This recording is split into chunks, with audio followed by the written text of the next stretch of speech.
Hey, what's up, y'all? This is your boy Phil of Dusk Enterprises. I bring you some Ace Attorney Trilogy.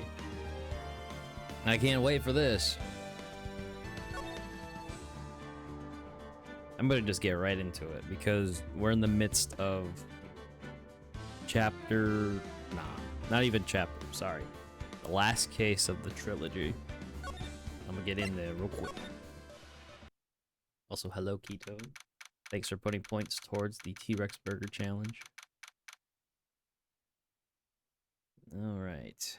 February 9th, 9:47 a.m. District Court, Defendant Lobby number 1. Locking up those criminals. Oh my.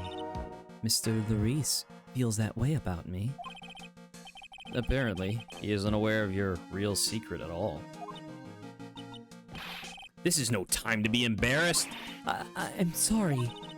I'm just hardly accustomed to that sort of thing. Worry not. In any case, whatever it was that he saw on the night of the incident. Sorry. Almost said murder.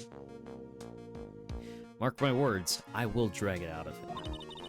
Does that mean Mr. Larice is the witness today? No. I believe that none will be the first to take the stand.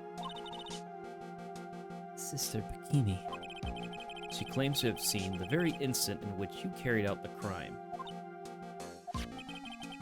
I just want to ask you one last time.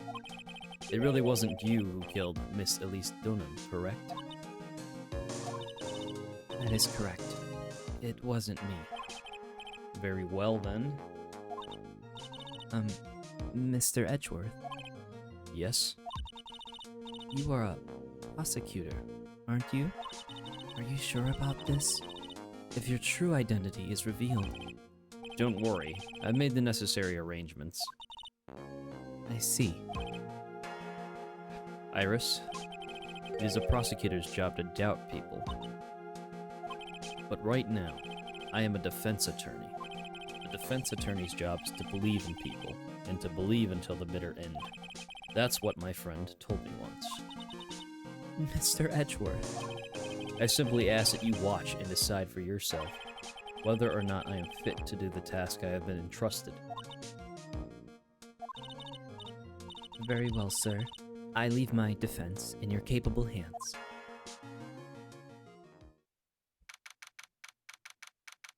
February 9th, 10 a.m. District Court, Courtroom number 7.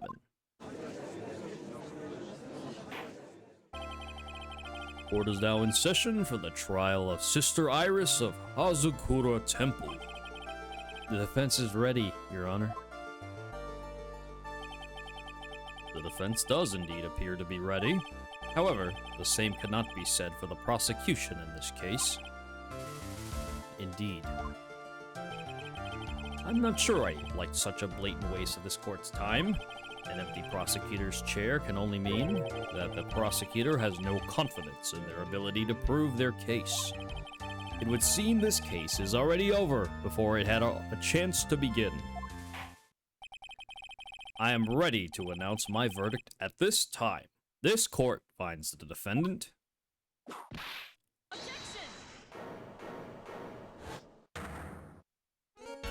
Oh my god. It's her. The prosecution stands ready. And you are? Francisca von Karma, prosecuting prodigy. Von Karma, you say? Perchance you wouldn't be of any relation to the legendary prosecutor Manfred von Karma. Legends are a thing of the past. I am a von Karma, that is all. Upon a special request, I flew in today for the purposes of prosecuting this case. You did? You must be quite a big shot, huh? By the way, Mr. Edgeworth... Yes, Your Honor. I'm almost certain that I've seen you somewhere before, or am I just imagining things? You look very much like a prosecutor I met once. I believe you're imagining things, Your Honor. Miss von Karma, do you have anything to say? There is no such weakling as this man among those of the prosecutor's office. There There isn't, but I'm sure once before in this court. Oh! I told you there is no such weakling. What is that? A whip? I'm not sure I care for such a thing in my courtroom. Bailiff, remove that whip at... Hold it! I have no objection to the whip. You don't? The prosecution can wield a whip or drink 17 cups of coffee. Oh my god. That sounds horrific. Can you imagine that? You're in a court and this dude on the other side just decides to drink 17 cups of coffee as you're, stating and defending your client, the plaintiff, I would say. Anyways. Thanks, Sir Jack. Hello. How you doing? Thanks for putting points towards the T-Rex Burger Challenge. Sheesh, right orb. Sheesh, left orb.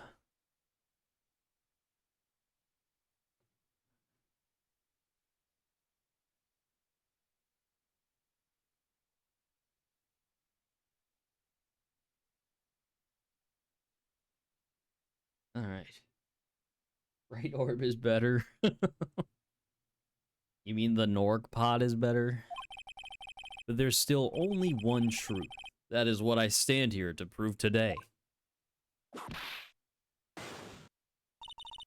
This promises to be interesting, Miles Edgeworth. I had expected to face Phoenix Wright here today. But looking at you now, maybe this is what I have been waiting for all this time. Miles Edgeworth, I will not allow this chance to crush you, slip through my fingers. I see you brought your flair for the What? Histrionic? I thought it was said historic, but my eyes tripping, brother. Is this your girly keto Franziska? Allow me to add to the things I'm not sure about. People acting bizarrely in my court. Oh! The stage is set. Now continue with the proceedings, Your Honor. Well, that was Edgeworth, silly. That is Franziska.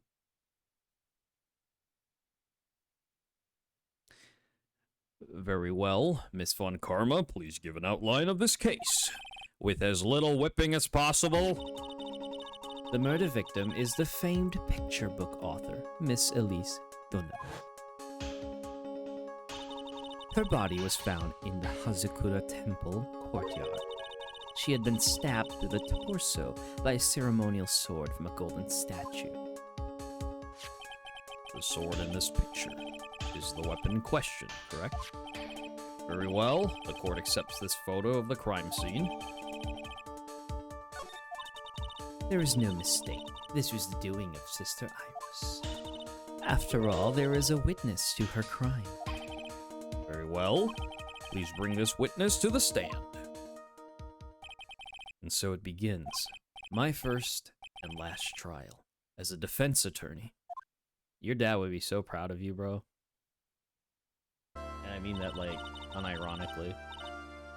Dude's looking over at from the grave, just watching this take place. Oof. Witness, state your name and occupation, please. Hold on here. I'm not sure about being not sure if I care for this at all. What? I'm not sure about being not sure if I care for this. What? They typo? Did they add more work? I'm not sure if I care for this at all. Huh? It's good, Dusk. What's up, Matt? How you doing, bud? Just, lawyering it up, you know? Or should I say loitering? I'm not sure about being not sure if I care for this at all. Bruh, there's so many, like, that's a lot. Witness, please stand up nice and straight. If I recall correctly, there are a few milk crates in the defendant's lobby for our back pain-plagued witness. Bailiff, fetch a crate for this poor lady, please.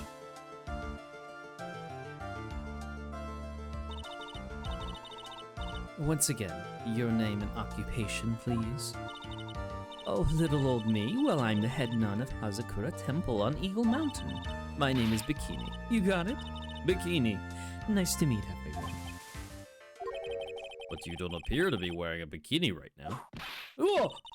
The courtroom is a garden of holy judgment.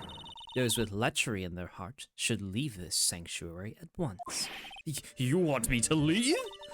No need to get your bikinis in twist. Let me tell you, I'm a sight to behold in summer. In any case, witness, I hear that you saw the crime take place on the night in question.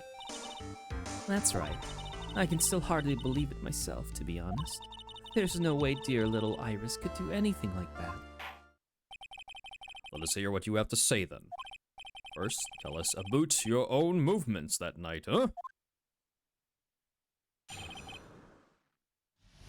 Night of the murder. That night, I was helping an acolyte with her training in the inner temple, but... well, as you can see, my back likes to act up, violently. So I left Iris to help the acolyte and returned to Hazakura Temple. There's no bath of the inner temple, you see, and I need a long hot soak. It was after I'd finished, just as I was heading back. That's when I saw it. So it was simply coincidence that you found yourself returning to Hazakura Temple? Yes, you could say that. If my back hadn't been in so much pain, I would have stayed at the inner temple. That sounds like a pretty important statement she just made. There is only one problem with this testimony that I can see. And you're not about to fall at the first hurdle, now are you, Miles Edgeworth? Mr. Edgeworth, please begin your cross-examination.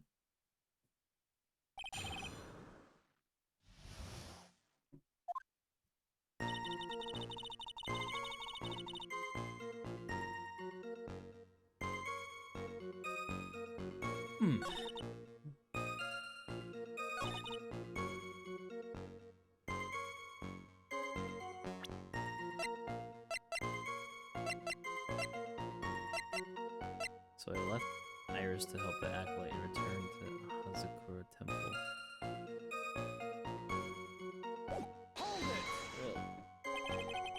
You left Iris to help. With what? What do you think? The acolyte's training, of course. It was just past 10 p.m., so we were starting to enter into the training exercises proper. Wasn't it your place to remain with the disciple? Well, the job is simply to watch over the acolytes so they don't pass away. Just to confirm this point again, that night, you met Iris in the inner temple, correct? Yes, she's a gentle, honest girl. She's never once failed to follow my directions.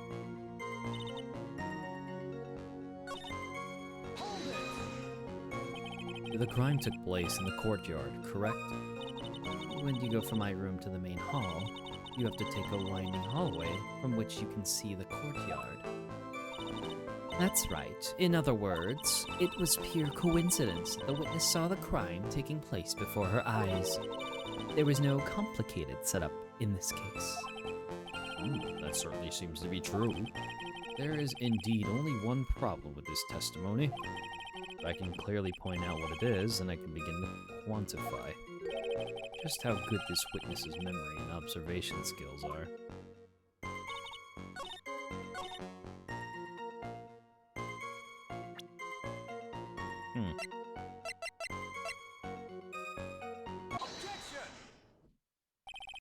Witnesses have to undergo their own trials, I'm afraid. The defendant's fate rests on their powers of observation and memory, after all. Well, don't worry, I'm more than up to the task. I'm a woman of faith, after all, the head honcho of Hazakura Temple. In that case, Miss Honcho, I'd like you to explain something for me. The discrepancy between your testimony and that of the defendant, Iris. She claims that after ringing the lights out bell, she went back and stayed in her room. Which means she did not go to the inner temple at all. No, she said that? A defendant or a witness? Who is more likely to lie, do you suppose? The defendant is simply lying to cover her back. But that is completely illogical. The murder was committed in the courtyard of Hazakura Temple. Claiming that she went to the inner temple would make for a better alibi. Oops, a much better alibi. But that is odd. Whatever the reason, I can't believe that she would lie. She does indeed have honest eyes. All people lie. That is my belief. Oh my god, 95% complete. Hello, Primus. Salut, bonjour, bonjour. There we go. 333. What? Why am I the only one being whipped in here? Anyway, neither the witness nor the defendant have any reason to lie, which means we must call your memory into question. Dear, dear, dear. You're older than me, and yet you want to play that game, do you? Well, that isn't exactly what I... My memory is perfect, crystal clear, especially in winter. Bon appetit, la baguette. Oh, man. Then I suppose it's too early to end this cross-examination, Mr. Edgeworth, if you are going to question the memory of this witness, you will need to show me a more decisive piece of evidence. Understood, Your Honor. I was naive to think that alone would do the trick. Then please add your comments about Abut, Abut, Iris into the testimony, and let us return to the cross-examination.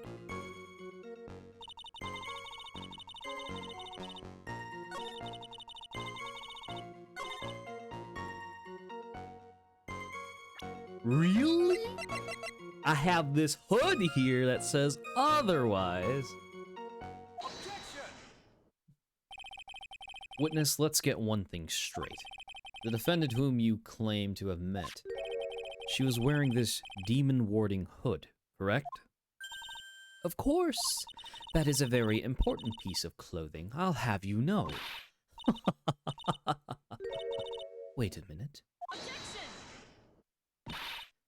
Hold it right there. You have that. That's the question of the day, now isn't it, Miss Von Karma?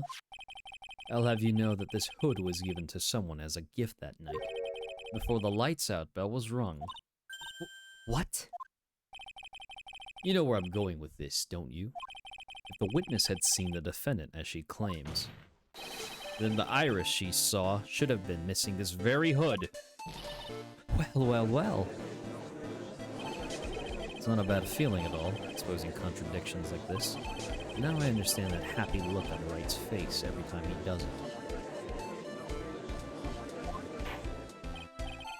Order! Order in the court! Witness your... Ugh! Sister, this hood, you have spare ones around the temple, don't you?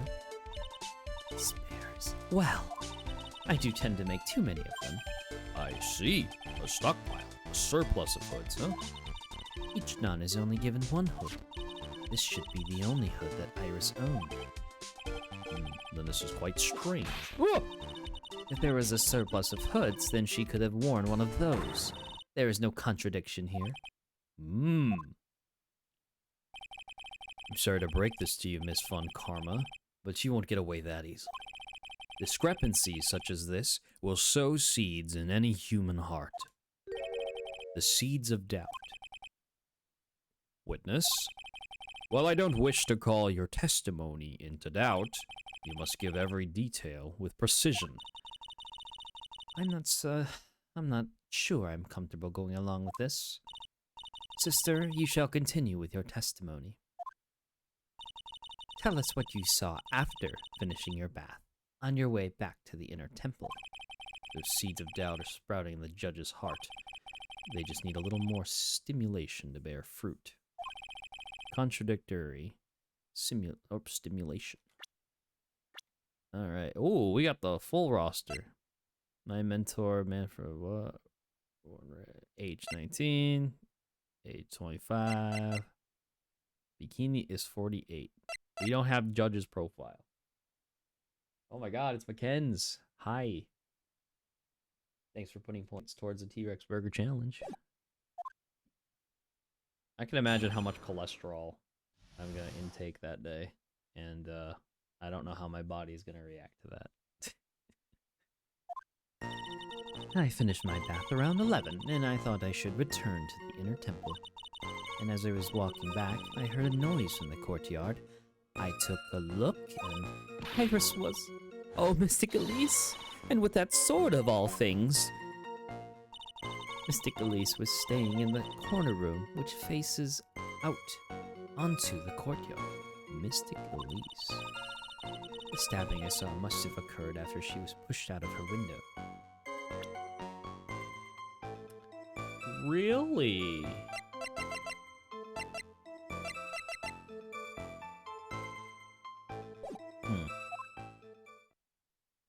I don't think I found anything just yet. You saw a truly terrible sight, didn't you? If I was in your place, and it would be much like Miss Fun Karma whipping Mr. Edgeworth into in court, and me seeing it all from this very chair. Well, something like that. This judge.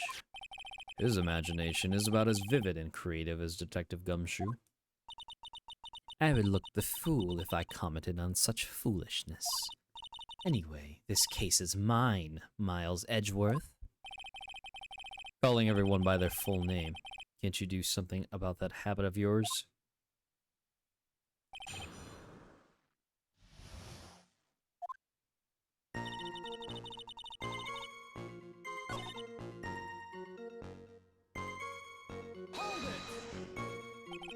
You say you heard a noise?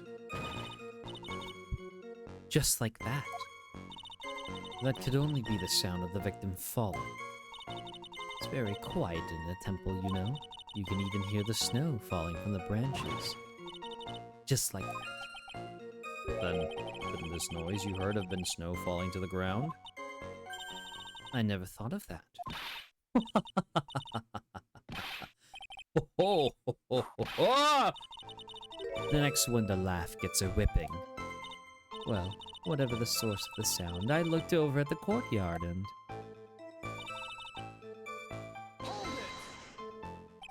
This is the second time that the witness has testified to seeing the defendant, but some doubt remains in these claims. Hey, just what does that mean? Just because you're a good-looking young man doesn't give you the right to. The murderer who stabbed the victim with the sword. Sister Bikini, try to recall exactly who it was you saw as clearly as you can. My streak is 50 times bigger than here. Oh wow, that's crazy, bro. Not calling out casual Tenari, that's wild.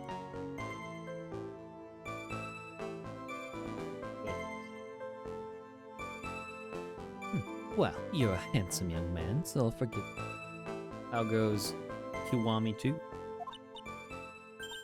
Oh, now that you mention it, there was something awfully strange about her. Something that has been bugging me all this time. Please, don't keep us in suspense. Her hood. Her hood? That's right. It's coming back to me. She wasn't wearing her hood. I thought something was out of place, but it all makes sense now, doesn't it? After that, she'd given that hood away to someone, right? Ah, you've dug your own grave, Miles Edgeworth. What do you say, Mr. Edgeworth? Is this testimony important? This may initially appear to me as a disadvantage, but I can't see any other leads at the moment. Your Honor, I would like these new statements to be added to the testimony. Miles Edgeworth, if you want to hang yourself, you need only to ask. I'll gladly lend you my whip. That's crazy. Witness, add the statement to your testimony. No problem.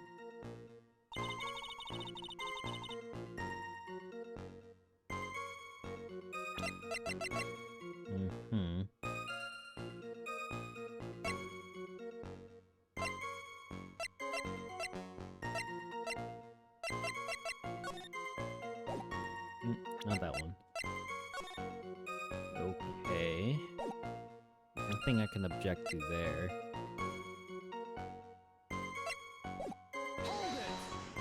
press.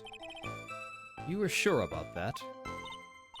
Yes, after all, we always wear the same clothes. Oh, I just mean because we're poor, you understand? It's our style.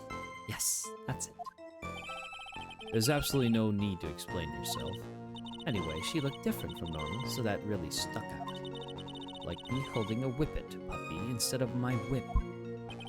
At least then it might bite you and not someone else. Iris didn't have her hood on, I'm sure of it. Very well. Now, please tell us about the victim, Iris didn't have her hood on, okay.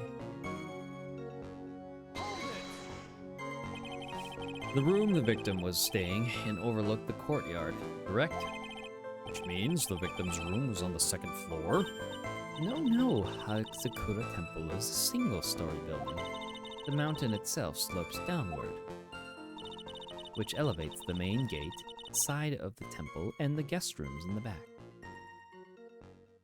Oh, okay. To about the height of a two-story building. I see. And the victim was staying in one of these elevated rooms, correct? Yes. I should know I'm the one who carried her things to her room after all.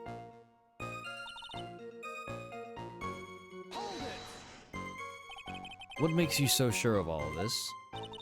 It's just like I told you earlier. I heard a noise from the courtyard, okay? Just like that. You're one smart sister, I'll give you that. The autopsy report states that the victim's body was covered in bruises, indicating a fall from around 10 feet in height. It appears that the witness was not mistaken then. Yep, I'm more than just a pretty face, especially in winter. I'm a woman of faith, after all, the head honcho of Hazakura Temple. There's only 2 of them working there. What's wrong, Miles Edgeworth? No snappy comeback remark? It doesn't feel like she is lying. This is a very powerful testimony, too. She claims to have seen the instant in which the defendant stabbed the victim. There are only 2 things I can believe in right now. My client, Iris, and my own abilities as a defense attorney.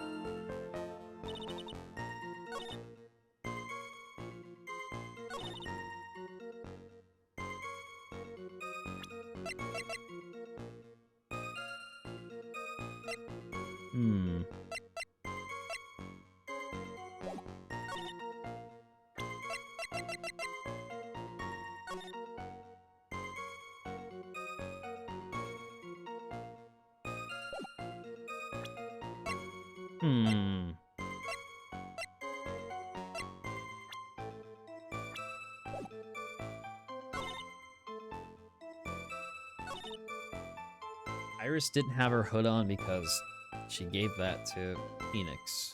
Okay. Elise was staying in the corner room, which faces out into the courtyard. Stabbing I saw must have occurred after she was pushed out of her window. What does the autopsy report say? Oh, this is the statement. Okay. Pause. Loss of blood from stab in the back. And then body fell 10 feet after death. Must have occurred after she was pushed out. Body fell after death. I saw must have occurred after she was pushed out the window. Maybe I'm off course here. The stabbing I saw must have occurred after she was pushed out of her window. So, the body fell after she died. Which contradicts the... Interesting, okay.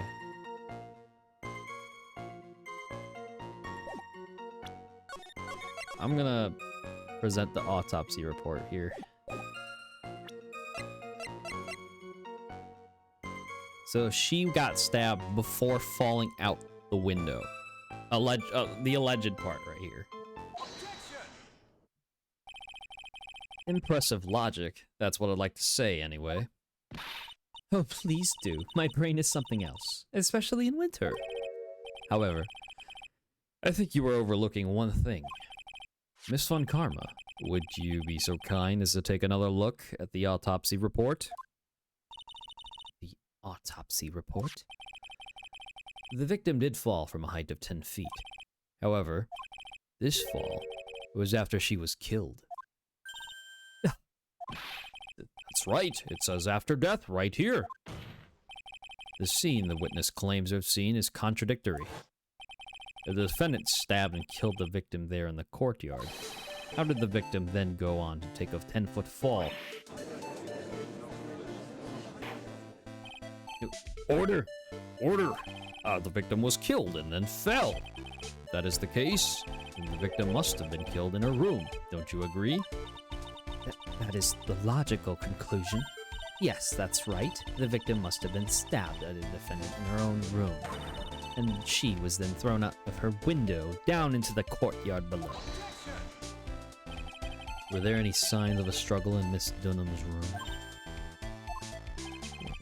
She was stabbed with a sword. That would leave a blood stain, wouldn't you agree? Well, Miss Von Karma, was there any blood? Oh! No traces of blood were found in the victim's room.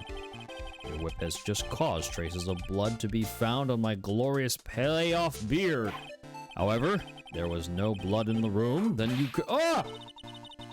I'm sure there's no need for me to go over this, as I'm sure Your Honor is well aware of when a stab wound produces the most blood. When it produces the most blood? Very little blood is actually lost at the moment of a blade's insertion. We want to talk about when the most blood would be lost from a body. That would be when the blade is removed. Indeed, with the weapon still in place, it acts like a lid on the wound. That's right, with the weapon still in the body, there wouldn't be much bleeding. Perfectly reasonable line of thinking. We have come to a conclusion then. The victim was thrown out of the window with the sword still in place. What? No, there's still gotta be blood in the room if that were the case. I don't think. This removes all of the contradictions. Order! Order! Order! I must admit that this is a probable version of events. I'd expect no less from Franziska von Karma. She locates and takes control of every vital point. It seems that we need a clearer testimony from the witness. Remove all supposition on your part and tell us only the facts, please. Witness, please remain standing on the crate. Don't go selling me short now. The weight of winter snow has bent me out of shape, especially my back and my mood. Sister, please give us your testimony. I will give you a vigorous massage once we are finished here. With the whip? Oh boy. All right, all right. Not the whip massage. That's some crazy work. When I looked across the scene, the sword was already in place. Thinking about it now, I didn't actually see her stab, Mystic Elise. I've never seen so much blood before. That's when I fainted. You can't blame me, can you? And when I awoke, Mystic Ami was stabbing Mystic Elise back. This all confirms Miss Von Karma's theory. Von Karmas strive for nothing but perfection. Putting together such facts is nothing for me. You should know that, Miles Edgeworth. Perfection is an impossibility, Franziska von Karma. And I'm here to teach you just that.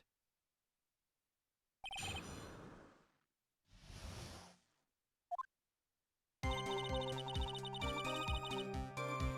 I looked across the scene, the sword was already in place. Okay?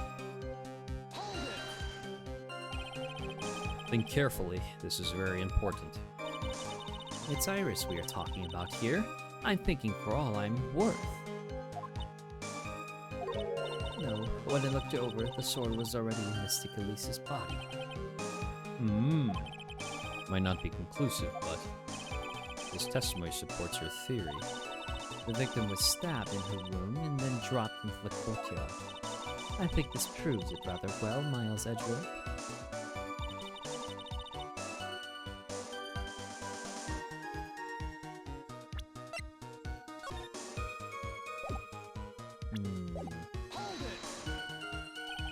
So you're saying that you saw the victim's blood? That's right. Some of it had splattered onto Iris too. When the defendant was arrested, she was meditating in her room. And her blood-flecked clothing was neatly folded in the corner. What? Clothes are blood-flecked as well? That seems quite conclusive to me. What should I do? Press this one further? Going back to your previous statement, you said that you saw a little bleeding when the victim was stabbed. But now, you say you saw the victim bleeding. Well. I say that what I saw is what I saw. What did you see? Maybe I didn't see the poor woman get stabbed, but I saw the girl pull the sword out of her, plain as day. Pulling the sword out? Well, it wasn't exactly pulling. It was more like it came out. Witness, you will add this statement to your testimony. Oh, was that important? More important than you can imagine.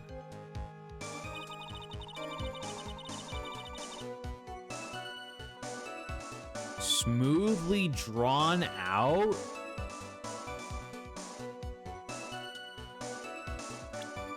One wouldn't call this smooth. Can you imagine getting fucking stabbed with this and then someone's pull this out? That's not coming out clean, bro. That is not coming out clean.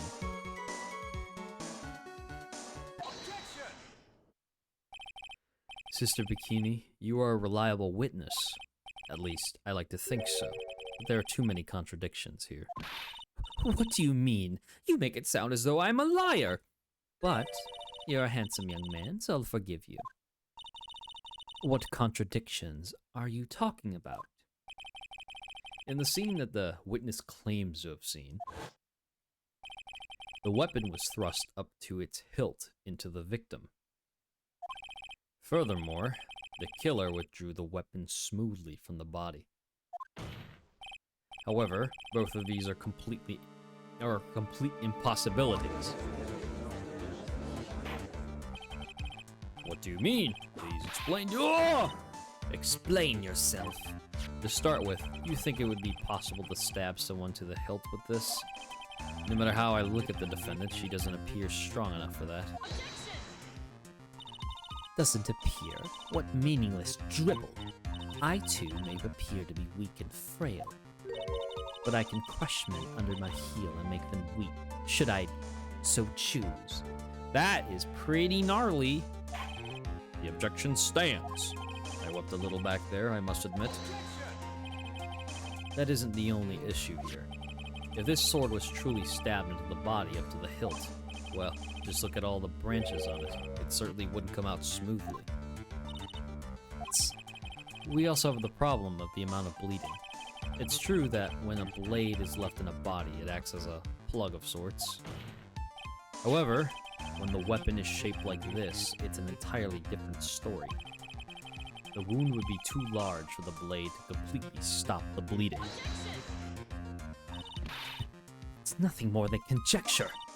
In reality, the victim was stabbed with the shichi. Even a weapon of this nature may still sometimes slide out smoothly and may still sometimes stop the blood loss.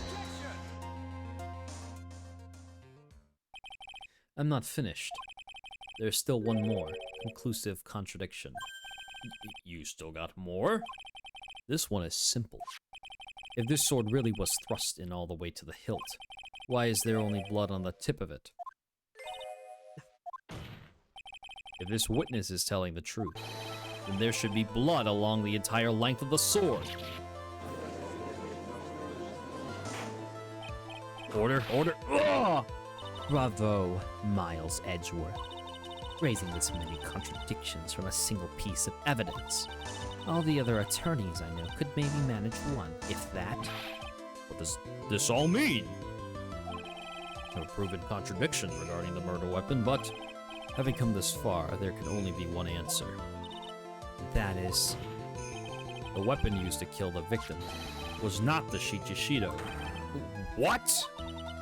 Foolishly foolish idea, born from the foolish mind of foolhardy foolish fool. Let's examine this again. What was it that made us think this sword was the murder weapon? Well... It's because Mystic Ami was holding it. Exactly. However, if you reflect on this, that is the only basis we have to assume such a thing. The impression left by the scene was too strong. That is what influenced us. If it influenced us to believe that the Shichishito was the murder weapon. Order! Order! Order! Oh! So maybe the Shichishito was not the murder weapon. Yet if that is the case, it changes nothing, Miles Edgeworth. The sister here saw everything. She saw the defendant stab the victim with a sword-like object. That's true. Your response, Mr. Edgeworth? If that is so, I would like the prosecution to answer the obvious question it raises. The obvious question? Yes, namely, where did the real murder weapon disappear to?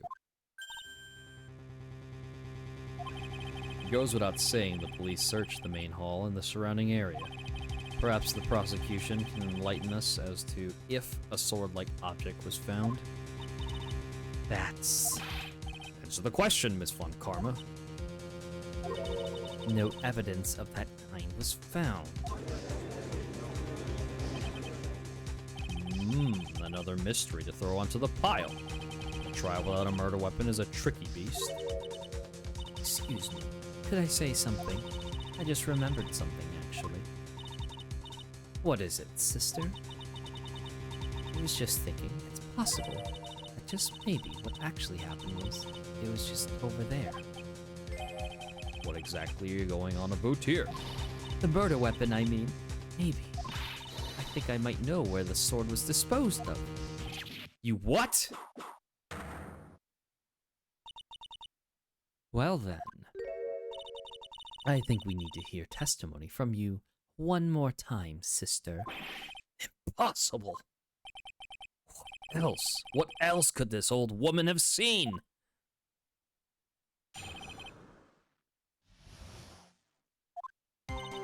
I saw the murder at around 11 p.m. And after asking that it be reported, I went out to the main gate. There, I saw tracks. Tracks that indicated the snowmobile has been used. It's 15 minutes to walk the Dusky Bridge, but less than 5 using one of those.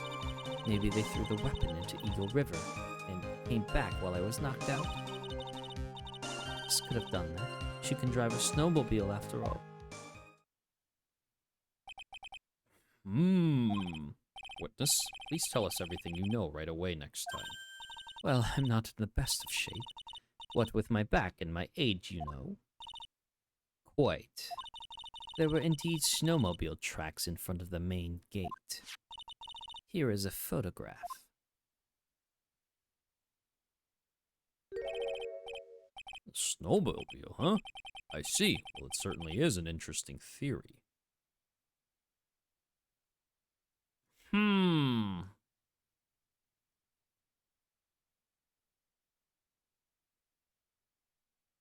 Okay. It was okay. Let me review what I know here. So it snowed up until 10:50. Lightning struck at 10:45. Around 30-minute pass between the. Really? Okay. The tracks begin in front of Hazakura Temple and run all the way to Dusky Bridge. That solves your pesky little problem, yes? The Eagle River's current is quite swift, meaning that it doesn't freeze over in winter, making it the perfect place to dispose of the murder weapon. Did she really go to the river to dispose of the murder weapon? Mr. Edgeworth, your cross-examination, please.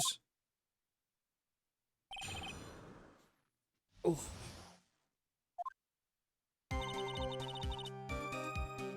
saw the murder at around 11.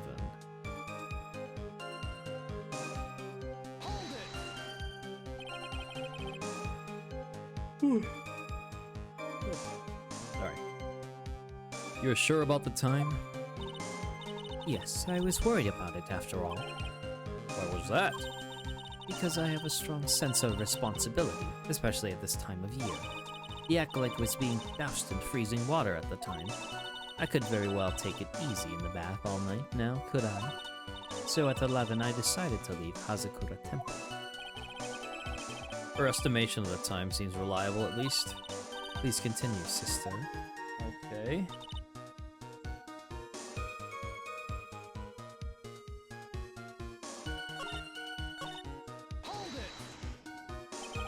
You asked Phoenix Wright to report the crime, correct? Right.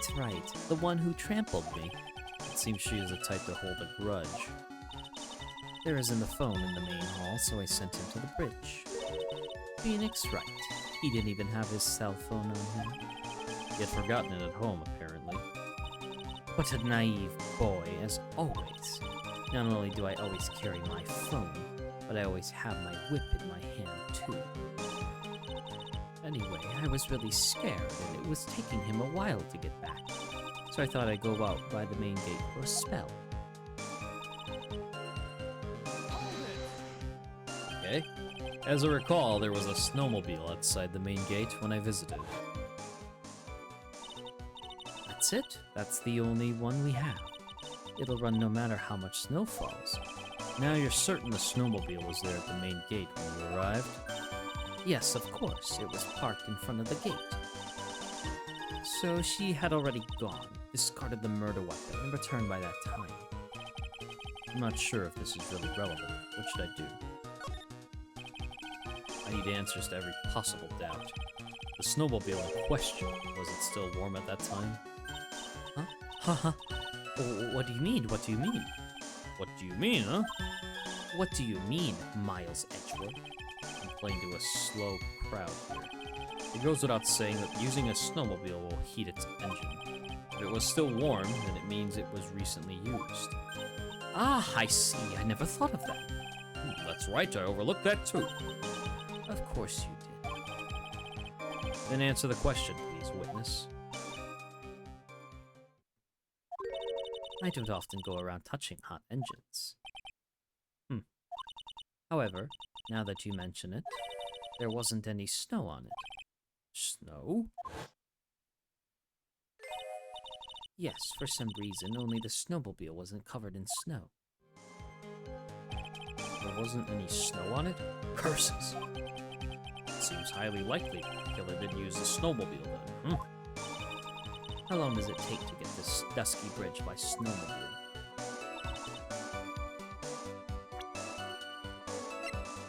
Really? Okay, hold on. Let me see what this says. Snow 7 to approximately 10:50. Okay, so it was still snowing. Lightning struck at 10:45. Around 30 minutes passed between the fire starting and going out. So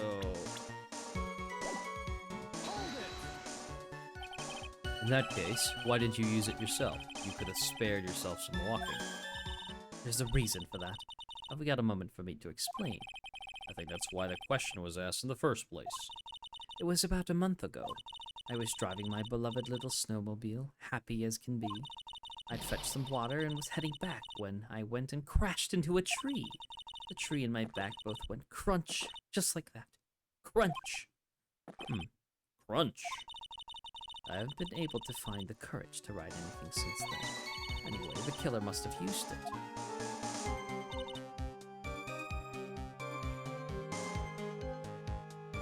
Maybe they threw the weapon into it. It was still snowing, though. Okay. And then the tracks here. There's only one set of tracks.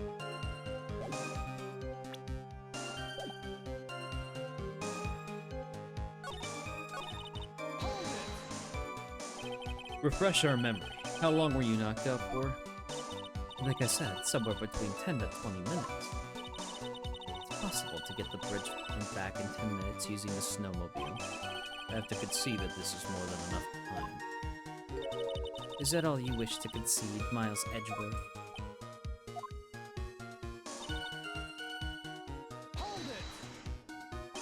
While it would have been possible time-wise, one element remains out of place here.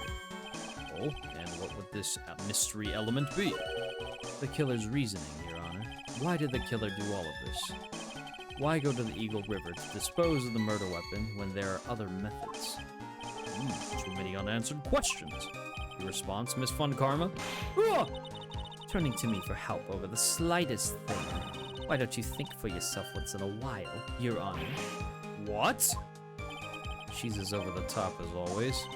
Anyway, whatever the reason, the fact remains that the defendant could have done this.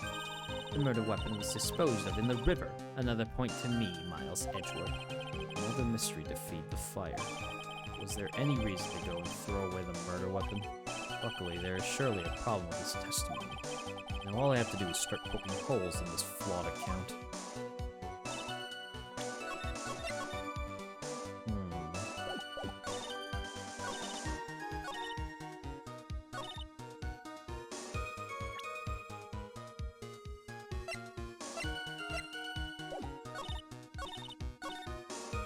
15 minutes to walk to the less than 5 using one of those, okay.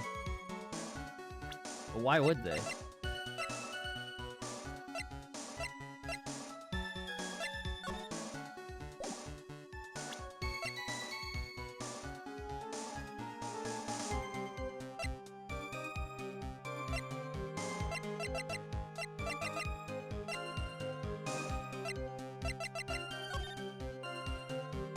There's only one set of tracks, though.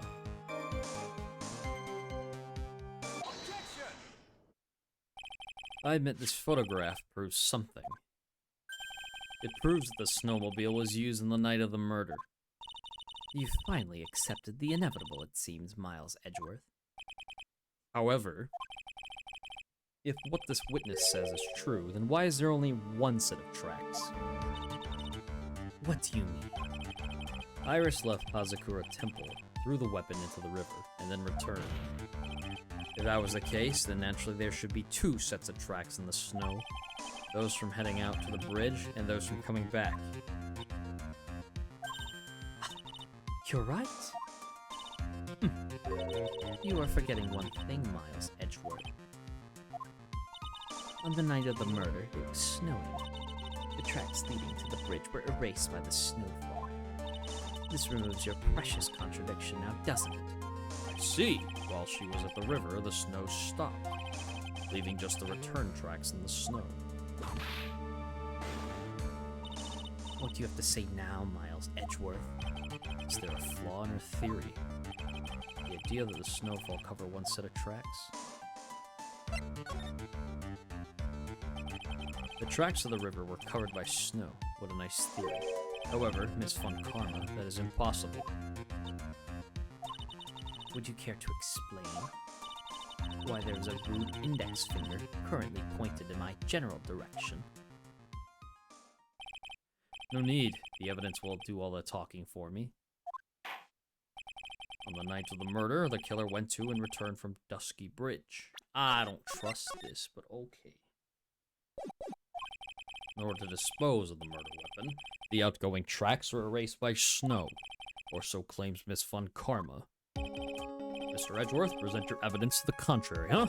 Evidence that the outgoing tracks were not covered by snow.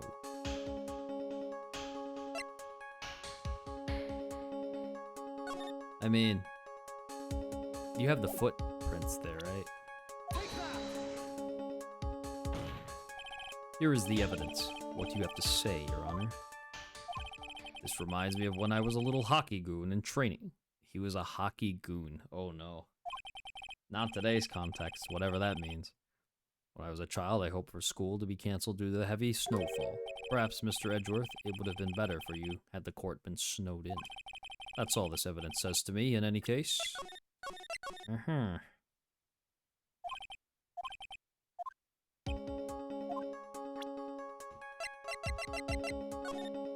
Oops.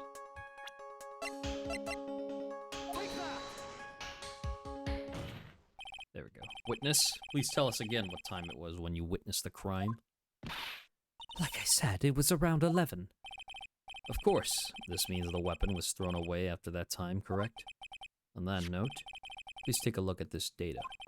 It is the weather report for Eagle Mountain on the night of the murder. The weather report? Snow started to fall at 7 p.m., but it stopped at around 10:50. Therefore, when the sister witnessed the crime at 11 p.m., the snow had already stopped falling. It is impossible for any tracks made after that time to have been covered up.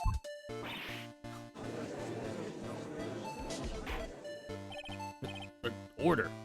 Order! Very well then. It looks like Miss Von Karma's claim has been snowed in. Ugh! It's too soon to be closing this trial due to snow. Miles Edgeworth, how pathetic of you to rely on the weather of all things. Answer me this then. When is a weather report ever correct? No, you got it all wrong. This isn't a forecast, this is actual data. Ugh! Forecast data. All weather reports have some inaccuracies. It may have been still snowing in the vicinity well past 11 p.m. It's true, we cannot be totally sure, huh? She pulled that off. It had stopped snowing at Hazakura Temple when the murder took place. You need to provide conclusive evidence of this. I've come this far, there's no turning back now. Very well. I too cannot allow any doubt to remain concerning the testimony. You can't back down, can you? Such a perfectionist, Miles Edgeworth. Very well then, Mr. Edgeworth. Where is your evidence that it has already stopped snowing when the victim was killed?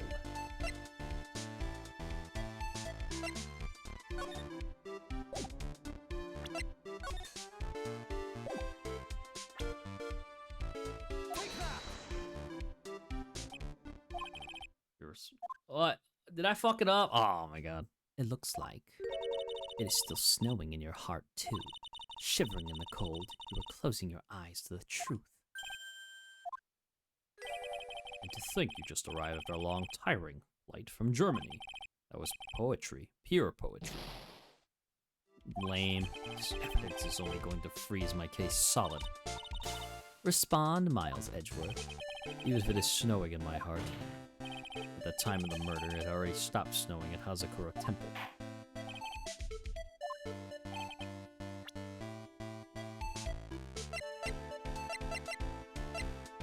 Oh, I wonder...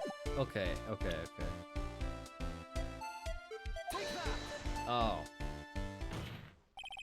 Ultimately, it all comes down to one point. That being, whether or not it was snowing in that courtyard when the victim was stabbed. That's right, but proving that is incredibly easy. If we want to know whether it was snowing or not, this photo will tell us everything. Of course, I am referring to the photo of the crime scene. As you can see, everything is covered with snow, with just one exception. And that is the victim herself, Miss Elise Donovan. Why is there no snow on top of her? The answer is simple.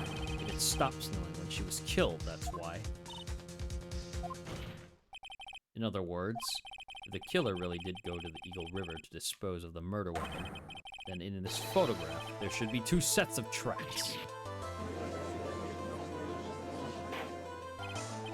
Order. Order! Just what are you... Just what are you suggesting, Miles Edgeworth? To be honest, I'm not entirely sure myself, but this is simply what all of the facts point to. That night, someone used the snowmobile to leave Hazakura. When the tracks left, it could be understood that they were heading for Dusky Bridge. At that time, it was still snowing. Of course it was, because those tracks were erased by the snow. Then when did this person return to Hazakura Temple? The snow had stopped. Thus, the return tracks remained.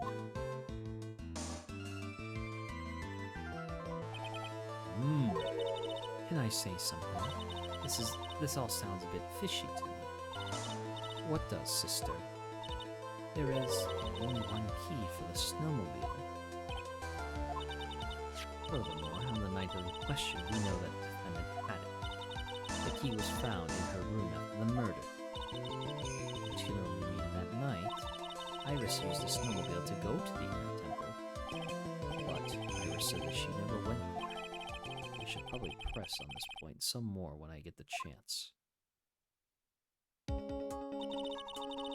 snowmobile can't cross the suspension bridge, so she must have left it on the Hazakura side of the bridge and crossed on foot. That sounds right.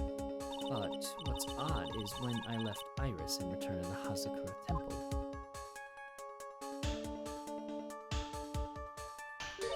I didn't see anything near Dusky Bridge. You must have failed to see it, sister. Maybe, but when I made it back to Hazakura temple, it was there by the main gate. The snowmobile, I mean. I know what I saw. It was covered in snow, too. But that isn't possible. Order. Order! Order in the court! What does this all mean? So then, what was the snowmobile used for? It wasn't taken by the defendant when she went to the inner temple. If it had been, then the witness couldn't possibly have seen it by the gate. Furthermore, it wasn't used by the killer to dispose of the murder weapon. If that was the case, there should be two sets of tracks in this photo. All we know is this. After it stopped snowing, someone used the snowmobile to return to Hazakura Temple. I never thought a simple snowmobile could cause so much trouble.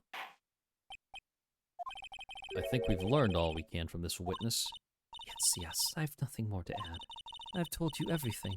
Everything that I know. But then, that still leaves us with the same problem. If only there was someone, a witness who could testify to have seen the snowmobile. A witness, huh? Was there no one out, walking perhaps near Dusky Bridge on that night?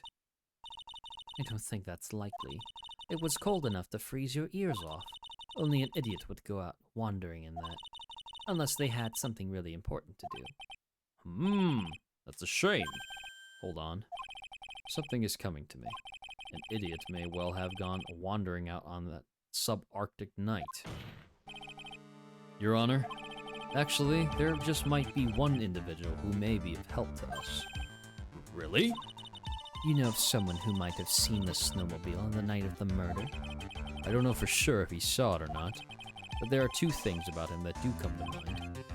Which are, first, that he saw something incredible on the night of the murder, and that second being, this individual that I'm thinking of went wandering outside on that cold night. In other words, he is our kind of idiot. Mr. Edgeworth, who is this idiot you're talking about?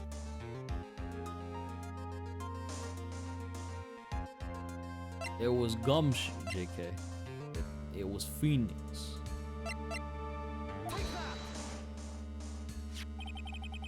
This guy must be a product of Jean-Luc de Laduc's Guide to Obnoxious French Painting. Enjoy the ads. This is Larry Butz, disciple of the victim, Elise Donen. Student? Interesting.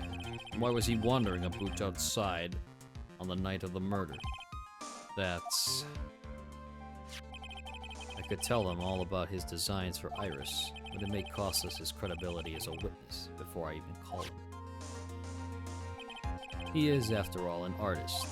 He was, perhaps, searching for something in the snowy scenery that wouldn't move him, although I cannot guarantee that this is the reason. And so, this unfortunate, unreliable-looking man, what exactly was it that he saw? Thanks for sitting through ads. I intend to extract that from him, right here in this courtroom. Summon this youth as a witness immediately. I have no choice, do I? I believe he is in the gallery for this trial. It will not take long to summon him. Very well, Larry. You may have escaped me yesterday, but today I'm going to get everything out of you. The court will now adjourn for a 20-minute break. Miss Von Karma, please see to preparing the next witness. Understood, Your Honor. Good. Well then, court is now in recess. Oh, made it out of there.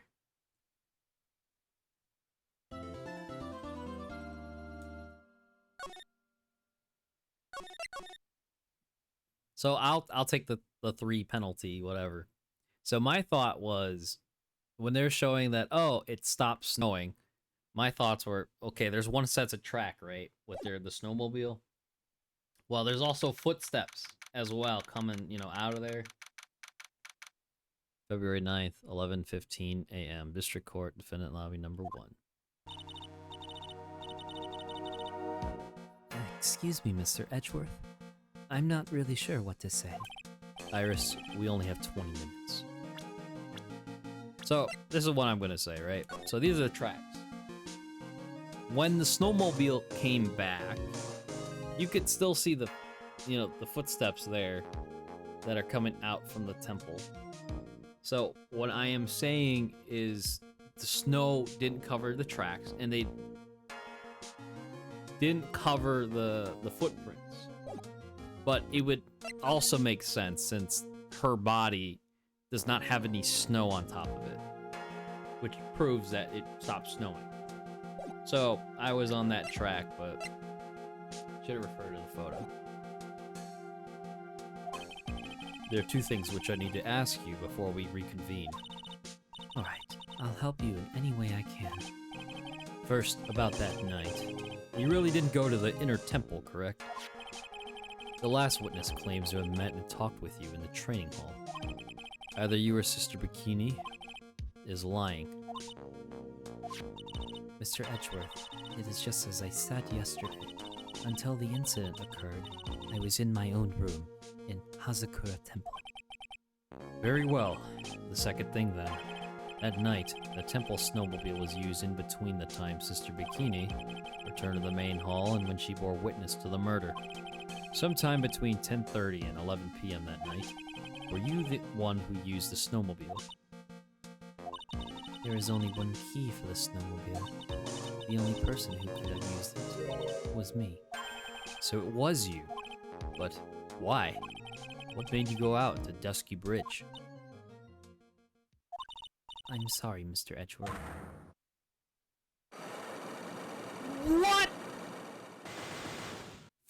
5? Oh my god. She's hiding more things.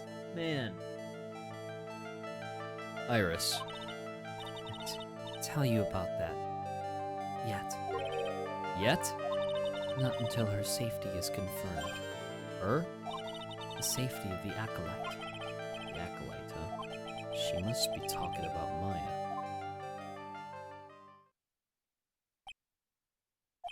Iris, look at me in the eye and tell me the truth. Did you kill Elise Dunham? Dunham. Sorry, Dunham. Not Dunham, Dunham. No matter who or what may come, I could never take a life. As I thought, no psycholocks. Very well. It is my job to get to the truth.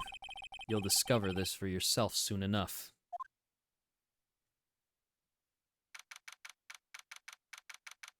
Oy. February 9th, 11:36 a.m. District Court, courtroom number 7. Wow, we were in there for 20 minutes. 11:16? So it was 9, so 2 hours, 16 minutes.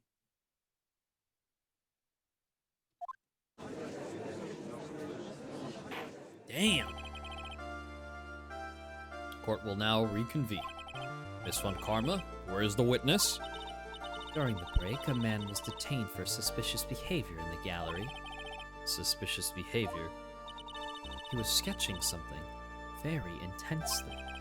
Dare I ask what the witness was sketching when he was detained? And you're a terrifying woman, armed with a demonic face and a vicious whip.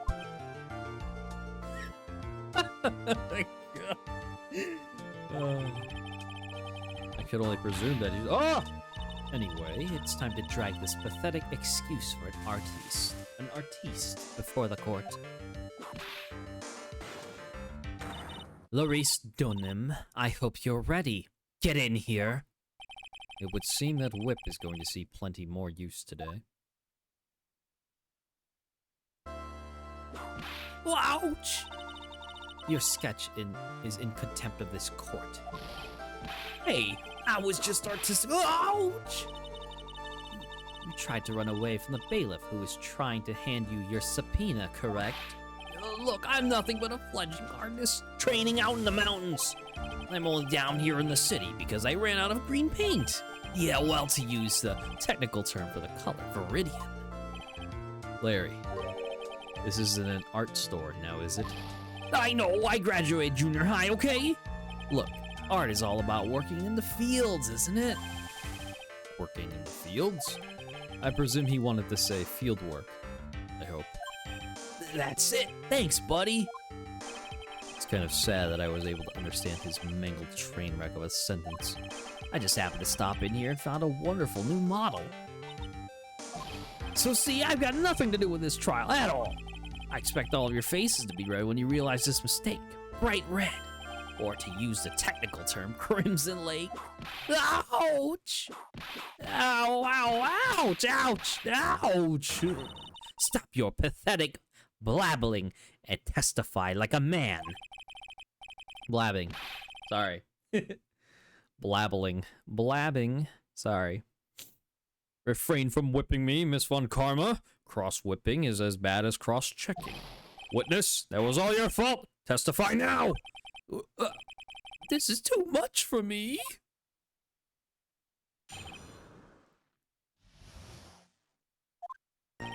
I was at the lodge out in the mountains looking up at the stars that night. I walked to the bridge a number of times, but I didn't see a snowmobile. I didn't see anyone at the bridge that night either. The girl I was waiting for didn't show up. My teacher died on me. I'm all alone now. R-I-N-G.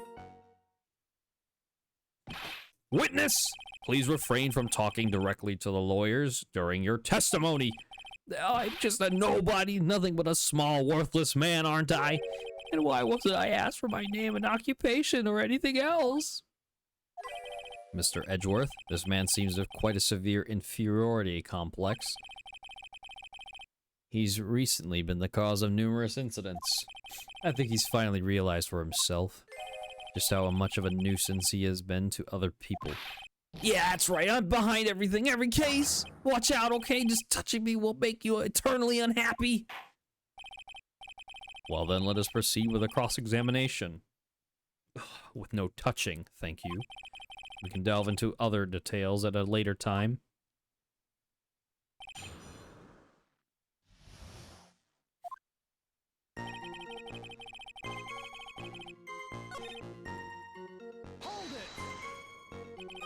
Number of times? How many?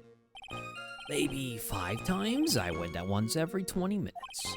Which means you spent almost 2 hours at Heavenly Hall that night? You bet! Real love is about waiting with your heart in your hands. Love, you say? It was this man's intention to summon the defendant to the small shack, using this blackmail letter. Blackmail? No, that was simply a product of overflowing wow!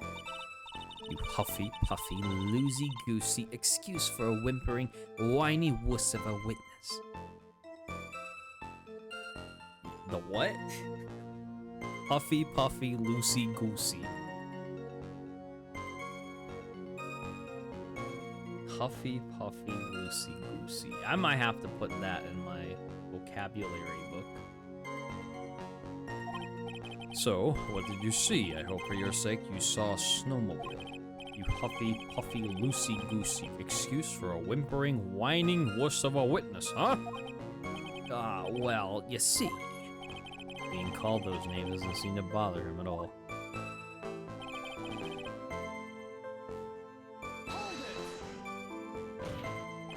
Larry, you really didn't see it? Hey, no need to hit your desk. I can hear you.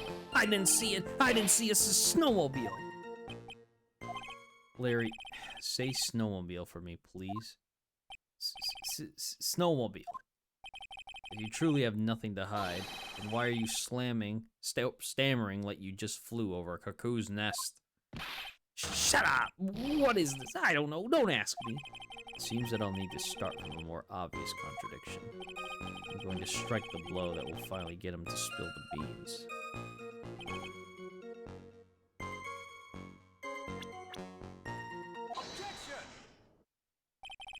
Larry Butts, I can understand why you might want to throw your old life away. You're pretty pathetic, and you cause all sorts of trouble. I'm sorry. But having realized just how much of a nuisance you have been, that could be considered a step in the right direction. Gee, are you trying to console me? It certainly doesn't sound that way to me. However, I cannot forgive you for simply turning away from the incidents you create. Oh, you're totally pinning this on me. Now then, let us talk about the night of the murder. Sister Bikini, after seeing the murder take place, asked Phoenix Wright to report it. Thus, he headed for the public phone by the bridge.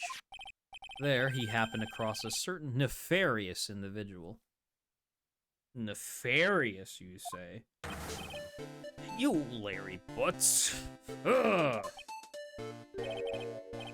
That's right, me in the flesh. Listen carefully, witness. It doesn't matter if you change your name. So long as you remain pretty pathetic, you will continue to cause these incidents. That reality will not change. But what do you want me to do then? Larry, what you need to change is your inner self. But for now, what you saw that night, testifying truthfully about this one issue, is all I need from you. Edge, I think I've finally woken up. Well, I guess I could still be sleeping. But anyway, I'll do it. I'll testify. Well, I'm not sure this will go especially well. I'll ask again then, witness. What did you see on the night of the murder?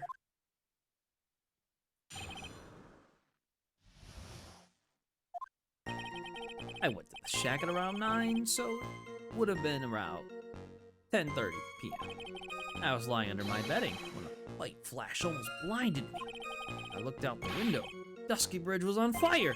There was still some thunder. I went right away to check it out. That's when I ran to Nick.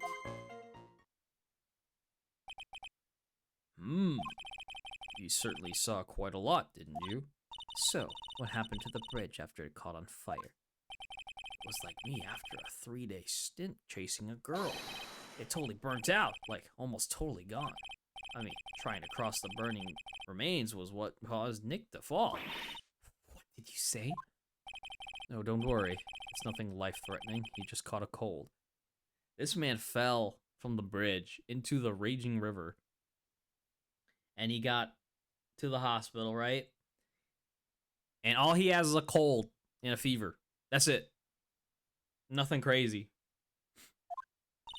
I never know with that man if he should be called lucky or unlucky. Now, Mr. Edgeworth, please commence your cross-examination.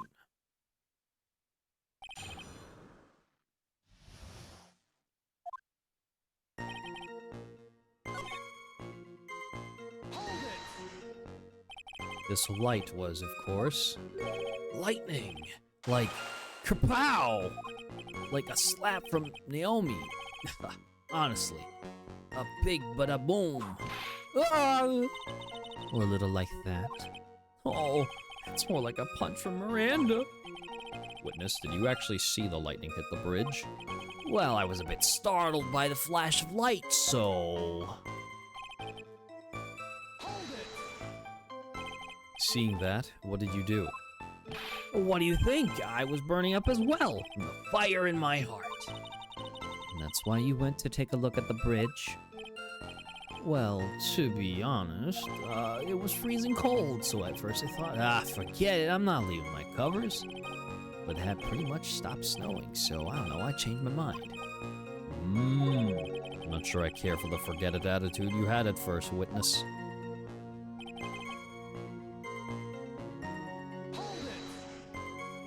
You said right away, but exactly how long after the strike was that? The lightning fell and then the bridge caught on fire. Maybe around 5 minutes? I mean, I suddenly thought, gotta go check this out. How far is this small shack you were in front of the bridge? Oops. Hold on, well, it had pretty much stopped snowing. I guess about a 5-minute walk. And how did Dusky Bridge look when you got there? Like I had recovered a piece of my childhood. I mean, not even the bonfire kids make during school camping trips can compare. Well, should I press him for a little more info? Larry, let me ask you one thing. What is it, Edgy? What's with the serious face? Why didn't you call anyone? Huh? What do you mean? Normally, when faced with a towering inferno, one would try and tell someone. There's a public phone right by Dusky Bridge, correct? Well, of course I thought of doing that. So then, let's hear why you didn't. Huh? Yeah, okay. A reason. My reason. It isn't that I didn't try to tell anyone, I just didn't have time to, okay?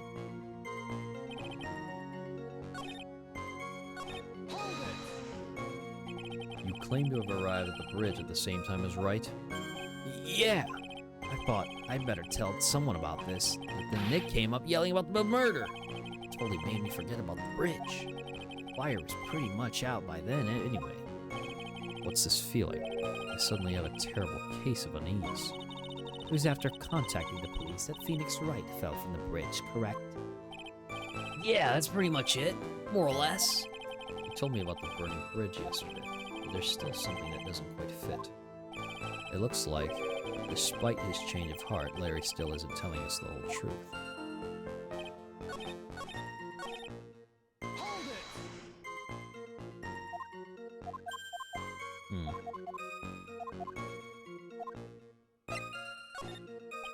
So you suddenly thought to check out the bridge?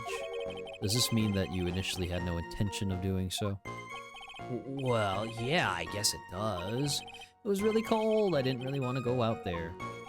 If that's the case, why did you change your mind? I would like to hear your reasoning. In which case, please give the testimony to that effect, witness. My reasoning? Okay, reasoning is it?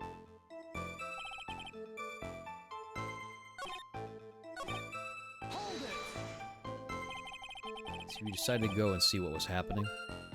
That's right, we're talking about a massive suspension bridge burning to high heaven. That's not something you see every day. A real like, really special? Can we really trust a witness who is unable to pronounce spectacle? Life seems to love hitting this poor witness below the belt. Well, my motto is to hit life back as hard as I can. Oh! I'll give you a few hits, too, if you'd like, with my whip. You told me about the burning bridge yesterday. There's still something that doesn't quite fit. Looks like... blah, blah, blah.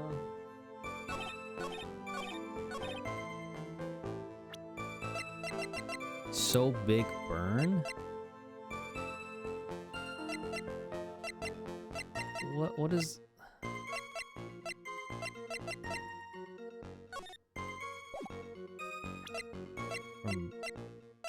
Hold on.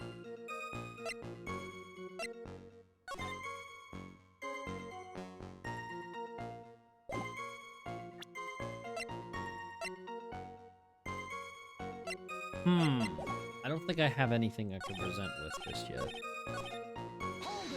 Press this. What did you do out there in the cold for an hour and a half? Well, if you really must know, I was busy being excited, I guess. Excited? Dare I even ask? I set the meeting time as, 10 p.m., right? But I couldn't wait, and I thought she might come early, too. Well, it appears she didn't come at all, in the end. Because they never arranged to meet in the first place, did they? Shut up! Don't go picking my fond memories apart! Anyway, I was getting a little worried. Maybe Iris had lost her way. So every 20 minutes or so I went out to the bridge. I didn't see anything particularly suspicious. I didn't have anything else to do, so I went back to the shack to wait for her.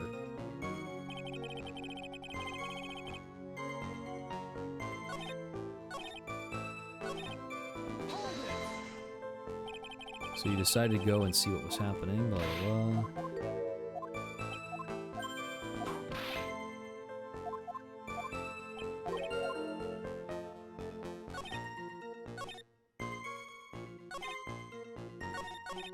I was lying under my bed when a white flash almost blinded me. Looked out the window and Dusky Bridge was on fire. Okay.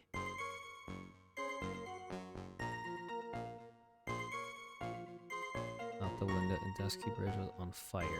Okay. There was still some thunder, but I went right away to check it out.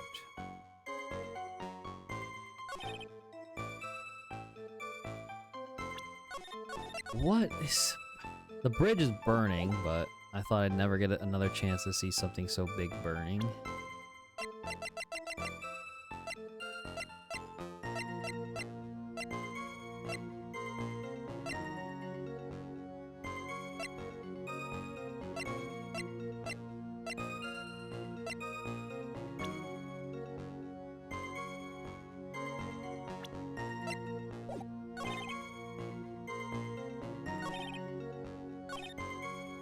What does the weather report say?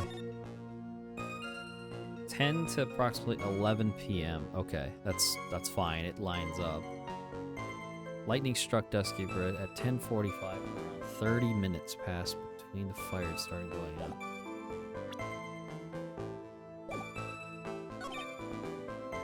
Cloudy with a chance of meatballs. Oh, I haven't heard of that one in a long time.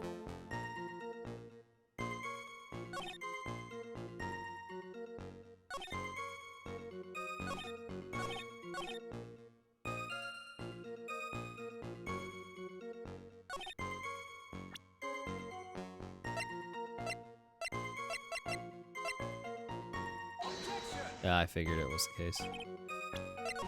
Okay, let me think about this for a moment. We're in a real rut here. Okay, so I was lying under my bedding when a white blah blah. Okay. Nice, so it would have been about 10:30. I was lying under. Okay. Out the window and Dusky Bridge was on fire. Out the window and Dusky Bridge was on fire.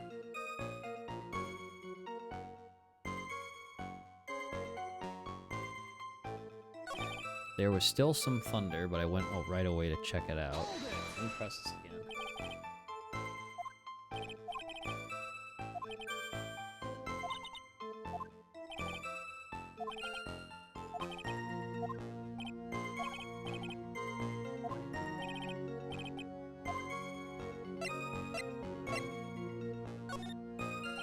Larry, let me ask you one thing. What is it, Edgy? What's of the serious fate? Want to kill anyone?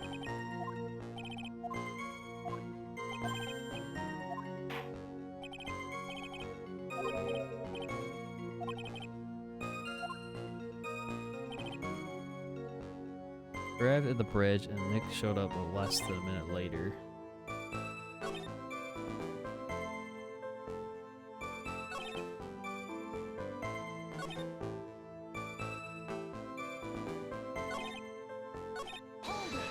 The last chase, the statement changes.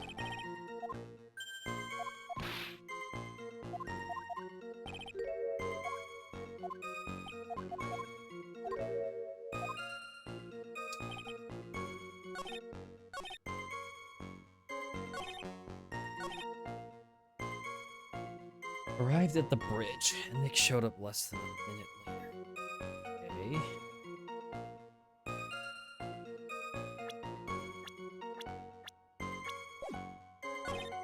Press this again. Okay, so it has to be part of this statement here. So we're pressing this.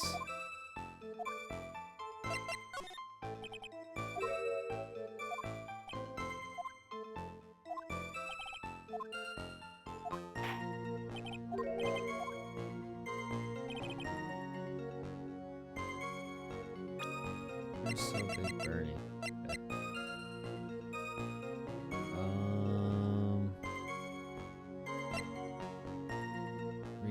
weather report for the night of the crime. That wasn't it.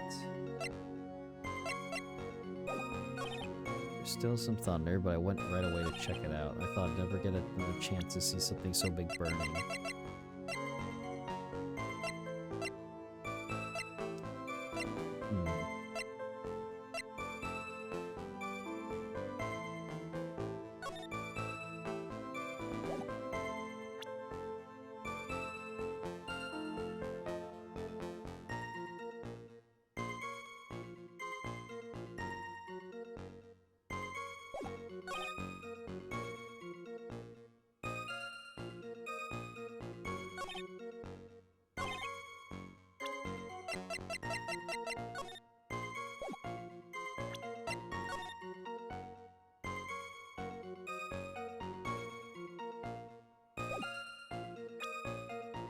Still some thunder, but I went right away to check it out. Some thunder, but I went right away to check it out. Okay, so I don't think this is correct. I guess we press the statement, and this last part changes.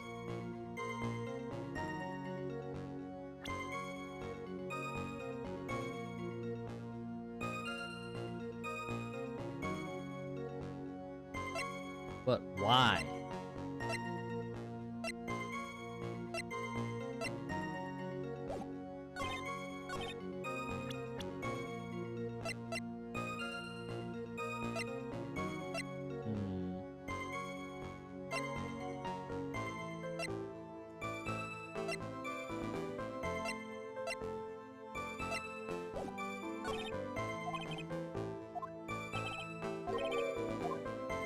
Okay, so you told him about the burning bridge. Oh, thanks for putting points towards the T-Rex Burger Challenge. I was lying under my bedding with a flashlight. I looked out the window and Dusky Bridge was on fire. Okay, that's true, but I guess I'll press this again.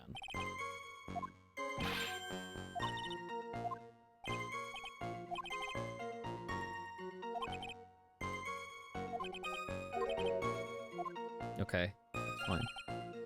Still some thunder, but I went right away to check it out. I thought I'd never get another chance to see something so big burning.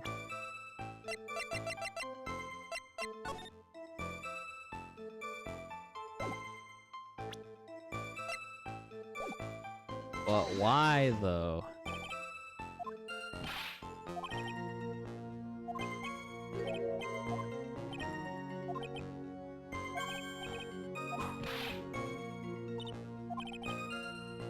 He told me about the burning bridge yesterday. There's still something that doesn't quite fit. Looks like, despite blah blah. So he changed the statement. See something burning. It's not the weather report because I already presented that.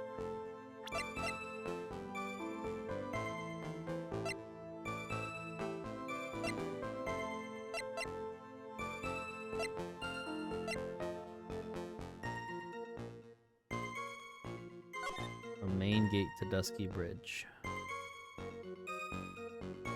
Okay. I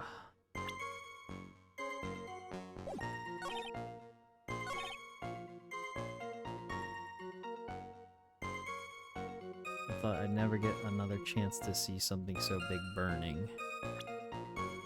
But what, dog? What can I present here? I'm trying to, like, think about all the things. I can only imagine, like, presenting this one, but that's not even enough.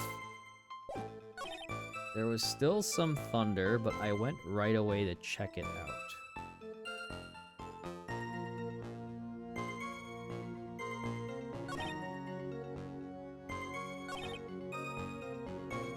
There was still some thunder, but I went right away to check it out.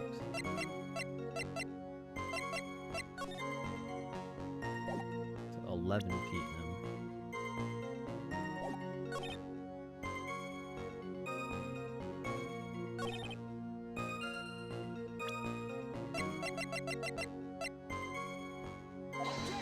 Nope, not that either. This is questionable. Give you a clue, but you'd have to break my 5 Cyclocks first.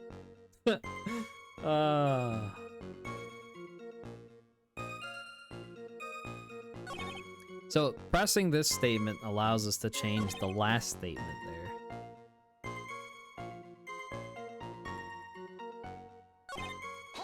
I'm gonna change it back to the Phoenix whatever bit here.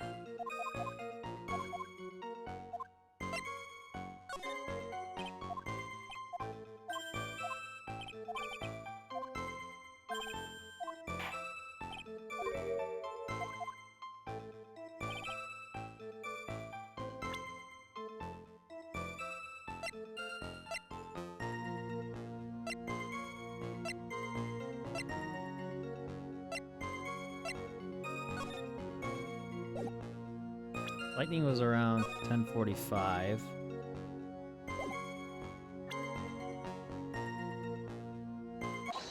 Ah, I knew it! I knew it was that damn thing! I fucking knew it! It was the wrong statement, though. Oh my god. I hate it here. Thanks, Larry, for tripping me up for 20 minutes plus. Maybe that was more than 10, but not quite 20. Anyways. Your very existence being a contradiction. I'm not sure if you can grasp this or not. What the hey, Edgy? You make me sound like some sort of alien. Your testimony is conclusively contradictory. The problem here is time. I've never been the best timekeeper, you know. 3 minutes after Billy leaves on foot, you follow him on your bicycle. How long does it take for you to catch up with him? Terrible at those. This is much more simple. You saw the lightning strike Dusky Bridge, and immediately went to see what had happened. Is this correct? Yeah, well, I wasted about 5 minutes first, but more or less. I have the weather data from the night of the murder here. According to this, the lightning fell at 10:45 p.m. You say it takes less than 5 minutes from the shack to Dusky Bridge, meaning you probably got there at around 11 p.m. That all sounds about right, I guess. And then Nick showed up and did his falling act. This is impossible. What do you mean? 11 p.m. is when the murder occurred in Hazakura Temple. Thus, Wright was still there in the courtyard. There is no way that Larry could have encountered him at Dusky Bridge at that time. Excuse me, I have an objection. You do? Edgy, how many times do I have to say this? I'm not Larry. I'm Maurice Dunham. Ah! It has not been proven that the murder occurred at 11 p.m. The sister only said around 11, in which case it could have been earlier than that. Watch your footing there, Miss Francisca von Karma. The slope ahead is slippery, for there is still no way that Wright could have been at Dusky Bridge at 11 p.m. And why not? It is clearly written here in the weather data report. It took around 30 minutes for the bridge to burn out. Therefore, the bridge must have been burning until at least 11:15 p.m. Which means, what exactly? Wright did not see the bridge while it was being consumed by the flames that night. In fact, he did not arrive on the scene until after the flames had died down. Larry, you've arrived at the bridge at 11 p.m., but Wright did not make it there until at least 11:15. I suggest you stop hiding the things and just tell us the whole truth. Now then, what happened during these missing 15 minutes? Oh, I feel like I just got brutally woken up by toilet splashback. Bruh. I guess I was still sleeping after all. Pinch me. Order. So there is a missing 15 minutes prior to meeting Phoenix Wright. I hardly see that as much of a problem. Yeah, not much of a problem at all. Really? The bridge is burning before your eyes and there's a phone right next to it.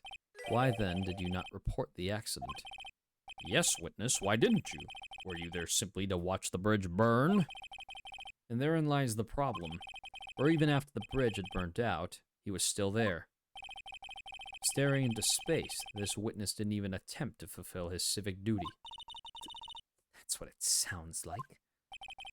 Ah, this is Larry we were talking about, and even he is incapable of being so stupid. Which means there has to be a reason for his inaction. Edgy. I think it's about time I got serious with you, dude. Just as I thought, you've been playing with us all this time. Listen, I'm going to tell you everything. Are you sure you want to hear it all? Yes? I may really say it this time, everything. Ah! Then say it. Very well. I have a very terribly bad feeling about this. However, let's have the witness finally give us the whole truth. Now, for this 15-minute gap, what were you doing, witness?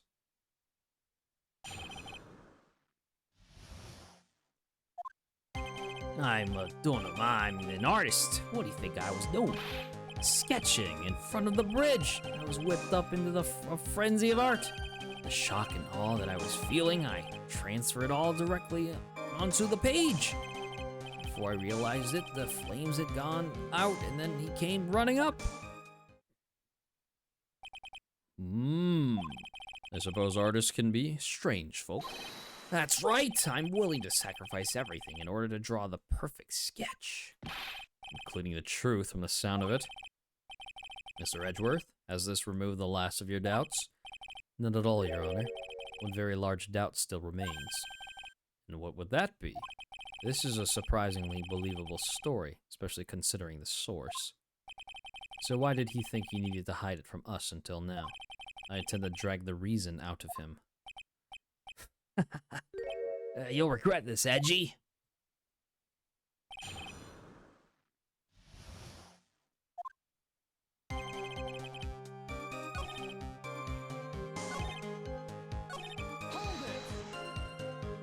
Sketching the burning bridge? Burning bridge and everything that came with it. What came with it? You want to hear this from my lips, do you, Edgy? You'll regret this. That sketch of mine is... Ah! Enough. Just take that ridiculous sketch of yours out already, witness. What are you talking about? I don't know what you mean. It does indeed appear to be the fastest solution. I'll leave it to you, Mr. Edgeworth. What should I do? I've got a terrible feeling that the instant this sketch is revealed, the entire world may be changed by what is depicted there.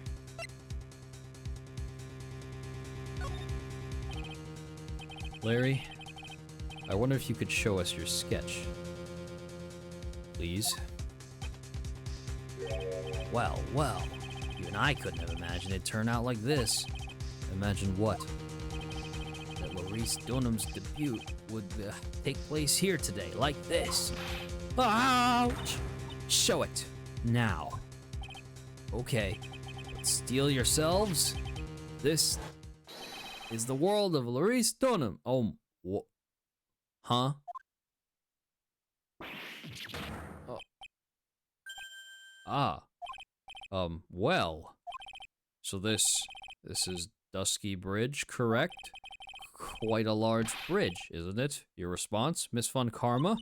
Yes, well, it's a better drawing than I expected, isn't it? Isn't it? I struggled to reproduce those flames, I really did. Yes, I'm sure you did.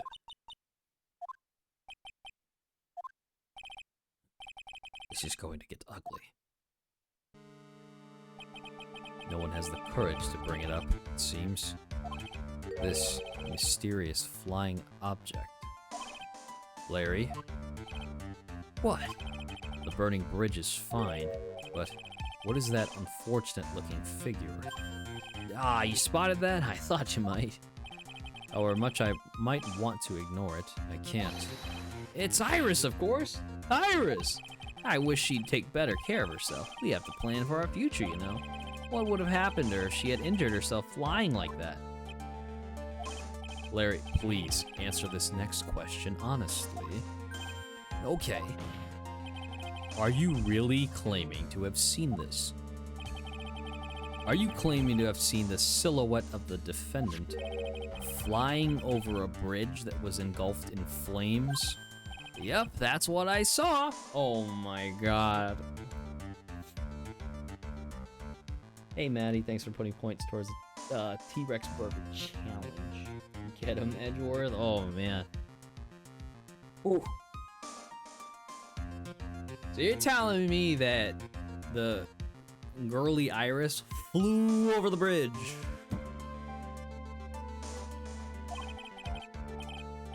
That's why I drew it. I'm an artiste, a real artiste. Are you high? She's really high up in this picture.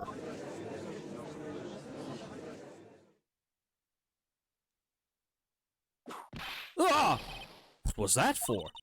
This is all a bad dream. I was hitting you on the cheek to test that theory. Please whip your own cheek from now on if you wish to test your wild theories. Anyway, no court of law will ever acknowledge that people can fly. Actually, there is some precedent for this. She was flying pretty high, my sweet Iris. She was about 30 feet above the bridge, at least. It was really something to see. 30 feet up, bruh. 10 feet is 2-story? Oh my god. So you're saying that girly flew 30 feet in the air from the bridge? Bruh. Anything involving Iris is bad news. That's a... Okay, Final Fantasy 15. I see you. I see you. Or as they would call her as Iris, but oh my god. So this girly flew. Boom, 30 feet. I don't believe this shit, but okay. This has to be some kind of a mistake. Mr. Edgeworth, please bring the witness back down to earth. What? Me? This witness is your friend, is he not? Accessory to foolishness, Miles Edgeworth. Let us get back to the cross-examination, by force if necessary. Mr. Edgeworth, I expect you to expose the obvious contradiction here. Yes, Your Honor. Looks like I've got another reason to remember this moron. Wait, did we even get it as evidence? We didn't. Well, what did you think of my debut piece? Get that thing away from me! Oh, we got it. Okay. Now hurry up and cross-examine him!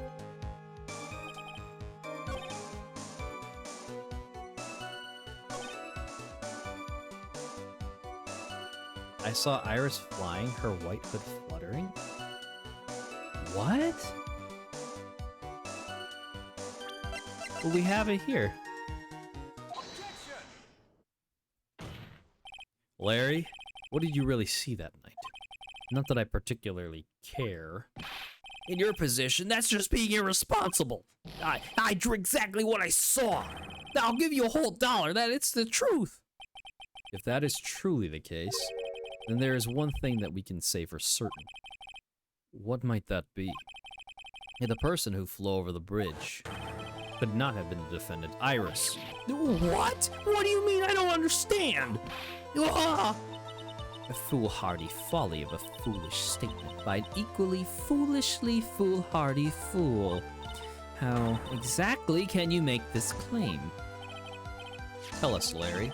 According to this picture, the individual whom you say you saw was wearing a hood, correct? Of course she was. That rundown shack is quite away from the bridge. The hood is what told me that this floating angel was my Iris. Though it is my darling Iris, and Iris is my darling hood. Ugh. It seems there are bigger fools in this world than the one at the defense's bench. Larry, there's something you need to be aware of. On the night of the murder, Iris wasn't wearing her hood. She had given it to Wright as a gift. Are you going to change your story now? Perhaps suggest it was Wright who took flight? What are you talking about? I think you understand what I mean just fine. Why did Nick have Iris's hood? What? Edgy, what's going on with Iris and Nick? Why you, Nick, you dog?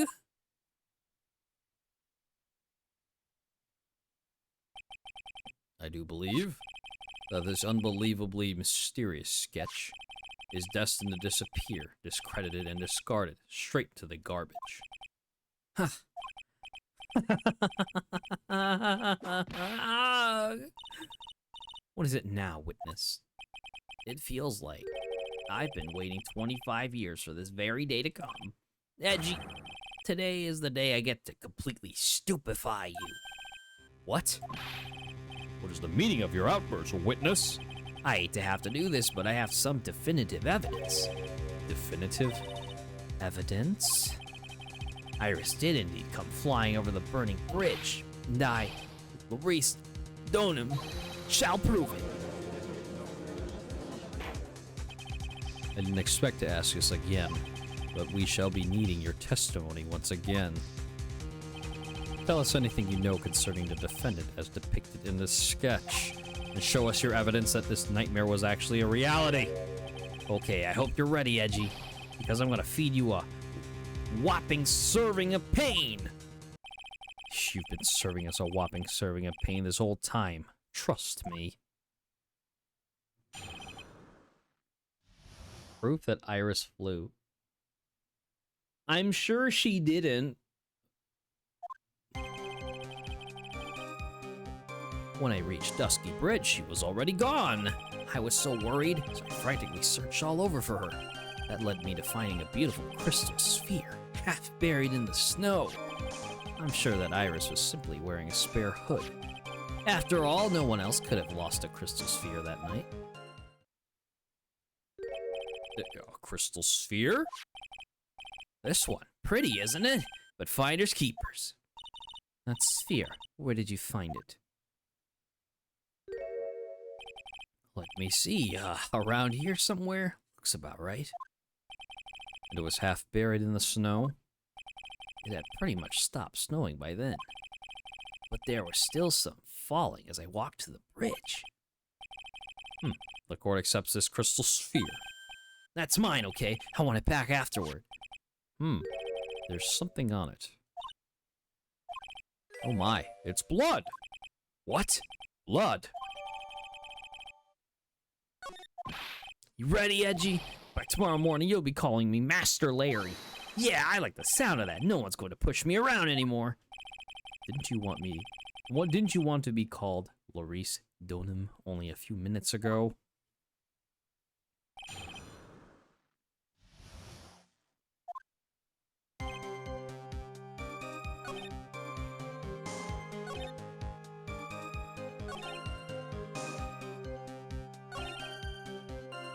No one else could have lost a crystal sphere that night.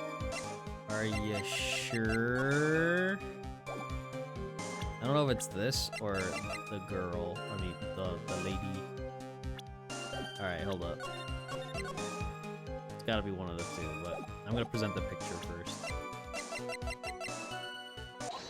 Yep, it's the picture. Larry. That night, there was someone who lost a crystal sphere. There was? Who? Who was the stupid idiot? Miss Elise Donham, the mentor to a stupid idiot. Victim? I have a photo of her here. On the end of her staff, you can see a familiar-looking crystal sphere. Hey, that's my photograph. Give it back.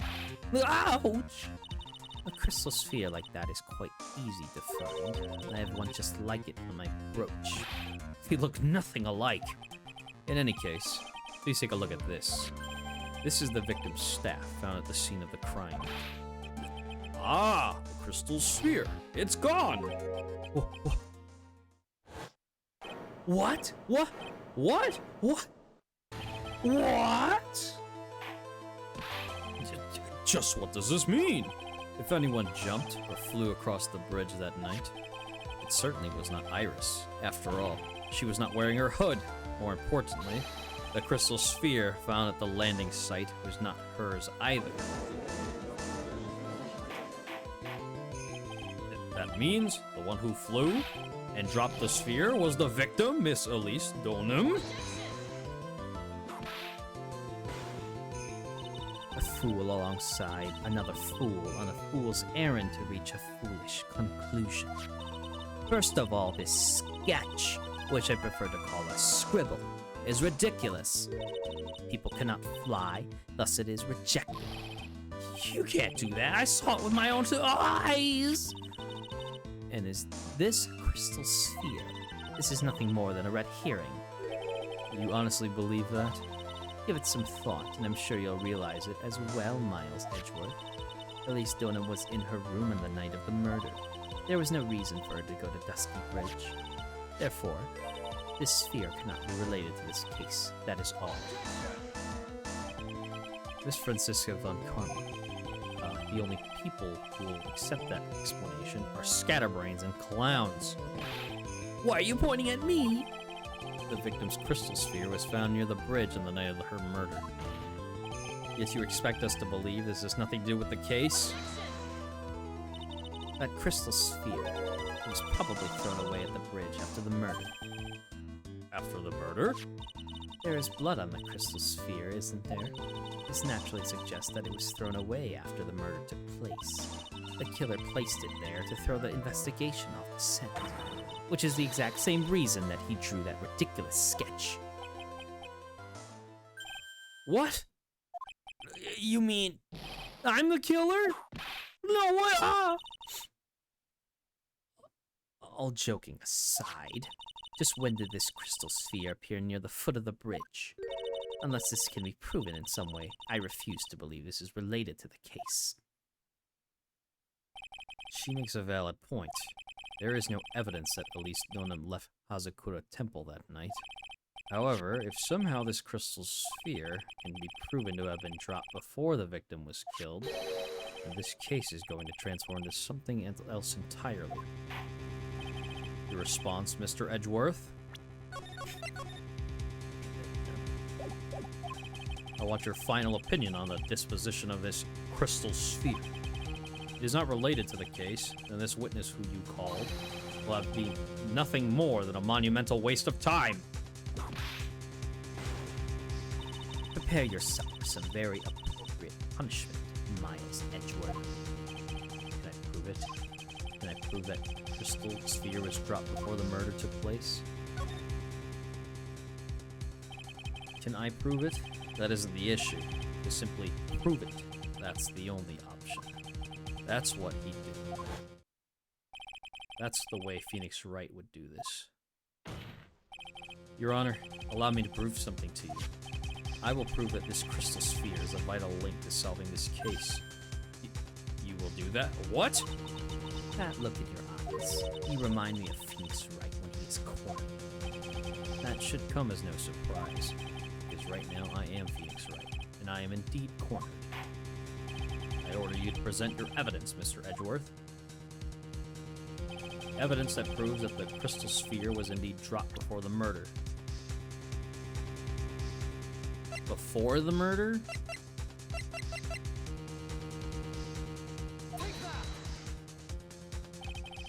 Your response, Miss Von Karma? Birds of a feather flock together. Are you familiar with this phrase, Miles Edgeworth? I think one such bird is calling for its fellow now. Go, Edgy, do it! Prove it! Win, win, win! Just cheering. It's as though I'm listening to the ominous calls of ravens. One more chance, Your Honor. I can't turn back after coming all this way. Okay, so time, blah, blah, blah. Let me think this through. Blah, blah.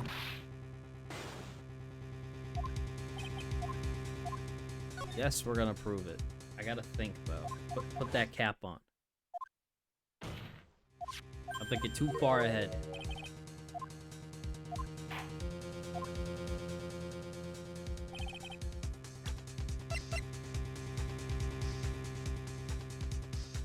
That's her fingerprints on. Evidence that proves that the crystal sphere was indeed dropped before the murder.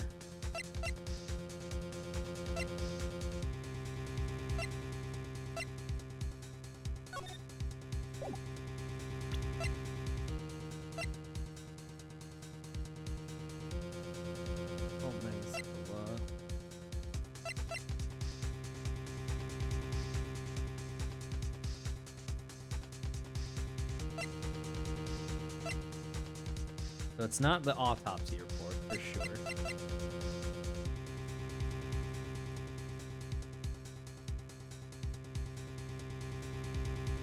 half covered in snow near Dusky Bridge the night of the crime. Has blood on it.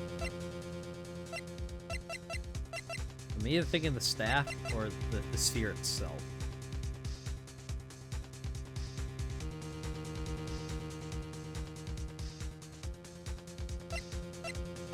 Or the picture.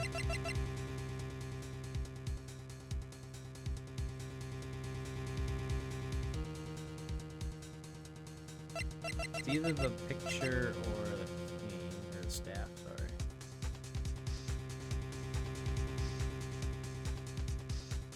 Has her fingerprints on it.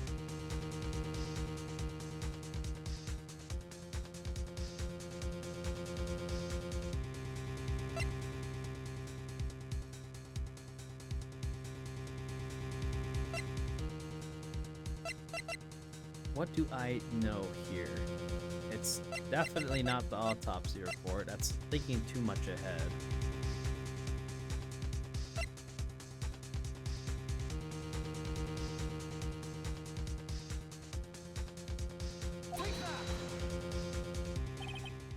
Nope, not it. Okay, so it's not that either. Think. You gotta put the cap on. You gotta think here.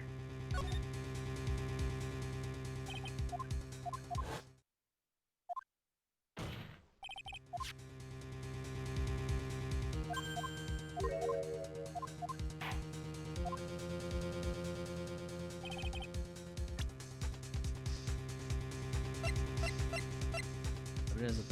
Who's at the crystals?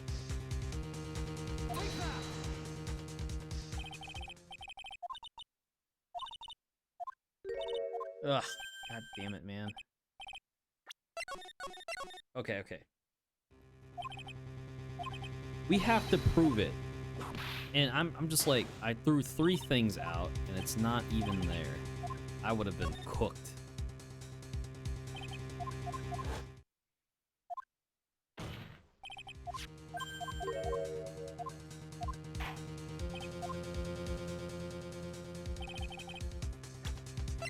So it's not this.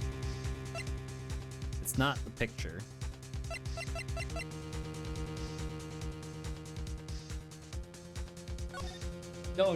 Don't tell me it's this. Oh, okay. It would make sense.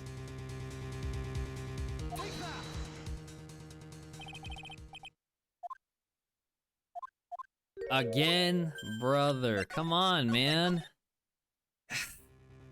All right, hold on. Okay, so it's not the sketch, and it's not the autopsy report. It's not her picture, and it's not the staff.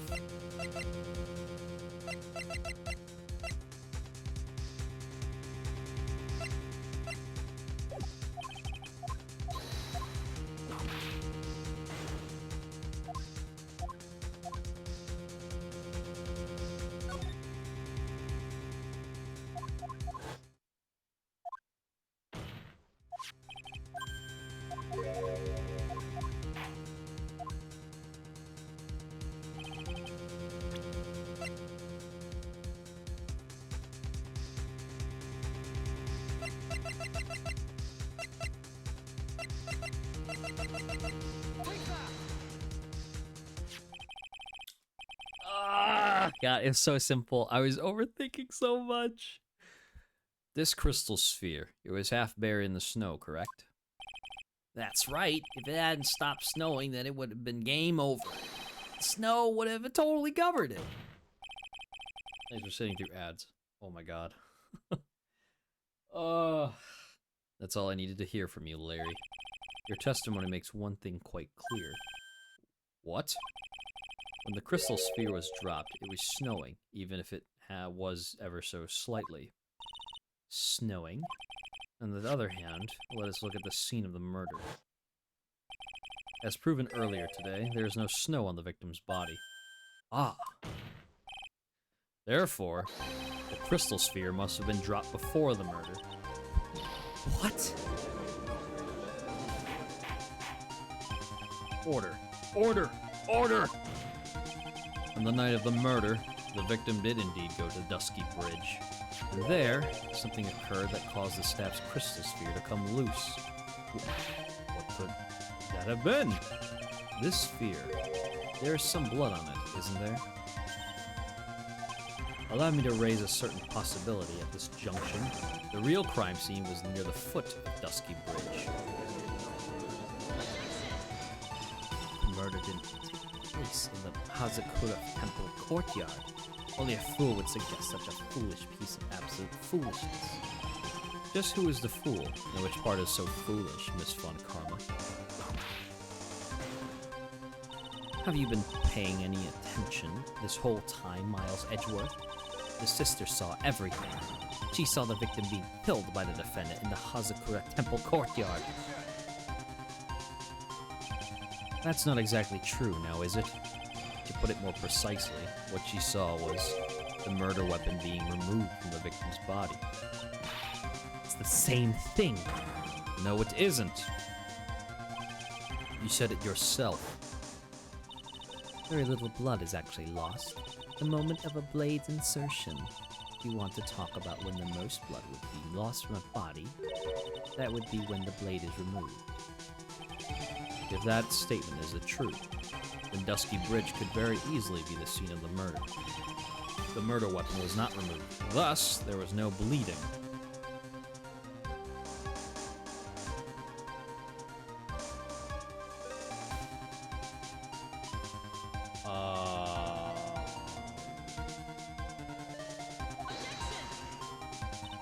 You are forgetting one vital thing, Miles Edgeworth. At least Donu's body was found in Hazakura Temple. On foot, it takes 15 minutes to travel from Dusky Bridge to Hazakura Temple. You mean to suggest someone carried the body all that way? I've made it this far. The only place to take this is to the end. I just need to prove that my version of the events is also perfectly plausible. Now, if the defense is ready, the court would like to have an explanation. Please show us the method by which the victim's body was carried to Hazakura Temple.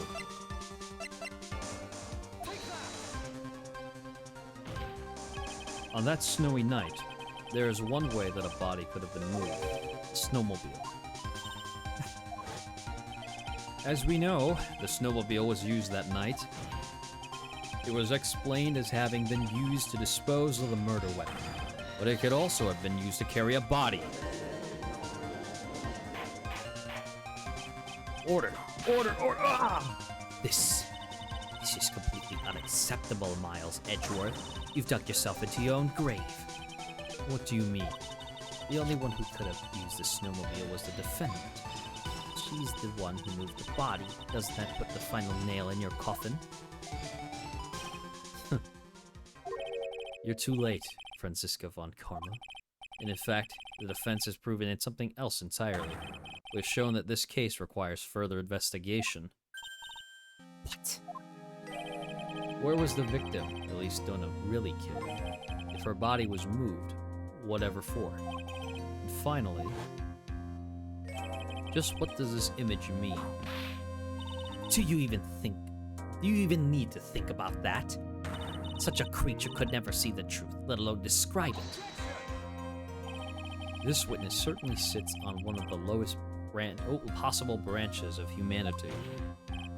However, he would never utter a lie that could hurt a girl with whom he is enamored. He drew this, so it is something that actually happened. The defense stands firm on this point. Edgy, thank you. That settles it, then. I cannot give a verdict under these circumstances. Ugh. Ugh. Right. I seem to have fulfilled my part in this. It is just as I thought. Franziska von Karma, you make a wonderful partner. Excuse me? There was one reason, and one alone, for me being here. To expose the darkness lurking in this case, and then pass it on to Wright. Really? That's what this was all about? You could have just told me that from the very beginning. Then I wouldn't have had Franzi whipping me. Oh, ouch! Miles Edgeworth, I don't care about what you were here to do. This was my chance to finally grind you under my heel. A shame that your chances seem to have slipped you by. What a shame, Franzi! This is all your fault. Such a terrible witness. You are an affront to— Oh, god damn! I demand satisfaction, she says.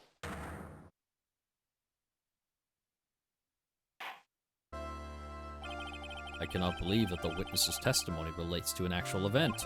However, there is to be some sort of answer for the questions it raises.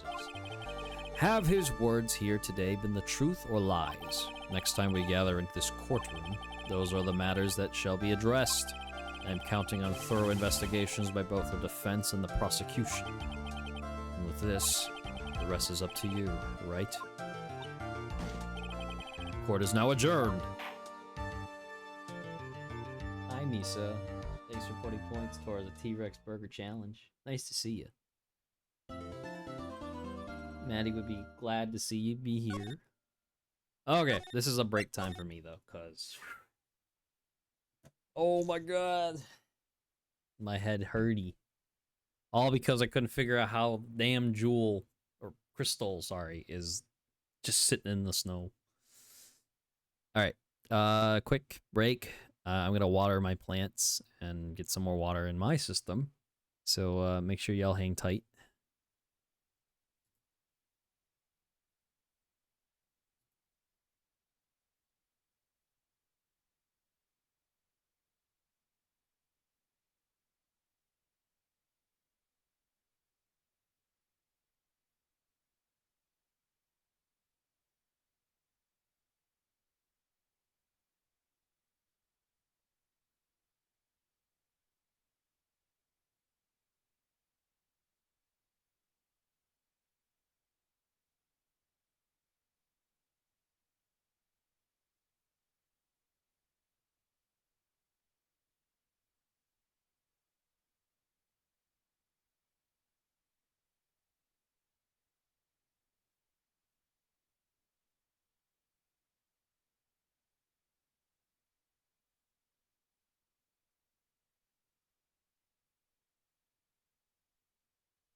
Alright, y'all. I'm back.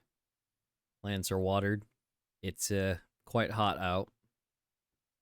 Excuse me. Probably not as hot as down south. But yeah, I'm going right back in. Let's check it out.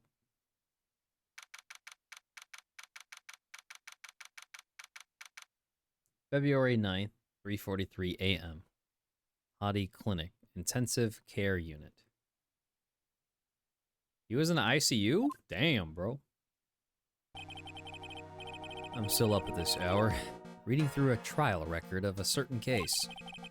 It's the first case my mentor, Mia Fey, had ever handled in a court of law. The horrifying truth that I refuse to accept is holding me hostage here, within its pages.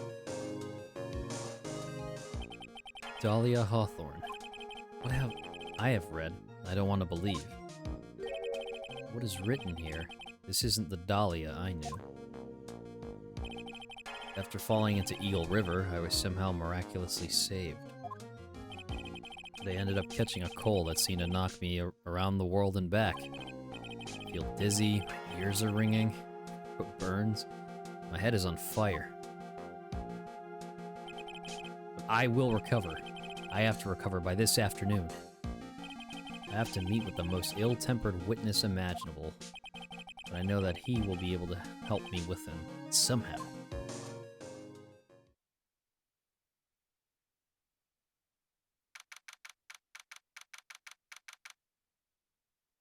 February 9th, 2:43 p.m., Dusky Bridge. Right.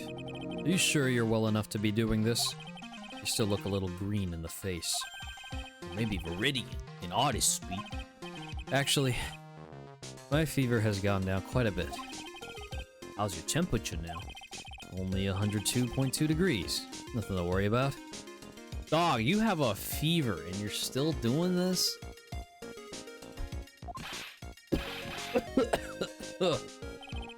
Anyway. I read today's trial record. You weren't bad, Edgeworth. Pretty impressive despite the circumstances. We're not in the clear yet. The main point of contention tomorrow is going to be the murder weapon. Yeah. In the end, the Shichishido did not deliver the deadly blow, which means there must be another sword hiding out there that we don't know about. Another sword, huh? Don't you worry about a thing, pal. I'll dig up the murder weapon myself. I'll eat my coat. Thanks again, Edgeworth. I'll handle things from here. This is probably for the best. Actually, I was thinking about paying the old precinct a little visit. There's something I want to look into, and that is our client's background, naturally. You mean Iris, sir? I have the feeling that we've met before. All I want is confirmation, one way or the other. And since I probably won't be getting that from you, I'm sorry, Edgeworth. I bid you adieu. Adieu, right? Take care. Guess I should get moving too. Why? Do you need to be somewhere? Yeah, I've gotta get to work on this bridge, pal. I'm rigging something up so we can get across to the other side. That's right, Maya's still stuck over at the inner temple. But don't you worry, pal. As soon as it's all set, you'll be the first to know. Thank you, Gumshoe. No problem, pal. Just try not to give me that cough of yours, okay? Alright, I'm off. Hang in there, Maya. We'll get you out, I promise. But in the meantime, I've got to continue collecting evidence. That thing looks like it's ready to collapse, at least more than it did before. According to Bikini, Eagle Mountain is very prone to earthquakes, which reminds me, if my memory serves me correctly, Edgeworth isn't exactly a fan of earthquakes. Hazakura Temple doesn't have a single private phone line, and there aren't any houses in the area, so I guess Bikini is the only one who uses it. Or this. I really wish I had brought my cell phone with me.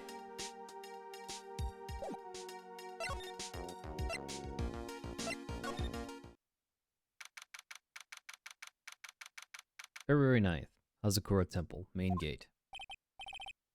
on, please. It's for art's sake, I swear. There's only one guy I know who could be this persistent and high-strung. I'm talking about the heroine here. The heroine in my book. It'll make you famous. Ah! Enough. The fools fool, fools who foolishly accept the foolishness of a fool's fool. Wouldn't you agree, Phoenix Wright? Huh? Me? Wait a second. I know you. You're, Ow! Your reflexes and mine need to shape up. My brain's frying like a sunny side up, and you want to grill me over a name? Frenzy, you can't do that. Even as we speak, Nick's on the brink of death, or so I'm told. Whip a dead horse. Isn't that one of your American sayings? No, it's not, and I'm not on the brink of anything. Come on, Nick, tell her, would you? Tell her she needs to model for my new picture book, Franzie's Whippity Whip Trip. Before you ask me to model, learn to give at least semi-coherent testimony. For that, you'll have to learn how to live a semi-coherent life, Larry. I don't care what anyone says, I'm telling the truth, I saw what I saw. She flew, I'm telling you, whoosh! Just like that dude with the red underwear. Don't you think I'm gonna forgive you guys when you come crawling back to apologize? Ugh, off he goes. It's amazing how little has changed with you in the past year, Phoenix Wright. Oh boy, what do you want, Franziska? Have you been in Germany all this time? That's right, extending my perfect win record, naturally. Oh joy, sounds like she hasn't changed a bit. Has it really been a year since we first met? I am Franziska von Karma, the prodigy. I see. I gave up a promising career in Germany and came to this country for one sole reason. Revenge. Franziska was born and raised in Germany and became a prosecutor at the age of 13. Her father was the legendary prosecutor, Manfred von Karma. Why does his profile look like that, dog? He had a perfect win record for 40 long years, but now he is gone from this world. Don't tell me you still hold a grudge against me because of what happened to your father. Phoenix Wright, you will fall before me. This I promise. But it will be for my sake, not my father's. Are we clear? Yes, Crystal. In truth, I was shocked. I came back to America with the intention of defeating you. Instead, it was my little brother who was leading the defense. Edgeworth. Come to think of it, Edgeworth was pulled into being a prosecutor by Manfred von Karma as well. Miles Edgeworth told me something very interesting, you know. He said this case has a special significance to you. Because it does. And that's precisely why I'm here. Your personal involvement will make crushing you into teensy-weensy pieces all the better. It's probably the fever, but she's so openly hostile that it's almost kind of cute. Ow! No smirking. No whipping the sick. That foolish fool, doing such a foolish favor for such a foolishly foolish fool. Edgeworth. Make no mistake, Phoenix Wright. I came here for one thing, and one thing only. Pulverize you. It's not like I thought you were here to bring me some cold killer X, you know? Alright, first of all, about this— OW! I refuse to help you, Phoenix Wright. I should have known better than to try. Oh, we got whipped again. Okay.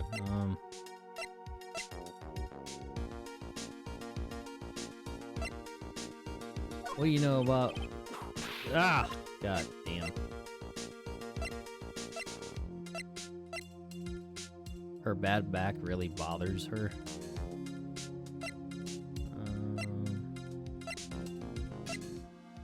Oh, we get the Mia profile. So Maya there. Alright, what else you gotta say to me? I went over the whole case file on the flight over. You read the whole thing? Yes, every last word of every last sentence of every last paragraph. All the ridiculous things you did made it a very interesting read, you know. Attempting to cross a burning bridge, do you even consider the dangers? No. The only thought in my mind was, I have to get across. A fool who doesn't think is more foolish than a fool who foolishly thinks. Gumshoe said he'd let me know once the bridge was repaired. She's got to be okay. Just know it. Plus, I need to ask her about what really happened at the Inner Temple that night. Well, she's not helping us with anything, so... I'll have to know what that thing was used for on the night of the crime. Still thinking small, I see Phoenix Wright. Or perhaps none at all. That's why you will never defeat me. Sorry to burst your bubble, but I don't recall ever losing to you. It's time for us to settle this once and for all with one final showdown. Looks like she's mentally blocked out my victories over her from her memory. It's one impressive gate. Compared to the grandeur of the main gate at the Funkarma estate, it's but a pet door. Looks really, idyllic? Idyllic? Sorry, I can't, it's been a while since I've seen that word. With all that snow on it, don't you think? All that snow, don't make me laugh. This is but a light dusting where I come from. Don't make things up just because you think I'll never get to see it for myself. What if she's secretly trying to impress Phoenix? Like, I know all of this stuff. It's way better where I'm at. Yeah, I never noticed the bell. It's a quaint little bell tower. I never would have thought that something this horrible was about to happen. When Iris rang the lights out, bell that night? Okay. Bye, Francisco.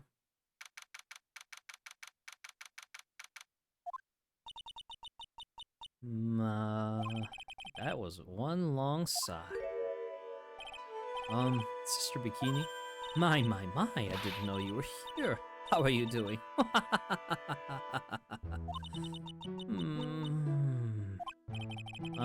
You don't have to pretend to be in a good mood for my sake.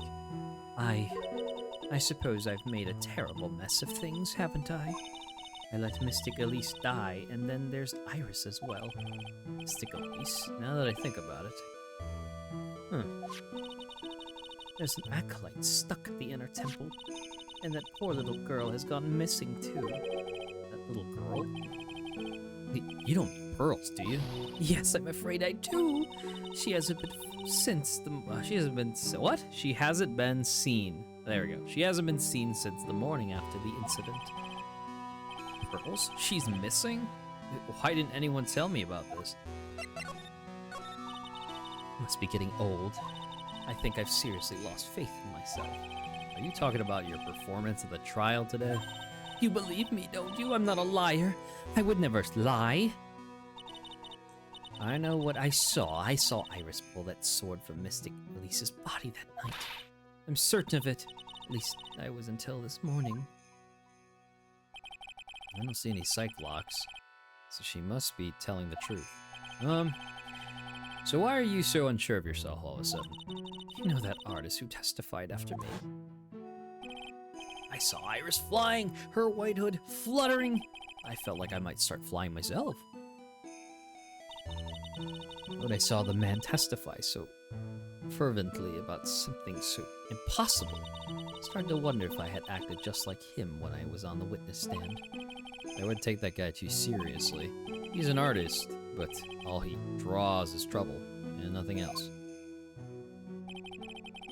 Both Bikini and Larry are telling the truth. That can only mean one thing. They both didn't see what they think they saw. On the night of the incident, you met Iris at the Inner Temple. Is that correct? That's right. I'm sure it was Iris.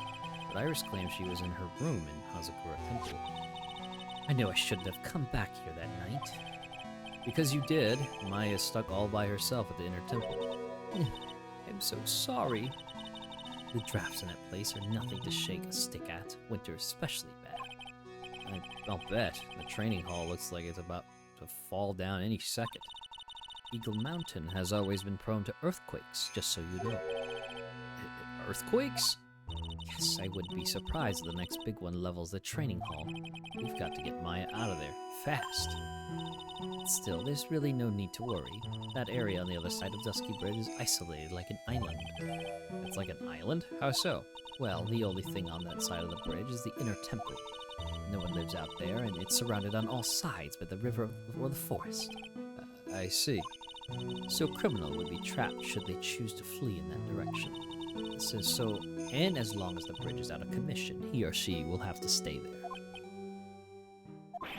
It means Maya could be stuck out there with a murderer and with no way of escape either. Oh dear, yes, I suppose it does. Ugh, please, Gumshoe, get that bridge up faster. I'm curious about a few things, if you don't mind answering some questions. Oh, do you need to know my measurements for your investigation or something? No. I want to know a little more about the victim, Miss Elise Donham. I'm afraid I don't know her waist size, or her bust size for that matter. No. I'm wondering why she came to stay in a place like this to begin with. I mean, she told us herself that she wasn't here for spiritual training. My, you make it sound like this place is some sort of dump. Mr. Wright, Mystic Elise was here to soak up the natural beauty of Eagle Mountain, if you must know. There, you did it again. Sister Bikini, I notice you always refer to Miss Donham as Mystic Elise. Oh? Yes, now why is that? After all, she's not here as an acolyte. We address all our visitors as Mystic. It makes their experience feel authentic. And anyway, she's older than me. You must respect your elders here. How do you know that? How can you say for sure that she's older than you? Oh! 5? Oh, man. Seems Miss Elise Donham was no ordinary visitor after all. There's Pearls. She was with Miss Donham on the evening of the murder, and now she's vanished. It's all got to be connected somehow. Why did Pearls have to get mixed up in this mess? Please, Mr. Wright, I know you're worried, but try to keep it together. Oh, man. My head's throbbing so bad, it's killing me. Pearls, she was with Miss Donham of the night of the murder, remember? Yes, but I have a temple to run, you know. I was busy preparing for the training. I didn't see the little darling even once after we finished eating dinner. The murder. It didn't take place right in front of her innocent eyes, did it? According to the detective, she hasn't turned up at her home either. Come on, keep calm. There's one place left where Pearls could be. She just has to be there. Come on, Gumshoe. Tell me you'll be done with the repair soon. Alright, to the courtyard. February 9th, Hazakura Temple Courtyard. So her sister Bikini witnessed the incident. Hard to imagine she was lying on the stand, so maybe there are some clues that have yet to be found. The main gate's on the other side of that stone wall. Difference in elevation is almost 10 feet. That's how steep this hillside is. That's also the height of the body fell from, according to the autopsy. Is it possible that Miss Donham was pushed from the top of the wall? The Shichishido. It's there in Mr. Gami's right hand, but it was proven in court today that it wasn't the murder weapon. Given the design, it must have been used for some pretty gruesome things in the past. Miss Donham's staff. I definitely remember there being a crystal sphere attached to the staff. I guess Larry eventually found the sphere near the foot of Dusky Bridge, but what was it doing all the way out there?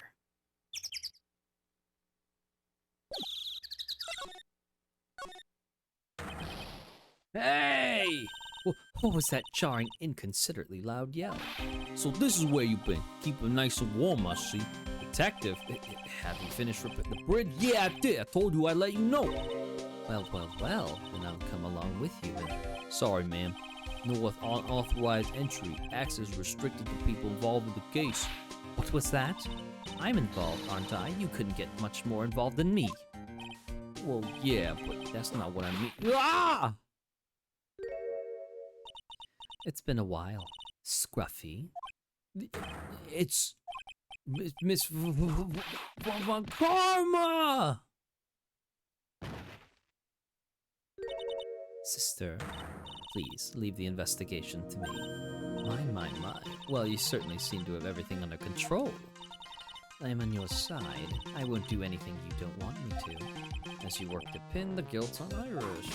What do you daydream about, Phoenix Wright? Ow, that hurts, you know. Silence.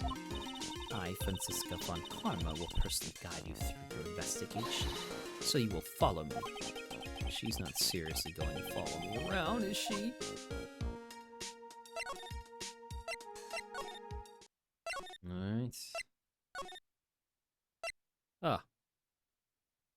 Alright. Interesting repair job. That's very interesting. Okay, let's go to Heavenly Hall.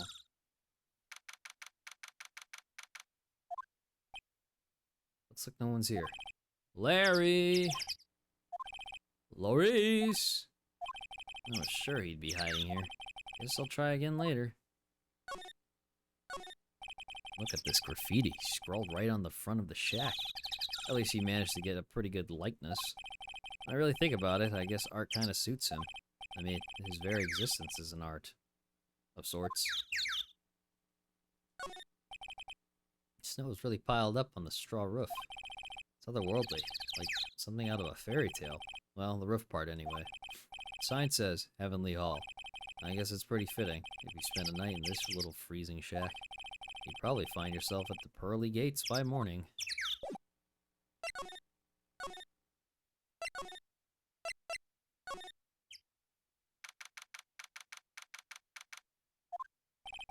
Things have certainly become a lot more hectic than before. They must have commenced with the investigation. Oh, Mr. Nick. Oh, that voice. Pearls! Mr. Nick! Mr. Nick! Oh, it's Pearls. So, you were here, ever since that night. I was so lonely, I thought I was going to die. When I woke up in the morning and saw that dusky bridge was gone, I realized I was all alone. She was all alone? It must have been very trying for you, little girl. I am Francisca von Karma, the prodigy. There's no need to worry now that I'm here. You're the prosecutor who was so mean to Mystic Maya last year. Well, I don't like you. You're nothing but a little girl without your whip. Oh. Damn, get her! That's what I'm talking about.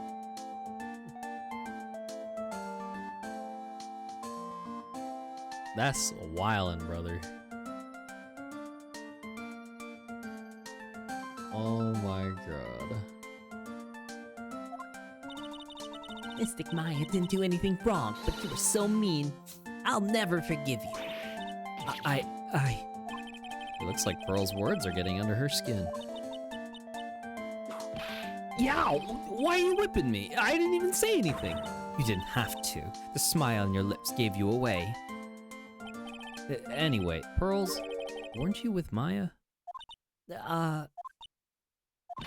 I'm sorry. It's all my fault. Huh? What are you talking about, Pearls? Mystic Maya. Oh no! God damn it! We trying to get information. Poor Pearls. Hey, wait! Pearls! She just ran off. Ow! That was cruel, Phoenix Wright. To make a little girl cry like that is inexcusable. What was that all about? Pearls acting like that. It's giving me the creeps. Guess I'd better take another look around since I finally got a chance. Especially since thinking about this place seems different from 2 days ago. Phoenix Wright. What? And would you stop calling me by my full name like that? Was this once a prosperous port? A port? Yes, that metal hook is a mooring post for boats, you know. Oh, that. Well, that's an anchor for one of the wires that is used to hold up the bridge. I think the wire that was tied to this probably snapped when the bridge burned down. I mean, there's no way there was ever a port all the way up here. Don't get smart with me, Phoenix Wright. But I didn't say anything. Look at all the Buddha statues lined up along this path. Phoenix Wright, do you think this is how many siblings the head nun has? Why don't you ask her the next time you see her? You know what? I think I will. And she'll probably slap you for prying into her private affairs. There's a weird smell coming from that incinerator. The door is also open, almost like it's begging me to look inside. Well, well, let's see what stunning clue is concealed in here, shall we? Huh? It's empty. How naive of you, Phoenix Wright. But it's a bit strange, don't you think? Franziska von Karma? I seem to remember. There was snow on this incinerator the first time I saw it. In other words, someone's been using it to burn something recently. Listen, Phoenix Wright, it's impertinent to call people by their full names. I was only copying you.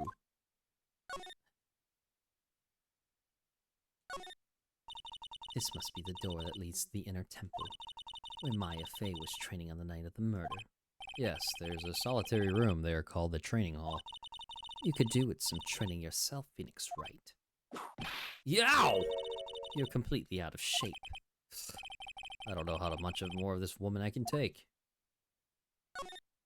The sign says inner temple. I don't know how you're reading it, but it's incomprehensible to me. Actually, I can't read it either. Feigning comprehension isn't a very good habit to have, Phoenix Wright. She looks really happy to have finally caught me on something.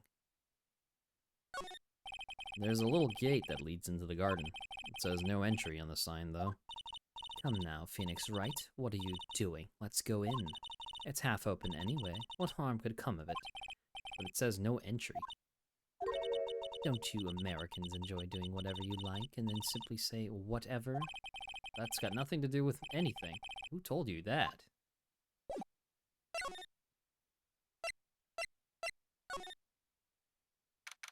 Oh man, there is an interesting amount of things happening in this room. What's wrong? Why are you so quiet? Maya, she was supposed to be in here training. Yet it appears she's nowhere to be seen. What's that? That strange lock? Wasn't there 2 days ago. This whole room is really giving off some strange vibes. What is going on over here? What do you think of this yellowish poster? What do you think this yellowish poster is, Phoenix Wright? It's a scroll, not a poster. It's a picture of a woman who's actually... A woman? I don't see any woman here. There's a different atmosphere in this room since the last time I was here. No, it's not a different atmosphere. It's a different smell. It's gravy. What's the matter? This scroll, it's been completely covered in gravy. Yes, there is a very appetizing smell in here. Gravy is a type of sauce. So when you run out of paint, you Americans use gravy as a substitute, I see. No, no one does that. For starters, it stinks. This must be the gravy that we had with the roast on the night of the incident. Why would anyone do this? Why this scroll? Obscured by gravy.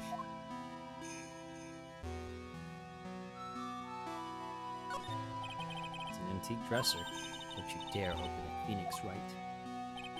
Now I know how Maya feels when I tell her not to touch things. What a pity. It's full of nothing but old clothes for applicants. I thought we weren't opening it. I'm from the prosecutor's office. I can do anything. Yeah, you can do anything, except stand up to a 9-year-old girl. Ooh!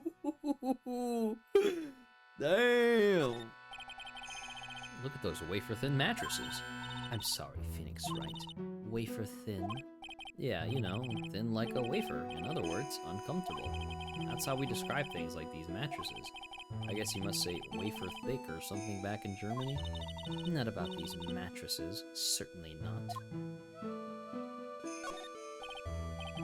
This door. When I was here 2 days ago, that weird lock wasn't on it.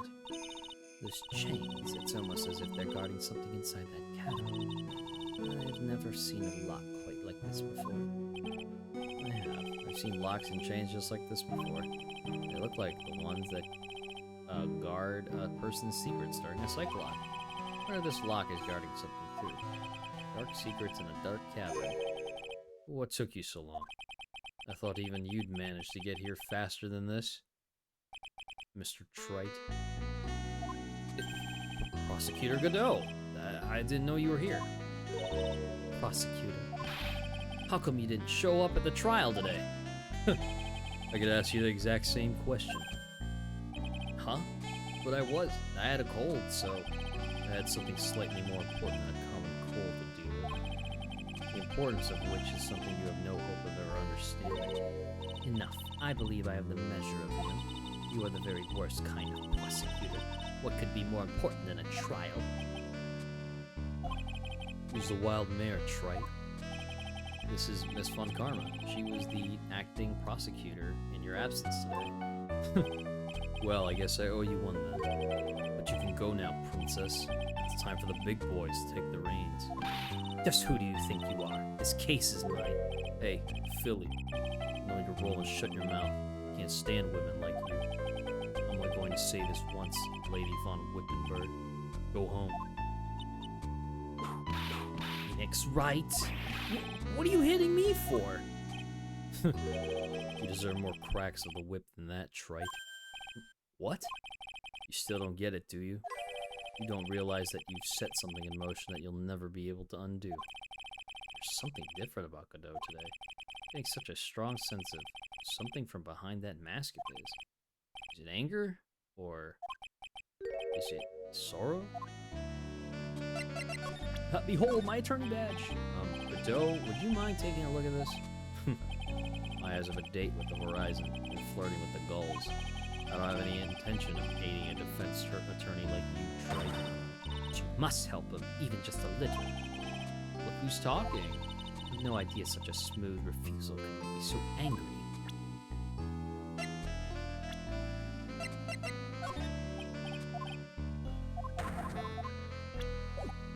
Okay, well, he doesn't really want me to do anything, so I'm asking. You had some important business, and that's why you weren't in court, huh? So what was it? I've told you once before, but perhaps you don't remember. I returned from the depths of hell to do battle with you. You see, Trite, I've experienced something most have not. Death. You died? Of course, being extradited from hell is a tedious affair. The meticulous regeneration and adjustment of all your internal organs is... well, let's just say modern medicine allows us all to live to a ripe old age. Even someone like me. So, you mean, that mask you wear is... this ugly device? I promise is not a fashion statement, my unenlightened friend. But out of this, I can see your frequently dumbfounded face. I didn't know. My eyesight is pretty messed up. Even with these huge goggles on my head, I still can't see everything. Still, I keep this worn-out piece of junk of a body going with regular servicing. I'm sorry, but you say you experienced death. How is that possible? What happened? Why don't you ask him? Huh? Me? Yeah, Trite, you should know all about it. You know when my life ended, and who ended it for me. Well, Phoenix Wright, do you? I don't know what he's talking about. Although, to be honest, I do feel a little tug at the corner of my memory. I think I do know about how Godot was killed. It'll all become clear in due time. Isn't that right, Trite? Earlier, you said I've done something I can never undo. What do you mean by that exactly?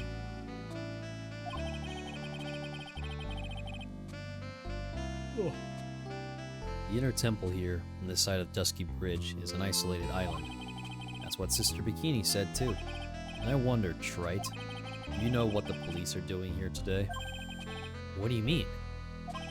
They're searching for any trace of an acolyte who went missing. Missing?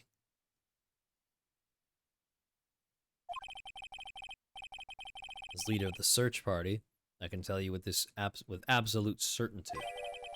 Maya Fey is not on this side of the Dusky Bridge. Huh? That's impossible. She came here that night and...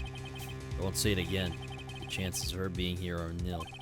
Excluding, of course, one very unique place. One? Where is that? The Sacred Cavern, the entrance of which we are standing at right now. This is the only place that search party has yet to explore. They haven't searched that cavern yet, huh? Be aware, though, that the temperature inside frequently falls below freezing. Even if she were in there, the chances of her being found alive are slim at best. No! Which means, Trite, that you sent Maya Fey to her death. You fool. That's the situation. Why aren't you in there with a search party right now? You must have blinders on, like equestrian angel. Don't you see the big lock and chains? It's a trick lock. I'm making preparations to open it as we speak. Well, Trite, once again, a woman dies because of you. Once again? What are you talking about? Don't tell me you've forgotten. It was only 2 years ago, after all, when the last unfortunate woman died because of you. Because of me? And do you know who that was? It was Maya Fey's sister. That's right. Mia Fey. Mia? You killed her. No, that's not how it was. It was 2 years ago. Mia Fey was pursuing someone. A man. But she bit off more than she could chew. She made a very dangerous enemy. Yeah, that's one case I'll never forget. But I got that guy, personally. Sure. Miss Fey's murderer was caught. But that won't bring her back. Well, no, but... You were with her at that time, you and no one else. It was your responsibility. You should have protected her. You say Mia Fey was your teacher. Well then, I'd say you've learned nothing, Trite. You robbed her of her life, and now, you've let her sister suffer the same fate. I haven't sentenced Maya to death. No. What is this peculiar-looking lock? Why don't we just break it open? It would be a simple matter of... I'm afraid we can't do that. This area has always been prone to earthquakes. The repeated tremors have weakened the foundation of the training hall. Any excessive force used to break the lock open would... Well, let's just say the inner temple and sacred cavern would be a thing of the past. Very well, then I suggest the obvious solution of opening it with the key. Sure, just show me where the keyhole is on this trick lock. There's no keyhole? That's right, an interesting puzzle, huh? The person who set this lock is the only one who can open it. And who was it? Simple, the accused. What? Iris? When an acolyte undergoes training inside the sacred cavern, the attending sister is responsible for locking the entrance. Obviously, the night of the murder was no exception. Maya Fey was to train in there. Sister Bikini did mention it a number of times now that I think about it. He said that Iris was left in charge of supervising the early stages of the training. So Iris, the accused, is the only one who can open this lock. I've arranged for her to be brought here now. Iris is the only person who can open this lock? If she gets here soon. Hang on in there. Maya, we'll get you out. So, I should be getting back to work. Wait, Godot. How sure about Maya are you? There's no doubt in my mind. She's in the sacred cavern somewhere. It's the only place she could be. You better start praying. You better pray that friend of yours brings the accused back here soon. Edgeworth? Listen up, Trite. There's only one thing I want to say to you before I go. I'll never accept you. Never.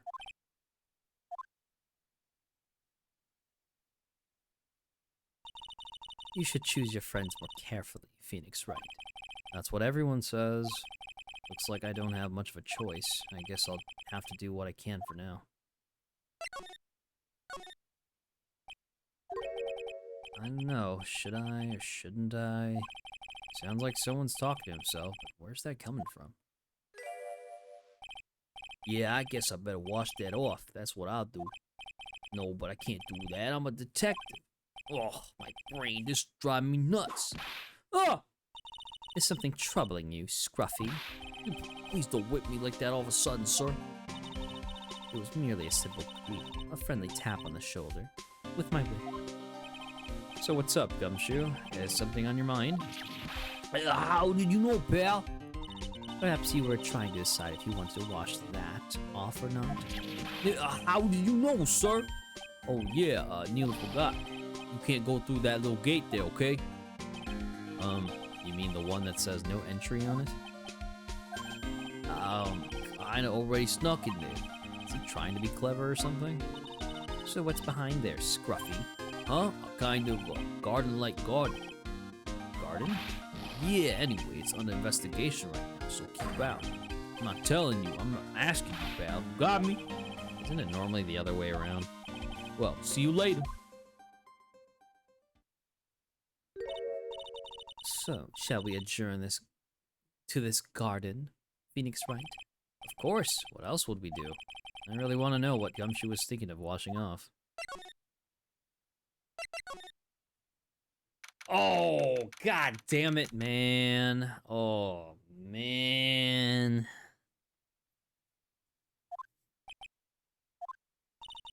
There's a strange feeling in the air. I wonder what it is. Strange feeling? Forget about that. What's that strange writing on the stone lantern? What are you doing here, sir? I thought I said you can't come in here. Don't you know, Scruffy, a fun karma will always show up wherever there is a clue. And there are plenty of clues to be found here. But So how's the Inner Temple investigation going? we have the best forensic team in the world working that place. Forensic team? And what was the outcome of this scientific study? Nothing. Scientifically speaking, the place is as clean as a whistle. That's simply not good enough, Scruffy. Do you think I'll let you get away with that? Uh-oh.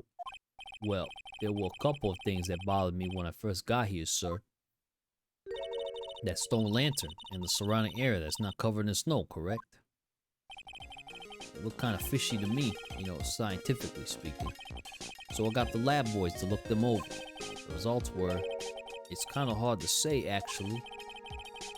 I guess I better look into it then myself. About Maya. Oh, did Mr. Godot tell you yet? Yes, we heard. He's got a search party out looking for her.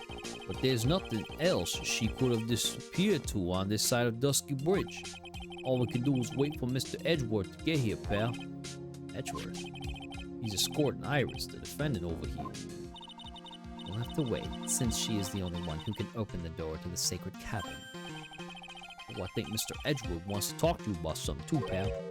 Huh? Wonder what it is. Just don't be expecting any good news when you talk to him. When I spoke to him, Mr. Edgeworth sounded so down. Felt like I was drowning. Sounds pleasant. Alright. There's a charm or something poking out from the snow. Looks pretty old. And there's a leather cord tied to it too. Apparently, it belonged to the victim. Miss Elise Donim. Yeah, there was a broken leather cord around the lady's neck. Ends of the cord found both the victim and this charm match exactly. Sounds to me like this little trinket is going to be my ticket to getting some very big answers. What the heck is that? Uh-oh, you spotted it up, pal. Are you kidding me? It couldn't be more obvious. It says, Maya. Yeah, before you ask, it's written in blood. You will answer all our questions now, Scruffy, without exception. Yes, sir. Well, this is odd. There's no snow on the ground here. And it's an almost perfect rectangle. Couldn't have happened naturally. Yes, it appears as though someone had carefully cleared away the snow. No doubt it was you, wasn't it, Scruffy? No, it wasn't me, sir. I was already like that when my men and I got here to start the investigation. Wasn't the police, then who did it? Oh yeah, there's something I need to tell you. Just between the three of us, okay? What is it? It's top secret. Can't tell anyone, got it? Understood. Well, when I was a kid, I got knocked out of the local wrestling contest, you see. I was so disappointed I just picked up my mouth guard and cried all the way home. Man, I got in so much trouble when I left it out on the couch. Is that it? That's it. Ah! Whoever cleared the snow away must have had a reason. Although I can't even begin to imagine what the reason could be.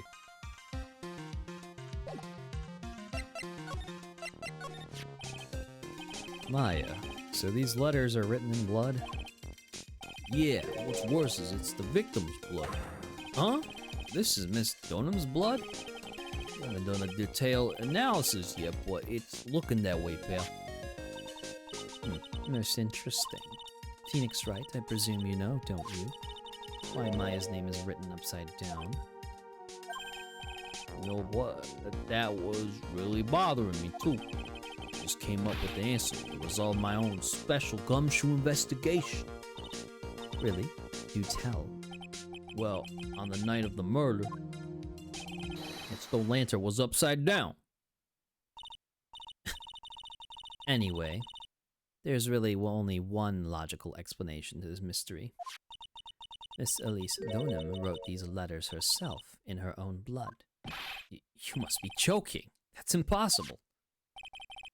The writing in the victim's blood and the other clues left behind, it seems pretty likely that this garden was the scene of Miss Elise Donham's murder. At least, that's our current theory on how the events took place, pal. What? So, Miss Donham was killed here? However you want to look at it, that's what people are saying now. Then, what Sister Bikini saw in the courtyard of the main temple was... well, what was it? It wasn't the scene of the crime. What did she see? What do you think? Miss Von Karma? Suddenly, surely a special gumshoe investigation would reveal the answer, no? But wait a sec, the bloody writing and all the other clues here. Someone could have easily set all that up after the murder, right? Sorry, but that's not an option, pal. Why not? How quickly you forget Phoenix Wright. Ever since the incident occurred, this place has been completely inaccessible because Dusky Bridge was completely burnt out. I was overseeing repairs to the bridge the whole time. No one came over here before me and my men, which means no one could have planted all this stuff here, pal. Can't think of a counter-argument to that. I knew it. I should have washed the blood off the lantern as soon as I got here. This really was the scene of the crime. Then I need to figure out exactly what it was that Bikini actually saw.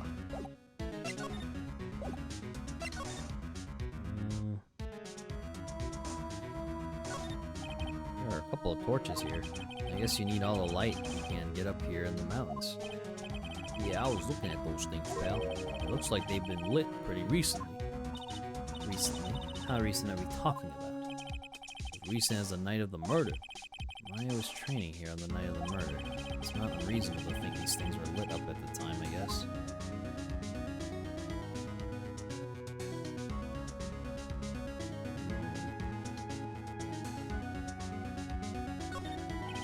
A little lantern, a little statue. It is certainly a quaint little garden. Oh! What is this huge bowl here for? Oh, I know this one. It's a water bowl, isn't it? Everything else is completely frozen over. The ice in this bowl has been broken. That's true. I wonder if this has any impact on the case. Well, I doused my face earlier with the water in this. I was getting kind of sleepy. Ah! Next time you're sleepy, you need only come to me. Got it?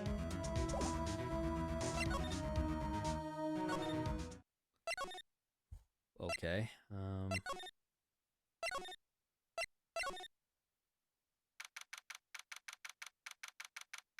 okay, February 9th, Hazakura Temple, main gate. Whew. Ugh. Seems you have a visitor. Mr. Wright? Chris, I'm really glad to see you. But Doe managed to mobilize the police by claiming a state of emergency. Not him again. Never mind him, we gotta hurry and unlock the sacred cavern. Sorry, Mr. Wright. It's my fault so-and-so important to you is locked in there. Mr. Edgeworth, can we finish our conversation here? Alright. Let's hurry to the inner temple then. I'll see you later, right? Wait, Edgeworth. I'm coming with you guys. Sorry, Wright. I can't allow you to come with us. What? I hate to be the one to break it to you, but Maya Fey is in a rather delicate position. What do you mean by a delicate position? This isn't simply a rescue operation, right? It's also investigation. That being the case, we can't allow members of the public to interfere. Come on, Edgeworth. If anything happens, you'll be the first to know. Please, understand, right? But it's Maya. Mr. Wright, all that matters is that Mystic Maya is rescued, correct? Listen to the voice of reason for a change, Phoenix Wright. From now on, consider anything beyond Dusky Bridge to be off limits. We'll be going now. Excuse us. Ah! This is no time to be standing around, Phoenix Wright. Aren't there other things that demand your attention? She's right. Thanks for reminding me. Okay. Oh, we can't even go to the bridge. That's crazy. Hazakura Temple Main Hall. Sister Bikini looks like she's shrunk some since I last saw her. Don't be so rude, Phoenix Wright. What's wrong, Sister Bikini? My. Hello, you two. How are you doing?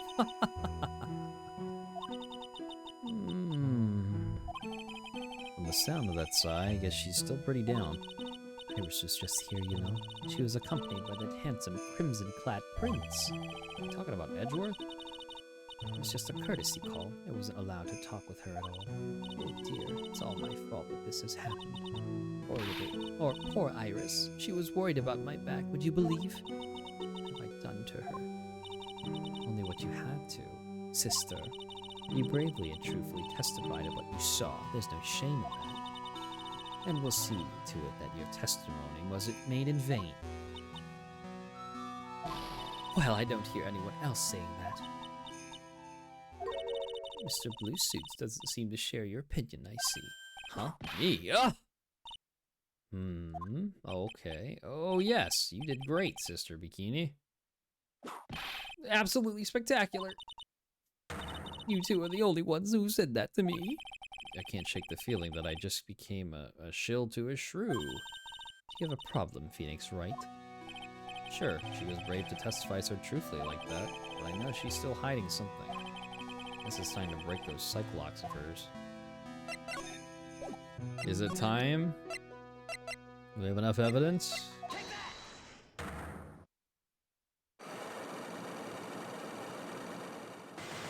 Oh boy.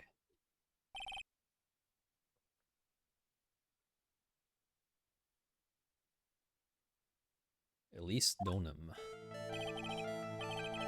Sister Bikini, the truth is becoming increasingly clear to me. I'm convinced that Miss Elise Donham had a special significance to this temple. As to why she had a special significance, I believe it was to do with her true identity. What on earth are you talking about? She was... Mystic Elise was an author. Just an author. Picture books. To be honest, I had my suspicions almost immediately after I met her. Suspicions? Yes, but I didn't have any evidence to support my theory, though. And I knew this piece of evidence proves Miss Donham's true identity. Miss Donham had this charm with her at all times. Where did you... This isn't some cheap good luck charm either. Then, what do you think it is, Mr. Wright? What could a talisman like that possibly be? It's a talisman, is it? Interesting. Oops. This thing speaks volumes about who Miss Donham really was. This talisman and one other item unequivocally prove Miss Donham's true identity.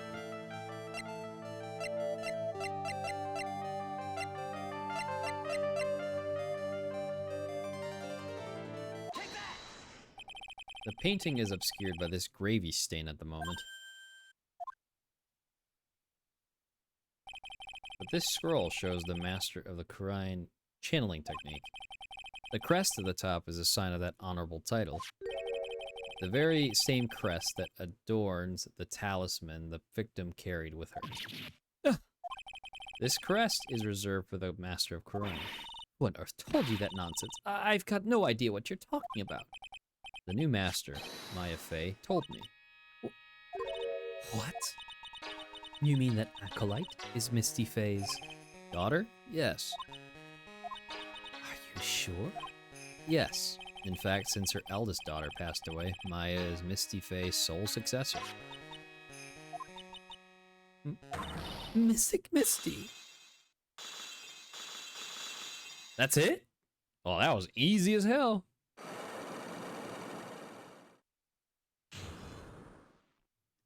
I just noticed I had all 3 points back. Mystic Elise graced us with her presence about a week ago, and she showed me the talisman with that mark on it. Well, I nearly fainted. No one had seen her since she disappeared 17 years ago, after all. What is the significance of this talisman, sister? The Kurine talisman. It's the symbol of the Master of Kurine. Bearer must carry it with them always until their death. Until their death. So Elise Donim was really Maya's mother, huh? She was Misty Fey, the master of the Kurine channeling technique. The truth comes out at last. Looks like we're making some headway here. Tell me, sister, after 17 years, why did she choose to show herself now? Because something happened that called her out of hiding. What happened? Well, what's happening? It can't be. Earthquake? Oh, shit! Oh my goodness, the inner temple. This kind of tremor might... The inner temple? The secret cavern in the training hall. It might very well cave in. What? Maya! God. Oh.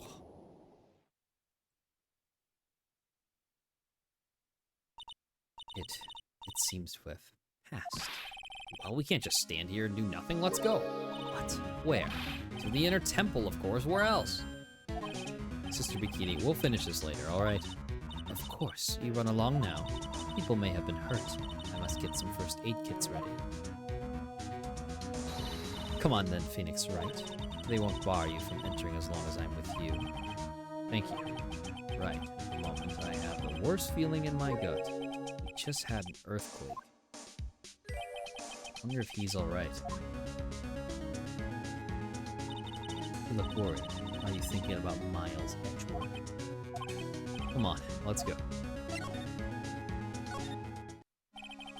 Gotta hurry to the inner temple. Right. Oh, what are you doing here? Could I have? How do you expect us to understand if you don't speak up? Yeah, hey, why am I the only one getting whipped? She's gone. No. Defendant, Iris. She's gone. Gone where? She fled. She escaped.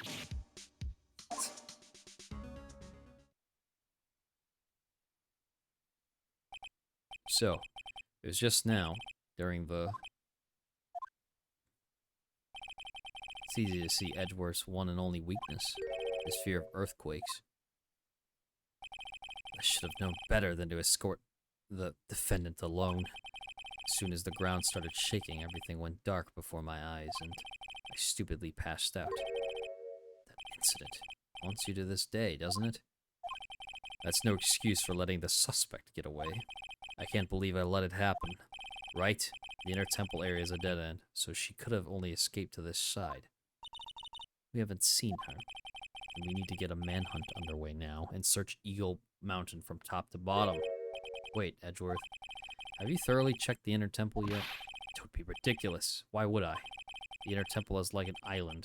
There's no way to escape but to cross. Damn, dog. All 3 of yous. What's up, Sound? Mr. Bob.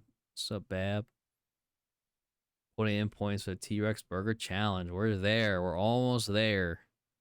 Actually, what's the percentage? That's the real question. 98%? No, that's not it. Iris isn't the type of person to run away, Edgeworth. What are you talking about? Sister Bikini mentioned something when we were with her. She said that the sacred cavern might have caved in because of the quake. And you think Iris might have gone to the inner temple to check on the situation? Listen, Edgeworth. I'm sure she's at the inner temple. A manhunt is not necessary. Right. Let's not waste any more time. We need to get to the training hall's sacred cavern now. Alright, let's go.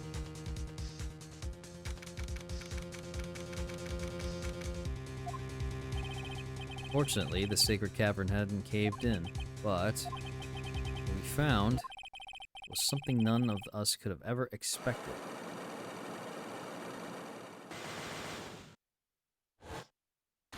Oh my god. How can there be even more locks? What is the meaning of this? Iris? Iris, please tell me what the hell is going on. To be continued? Bro, what?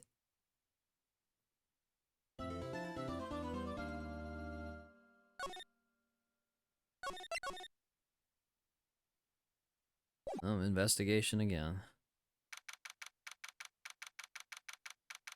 Alright, well. Right, is this what Godot was talking about? Yeah, the trick locks. Now then, Iris, please remove these at once. Mr. Edgeworth, I'm afraid I can't. It's not possible for me. What? During the earthquake, when the cavern was in danger of caving in, Iris escaped. I know that there was only one lock when I last came here. So you're saying that you can't undo the new locks? Yes. If only stronger. Edgeworth, how are you feeling? You look a little pale in the face. Like you're one to talk with your face all green. Miles Edgeworth, go and get some air. I'll watch over the suspect. You go and get a grip on yourself. Don't be ridiculous. I'm perfectly fine. There's no telling what sort of mistakes you could make in your current state. Go and get some rest. That's your only concern now, Miles Edgeworth. Understood. They'll handle the investigation in the garden. You take care of things here. Edgeworth. He's got so much pride that he's probably off crying in the corner of the garden. Pride is simply another trap that hinders us in our lives. That said, one must have pride to be effective on the job. At any rate, it seems that this is where we part ways, Phoenix Wright. I'm going to stay here and see if I can't help solve these bothersome puzzles. I see. Well, thanks for your help. Now then, do you mind if I ask you a few things, Iris? No, not at all. Why did you make a run for it, Iris? Sorry. I heard the inner temple had been severely shaken by the strong earthquake we had. I was so worried, I just had to come and see. In other words, you didn't run away to escape the law. At least we're clear on that. I can't tell you how relieved I was when I saw the sacred cavern was all right. But what? Then I saw these chains here. I saw all these extra locks that someone had put on the sacred cavern's door and... Who in the world would do something like this? These trick locks are a sacred treasure of the Korean tradition. There are hundreds of ways to set them. That's why only the person who set the lock can open it. And you aren't the one who set these locks? I don't think it's that simple, Franziska von Karma. When we were here the first time, there was only one lock. But now, somehow, there's 5 of them. What does that mean? It means that someone wanted to secure the place even more. And they wanted to secure it before you got here, Iris. Presumably because they wanted to make sure Maya couldn't get out. This means that Iris can only open one of these locks, the first one. Yes, that's correct. What? Iris, try to think, please. Isn't there any way around this? Well, I Like I said, there are hundreds of different ways to set these locks. I suppose if I went through every combination with each one, I could remove them. But it will take time, won't it? It's about a day if I had to guess. A whole day? Well, it's better than leaving the locks in place. Will you do this for us? Sure, I'll do whatever I can. We've got to wait another day? Hang in there, Maya. You're going to have to call on your inner strength now. You know what, Iris? There's still one thing I don't quite get. And what might that be? Phoenix Wright. I think it's obvious. Iris, on the night of the murder, where were you? Please, Iris, don't give me that look. You told us that you were in your room at Hazakura Temple at the time of the incident, but you were seen at the same evening at the inner temple. Then, you were spotted at the scene of the crime in Hazakura Temple, too. Being spotted at both Hazakura Temple and the inner temple, as if you were... Well, Iris, I think it's about time you told us the truth. Okay, it's 3. That's better than 5. I knew it. There's something going on here that we don't know about.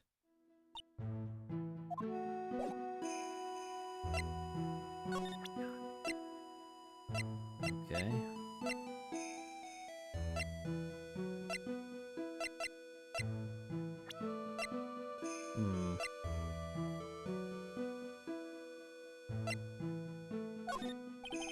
Can you take a look at this for me, Iris? Yow! Locks are far more important at this moment, would you agree? She's right. I'm gonna have to hold off on asking her about things for now. I'm sorry, Mr. Wright. Alright, well.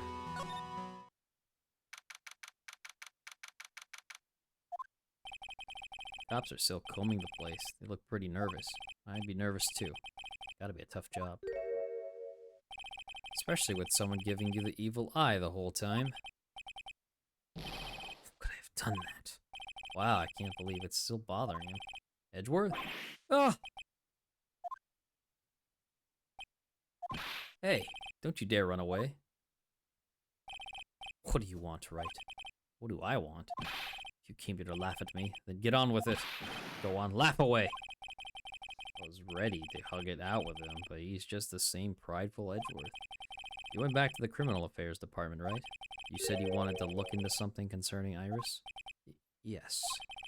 Thanks to what I found, I was reminded of something terrible. You guys are putting a lot of effort in the investigation of the garden here, huh? There's a high chance this is the actual scene of the crime. That's why. You mean because of the writing in blood and the talisman in the snow? Exactly. As you know, those things couldn't have been planted here after the murder. But surely you don't suspect... Maya, do you? We have to treat everyone as a suspect. Maya as well as Iris. It's our job, right? So I guess you still haven't gotten over your fear of earthquakes. No. Though thankfully my nightmares have stopped. But still, if the ground gives even the slightest tremor, I find myself short of breath.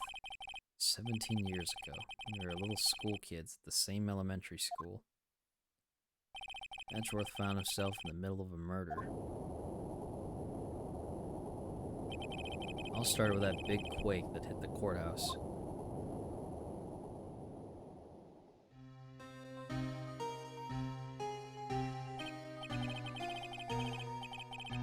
Yes, I was stuck in the elevator with my father, who was a defense attorney. We were deprived of oxygen and we passed out. That's when it happened. That single gunshot shattered my whole life. I lost everything that day, all because of that earthquake. My dreams, my family, and myself. It's been more than 17 years now. My case was finally resolved 2 years ago, right? You think I don't know that? I was there, but... such a shock. I never imagined I could be so wrong about myself and my life. I'm sorry, Wright. There's nothing else I could say. Not after you chose to become a lawyer for my sake, and not after you saved me. Edgeworth, you're stronger than you think, so no more of this self-pity, okay? There was something that bothered me about her from the moment we met. Okay, and you could tell me that she looks like Dahlia Hawthorne? Felt like I'd seen her somewhere before. No, wait. Not somewhere. I felt I'd seen her in court before. So you went back to the Criminal Affair Department to look for her file? Yes, I checked over every case file I've ever worked on, and I was right. I had seen her face before, 6 years ago. 6 years ago? It was my first appearance in court, and as cases go, it was my worst nightmare. So, who is she? I'm sorry, Wright. I can't give that information away to a member of the general public. What? Why not? It might be the crucial piece of the puzzle that solves this case. The woman I knew was the daughter of a jewelry store owner.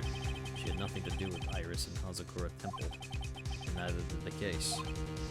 No, that woman is completely unrelated to this murder. Unrelated? Yes, I can say that with complete confidence. You're wrong, Edgeworth. She's totally related to this case. You need to fill Edgeworth in. You need to explain the connection between Iris and the woman Edgeworth knew.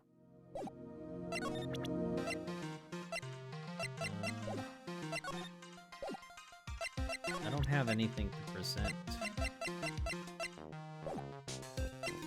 Alright, well...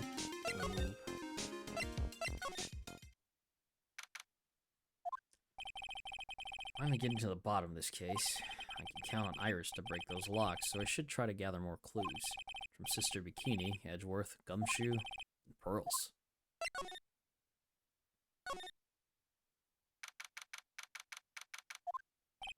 It's weird that there's no one around all of a sudden. It sure gets quiet up here in the mountains when you're all on your own. Speaking of alone, I guess I should go check out the shack just down this path. Maybe you'll find Larry there sulking again.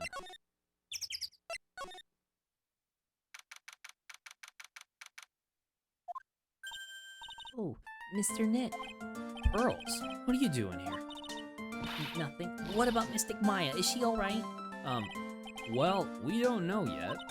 Oh, I see. Hey, what do you think you're doing here, Nick? Larry, this is the loser shack where losers get together and lose themselves. This is the what? Yeah, we find comfort in each other's failures, okay? You got a problem with that? Look, Mr. Knit. Mr. Larice did a picture of me. That's, great, Pearls.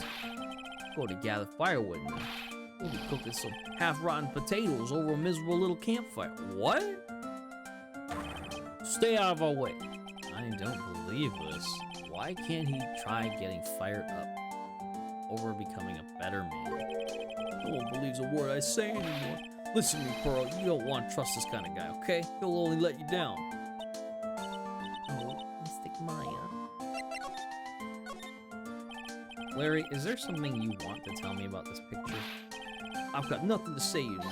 My life's here now with Pearl. Two losers cooking potatoes together forevermore. What am I going to do with him? Alright then. What do you think about this picture, Pearls? I think it's really well drawn. I can't draw at all, so I think it's really amazing. See, someone appreciates it. It's tough getting the flames to look like that, you know? It's supposed to be Sister Iris flying through the air, isn't it? I love it. It's like a dream. A wonderful fantasy. No, it wasn't a dream. She really flew. I'm telling you, Iris really flew that night. But Mr. Larice... Ugh. Not you too. Please don't look at me like that, Pearl. Don't look at me like I'm some kind of nutcase, I beg of you. I guess this picture really is a representation of what Larry thinks he saw. Okay, so I was half asleep when I was here that night. But I was wide awake after the lightning struck. And I saw what I saw.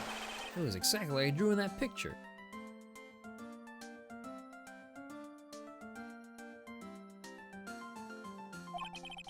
Looks like I don't have any choice but to take this sketch at face value. Hey, what's with the hook on the dowel on your face? Pearls. Yes, Mr. Knit? I've been meaning to ask you about the night of the murder. Where were you, and what exactly were you doing when it all happened?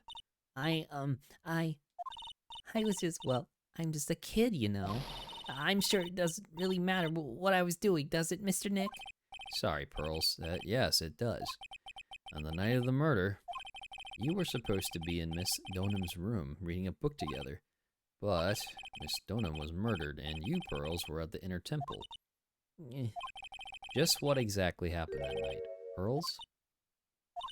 I'm really sorry, Mr. Nick. You have 5? Oh my god. I've been a bad girl. That's why I'm being punished. What are you talking about, Pearls? My spiritual power has disappeared. What? Her powers have disappeared? What do you mean your power has disappeared, Pearls? It's all over for me. A spirit medium who can't channel spirits is like a painter who can't paint. Hey, what are you looking at me for? Pearls, did you try to channel someone's spirit right here at Hazakura's temple? Tried but failed, perhaps? Way to go, Nick. You made her cry. That's what's really cool of you. Whoa! Just as I thought. I'm going to have to break her cyclops to get the truth out of her. Alright, moving on. Main gate. I wonder if Sister Bikini's back at the main hall yet. I haven't seen Gumshoe around for a while either. Maybe they're having a cup of tea together somewhere. But Gumshoe is Sister Bikini's type. Oh, hello! Well, what's the damage? How is the sacred cavern? It looks like it survived, but we have a bigger problem now. I told Sister Bikini all about it. About the 5 locks that were stopping us from getting inside the sacred cavern. Who could have done that? The only people who know to set those trick locks are those of the Korean tradition. We have Iris at the Sacred Cavern trying her best to open them for us right now. Actually, there's something I've been meaning to talk with you about, Sister Bikini. Oh yes, we were in the middle of a chat, weren't we? Yes, you were telling me how the Master of Korean disappeared 17 years ago. I want to know why Misty suddenly appeared at this temple. It was about a week ago when Mystic Misty arrived. After she showed me the talisman that proved she was the master, she said, "Someone is trying to destroy the Korean tradition's main family line. I'm here to put a stop to them." Someone was trying to destroy the main family line? There is only one heir to the title of master at any time. It's usually the eldest. A child becomes the new master of Korean, and her daughters the main family. All other mediums become branch family members with no hope of controlling the clan. That's why nothing has changed throughout the history of the clan. Branch families always have and always will plot to erase those of the main family line. Is the power of the master worth this much bloodshed? You believe in the technique, don't you, Mr. Wright? You know its power is real. Yes, I do. In 2 years since I first met Maya, and in that time I've seen her channel the spirits of the dead plenty of times. During the mask case, and during Maggie Bird's trial too. Thanks to Maya, Mia's always on hand to help me out when I need her the most.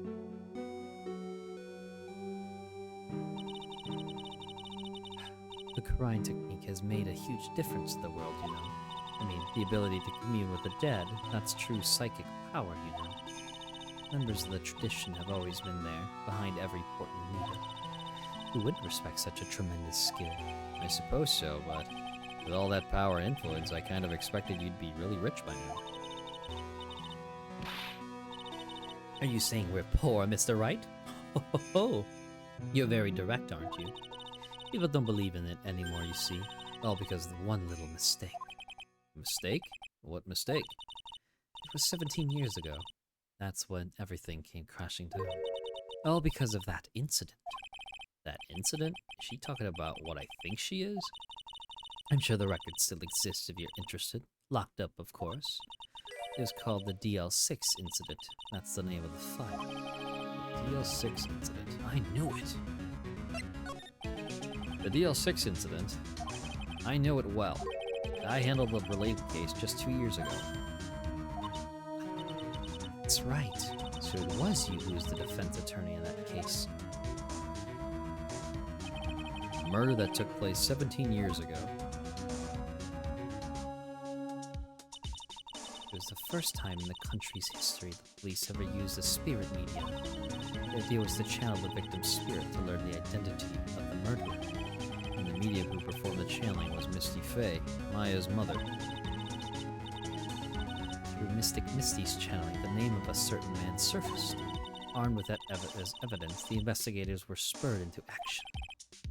That man, he was found not guilty, wasn't he? That's right, he was... And the case remained a mystery. In other words, we failed. It was the first case the world had ever seen the Korean tradition openly involved in.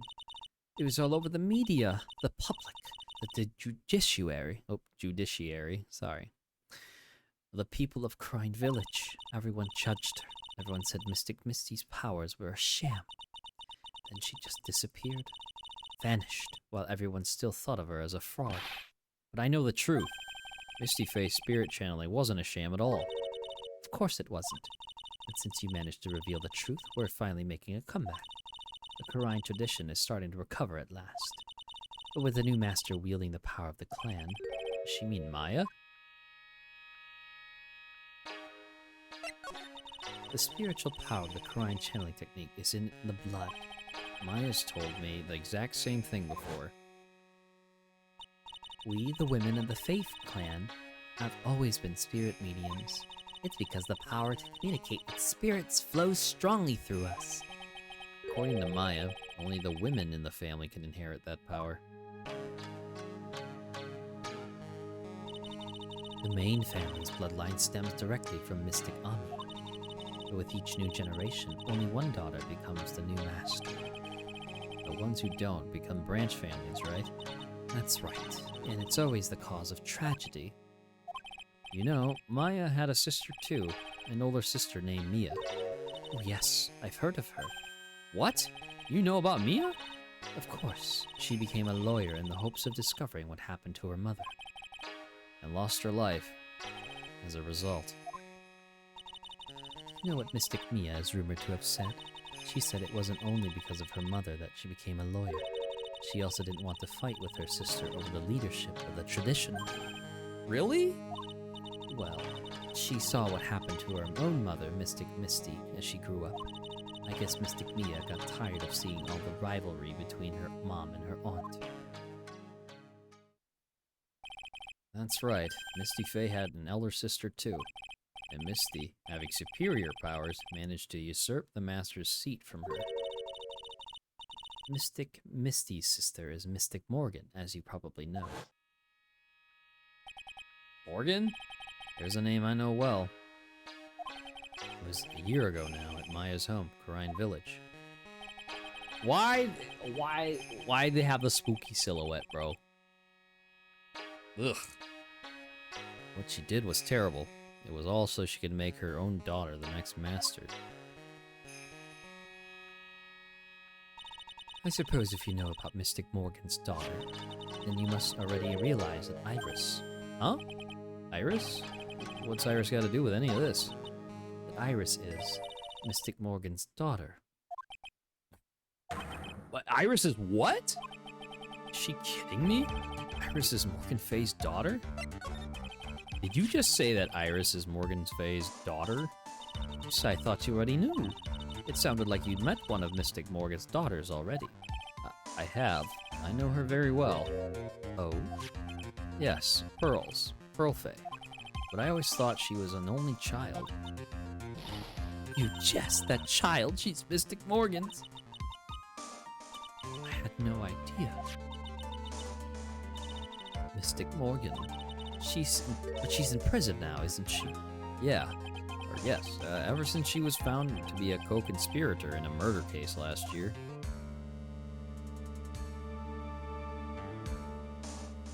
Oh my, that is creepy. It was all done to set Pearls up as the next master.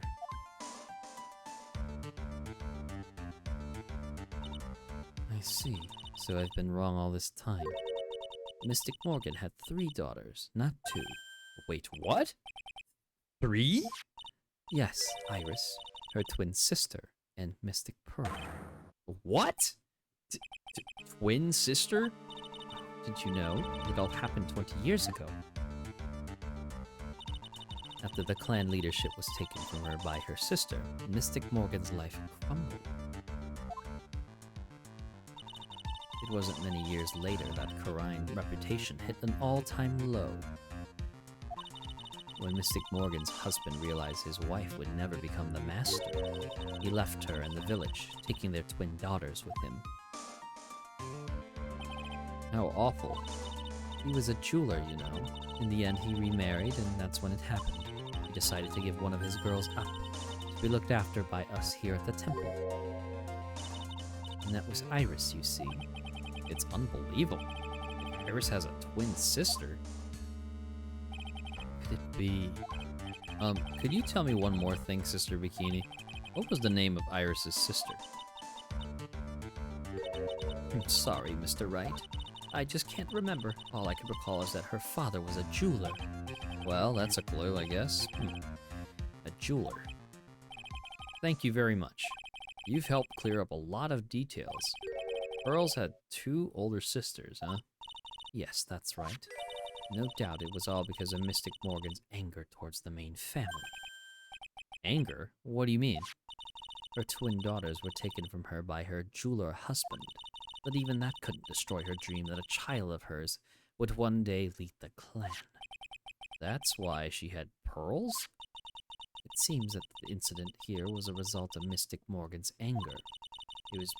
It was able to break free of the bars that confine her. So Iris has a twin sister. The plot thickens. This information will be useless unless I can flesh it out a bit. I need to ask more questions and get some more info.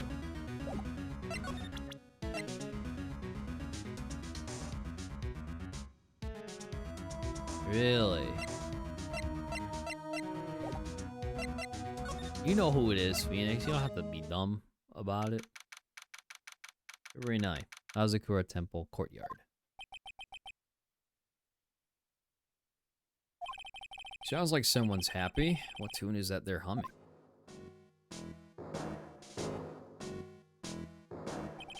No motive, no crime. No motive, no crime. Sing it with me. No motive, no crime. I remember when we used to search in the channeling room in Karine. I love my job. Who cares if the clues I find no good? That's not what investigating's all about. Investigate investigates for the love of investigating. It's a passion. Good cases we have, good cases we've lost along the way.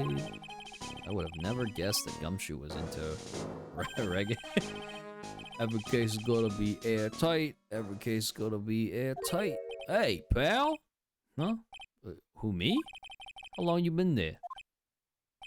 I just got here. Oh, okay. So what are you up to, detective? I'm investigating, pal.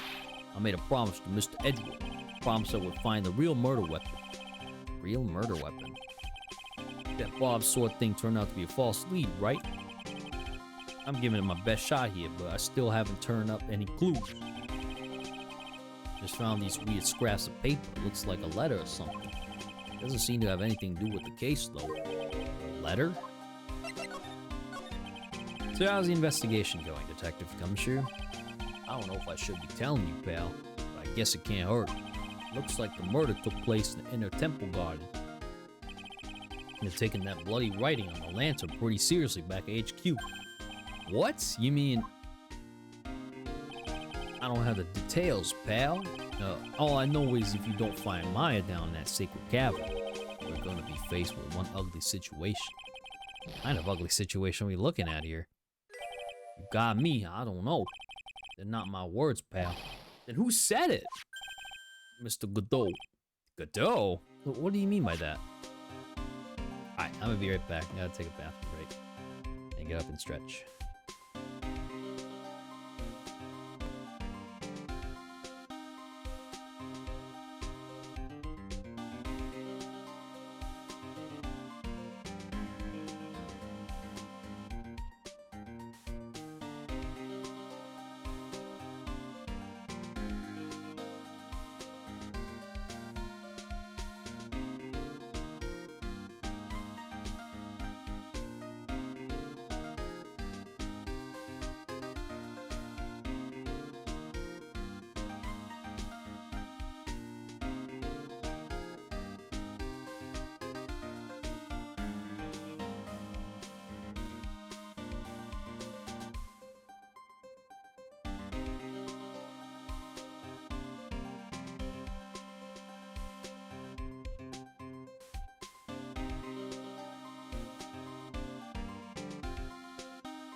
Alright, I'm back.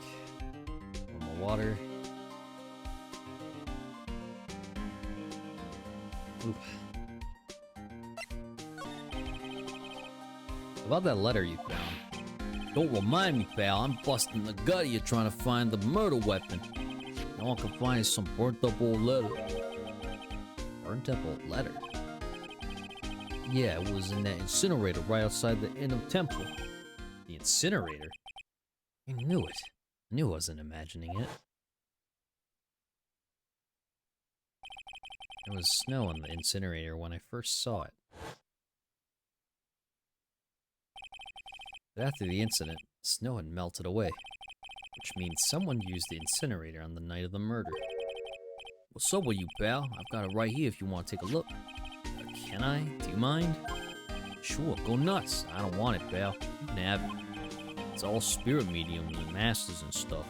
But it's got no relation to the case. Spirit mediums? It's gotta be important if it mentions spirit mediums and masters. Better give it a good looking over and some serious thought. Make sure you chuck it in the trash when you're done. Littering is a crime, pal. So what do you know about the real murder weapon so far? Well, it wasn't the Shichido that was found impaled in the victim's body. Mr. Edgeworth proved that in court today. Yes, that's true. In which case, it must have been another blade. And that's what you're running around like a headless chicken looking for now? Huh. Yeah, and man, is it tiring work. But let me tell you something, pal. I'm no chicken. We got the feather of forensics in our cap these days. We're using the department's secret weapon on this. Secret weapon? What's the secret weapon of yours? You wanna know? You gotta think scientifically, okay? Alright? The murder weapon was a sword. Swords are, specifically speaking, made of metal, right? Any questions so far? No. What he's gonna say, but I'll let him look smart. So what's the perfect tool for the job? Ta-da! A metal detector. Raise your hand if you didn't see this coming from a mile away. Well, you want to give scientific investigation a go? Huh? Me? I've been using this thing for hours now. Gets pretty boring after a while. Why don't you give it a try? I don't know. Should I help Detective Gumshoe out or not? Come on, pal, it's good fun, I'm telling you. Alright then. Guess I'll give it a go. Like I said, this is the department's most advanced gadget. The absolute best. It's so sensitive you could make it cry. It's so high-tech you could skydive off it. Don't bother. Now I'm gonna tell you how to use it. It's possible the real murder weapon is around here somewhere, right? Sure, that's what we're trying to find out. Right, so first let's turn the detector on. That's the sound of the metal detector signal bouncing off something metallic. Next, let's move the detector around, give this country yard, or courtyard a good look. Don't worry, this baby will let you know when you hit something metallic. When that happens, press the X button to give the area a good, hard stare. This thing picks up metallic objects that are hidden from sight, too. Take a good look at everything that seems suspicious, okay, pal? Look, a ladder. That's a step ladder. What's the difference? Looks like a normal ladder to me, pal. Surely everyone knows the difference. I mean, they're pretty ordinary objects. I met plenty of guys like you, always picking on the smallest details. The vegetable store guy near my place does it all the time. He even corrects me when I ask for a head of lettuce. That's a cabbage, he says. I'm telling you, they're the exact same thing. No, they're not. No, they're not. No, they're not. They're completely different. You have to plant both of them firmly in the ground before they can grow, don't you? Listen, you gotta take a step back and look at the bigger picture sometimes. Otherwise, you could miss a really important clue. That's advice from a pro, pal. The last person I need advice from is this guy in front of me. That Shichishito next to the golden statue was the real murder weapon, pal. Yeah, I know, I just thought I'd check it anyway. Oh yeah, that reminds me. Do you know about the sword? It's supposed to represent the multiple branches that life can take, all ending as one. Yes, I heard something about that. You know what I think about sometimes? Kind of life I'd be leading had I not joined the homicide division. You think about that kind of stuff, detective? Of course I do. I think about it a lot. Me as a traffic cop, me as a detention officer, me as a blue badger. There's something to be said about the humor value of Gumshoe as the blue badger. This looks like... wallet? Aha! That's where it's been. Is it yours, detective? I'm always dropping it, so I put a bell on it. But you still dropped it anyway. Yeah, but when I found it... again, pal. Your wallet is completely empty. Well, I drop it all the time, so I don't put money in it anymore. Then how come the metal detector picked it up? Must be because of the bell, I guess. That's odd. This sled's made of plastic. It says Bikini number 1 on the side. Maybe there's something under it. Hey, what's this? A badge? Aha! I've been hunting high and low for that. It's yours, is detective? That thing's priceless to a guy like me, pal. Cop can't be a cop without his badge. Sure glad I put that diamond there now. How did you manage to drop your badge here, of all places? I know, I bet it happened this morning. I was playing around with the sled and... Bruh. Stop right there. I don't need to hear anymore.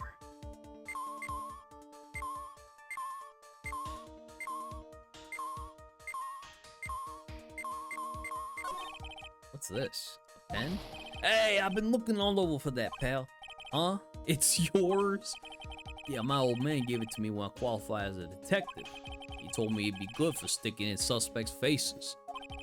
That makes you detectives sound really nasty. My dream to stick it in your face one day, right? And don't go losing it.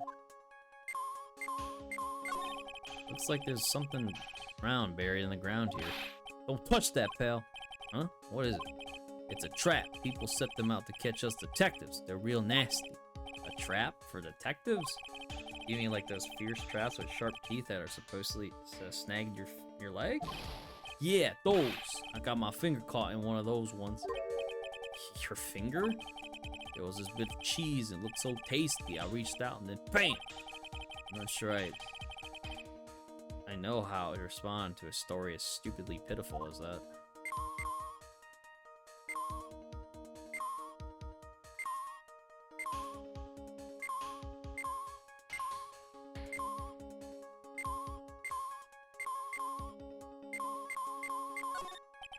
This is Miss Donham's staff, isn't it? Scientifically speaking, they're usually made of wood. The detector is reacting to it. Yeah, but however you look at it, the thing's made of wood, alright?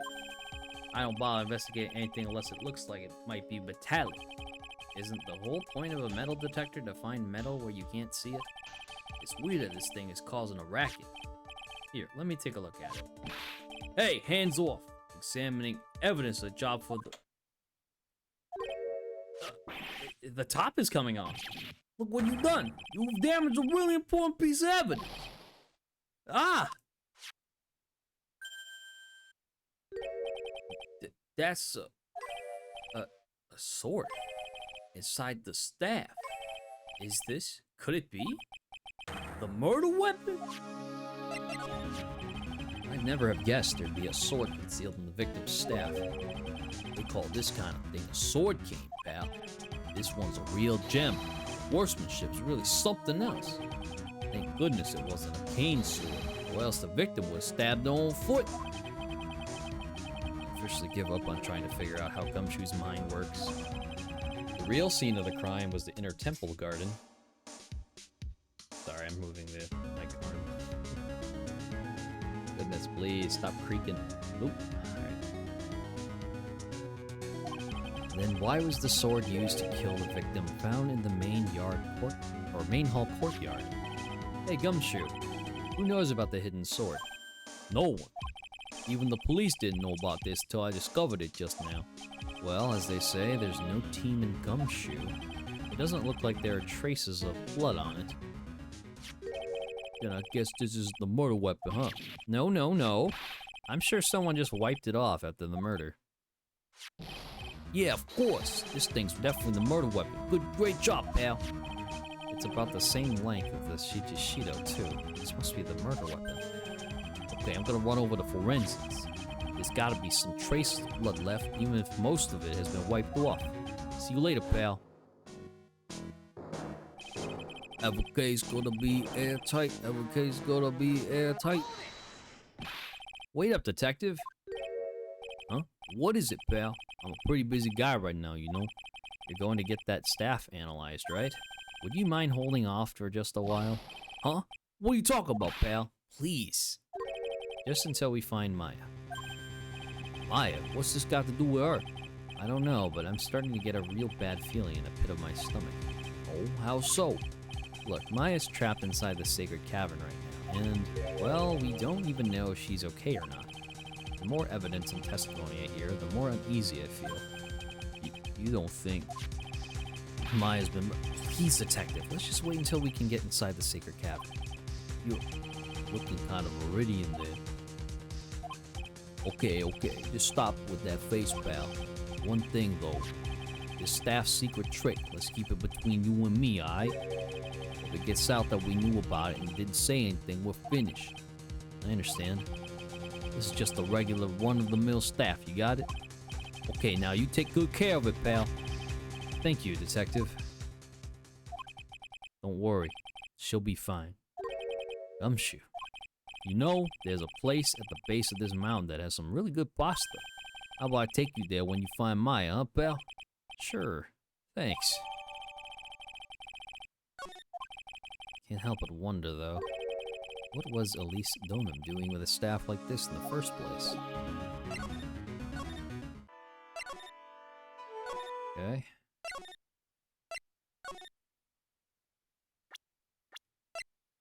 Probably should ask this about...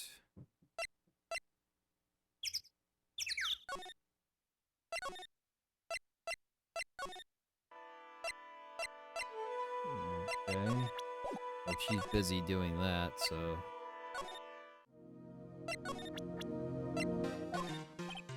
Hey, Edgeworth.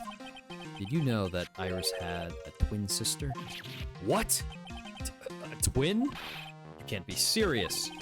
Sister Bikini told me, but the problem is she didn't know the name of this twin. There was nothing about Iris having a sister in the files I checked. Well, Iris was taken in by the temple when she was really young.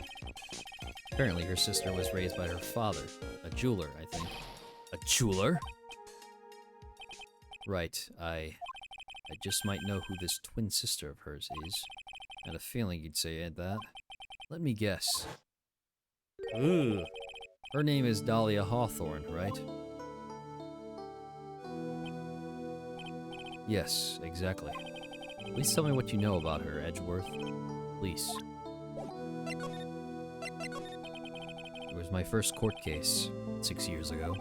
I was a greenhorn, and due to my inexperience, the defendant died. You're talking about Terry Falls, right? You know about that case? You're not the only one who noticed something about Iris and Dahlia Hawthorne.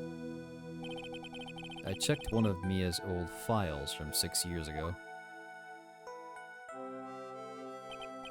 Yes, Dahlia was a key witness in that case. Dahlia and Terry Falls conspired together to stage a fake kidnapping 11 years ago.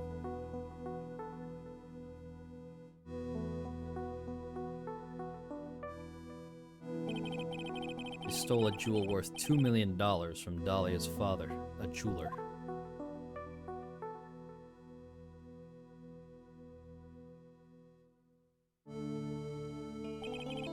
Five years after that, she murdered her own sister, Valerie Hawthorne, to keep her from talking.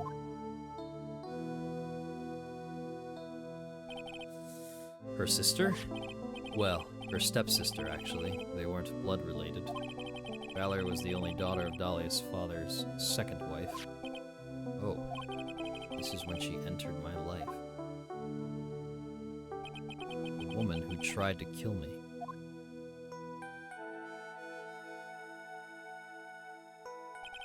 So after Terry Falls died, what happened to Dahlia? Did you check that out? Does it really matter? Like I said, Dahlia isn't connected with this case. Why are you so unsure about that? It's simple. Dahlia Hawthorne is dead. What? Well, her metabolic processes are a matter of interest only to historians, so to speak. Metabolic. Sorry, not metabolic. Her metabolic processes are a matter of interest only to historians, so to speak. What do you mean by Dahlia Hawthorne is dead, Edgeworth? Right, I must confess that in reading her file, I came to know of the murder case you were involved in during your college years. Dahlia Hawthorne was found guilty, thanks to the persistence of Mia Fey.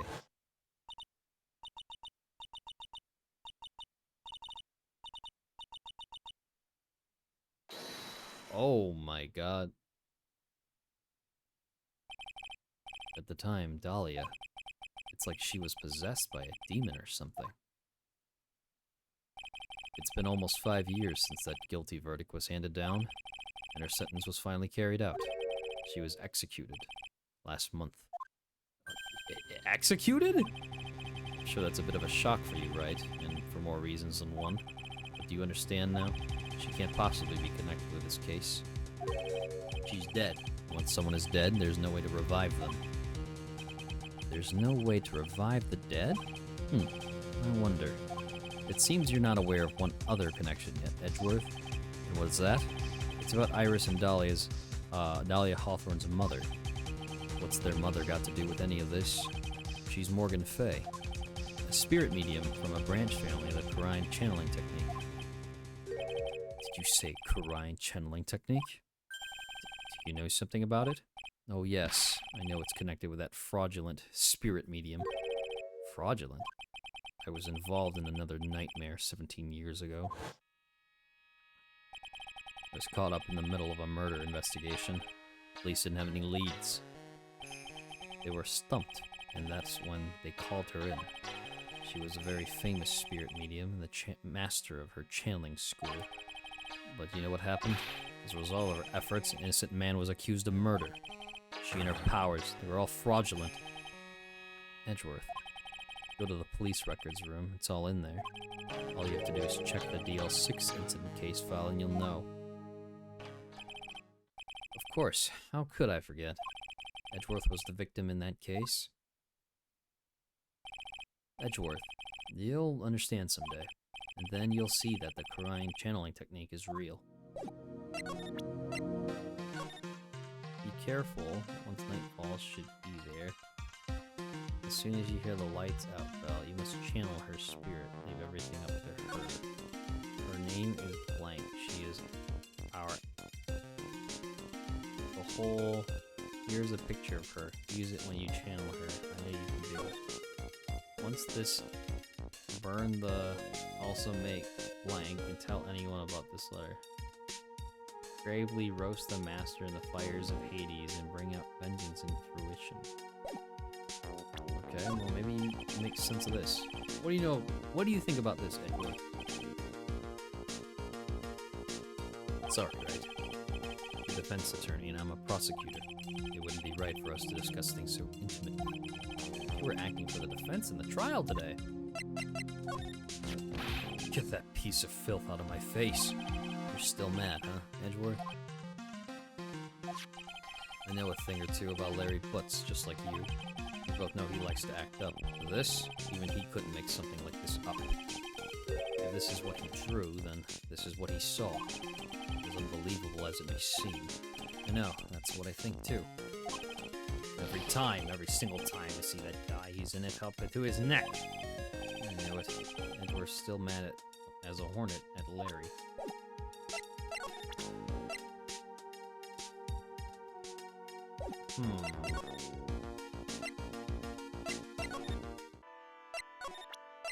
Do you know your sister? Oh, we got whipped. That doesn't help.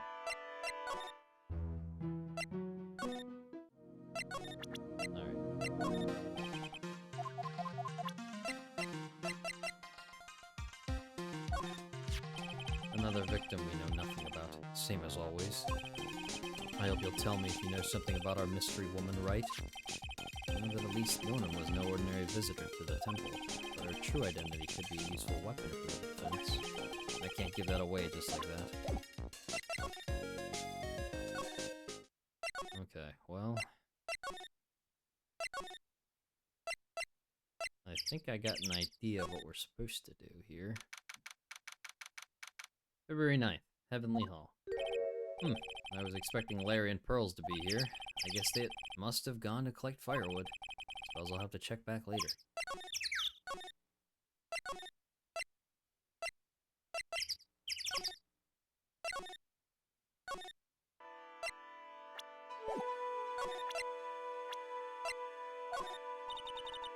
Iris had a twin sister. That's really all I know about her. That and the fact that she was taken away from her mother by her jeweler father.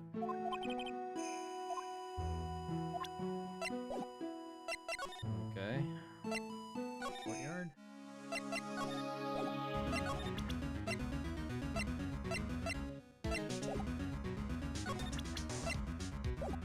Oops. Oh my god. What about this, Detective Gumshoe? Any thoughts?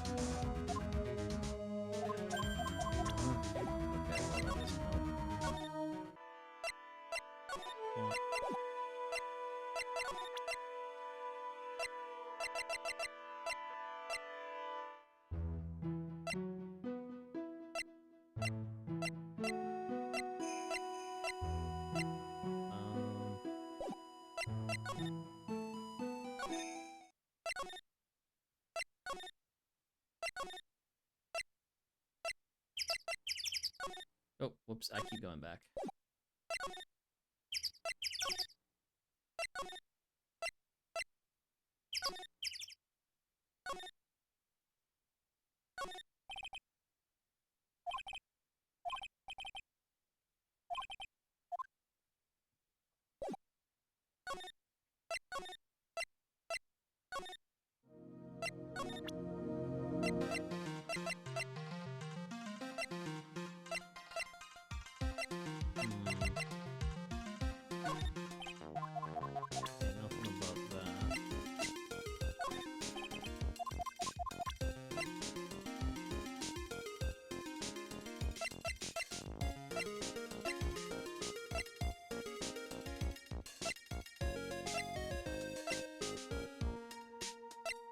I don't know what else I could present for him.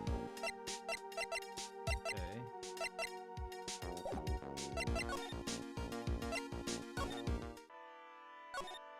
Nothing here. Oh! Yeah, totally forgot about this Magatama thing that I could... Yeah! Okay, I still haven't done this yet. Alright. Now the crime. Now I think it's time you told the truth about what you were doing on that night. You said you were in your room at Hazakura Temple the entire time. You still claim that to be the truth? Yes, that's where I was. Iris, I believe you're innocent. That's why I want to believe what you're telling me, too. But I can't. Because this person saw you somewhere else on the night of the murder. I'm talking about Sister Bikini, of course. Sister Bikini. Her testimony in court today was very clear. That night I was helping an acolyte with our trading in the inner temple, but... Well, as you can see, my back likes to act up violently. So I left Iris to help the acolyte and returned to Hazakura Temple. Sister Bikini didn't just see you, she spoke with you. You two talked about Maya's training that night. So you see, Iris, you were there at the inner temple on the night of the murder. That's very impressive, Mr. Wright. The acolyte's actual training was due to start after 10 o'clock that night. I left the main hall early, so I wouldn't be late. What time was that? Let me see. It takes about 20 minutes to walk between the main hall and the inner temple, so I would have left at about 9:40 p.m., I think. I'm sorry, Iris, but lying just doesn't suit you. Huh? Now, you say you left the main hall at 9:40 p.m., but what you say doesn't add up with this.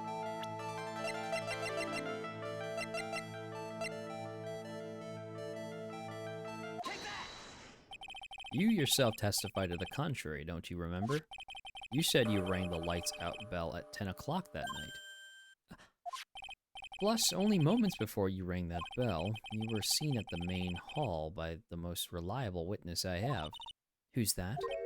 Me. Mr. Wright. We even spoke a little that evening. That's when you gave me this.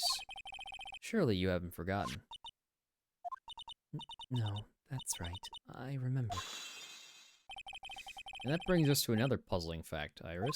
At 10 o'clock on the night of the murder, you were seen in 2 different places at the same time. It's time you told me exactly what's been going on, Iris. So far, I've managed to prove 2 things. First, on the night of the incident, you were at the inner temple. And second, at the exact same time, you were ringing the bell at Hazakura Temple. There's only one possible explanation for this apparent impossibility. On the night of the incident, you were seen in 2 different places at the same time, which means there must have been 2 of you. I can't think of any other explanation, Iris. But that's crazy. How could that be? There's only one of me. It's impossible.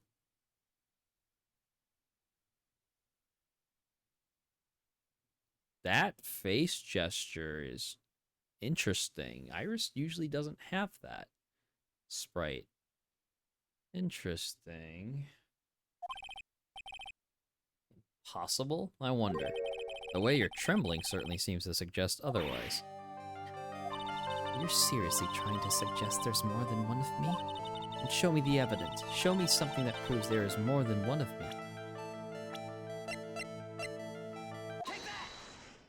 I have a firm grasp of the situation now, Iris.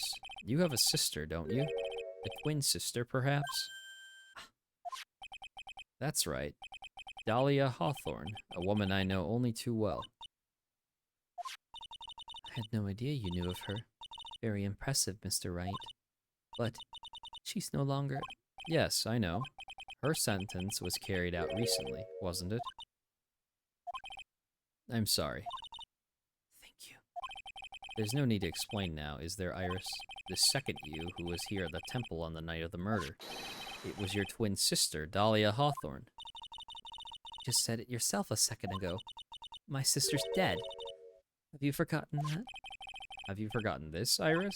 This is a channeling dojo, a training ground of the Korean channeling technique. That night, someone channeled Dahlia's spirit, and you knew about it. And that's the secret you've been trying to hide from me. Ooh, let's go!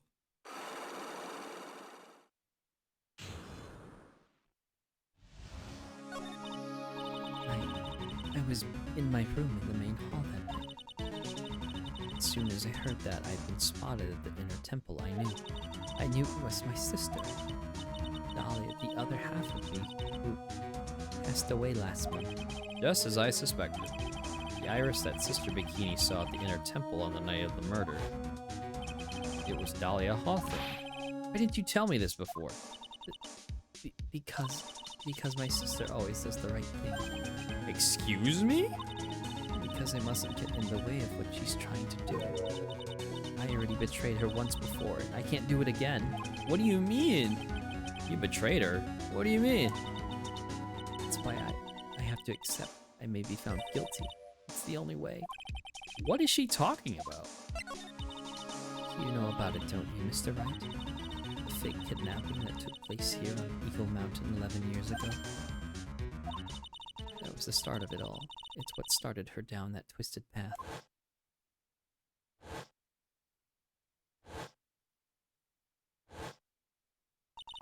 She started to commit crime after crime. In the end, she lost her life. It's all because I betrayed her. How did you betray her, Iris? There's no coincidence that Eagle Mountain is where the exchange was to take place. After all, I helped plan the whole thing. What? But I got scared, so I ran away. What are you talking about? Why would you help her? Stealing $2 million from your own father? That's awful. But I promised that I'd help. And she didn't do it for the money. Huh? It was revenge on our father. Revenge?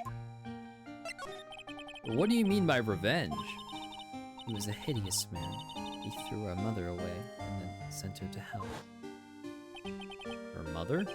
She must be talking about Morgan Fay. Mother was the eldest daughter of the main branch of the Fay family. The main family had a lot of influence in many business and political circles at the time. As the eldest daughter, our mother was set to inherit all that as the next master. That's the reason our father married our mother in the first place. For power. Wow, that's kind of dark. But his plan backfired. Because our mother's sister took it all from her. She took over as the master of crime. That would be Misty Fay, Maya's mother. But before long, the credibility of the Korean tradition hit rock bottom. The new master, Mystic Misty Fay, made a terrible mistake. It was during the investigation of the DL6 incident.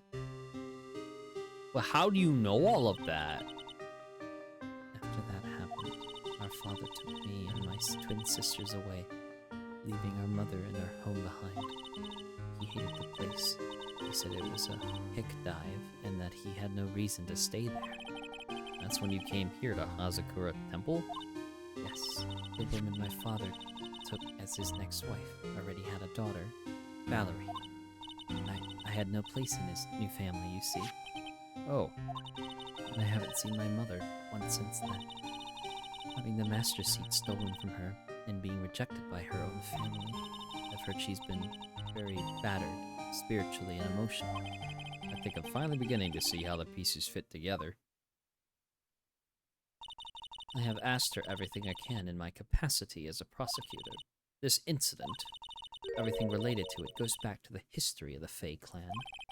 That's what it looks like.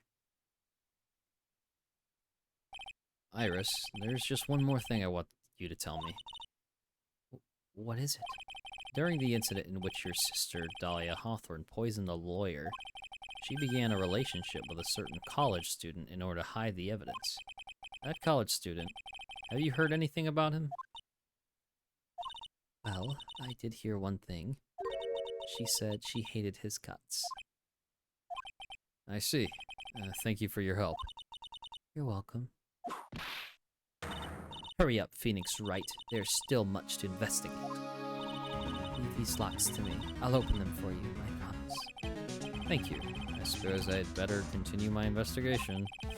Still one giant secret left unlocked. Pearl's psych lock.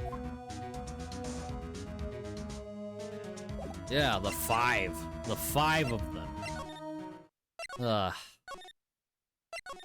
Alright. It's time, Pearly. You're gonna fess up. Look at that. They really did make a fire right in front of the shack. Oh, Mr. Nick. You're too late, Nick. Came here for one of our potatoes. We've already polished them all off. I think I've pretty much got all the evidence I need. Now I just need to find out what Pearls is hiding. Alright, Pearls, it's your time here.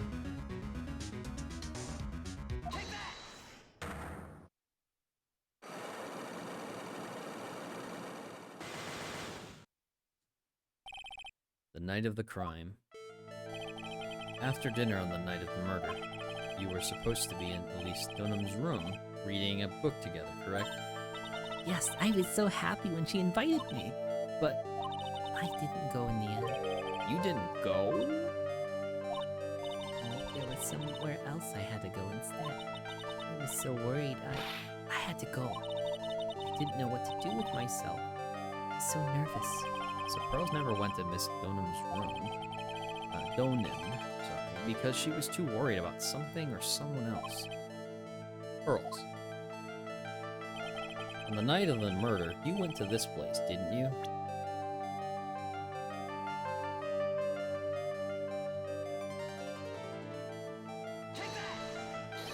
You went here, didn't you, Pearls? Looks like she's still not going to open up to me. This is where you went because you were so worried, right? The next question is, who or what were you so worried about? Now I'm going to take a guess, and you can tell me if I'm right or wrong, okay? You mean you know? If I'm right, will you tell me the whole truth? Okay. You went to this place for one very simple reason, and this is it. That is this. It's obvious what you were so worried about, Pearls.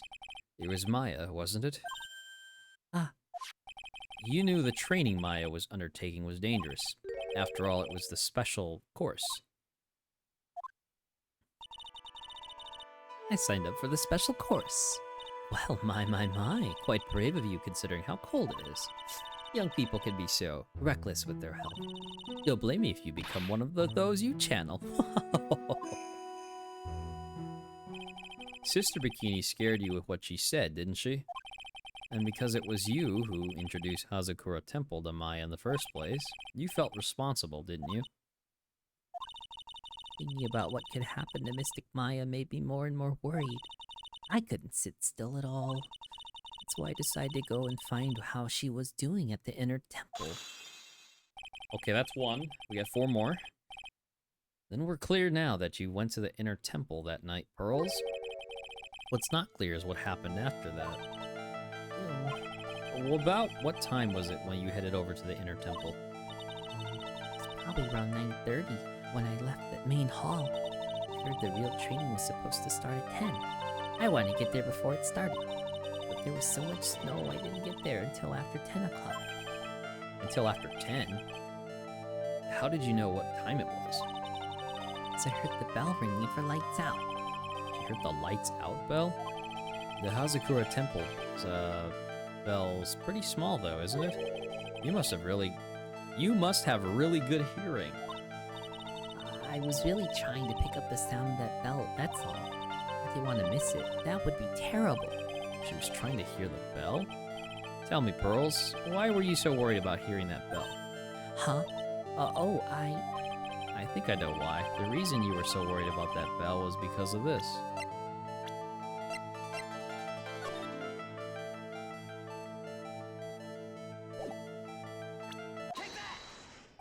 You were given some instructions to follow for that night, weren't you?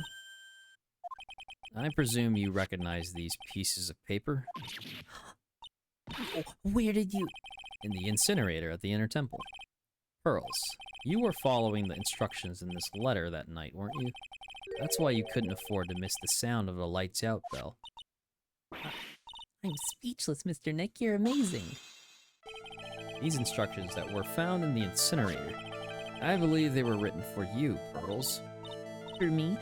I know.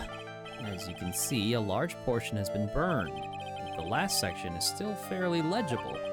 As soon as you hear the lights out bell, you must channel her spirit. Who was it, Pearls? Whose spirit were you supposed to be channeling? Taking into account the author of the note and their purpose for writing it, whose spirit would Pearls have been trying to channel? Don't overthink it, Phoenix. It's pretty obvious who Pearls was supposed to channel. The person you were trying to channel that night, Pearls, was... It was Dahlia Hawthorne, wasn't it? That was the name that was in the letter. It's just as I suspected. It wasn't Iris whose sister Bikini met at the inner temple that night. It was Dahlia Hawthorne. Do you know anything about her, Pearls? Do you know what kind of a woman Dahlia Hawthorne was? No.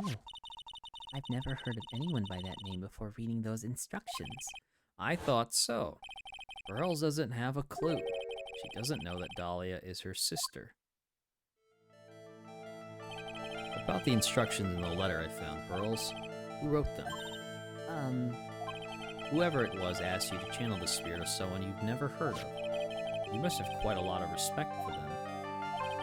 After all, you followed their instructions without question. So here's my next question. Who wrote the set of instructions for you to follow? Pearls, I have to wonder about something. You didn't have any idea what these instructions meant, did you? But you followed them to the letter regardless. Why? Because it was your own mother who asked you to. Or asked you. That's why. How did you... I figured it out. The person who wrote you this letter was your own mother, Morgan Fay. Oh boy. One more. All right, Pearls, it's time you started telling me the truth. Mr. Nick, I... Oh, what's she holding back from me? I don't like this. Don't underestimate me, just because I'm a child. Huh? If you're trying to say I follow these instructions, I'd like to see some proof. What? Because I don't think you have any. She said anything rather than admit to carrying out those instructions.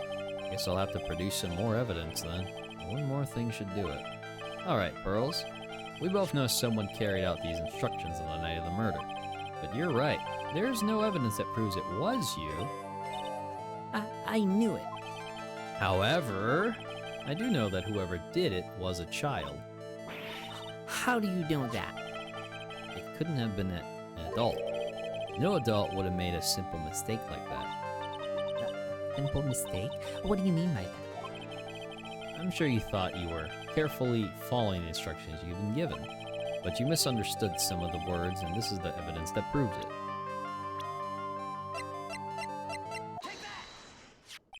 It was you who splattered gravy on this hanging scroll, wasn't it? Oh, why would I do something like... Do you remember what was written in that letter? Gravely roast the master in the fires of Hades and bring our vengeance to fruition.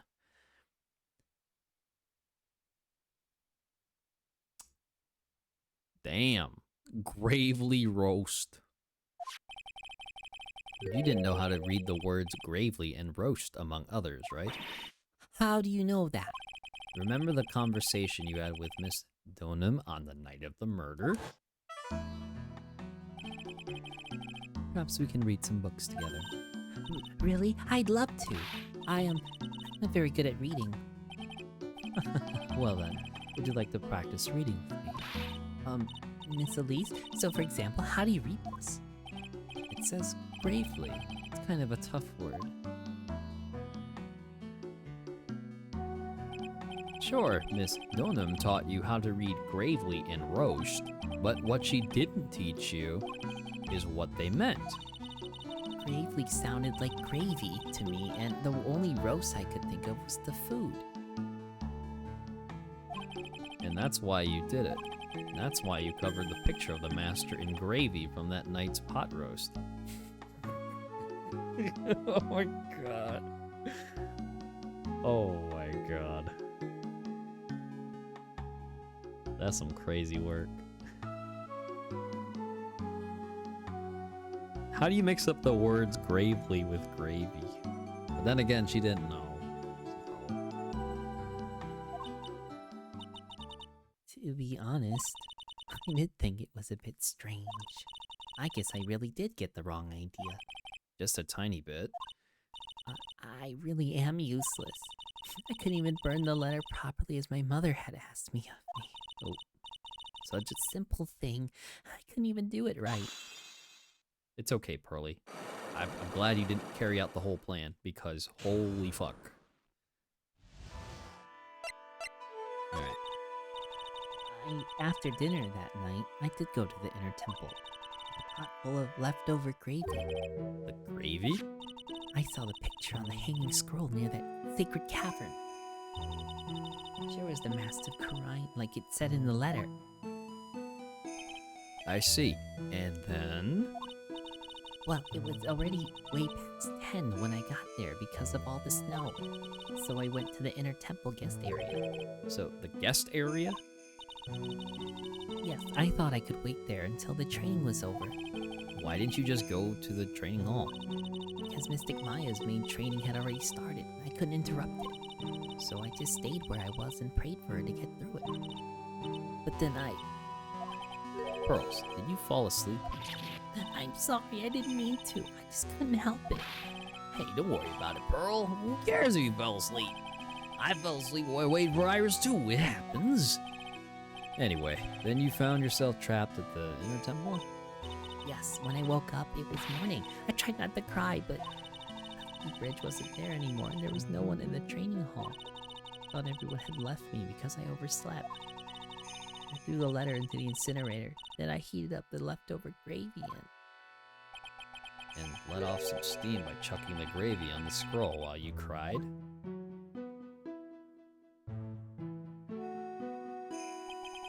Must have been pretty scary for you, Pearl.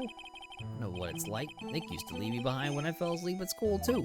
Don't equate something so trivial with their experience, Larry. It was written right in my mother's letter.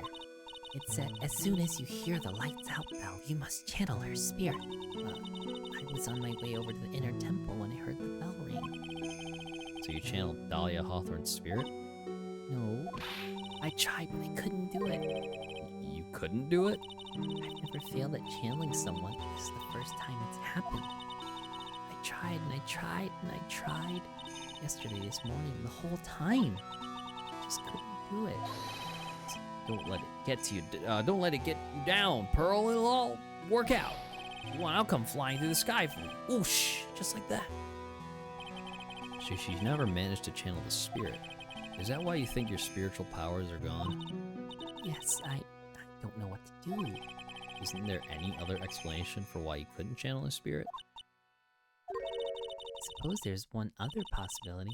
It's not very likely, though. Could you please tell me what it is anyway? It could happen if someone else was already channeling the same spirit. Someone else? What do you mean by that? Well, there's only one of each spirit, right? Yup, it's like dating a girl, Nick. You can't see a hot chick if she's already taken. Then that would mean on the night of the murder, someone else channeled her spirit before Pearls could. Someone else channeled the spirit of Dahlia Hawthorne. I'm a failure. I couldn't even grant my mother's final wish.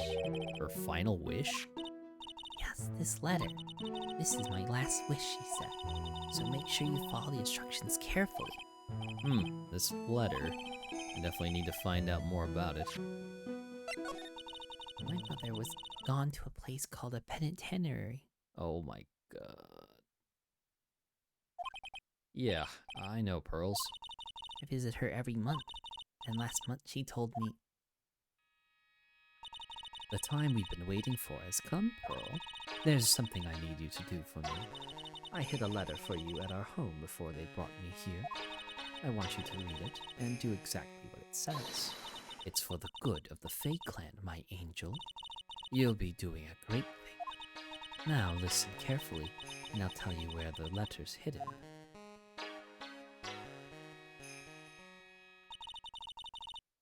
My mother is always nice to me. I love her very much. Yeah, moms will do anything for their kids, right? She said it was for the good of the Fae clan, so I knew I had to help her. I mean, Mystic Maya's part of the Fae clan, so it had to be good for her too. That's right, isn't it, Mr. Nick? I guess so, yeah. There was a picture with her letter too, A picture? of Miss Dahlia Hawthorne. Usually a picture is enough to channel someone's spirit, but this time... Pretty weird, huh? Like Larry knows anything about this stuff. There's something else that was strange about my mother's letter. The seal on it was broken, as if someone had already opened it once before. That sure is a pretty strange. Someone had opened it already? Thanks, Pearls. You really helped me out. You're very welcome. My mother's watching over us, so I'm sure Mystic Maya will be alright. Look at that innocent smile on her face. What am I supposed to say to her? Oh, hello, Godot. Finally figured it out, have you, Trite? You finally realize how terrible of a crime being painfully oblivious is. Godot? The entrance to the sacred cavern looks like a freaking puzzle workshop. Guess he's talking about Iris and the lock-breaking effort. But it's all a waste of time. Well, why do you say that? Yeah, because Maya Fey isn't coming back. What? You don't know what you're talking about. How can you say something like that? It was your job to protect her, Trite. Just like it was your job to protect Mia Fey. Two sisters caught up in the worst circumstances. I realize that, but... And you were the only one who was by their sides. You were the only one who could have saved them. I didn't know anything about what was going on. What did I just say, Trite? Being oblivious is a heinous crime in itself. Tomorrow, we'll settle everything in court tomorrow, once and for all. Mr. Dick, is what that man just said true? It'll be alright, Pearls. I'm sure Maya's alive. You'll see for yourself tomorrow. Yeah, that's right. I know I can trust you, Mr. Nick.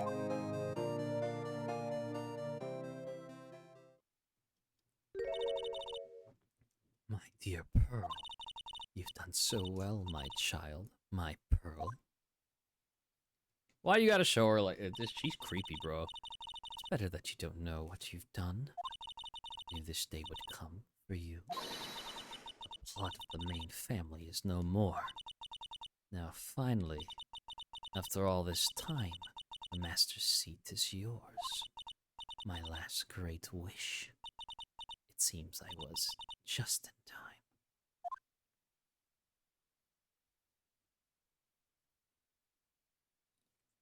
Oh my god. Alright. Is it it? Alright. It is the trial part now. Whoo!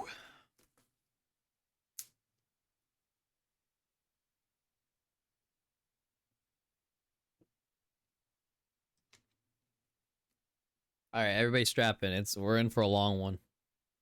Ugh.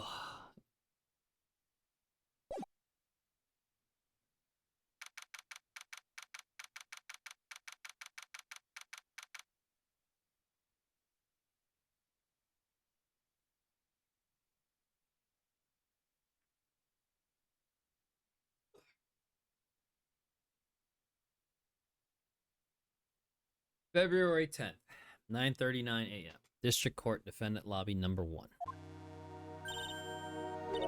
Good morning. Oh, are you by yourself? Ugh, morning, Pearls. Mr. Nick, please tell me what's going to happen to Mystic Maya. I'm sorry. We don't know yet. The investigation is still going on, so I wasn't allowed into the inner temple. Oh, I see. Now, is Sister Iris still trying to remove those trick locks in the training hall? No, she's a defendant in this case, so she can't be at the inner temple. She's required to be here in court. Then how come she's not here in the defendant's lobby? I have to admit, it's kind of strange. If you're looking for Iris, she's in the prosecutor's lobby. Oh. Edgeworth. What's Iris doing over there? She's going over today's testimony with the prosecutor as we speak. Today's testimony? You heard me. Iris is going to be testifying as a witness for the prosecution. What? The prosecutor is squeezing her for a confession, or so I heard. Franziska von Karma, what are you up to? I know what you're thinking, but Franziska isn't going to be the prosecutor today. What? Then who is? Who else would it be? Godot. Godot. Franziska is engaged in some important work at the Sacred Cavern. Sacred Cavern? You don't mean that she's... Exactly. She has been out there all night, trying to remove those trick locks, with the head nun's assistance, naturally. We estimate that the last of the locks should be taken care of in about 3 hours. Franziska taking one for the team? In our defense? That's crazy, bro. Usually you're trying to find a way to make everybody guilty. Okay. I hope everything continues to go smoothly and we receive some good news soon. Yeah, thanks, Edgeworth. Prosecutor Godot intends to nail this case shut today. Be prepared to fight like there's no tomorrow. You don't have to tell me that. Touche. I can already see it in your eyes. You're not the same fever-ridden, frantic maniac you were yesterday. It's strange. On the way here, I decided that today would be the end of all this. Almost immediately after I made that decision, I felt myself getting stronger. Interesting. Maybe you've passed your coal onto someone else, literally. And with that, I leave the rest in your capable hands, partner. Thanks.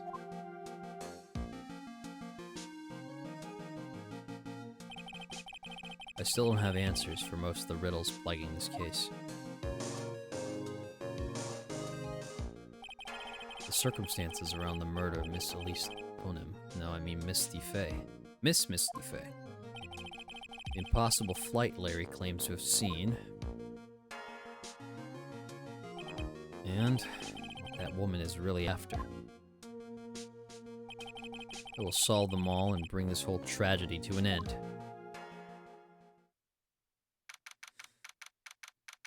Okay, February 10th, 10 a.m., District Court, courtroom number 7.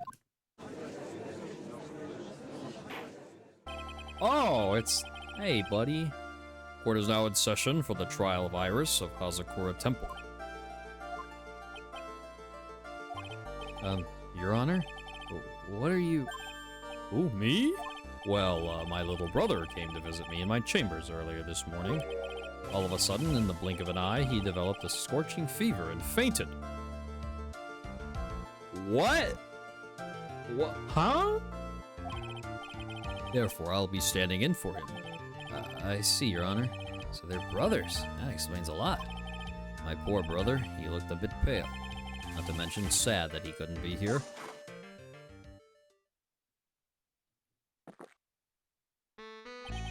It is impossible to predict what the future has in store for any of us. This is precisely why people feel the need to judge the past. And we of the court have been charged with the solemn duty of passing such judgment. Well said, Mr. Godot. I understood exactly what you said, at least up until the end anyway. Now then, Mr. Godot, please proceed with your opening statement. Humans are fragile, fickle beings. Our hearts change with the shifting of the tides. There's only one thing that remains a constant in this crazy world. The bitter darkness that lies at the bottom of this mug. So then you mean, forget it. What do you mean? During yesterday's trial, the accused refused to admit her role in the crime. Today, she has had a change of heart. Sister Iris of Hazakura Temple has a confession to make. Confession? The defendant? Oh, Iris, why didn't she discuss this with me first? Very well. This court will now hear the defendant's confession. Upon meeting a beautiful lady, I always ask for her name and profession. That's one of my rules. My name is Iris. I am but a simple nun undergoing training at Hazakura Temple. Miss, is there something that you want to confess to? Yes. First, I want to apologize to Mr. Wright. I can't continue lying to everyone anymore. It's alright. What is it? Mr. Wright, I have to admit that I did play a part in this terrible incident. Are you actually confessing? Are you saying that you were the one who murdered Miss Elise Donim? No, I'm not, Your Honor. But I dealt with the cover-up after the murder took place. After her spirit left, I took the lifeless shell of Mystic Elise.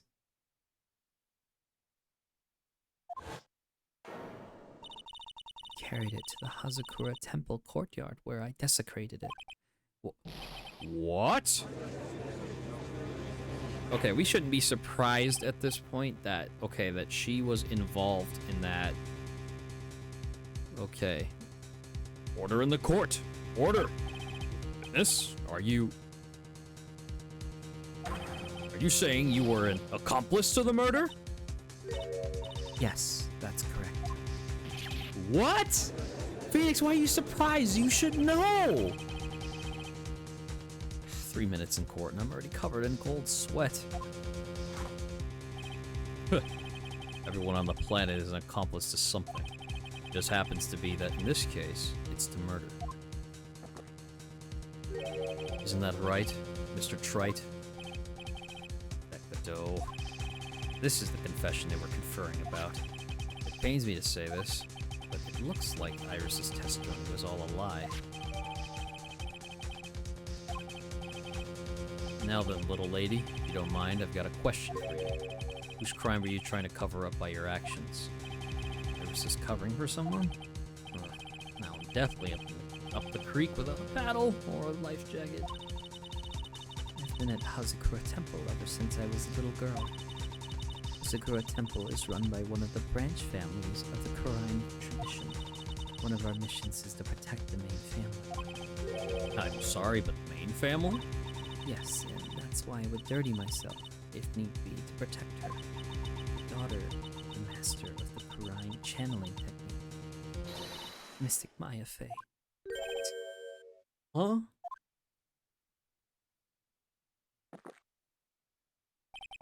Wake up and smell the coffee, Trite. She's naming... Maya? Order. Order in the court. So not only did you witness the murder, you know the name of the murderer. I'm terribly sorry, but it's true. I saw her commit the crime with my very own eyes. And then I cleared the area to protect her. That's ridiculous. Maya could never do so. The defense will refrain from commenting until the appropriate time. Now, witness, let's hear your testimony. What exactly happened the night of the crime? Yes, Your Honor. I thought I was prepared for the unexpected. I never imagined the case would wind up going in this direction.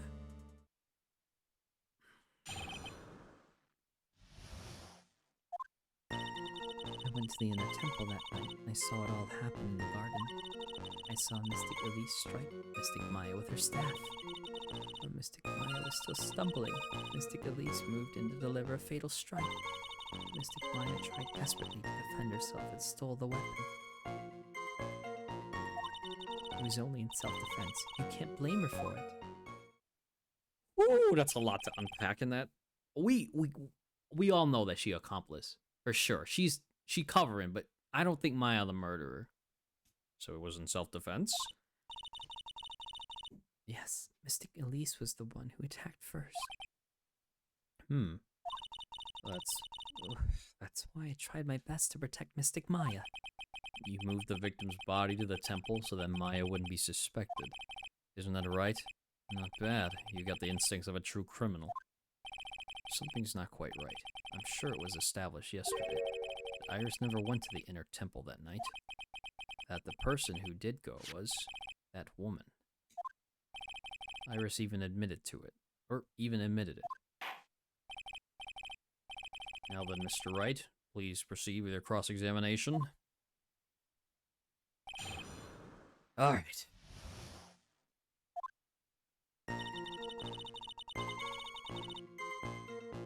The inner temple that night, and I saw it all happen in the garden.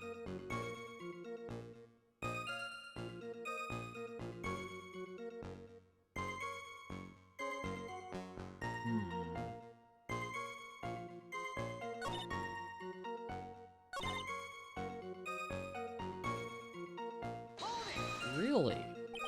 She moved in to deliver a fatal strike? Do I? What's the evidence I have right now? Okay, so nothing's really changed. Yeah, nothing's really changed. Yes, I'm sure of it. She threw down her staff and reached into her robe for a weapon. Wait a minute. What was this weapon? It was some kind of dagger. A dagger, huh? And Elise Donham tried to stab her with this weapon? To kill Miss Faye? Yes, exactly. You look like I did after I mistakenly took a swig of Worcestershire sauce. You have a problem with the testimony we're hearing from your client, lawyer boy? Do I have a problem with Iris's testimony? Your Honor, I have a small problem with the witness's testimony. You do? But this witness is your own client. Yes, well, nevertheless, that's fine. Witness, let's add your last statement to the testimony. Yes, sir. Hey, just a moment. It's my job to say that. Listen, Gramps. I won't say it again. Final judgment will be rendered by me. Ooh. Okay, now, let's continue.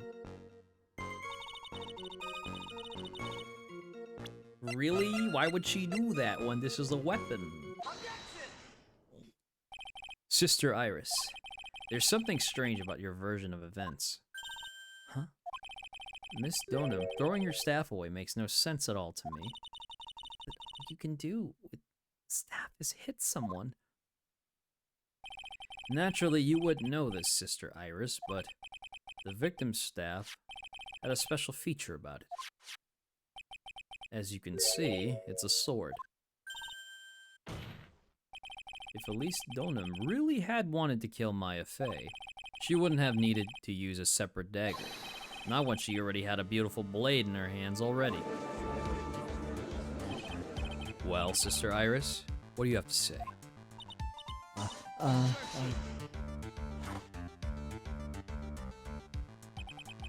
That was an impressive bit of investigating, Trite. I never would have thought there was a sword in that staff. But even so, how should I put this? A long sword is unwieldy, and thus quite ineffective in close quarters combat. Maybe that's why she chose a dagger over her blade. Well... Anyway, the type of weapon she chose to use isn't what's important. The important thing is that she tried to kill Maya Fey. As long as there's nothing strange about that, there's no problem with her testimony. There is something strange about this whole testimony. Well, Mr. Wright, the prosecution has a point. Very well, Your Honor. The defense will now present evidence to back its argument. Mr. Wright. I don't trust this. Hold up. Let's put the thoughts together. I have here another piece of evidence that shows that this testimony can't be trusted. Because Miss Elise Donham would never attempt to take the life of Maya Fey. Ah, okay. Alright. So, it's either the talisman or herself. Probably herself. Let's try this. Elise Donham would never have attacked Maya Fey. Can you be so sure? Because the victim's real name was not Elise Donham. Her real name was Misty Fey. Fey? No, not Mystic Misty Faye. Who is this Misty Faye? Is she related to? Misty Faye is the master of the Koei channeling technique. She is also the mother of Maya Faye. What, are you serious? Is it really true, Mr. Wright? Is Elise Dornum actually the great Mystic Misty? There's no doubt about it. Looks like Iris had no idea. But we believe it. The idea that she would try to kill her own daughter, one she hadn't seen in 17 years. Perhaps the prosecution can offer some explanation for why she would do such a thing. Damn, he wasn't ready for that one. Okay. Order! Order in the court! Upon first hearing the witness's testimony, it seemed natural enough. However, in light of some facts that have just been presented, one, that the victim supposedly threw away his sword during a fight, and two, that the two people battling to the death were mother and daughter, despite the facts being believable when taken on their own. When taken together, the entire story seems difficult to believe. Listen, there's nothing in this world that is impossible, except for one little thing. Yes, what is this one little impossible thing? You still don't get it. You think maybe my beans are under-roasted, but you have no idea, Gramps. Did you get to your point? I heard this witness's confession this morning, just as I had taken the first sip of my 8th cup of morning coffee. You're going to ruin your health, my friend. Anyway, after hearing this woman's confession, I had a detective who loves to investigate sent to the scene of the crime. And he discovered this little beauty. Is that the dagger the witness testified to seeing? Obviously, Your Honor. But do you not notice something else? Now that you mention it, if you look closely, there appears to be blood on it. Where did you find that?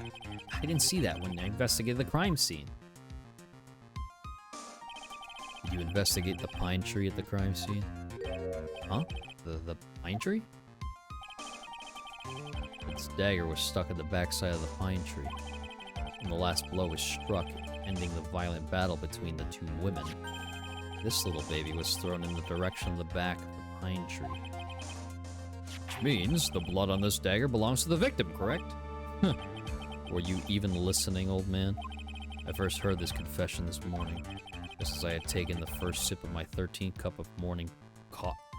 13th cup? Bruh. Did you say it was your 8th just a few minutes ago? I didn't have enough time to get the blood analyzed on such short notice. In any case, the court will accept the dagger as evidence. But isn't that his responsibility to analyze the blood on the blade? Or the dagger, should I say? Because he is putting it he's submitting it as evidence to the court.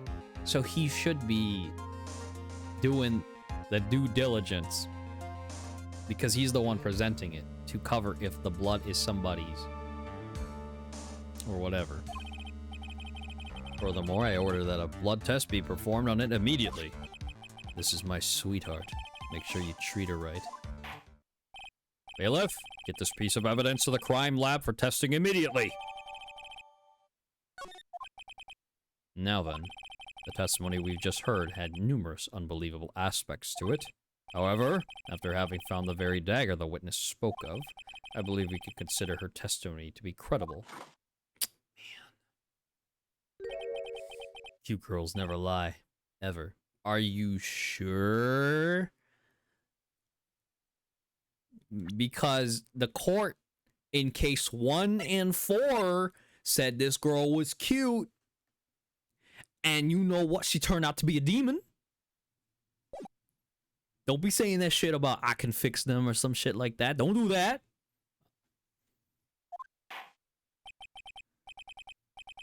In any case, witness, if you could please testify again to this court. About what, Your Honor? About the incident you saw, the battle between the two women. Yes, Your Honor.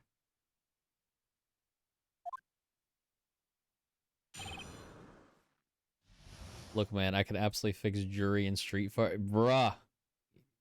Primus, you... Stop. Oh my god.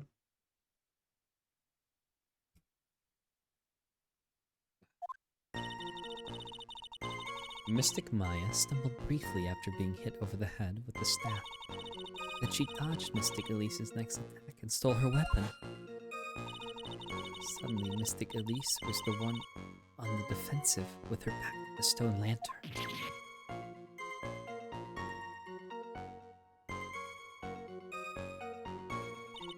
That's when Mystic Maya stabbed Mystic Elise. Mystic Elise managed to fling the knife away, but then she collapsed. Really? Is that how that worked? That was a very heartbreaking story. I don't know if there were any bad feelings between them, but it had been 17 years since Misty's disappearance. Perhaps they simply didn't recognize each other anymore. That seems reasonable. Now then, Mr. Wright, proceed with your cross-examination. Enjoy the ads. I'm going to be pressing for answers.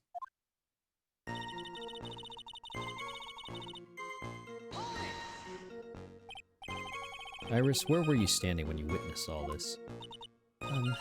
What do you mean? Well, if either of them had noticed you, they might not have continued their battle.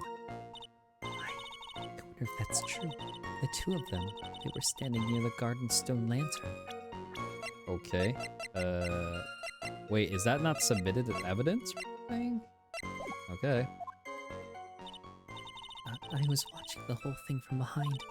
It was dark where the two of them were, so I think that's why they didn't see me. So it was dark in the garden when the murder took place. Tell me, what did Miss Maya Fey do after she was struck? What happened to the victim's staff then? I'm not sure. The area was very dark, so I really couldn't see. I think it got knocked away somewhere as the fight escalated. That makes sense. That would explain the need for the dagger. Mystic Elise raised the dagger to strike. Mystic Maya dodged it at the last second. The dagger struck the lantern and fell to the ground. Really? And then at some point, Mystic Maya picked it up. It sounds especially strange yet. What did the victim do when the weapon was stolen from her?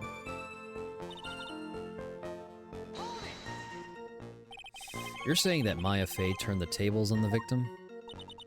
Yes. But Mystic Maya wasn't herself at the time. After all, her life was in danger. I still can't believe it. The idea of Maya cornering someone at knife point? It's just silly. As they say, a cornered fox is more dangerous than a jackal. I believe the correct description of a cornered fox is scared and petrified. Your animal analogies have grown tiresome. You are the one who started it. Anyway, so, after Maya Fey backed the victim into the stone lantern, what happened next?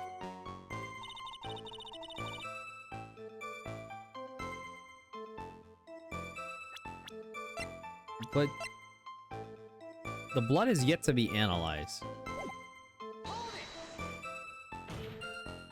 Are you absolutely certain that's what you saw? Yes, I'm almost certain. Almost? The garden was dark. I couldn't really tell who was who. What did she just say? So in other words, it could have been someone else entirely. We know that Maya Fey was at the inner temple that night, and that woman that was killed was Elise Donim. Isn't it fairly obvious who attacked her? Who? I don't have anything to counter that yet. Well then, witness, please continue with your testimony. Yes, Your Honor. The two of them faced each other for a moment. Mystic Maya rushed straight into Mystic Elise. And Mystic Elise doubled over and fell to the ground. So she was stabbed in the stomach, huh? Yes.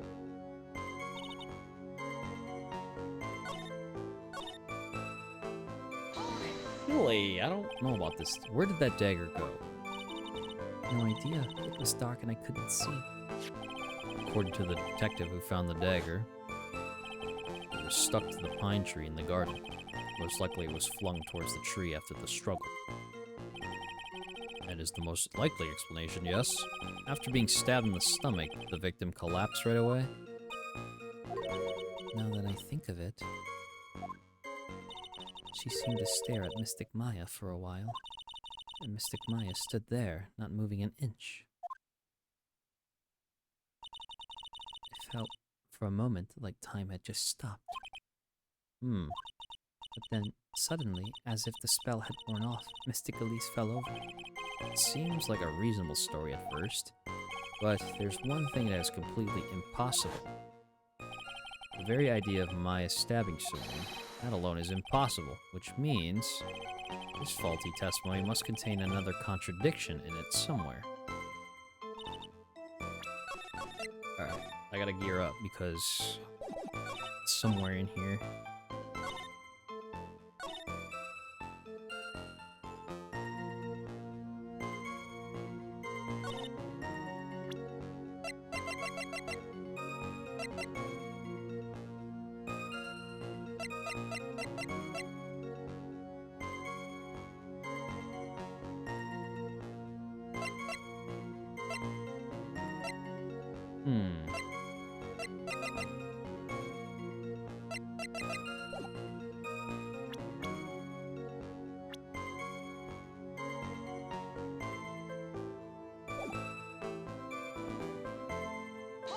Press it again.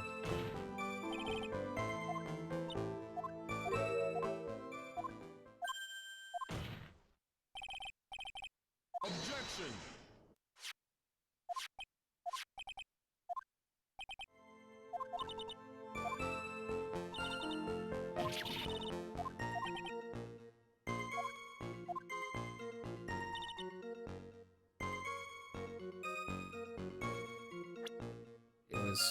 She flung the knife away. She flung the knife away.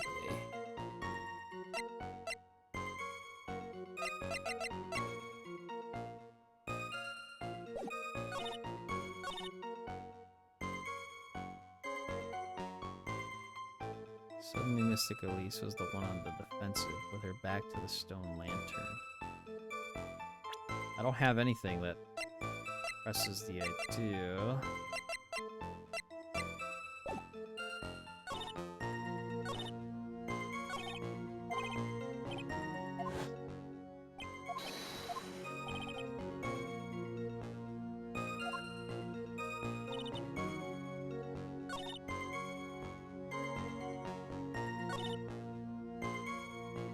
With her back to the stone lantern. That's when Mystic Maya stabbed Mystic Elise. But... man, hold on. Let me think here. Stab in the back. Ah! Okay.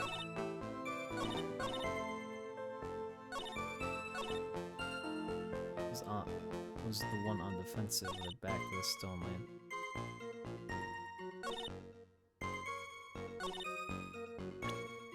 It contradicts the autopsy report. Something about you just isn't right today, Iris.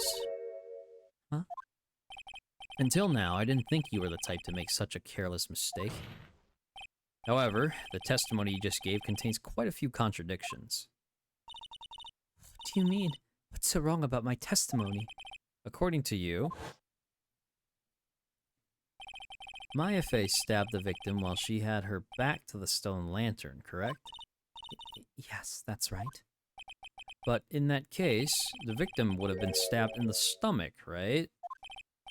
Yes, I think so.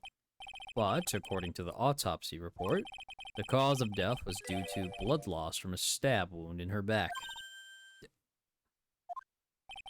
This proves that the victim was stabbed from behind, not from the front. Sister Iris, it appears another seed of doubt has sprouted from your testimony.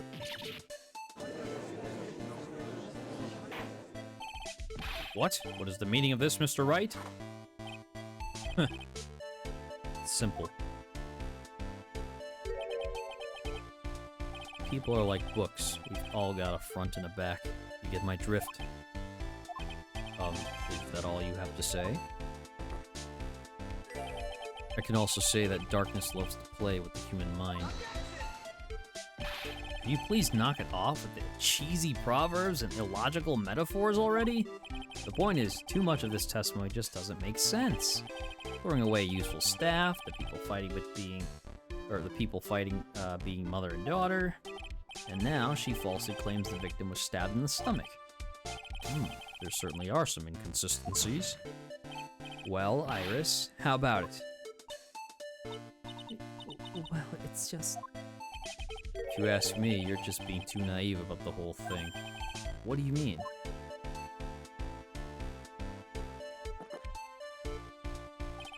There are 253 distinct types of bitterness in coffee, but to pick out each one requires total concentration and the use of all the senses.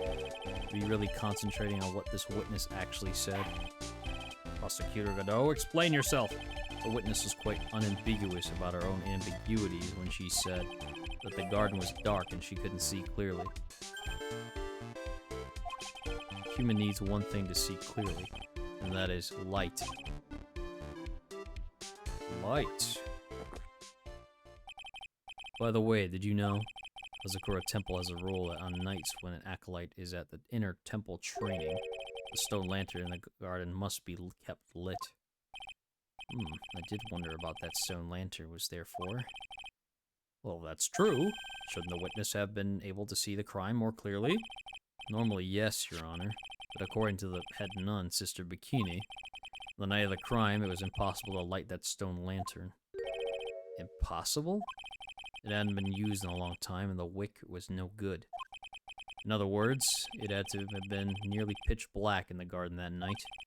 There could have been a faint light coming from the training hall, but that's all. Most enlightening. Yes, that illuminating fact has chased all the contradictions away. If the staff was dropped, it would have been difficult to see. It also explains why they didn't recognize each other. You can't see the demons that lurk in the night. That's why humans are weak. Isn't that right, Shrite? No! Order. Order! Order! Here, Your Honor. Let me present the stone lantern evidence. Maybe it will rekindle the flame of truth in your mind. It was not lit the night of the crime. Okay. Why is the judge just sitting there with that look on his face? What's wrong, Your Honor? Was that flame too hot? This lantern. There's something written on it. What? It's written in blood. Oh boy. So the judge didn't know about that yet. Written in blood? It says Maya upside down. What? Yes, that's right. You're being cornered and then stabbed by Mystic Maya. Mystic Elise didn't fall down right away. She must have been writing that on the stone lantern behind her, with the blood that was draining out of her body. It certainly looks that way. Hang on just a minute. What are you talking about? What do you mean, what are we talking about? We're talking about the message written in blood. Nonsense. This lantern is as clean as a whistle. Could it be? He can't see the bloody writing at all? Now that I think of it, he did say something to me yesterday. My eyesight is pretty messed up. Even with these huge goggles on my head, I still can't see everything. So that's what he meant by that. In any case, this is obviously an important clue. We now know that the crime scene was dark, and that the victim scrawled this message on the stone lantern. Well, Mr. Godot, anything further? Mr. Godot? Okay then. Let's move on. The dough is literally shaking, and somehow I don't think it's from caffeine overdose. I believe it has now been established that Miss Dunham was killed by Maya Fey. It's just wrong. Now it's time to turn our attention to you. Yes, sir. After the victim died, you did something, didn't you? Let's hear it. We're all ears.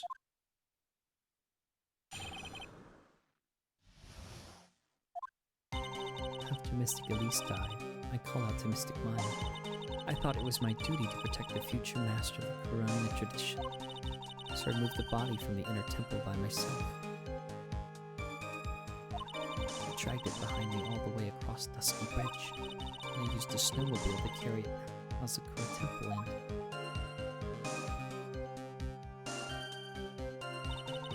used his Shichishido to alter the way the wound looked. So you moved the body. Yes, I was raised at Hazakura Temple.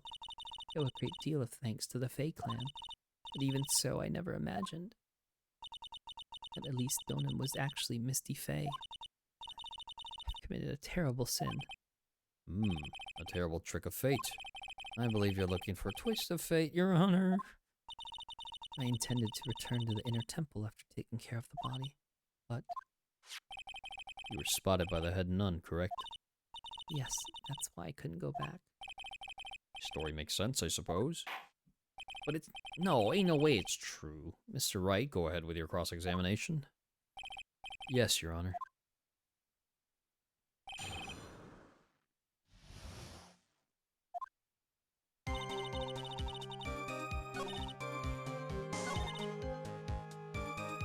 Really? Why did you do that? Because I didn't want Mystic Maya to be suspected in any way. I thought the best thing would be to remove the body from the crime scene. You moved her body all by yourself? Yes, I did. It would have been impossible if it wasn't for the snow. The snow, huh?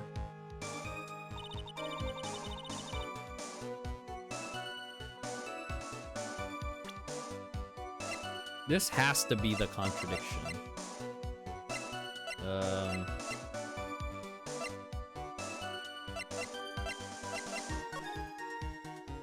Because lightning struck the bridge. It's pretty amazing you could make it all the way across. That's a rickety old bridge. It's worse than it is. It's surprisingly sturdy despite its age. It's like they say, idiots are too stupid to catch even a simple cold. There's one other thing that bothers me. Why not just throw the body into the Eagle River? It would have been much easier than dragging it all the way to Hazakura Temple. But it would still cast too much suspicion on Mystic Maya. That's why I try to take the body as far away as possible. Makes perfect sense to me, for the time being. Anyway, what do you do after you cross the bridge? The snowmobile? I knew that would show up sooner or later. Yes, I had the key. I used the snowmobile to travel from Hazakura Temple to Dusky Bridge. This is the part that was going to question the other day. Can I ask for more details? If you really did move her body by snowmobile, then there should be tracks left in the snow, right? Well, yes, naturally, you would expect tracks. This picture was presented at yesterday's trial. Are these the tracks from that ride? Yes, I think they are. But I can only see one set of tracks here. I don't see what's so strange about that. Snow was still falling when I left Hazakura Temple. I see, snow was still falling, huh? And then when the murder took place, it already stopped. That's why there are such fresh-looking tracks. How about it, Mr. Wright? What do you think about this testimony? When the murder took place, the snow had already stopped. That doesn't make sense if you stack it up against the other evidence. Your Honor, I like the statement Iris just made added to the testimony. What? Does it have something to do with the case? All will be made clear if you allow her statement to be added to the record. This should be fun. Let's get this snow business cleared up, shall we? Yes, sir.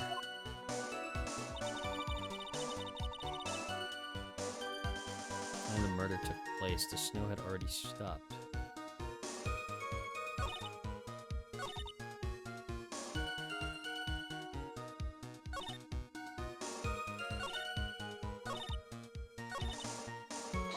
I'll press it first. There have been a lot of contradictions in your testimony so far. This time, are you sure it's all true? Yes, I am. When the murder happened, the snow had already stopped. According to you, that's why the snowmobile tracks were so clear. That's right. I'm certain of it. I think I've trapped her this time. I see how you think. Snow, huh? What is going on here? The snow really had stopped by the time of the murder. It means there's a bigger hole in her story than that movie, The Grid, Revelations. Well then, Mr. Trite, perhaps you'd like to share your theory with us. Let's see what's up your sleeve, or rather at the end of your index finger. I don't want to believe it, but I don't think my logic is failing me. Iris is trying to pin the murder on Maya. Why would she want to do that? There's only one reason I can think of.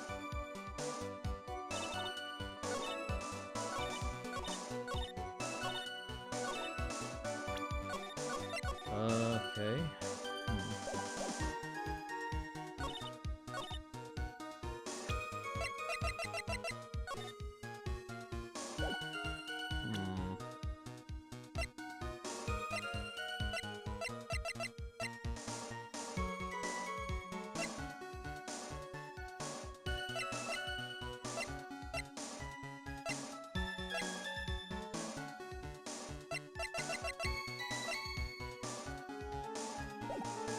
Gotta be here. The time the murder took place, the snow had already stopped. The murder didn't take place at 11, though. They're claiming. Approximately 10:50. Ah, damn it. They got me here. They got me there. God damn it.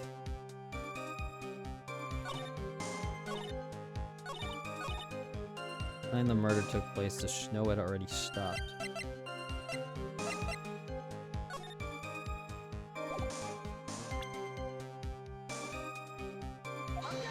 That's not it either. Okay. That's two of my guesses gone down the drain. So let me figure this out. By the time the murder took place, the snow had already stopped.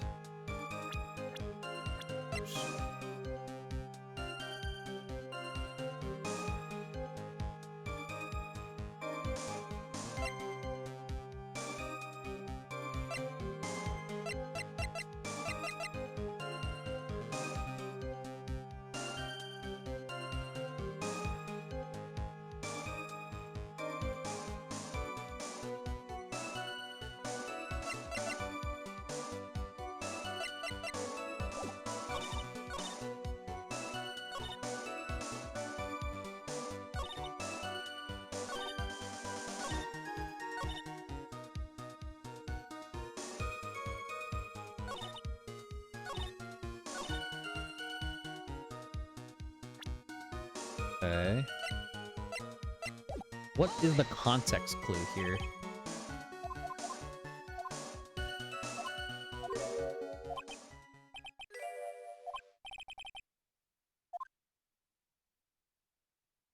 If the snow really had stopped by the time of the murder, it'd mean there's a bigger hole in her than her story.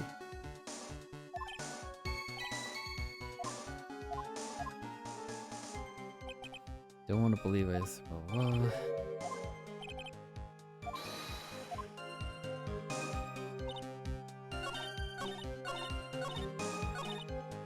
She's trying to pin the murder on Maya. Snow had already stopped?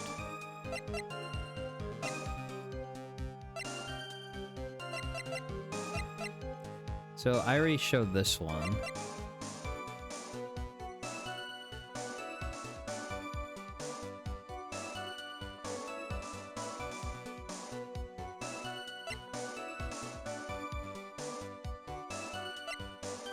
By the time the murder took place, okay, the snow had already stopped.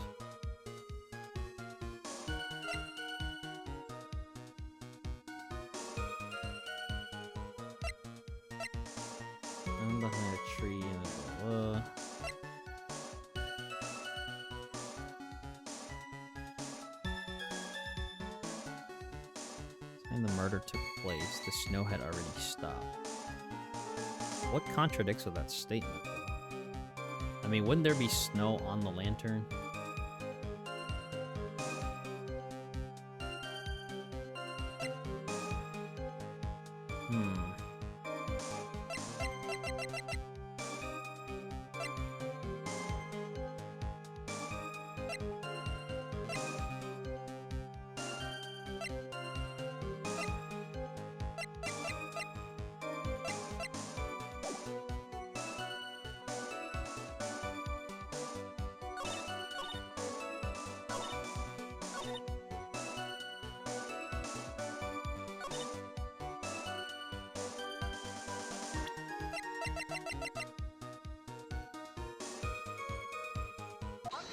There we go. I knew it was okay. It had to be. I had a hunch, but didn't go through with it. Claimed that the snow had already stopped when the murder occurred. But I'm sorry, Iris. That just isn't possible. What? This is the weather data from the night of the murder. According to this, the snow didn't stop until 10:50 p.m. But you couldn't have crossed Dusky Bridge at that time. Why do you say that? Because 5 minutes before the snow stopped, Dusky Bridge was struck by lightning and it caught on fire. What did you say? It was on fire. You don't mean to say you didn't know about it? It was because of that lightning strike that the bridge burned down. What? It can't be. It can't be. Oh, looks like you still haven't figured it out. No matter how hard you try to deceive or conceal the truth, you can't pull the wool over the eyes of a real defense attorney. Potter. Order! Order! Order! The bridge was already on fire when the incident took place. That's right. The inner temple was already totally cut off from the outside world. There's no way he could have crossed the bridge, body or no body. Witness, even my patience has its limits. Any further lying, I will find you in contempt of court. Do you have anything to say for yourself? Objection. The only person here that is truly contemptible is you. Old man. Me? How dare you? Whether this witness lied or not doesn't mean squat right now. Squat? The important thing now is to find out the truth. Isn't that right? Yes, of course, but Whether it was snowing or not snowing, or whether the bridge was burning or not, there are two facts that can't be disputed. First, the body of Elise Dunham was discovered in the Hazakura Temple courtyard. And second, the head nun, Sister Bikini, witness Iris desecrating Elise Dunham's body. She makes a good point on both accounts. That's right. I'm not lying. what are you claiming this time? I wasn't myself at all that night. So my memory's still so hazy. I'm not buying it. You have stood at that witness stand, testified this entire time. Are you telling us now that your memory of that night is hazy? It is only human to err. If you're so perfect, Trite, maybe you can explain this for the court. What is it? When the murder happened, the bridge had already burned down. But somehow the body traveled across the bridge and was found in the temple courtyard. Perhaps you have some kind of perfect explanation for this little magic trick? Ugh. Well, not exactly, no. I know there must be some other way she got across that burnt-out bridge. Unless I can somehow demonstrate it, we'll never know the truth. Looks like the defense is not prepared to offer a suitable explanation. You see what I mean? In other words, you're in no position to suggest that this lady's testimony isn't the truth. Ugh! What? She been lying on the stand, bro! And you try to say that doesn't matter if she lied on the stand? Alright then, witness, let's hear your testimony once more. About what, Your Honor? You've admitted that you've moved the victim's body. Nevertheless, your prior testimony contained a rather large inconsistency. Please add an explanation for that to your testimony. Yes, Your Honor. Will this be her final testimony?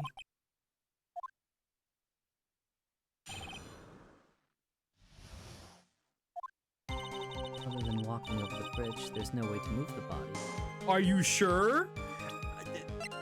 This drawing says otherwise. So I must have just gotten confused, I guess. Is the snow still falling, or had it stopped? Does it really matter that much? Or are you saying that there is a way to cross a burning bridge? Oh shit! Oh shit! I got the picture. Hold up.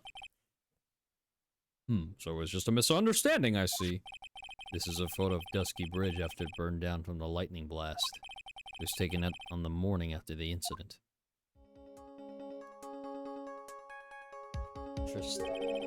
It certainly was burned to a crisp, and one of the suspension wires even snapped. It's amazing how the whole bridge didn't fall.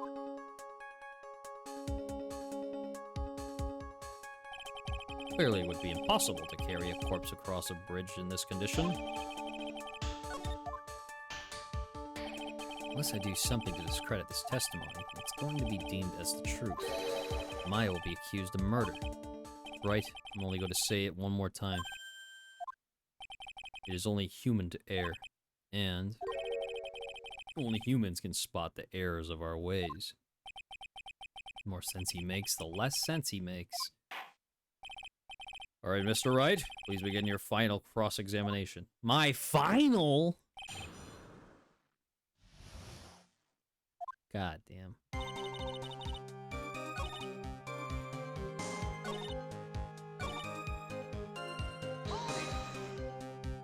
Well, I don't see why there couldn't be a way across. Mr. Wright, don't you think that sounds a bit silly? A dead body crossing a burning bridge. Did anyone actually witness such a thing? If there was, I don't think you'd call someone like that a witness. After all, a dream isn't the same as actually seeing something. Got all this way, so I owe it to everyone to figure this out. How do you transport a body across a burning bridge? Even if I don't know the exact answer yet, it's okay. I'll start by examining all my evidence and see where that takes me. Gotta be like a shark. If I don't keep moving, I'm as good as dead.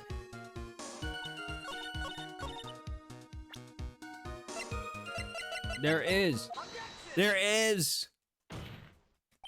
A dead body flying over a burning bridge. I wouldn't exactly rule out the possibility. What? You're saying it's possible? To make me laugh. The only thing that's possible about your claim is that it's been being pulled out of thin air. I don't know about that. In any case, we have a witness who did see it happen. Preposterous. Who is it? Who is this witness? I can't check it out here. I've got to keep on the attack. Go, go, go.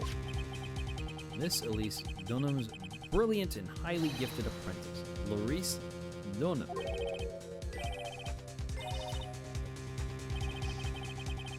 Apparently. Remember what he said in his testimony.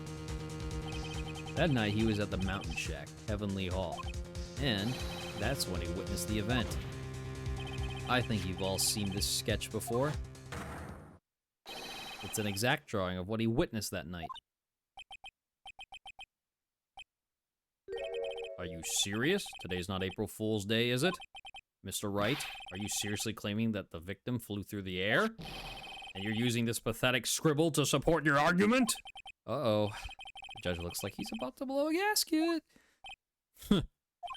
Well, Wright, there's nowhere for you to hide now. Other than looking like it was drawn by a 6-year-old, does this sketch prove anything? Yes, I'm pretty sure it does, and I'm going to prove it. Listen, I know your tricks. You're trying to turn this whole thing upside down. If you're so eager to turn this case upside down, why not start with this sketch? Upside down? Why did Godot say that? Alright then, let's hear the defense's theory. What exactly is this sketch trying to show? I don't think old Whisker Face is going to forgive any mistakes. Oh my god, stop this. Alright, Phoenix, look carefully and think it over. The sketch drawn by Larice Dunham is...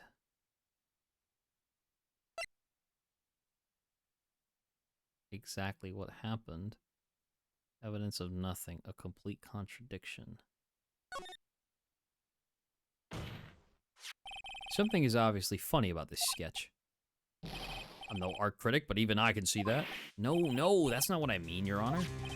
Clarice Dunham stated over and over that this sketch was exactly as he saw it. However, if we're to believe this testimony, then the sketch contradicts reality as we know it. Contradicts reality? This is getting interesting. Looks like you're back to that finger-pointing thing again. Okay, trite. So what exactly contradicts reality as we know it?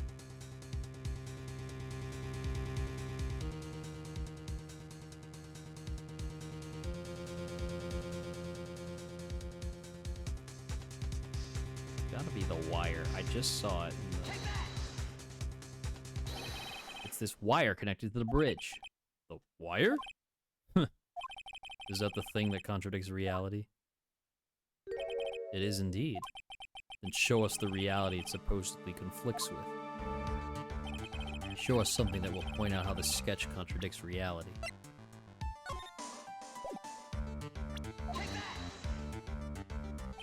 That's a photo of Dusky Bridge, correct? Yes, now compare the sketch and the photo for a minute. In the sketch, the wires appear to be above the guard wires. But on the actual Dusky Bridge, jumping Jefferson, the wires are below the guard wires. What? Order. Order! Order! This sketch is somewhat different than what's depicted in the photo. However, isn't it likely that the artist just saw it wrong? Or perhaps he just drew it wrong. Either way, it sounds like you're just wrong. With someone like Larice, I admit a mistake is a definite possibility, but then that begs the question, why did he make a mistake? What was the reason? You saying you know the answer to that? Listen, think back, alright? Remember what Larice was doing when he witnessed this event.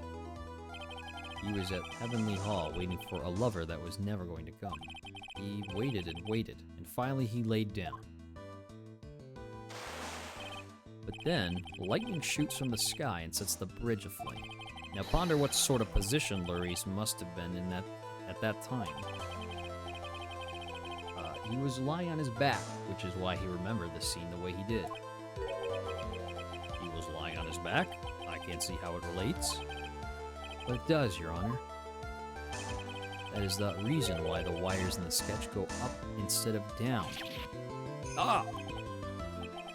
No way. Larice Dunham witnessed the event while he was lying on his back, face up. In other words, the scene that he saw was actually upside down. So then, the sketch should actually... I think you finally get it, Your Honor. The correct way to view Larice Dunham's sketch is like this. This is how it should actually look. The victim's body wasn't flying above the bridge, it was actually swinging below. That's right, just like a pendulum. Ridiculous. Order, order, order! Of all the things to say, a pendulum? The bridge was burning to a crisp. There was no way to get across it. But if the body had been found at the inner temple, it would have caused problems. This is where the criminal decided to take a gamble. They used the burning bridge to get the body across to the other side. And a pendulum was the only way to get it done. Let's think about this for a minute, shall we? Dusky Bridge is about 20 yards long, which means it's about as far from the inner temple to the opposite cliff. Yes, that sounds about right. Oh, that sounds right. In order to cover that distance with a pendulum, you'd need a rope at least 10 yards long. To get a rope that long, you have to plan ahead.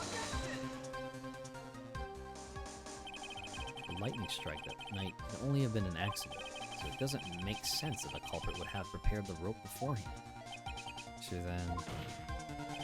they didn't have to get the rope ready. The rope was already right in front of them. What? I'm saying that it was just a matter of using what was already there. In that case, Mr. Wright, please give us an explanation to support your theory. What makes you think the criminal had the rope on hand to create a pendulum? And the meaning of this is, If you want to know where the rope came from, it's hanging right there in front of your glorious beard. no, this is one of the wires on the bridge. When the lightning struck the bridge and set it on fire, one of the suspension wires came loose from its anchor. The criminal didn't have any time to waste, so they tied the wire around Elise Dunham's body.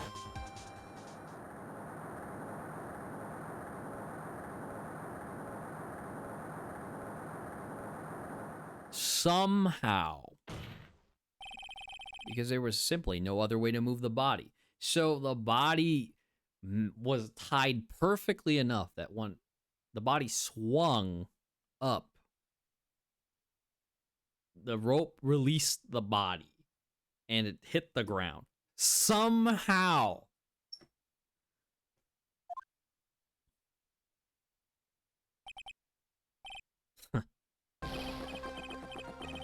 Oh my god.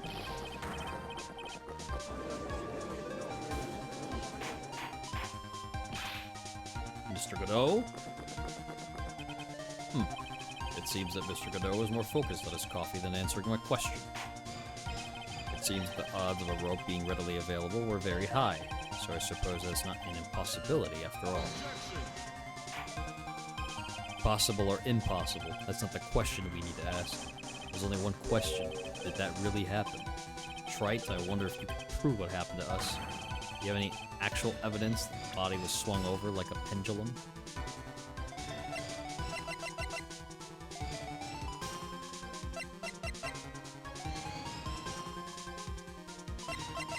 Why did you reversal me like this, bro?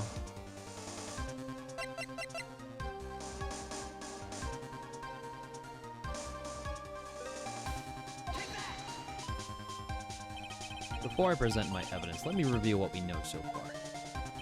According to this photo, one of the wires snapped. Looking at that map, we can see it's the one that was in front of the inner temple. So then there was a spot where the criminal... Yes, precisely. Now let us consider the body's movement by looking at the overhead map of it. If the body was pushed from this point here, it would drop on the opposite bank at approximately this point. You say drop? Well, they must have failed to catch the body on the other bank. What makes you think something like that happened? Because I have evidence that suggests her body dropped some distance. What kind of evidence? Take a look at this autopsy report. It says here that her body fell about 10 feet after her death. 10 feet, huh? That's most likely the height of difference between the two sides. The body overswung due to forward momentum, but then came loose and fell about 10 feet. And then, as a result of the landing impact, this crystal sphere is knocked loose. Yes, this bloodstained amethyst crystal. It's the one that came off of Miss Elise Dunham's staff. And even more important is the place where this crystal sphere was found. Indeed. I believe it's already marked over on this overhead map. The crystal was found... Ah! Precisely, Your Honor. In the very spot where the pendulum would arrive if given the right amount of speed.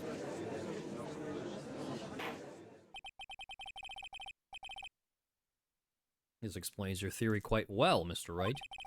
You provided us with the way the body could have been moved that night. An impressive deduction, Mr. Wright. Most impressive. Did he just... Mr. Wright! I thought this cold coffee might help cool you off. Oh, cool you down. What's the meaning of this, Mr. Godot?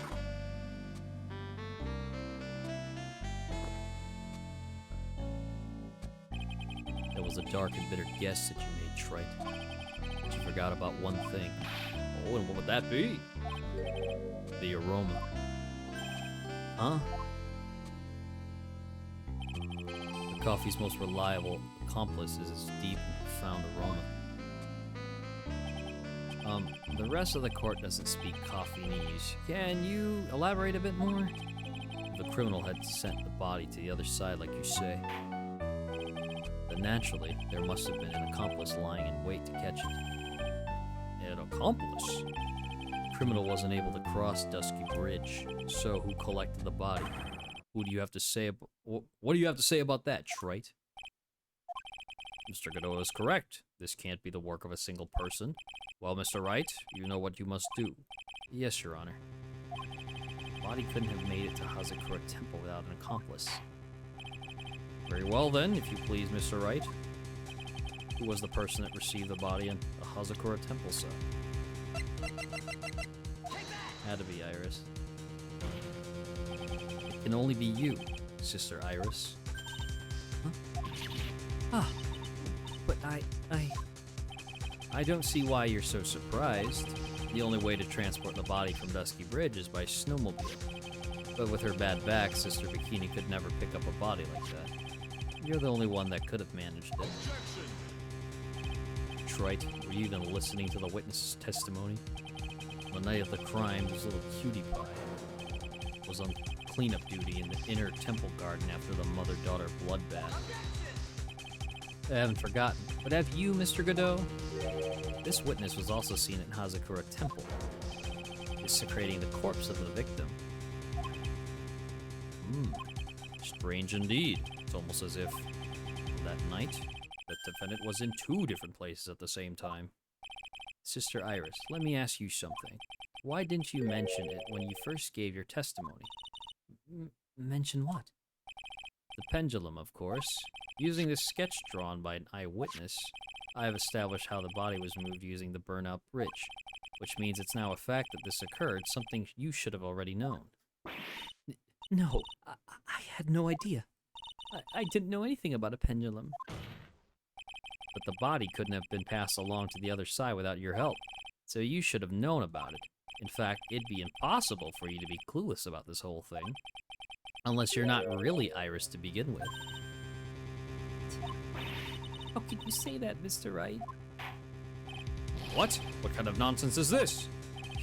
You're saying this witness isn't Iris of Hazakura Temple? Are you serious? Trite? You mean this woman is... There's no one besides Iris that could have received that corpse that night. Now I get it. Now I know why I've been sick to my stomach this whole trial. Why her whole demeanor changed so suddenly from yesterday. So why she's trying to pin this murder on mine. The woman that's standing there at the witness stand. Her real name is...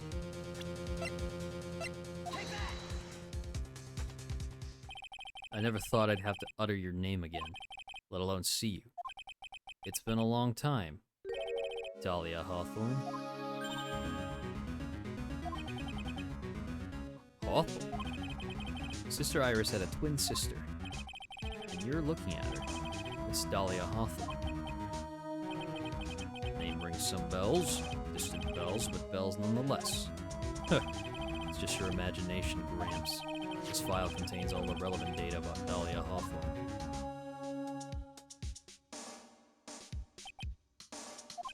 Oh yes, I remember now.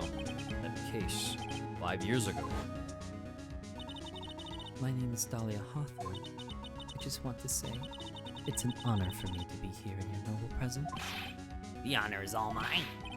No, the honor is all mine. But according to this, Dahlia Hawthorne is already dead. It says her execution was carried out last month.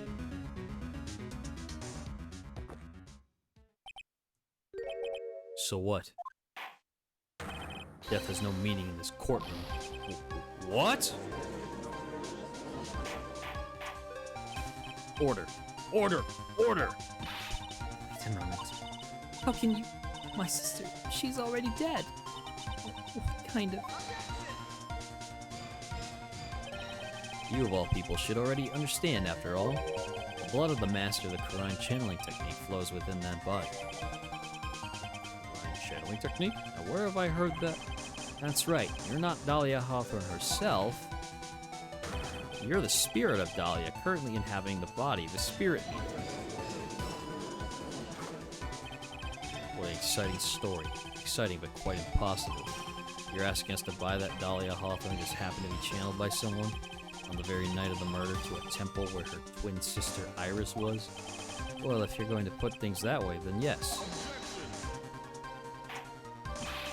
We're supposed to believe a coincidence like that just happens?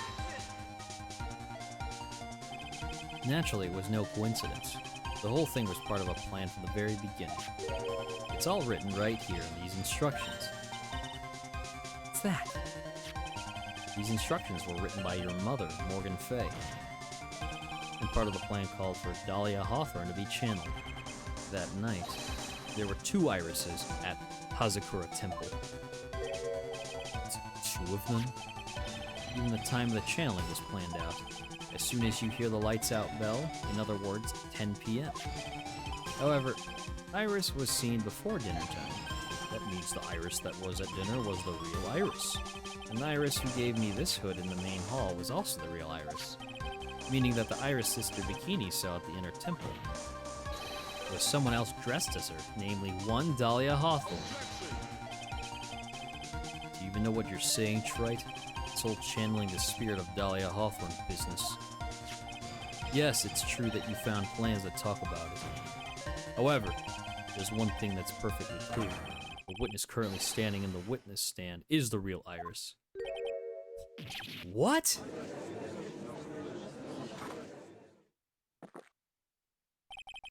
Calm down, remember what you know about the night of the crime. After meeting Sister Bikini, the Dahlia Hawthorne that had been channeled would have been stranded at the inner temple due to the lightning strike.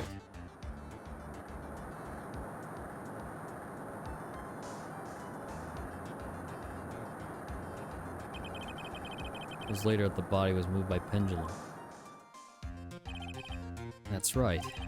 Naturally, that would mean that the Iris that received the body was the real Iris. Are you with me so far? Yes. After being notified of what happened, the police came to Hazakura Temple's main hall. There, they found Iris in her room and arrested her. And ever since, she's been under police supervision at the detention center. Yes, I suppose. I can't deny any of that. Thank goodness. Looks like he's finally convinced.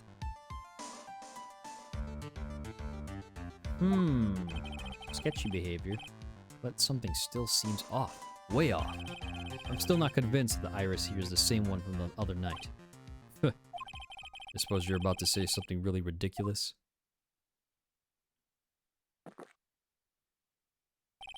Like the real Iris and the spirit of Dahlia somehow switch places? Switch places? To be perfectly honest, there are still quite a few things I don't understand, but I do know that unless we confirm the witness's identity, we can't continue with this trial. Iris doesn't have the spiritual power needed to channel Dahlia, which means they must have switched places somewhere. Well, Mr. Wright, since the time she was arrested at Hazakura Temple, have there been any chances for Iris to switch places with Dahlia? There was one! Your Honor, I think there might have been one chance. Oh, explain yourself. Yesterday, for a few minutes, Iris's whereabouts were unknown. Unknown? What do you mean? What I mean is, there was a span of time in which Iris was able to move about freely, unsupervised. Well, who was it? Who would give a murder suspect time to move about freely like that? I'm sorry, I know you didn't mean to. It wasn't your fault. The person who gave Iris the chance to freely move about was... This is Mr. Edgeworth, isn't it? Your Honor, there was a fairly large earthquake yesterday, was there not? An earthquake?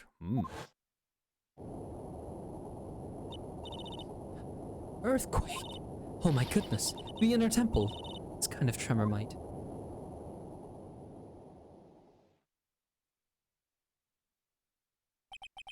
How could I have? She fled. She escaped. We went to the inner temple right away. And it's true, Iris was already there. However, they had already switched places by that point in time. When I arrived at the training hall, I was met by none other than Dahlia Hawthorne. She cast Quake to create a diversion. Totally. That's quite enough already, Mr. Wright. Now see here. No judge in his right mind would consider the idea of spirit channeling and Be quiet. oh, It's been a long time, Mr. Judge.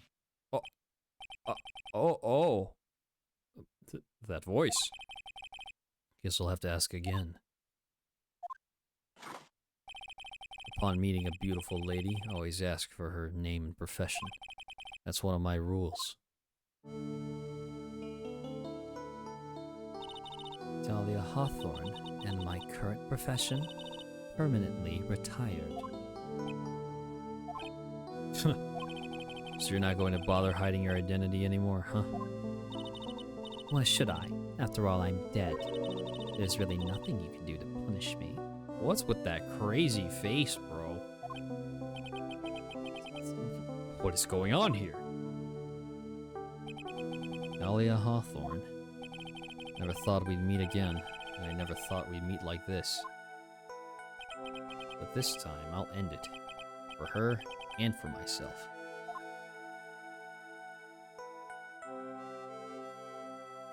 To be continued. Alright, we made it this far. We're gonna go in. We going in. February 10th, 1:06 p.m. District Court, courtroom number 7. Oh, we're still in the court. Okay, shit, bro. No recess. Now then, let's continue where we left off. Shall we? Well, witness? Yes, how can I help you, Mr. Judge? Well, it seems as if you were to learn the truth. We'll need to hear your testimony. I have no problem with that. But when you've seen what I have, sometimes the truth is better left unknown.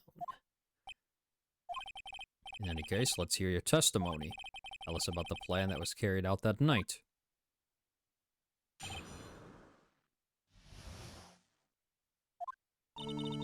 The whole plan began with my death. A stupid plan hatched by Morgan Fay to install our own daughter as the next master. But for it to work, Maya Fay would first have to die. The idea was for me to kill Maya and then have the blame pinned on Iris. The plan went wrong. It seemed to have succeeded anyway. So that means you really are... Wait a minute! Did you just say the plan was to kill Maya Fay? Yes, you have a problem with that. Don't give us that nonsense. There's no way that... Watch yourself, trite. If you got a problem, solve it during cross-examination. It's one of my rules. Mr. Godot is correct. And by the way, that's one of my rules as well. To kill Maya? Could it be true?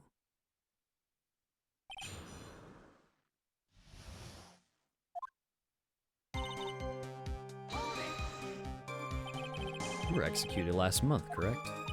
Yes, I was hanged. It wasn't exactly pleasant. How did you manage to discuss the plan? When did you talk with Morgan Fay? Last year, she was transferred to the same detention center as me. Since I was on death row and she was my mother, it was actually pretty easy to meet with her. I see, so that's when you discussed the plan? Are you crazy? At first, that woman was planning to kill me as well, even though I'm her own daughter. You want to make Pearl Fay the master of Crane?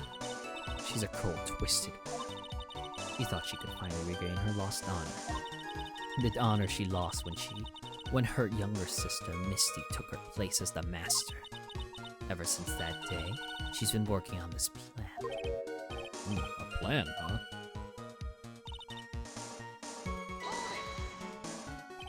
You're talking about Pearl Fay, is that correct?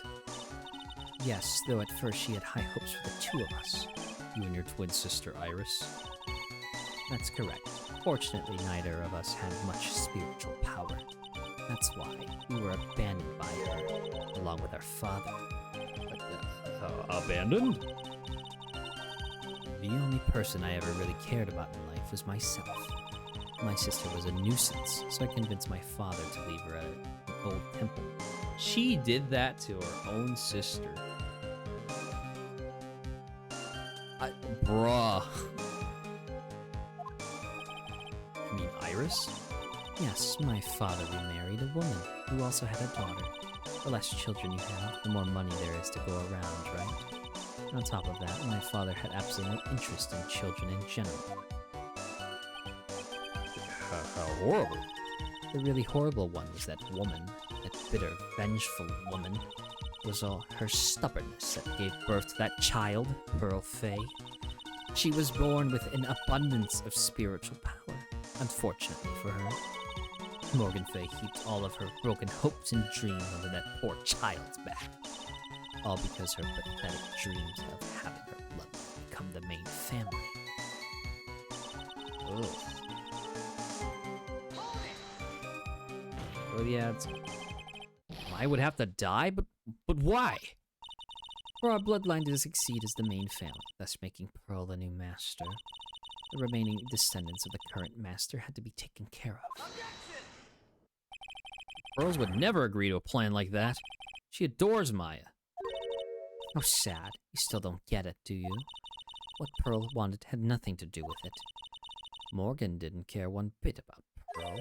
The only thing she cared about was the position of the master. That's all.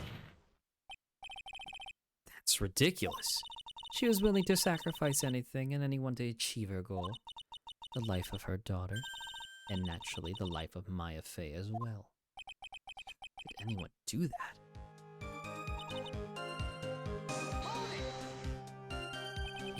You?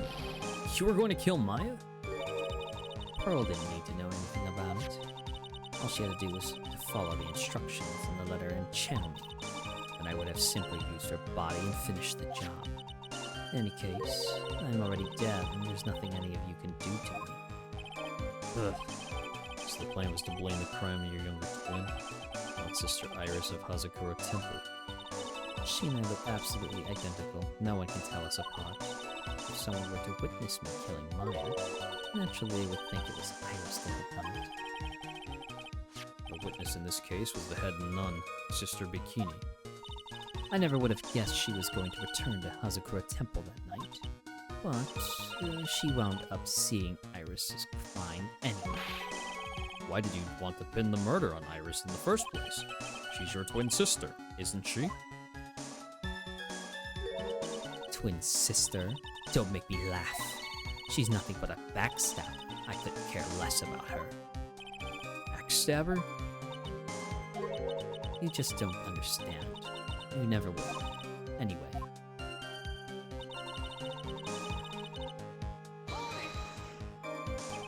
You think the plan was a success?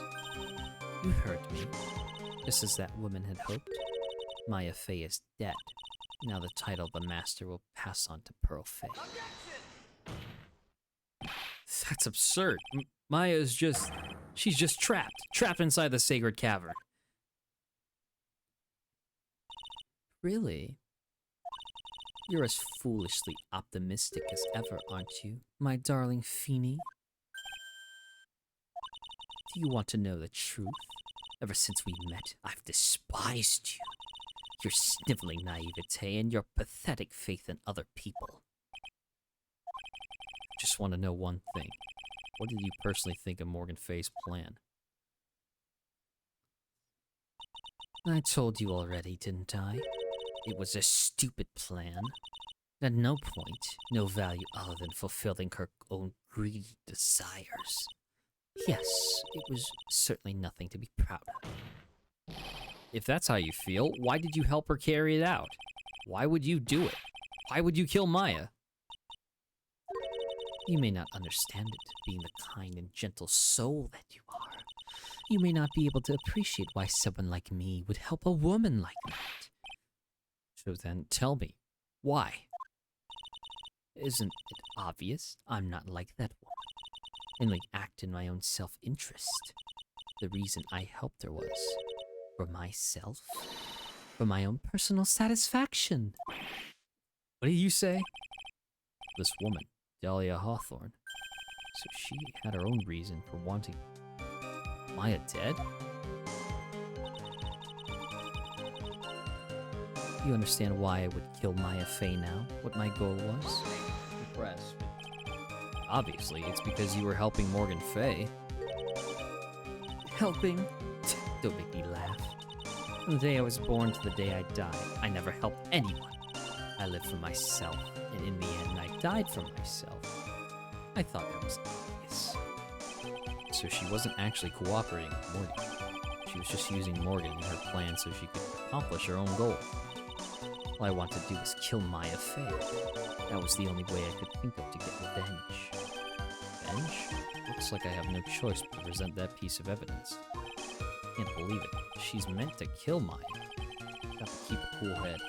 And I need to get more information out of her. It's the only way to understand this plan and what she was after as well.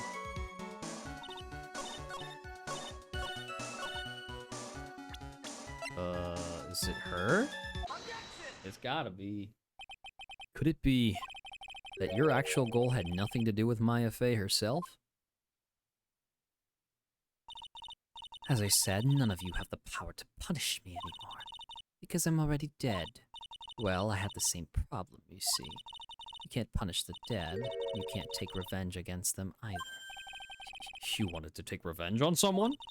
They were sentenced to die because of that woman, Mia Fey. Somehow knew this was it.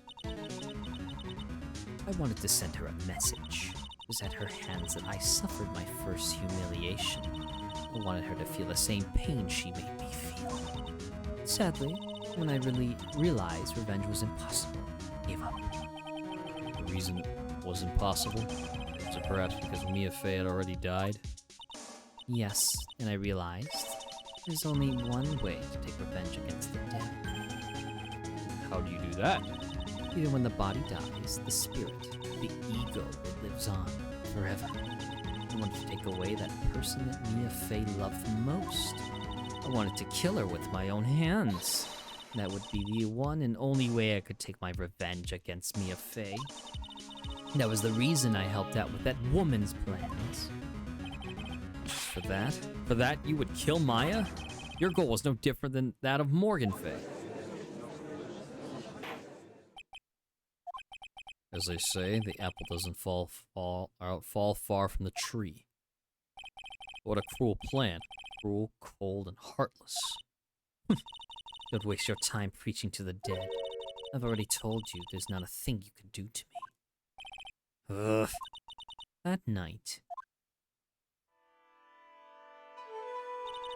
about 9:30 p.m., I materialized into this world. I quickly pinned my hair up and put on a demon warding hood. Then I picked up the staff that was by my side and left Hazakura Temple. So, it was Elise Dona who channeled her after all. That ridiculous head nun never noticed a thing. She left Maya Fey at the inner temple and wobbled back, clutching her poor old back. What did you do then? That kid was easier to handle than I had hoped. I caught up with her in front of the stone lantern. Then I took out the dagger I got from the storeroom and...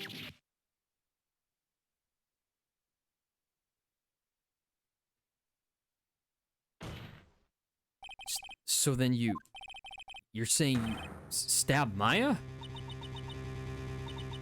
It's strange, but I don't have a clear memory of what happened after that.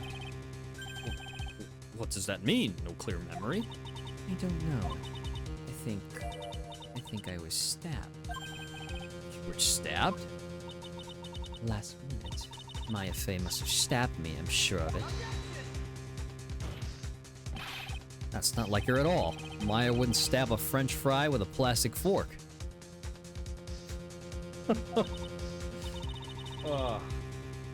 Anyway, I suddenly lost consciousness. Before I did, I scrawled her name on the lantern. Just as I was passing out, I wrote Maya behind my back. I hoped it would cast suspicion on her. I can't believe she was thinking about it until the bitter end. That's where my memory temporarily stops. It stops? I don't have any memory of actually killing Maya Fey with my own 2 hands. My very last memory was Maya's terror-filled eyes. Then I woke up after that. I was in the sacred cavern, surrounded by darkness. We're in the sacred cavern. The entrance was sealed with one of those trick locks. Somehow I had been trapped in there. How did you wind up in there? I'd like to know that myself. Anyway, I was worried. I didn't know whether or not Maya Fey was dead. Then I swore I wouldn't return to the underworld until I knew I had killed her myself. For a ghost, you're one tough cookie. I wanted to get out of there and make sure she was dead. But I couldn't do it. I couldn't get out. The trick lock stopped you, huh? I didn't know how to remove it. So then you're saying you were actually confined against your will inside the sacred cavern? Yes, I wanted to get rid of that annoying lock as soon as possible. It wasn't easy. I kept getting interrupted while I was working on it. Interrupted? It was early in the morning. Someone came into the training hall. What? Who? Could it have been Maya? I thought the same thing, but I couldn't see. Why not? If someone had spotted me, I would have lost my chance to take revenge. So I made sure to hide myself well at the back of the sacred cavern. That morning, only 2 people could have gone into the training hall. Maya and Pearls. Pearls went there to cover the hanging scroll in gravy. Still, I finally managed to remove the lock, but I was too late. What do you mean by that? The flies had already started to gather. Reg had been fixed and the police had started their investigation, correct? Naturally, I couldn't go out, so instead I returned to the cavern, put the lock back on myself. Realized I wouldn't get a chance to see Maya's corpse as I had hoped. Just then, Lady Luck showed up. Lady Luck? After that big earthquake, she showed up, all by herself. The real Iris? She said she'd come to make sure the sacred cavern was alright. Stupid girl. I came out from the sacred cavern and got a feel for the situation.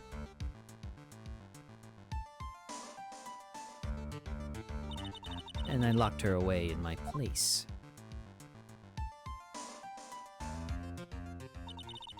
I'd finally learned exactly what had happened. It was then I learned that the plan had actually succeeded. What do you mean your plan had succeeded? I'd misunderstood one thing, you see. That night, the one that had summoned me, I had assumed that it was Pearl Fey. Well, of course you would have assumed that it was written in the instructions. But I was wrong. The person that had actually called my spirit back was Misty Fey, the picture book author. What? Well, that's really the only possibility, isn't it? After I lost consciousness in the garden, it was her body that was left lying.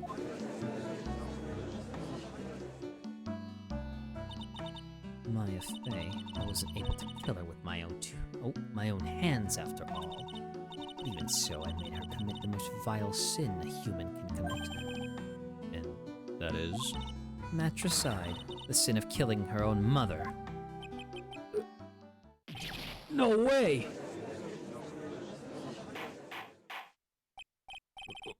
Order in the court! What is the meaning of this? It's true that I was the one who attacked Maya Fey. But even so, the murderer who actually snuffed out Misty Fey's life was none other than your darling little Maya. Ridiculous! That's nonsense! Are you sure about that? Just think about it. There's even evidence supporting these facts, isn't there? What? What do you mean? What is this so-called evidence? The fact that Maya Fey has disappeared is evidence enough, isn't it? Huh? The idea that she's still in the sacred cavern is just ridiculous. She wasn't able to escape from the inner temple that much is obvious.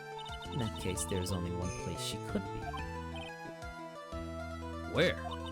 Do I have to spell it out? Bottom of the Eagle River, where else? Really? There's more to this. There gotta be. I don't believe that. I don't believe that for a second she threw her body off. She would have been hitting the rocks. I don't know about that. Come on, Phoenix, don't fall for it. Don't fall for it. Eagle River? Maya Fey killed her long-lost mother. Can you imagine the guilt she must have felt when she realized that? That's why she threw herself into the Eagle River. Most bodies that wind up in there are lost forever.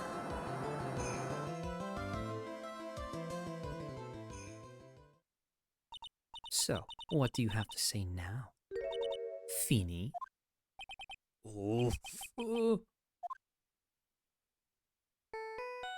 Oh my god.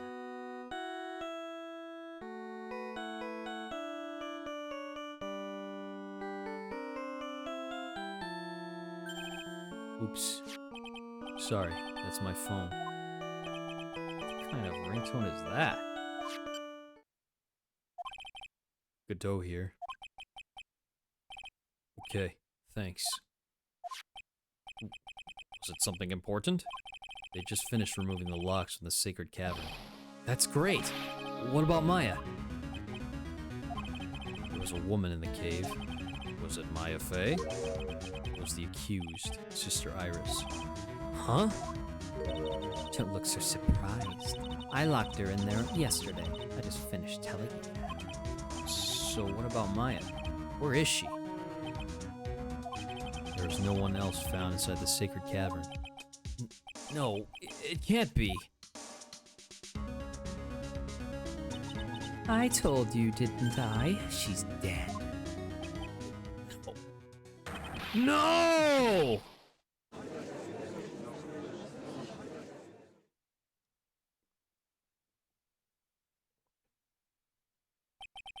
It seems that this case has come to an end. A tragic end. Sadly, it appears the killer of Elise Dunham, also known as Misty Fey, was her own daughter, Maya Fey. Overcome with guilt for what she had done, Maya Fey jumped into her death into the raging waters of the Eagle River. It can't be.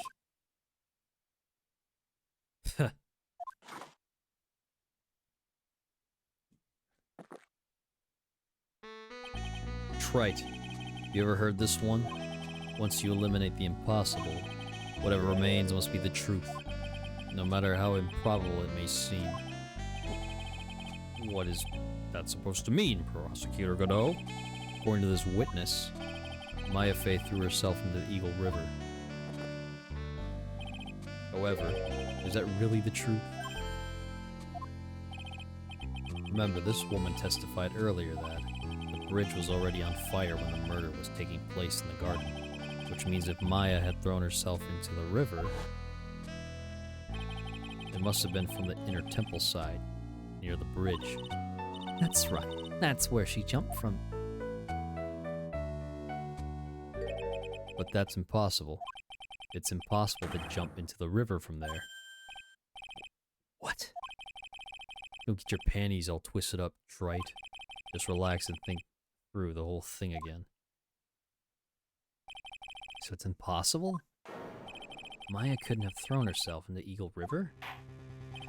Well, Mr. Wright, Miss Hawthorne claims Miss Fey threw herself into the river from the inner temple side. Do you have any evidence that refutes this claim?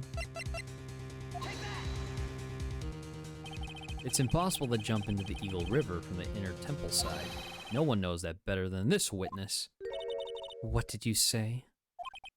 11 years ago, you jumped into the very same river.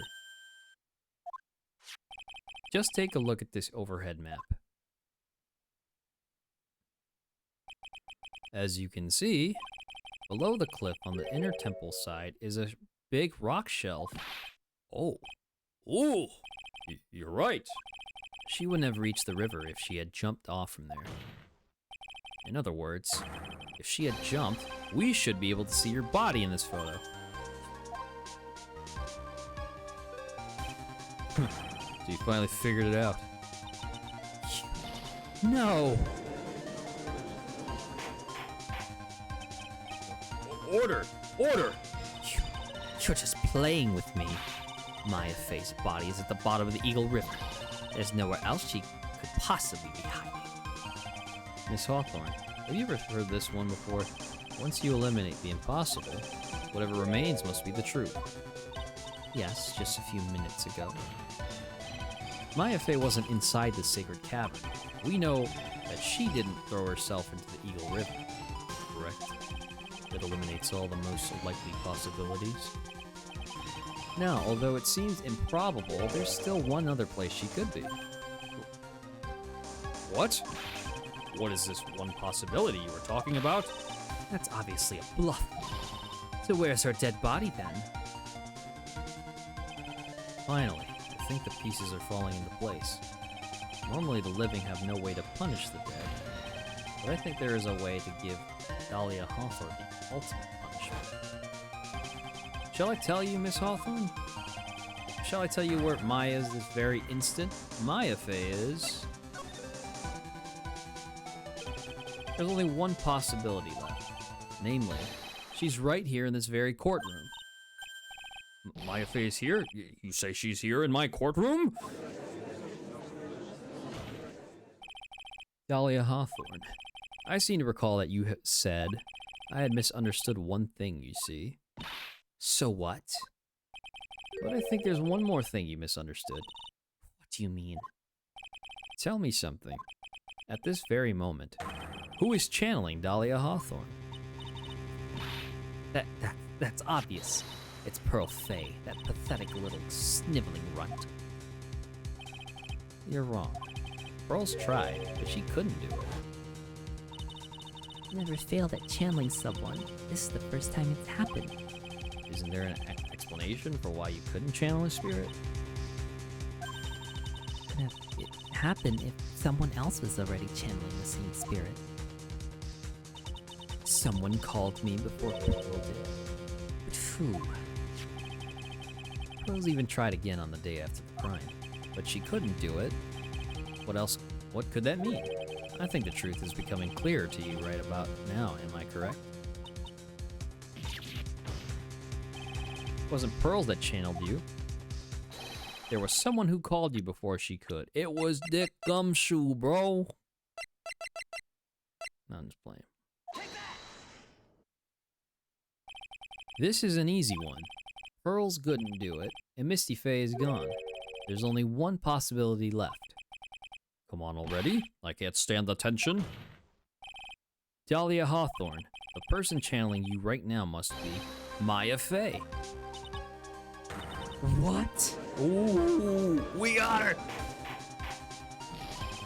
But how can that be? Remember what this witness, Dahlia Hawthorne, said about her goal. She said that her goal was to kill Maya Fey. Yes, that's right. If Maya channeled the spirit of someone that was trying to kill her... Well, Gramps, what would happen?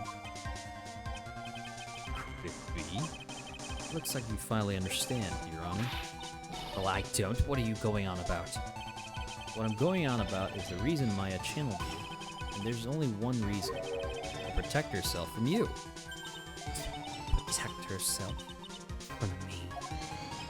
Yes, on the night of the crime, you were the only interested in one thing. Killing Maya Fey. The path back to Hazakura was closed off, and there was nowhere for her to run. So then the problem became, where would the safest place to hide? Or where would be the safest place?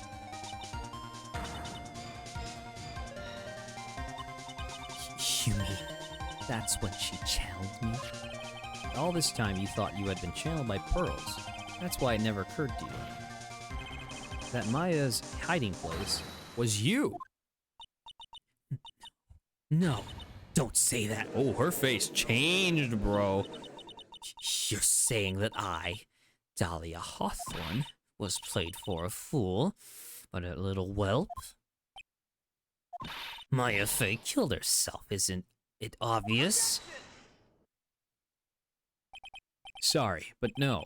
it would have been impossible for her to jump into the Eagle River. That was the only avenue of escape open to Maya. The only way that Maya could disappear from the inner temple. I don't believe you. Stupid little girl like that who had never been out in the real world. She could have never come up with a plan like that. Who could have ever given her such a brilliant idea? Well, me, of course. Oh, it's Mia.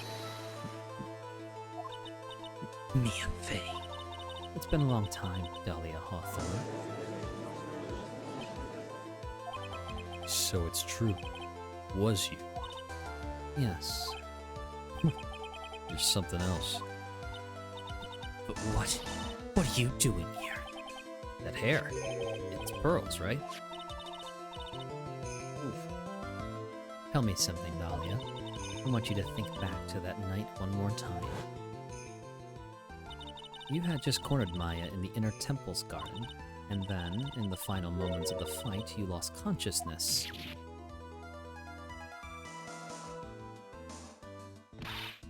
I was stabbed by Maya Fey.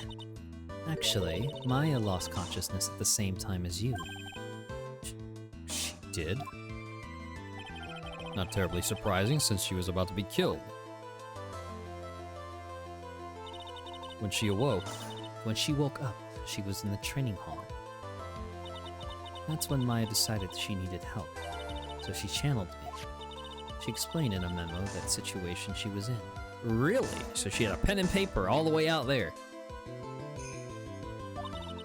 She asked me what I thought she should do. She did that? I can't believe it. Of course, I didn't have all the details, but one thing was perfectly clear. And that was? I knew you couldn't be allowed to wander free. Free? What do you mean? It was a race against time, so I wrote down in 2 things that Maya had to do. Channel Dahlia Hawthorne as soon as possible, and lock herself in the sacred cavern until help arrived. So it was Maya who put that lock on there. Yes, but why did you order her to do those 2 things? If she hadn't done it, Dahlia Hawthorne would have been channeled by someone else. By one Pearl Fey. Pearls? Yes, Pearl didn't properly understand the plan, so all she was trying to do was follow her mother, Morgan Fey's instructions. If she had succeeded in channeling Dahlia Hawthorne's spirit, things would have turned out very badly, to put it mildly. So that's how it was. Dahlia Hawthorne would have used the body of Pearl Fey to kill Maya at all costs. Yes, it certainly sounds like that was the intent all along. Dare you! I won't forget this. Why not just admit it? Dahlia Hawthorne, your little plan was nothing but a big failure. Yes, another failure to add to the pile of shame, would you say? What do you mean by another? Think about it, Dahlia. Remember all your past crimes? Not a single one of them was a success. They all ended in failure. What? How dare you? 11 years ago,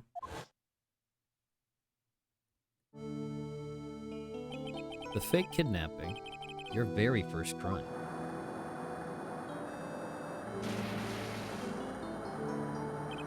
You got your hands on a $2 million diamond, but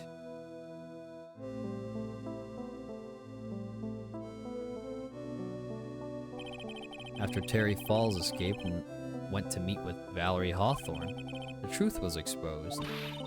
Shut your mouth! That wasn't my fault. It was because of that stupid oaf of a prisoner and that weakling of a policewoman. And then, 1 year later, you tried to kill me. Well, I'm still alive, but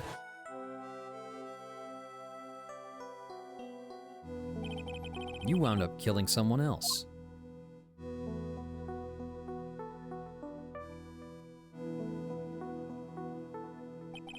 As a result, you were sentenced to death.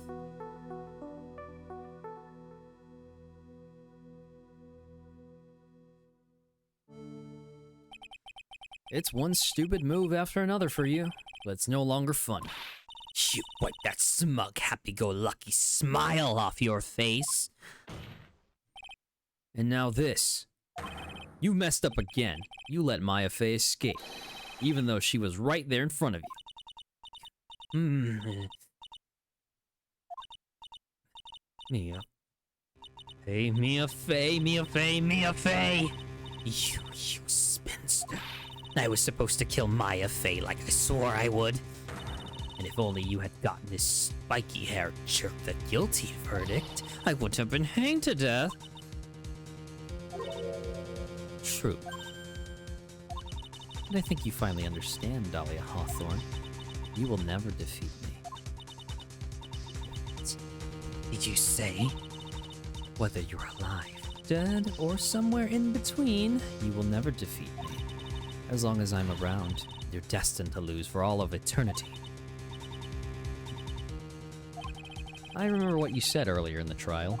You said there was no way we could punish you, because you were already dead. what about it? Then you said, even when the body dies, the spirit, the ego, it lives on. Forever. That's very true, Dahlia. That's exactly the punishment you'll never be able to escape from. For all of eternity, you'll have to remain as Dahlia Hawthorne, a miserable, pathetic, weak creature who could never win at anything. And for you, there is no escape from that, no hope of freedom. Since the day you were executed, the narrow bridge that once stretched out in front of you has burnt to a crisp. You're wrong. Can't be. How could I lose to the likes of you? It no longer matters. I don't care whether you win or lose anymore. The only thing I want is for you to come out of Maya's body right now. Ooh, she crazy.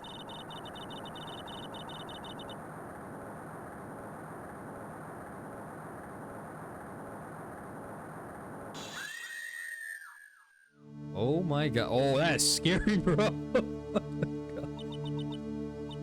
Not ready.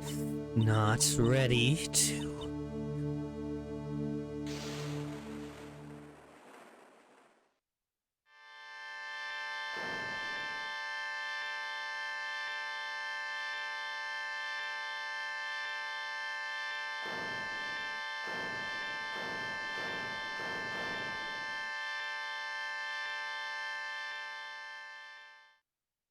It's Maya.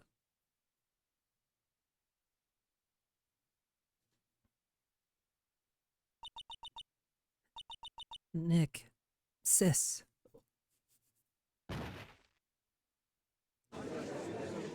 Oh my god.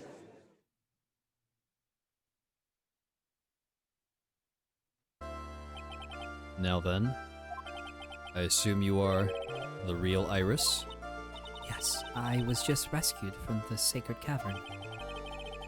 I must say, you and your twin sister are indeed identical from what I can see.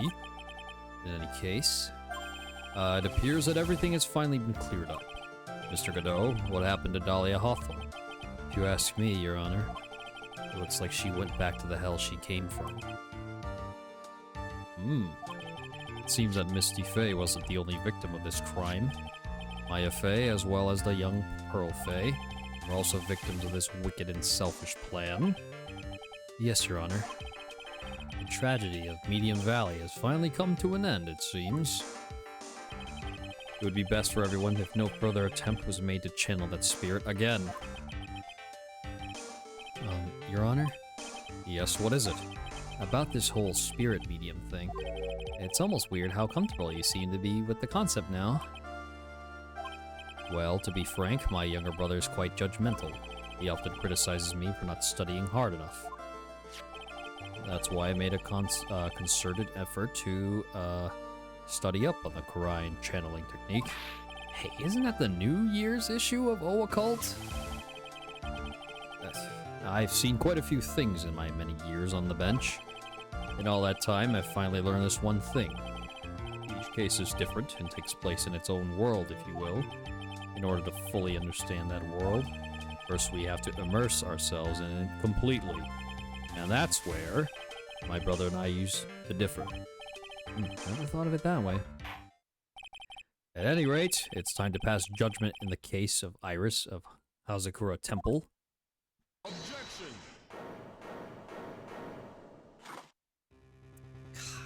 Are you serious? You're a little too fast with that gavel, Your Honor. What do you mean by that, Mr. Godot? This trial, it isn't over yet. That's what he means. What? Trite. Remember what Miss Evil Spirit said in her testimony? Dahlia's testimony? I caught up with her in front of the stone lantern, and I took out the dagger I got from the storeroom and... It's strange, but I don't have a clear memory of what happened after that. I think I was stabbed. Just as Dahlia Hoffer was about to attack Maria, he was stabbed and killed by someone. Yes, that's right. The person that was ultimately killed was the spirit medium that channeled Dahlia. At least Donum. No. Misty Faye. But who killed her? We still don't know who did it. This isn't over?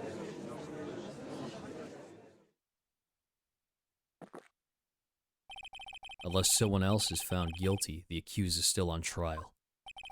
We can't let her walk until there is evidence that proves her innocence.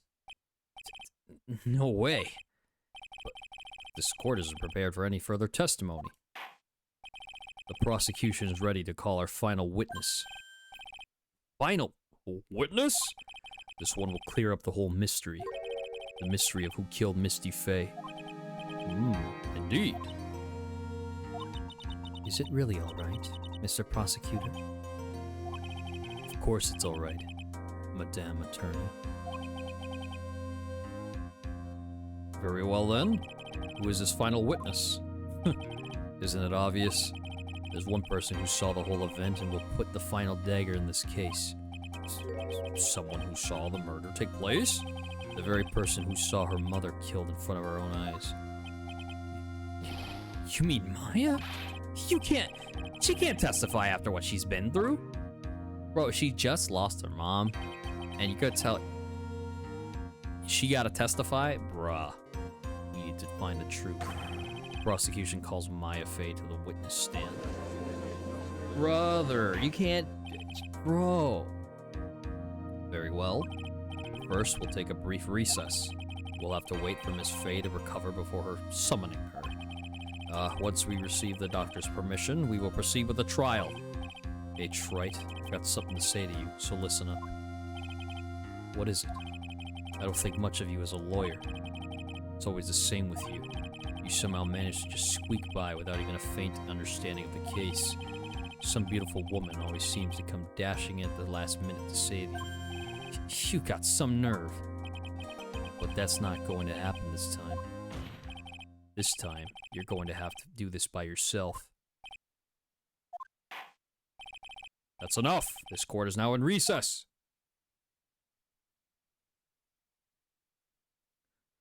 Oh, We're not out of the woods yet, y'all. Apparently it's 2:56 p.m. in the game. We did all that at like 10 in the morning? And bruh. District Court, Defendant Lobby number 1. I'm truly sorry about everything. You were working so hard to defend me, but I was missing all day. We didn't even have a chance to talk. She's right. When I met Iris, quote-unquote, at the training hall yesterday, they had already switched places, and Iris was inside the sacred cavern. I wanted to at least be in the defendant's box today, to root you on. Well, it wasn't your fault. You were locked up in this whole time. There's something more important than that, though. I have to ask you, why did you help your sister out as much as you did? Huh? If you had tried to get help at the sacred cavern yesterday, you wouldn't have spent an entire day locked up in there. My sister, I felt sorry for her. She was abandoned by her mother and never got any love from her father either. Yes, but it was the same for you too, wasn't it?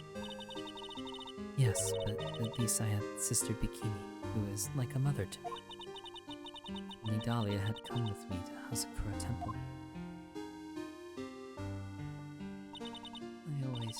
I always loved her. Dahlia was always so smart, so strong. She never complained about a thing. That's why I promised her that I would help her. Are you talking about the fake kidnapping case 11 years ago? Yes, I wanted to be useful to her in some way.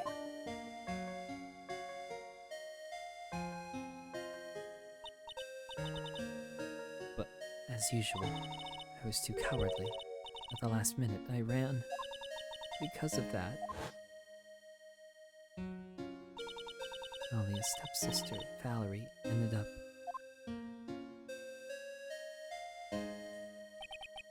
That was the case that wounded Mia so badly.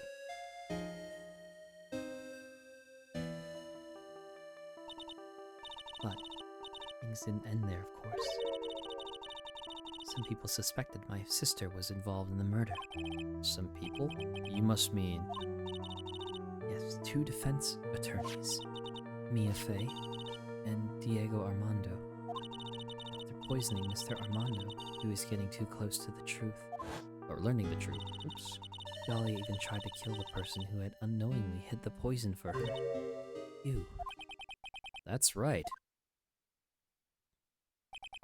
Iris, there's one more thing that I have to ask you. Yes, what is it? On the night of the murder, the person that cleaned up the corpse of the victim, Elise Dunham, was it really you? Yes, it was me. That night, after I rang the lights out bell, I went back to my room. At around 10:30, I received a call on my cell phone. There's a problem. Come to the inner temple right away. I got on the snowmobile and headed for the inner temple, but...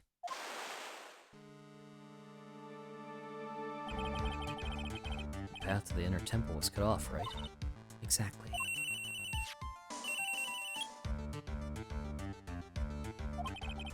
can't just leave the body here. So you've got to do this exactly as I say, got it?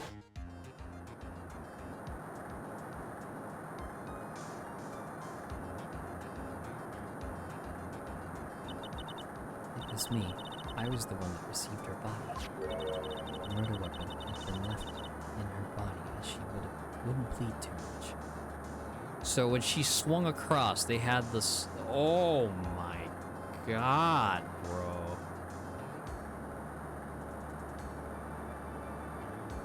Ugh, can you imagine that?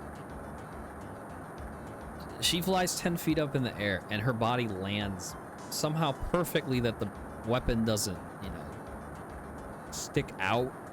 You get what I'm trying to say. Because the force of a 10-foot drop, I'm sure would expunge the blade if she landed that way. Ugh. Ugh. The staff that Mystic Elise always held. I knew it. So the actual murder weapon was the staff. Yes, that's right. I brought the body back to Hazakura Temple on the snowmobile.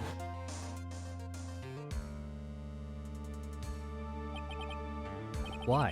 Why did you alter the body? I didn't want anyone to know that the staff was the murder weapon. I didn't want to leave anything that would lead back to Misty Faye. So I dressed her in a robe and stabbed her with the Shichishido.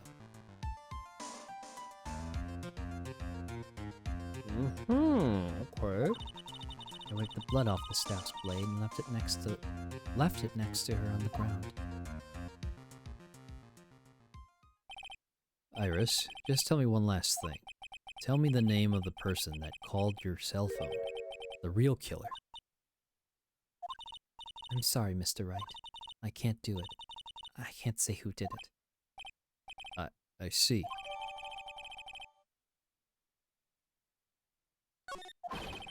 Defendant? Yes. The judge is calling you. He wants you to see you in his chambers. He has some questions about Dahlia Hawthorne. All right. Well, then, I'll see you later. There's something I want to tell you. Okay. Something she wants to tell me? So it's true. Iris cooperated with the real killer. Maybe even from the very beginning. Phoenix? Oh, hi, Mia. How is Maya doing? Physically, I'm not worried. She'll recover completely. But emotionally, she's been hurt very badly by this case. I see. You don't mean she's learned who Elise Dunham really was? Yes, I went to the medical office and talked with her. I told her everything I knew. But why? Maya is stronger than you think. I knew she couldn't take it. I knew she could take it. All of it. What do you mean by that? I want you to figure that answer out by yourself. The trial is about to restart. The real killer. Do you know who it is yet? Iris wouldn't tell me who called her, but still. I think just maybe I know who it was. At night, the victim was killed in the garden of the inner temple. The criminal wasn't just there by accident, which means the killer knew of Dahlia's plan from the very beginning. And one more thing. The victim was moved to Hazakura Temple side by pendulum. In other words, the criminal couldn't cross the bridge. That means they were stuck on the inner temple side for almost an entire day. Exactly. So the culprit was someone that wasn't in Hazakura Temple the following day. That's as much as I can give. That's as much help as I can give you. The rest of the battle is yours to win or lose. Okay, I've got it. Thank you, Mia. Finally, it's almost time to bring this case to an end. What exactly did Maya see anyway? And who was it that actually killed Misty Faye? Whoever it was, I have to prove it. Me. All by myself.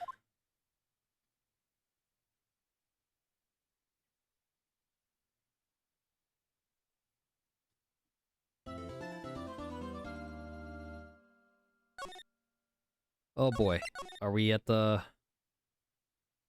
Okay, this has to be the last bits.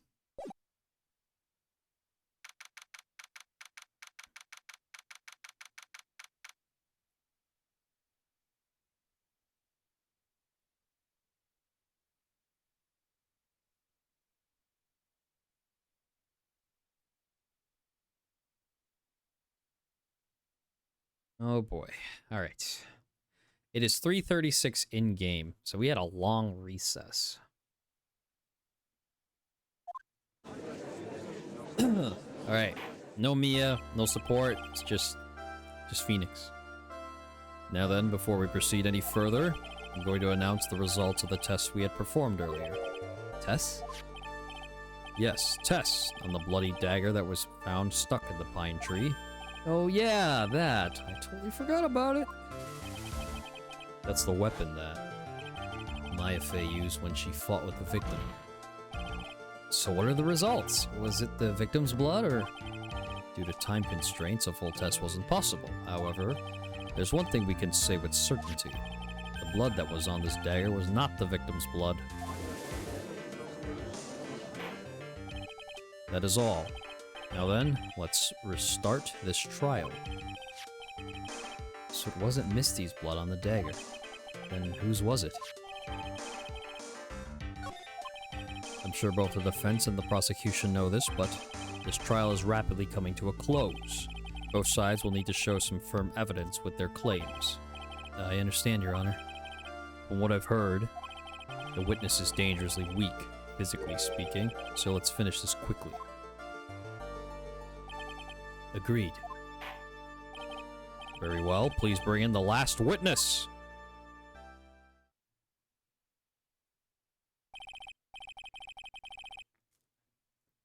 Witness, please tell us your name and profession. Maya Fey. My profession is, I'm the assistant manager at Wright and Cola offices. Maya, according to the magazine I have here, you're a spirit medium of the Korean channeling technique. I'm frightened. The Fae clan, I don't want any more to do with it. Oh, Maya. Pain the Fae bloodline causes must be unbearable. Very well. Now then, Miss Fae, when the event occurred, you were in the Garden of the Inner Temple, and you witnessed the moment of Miss Elise Dunham's murder. Is this correct? I didn't see any... Objection. Straighten up this instant, young lady. Huh? Pick your head up and speak clearly. There's always time for crying later. But Your mother was killed right in front of your eyes. There's nothing you can do to change that fact. But there's something you can do. You can finish this. You've been watching the whole time, right? Or watching the whole thing, right? You've seen the witnesses come out and you've seen us squeeze the truth out of them. Now it's your turn. Let's hear your testimony. The night of the crime, what exactly did you see happen? Witness, if you please. Yes, Your Honor.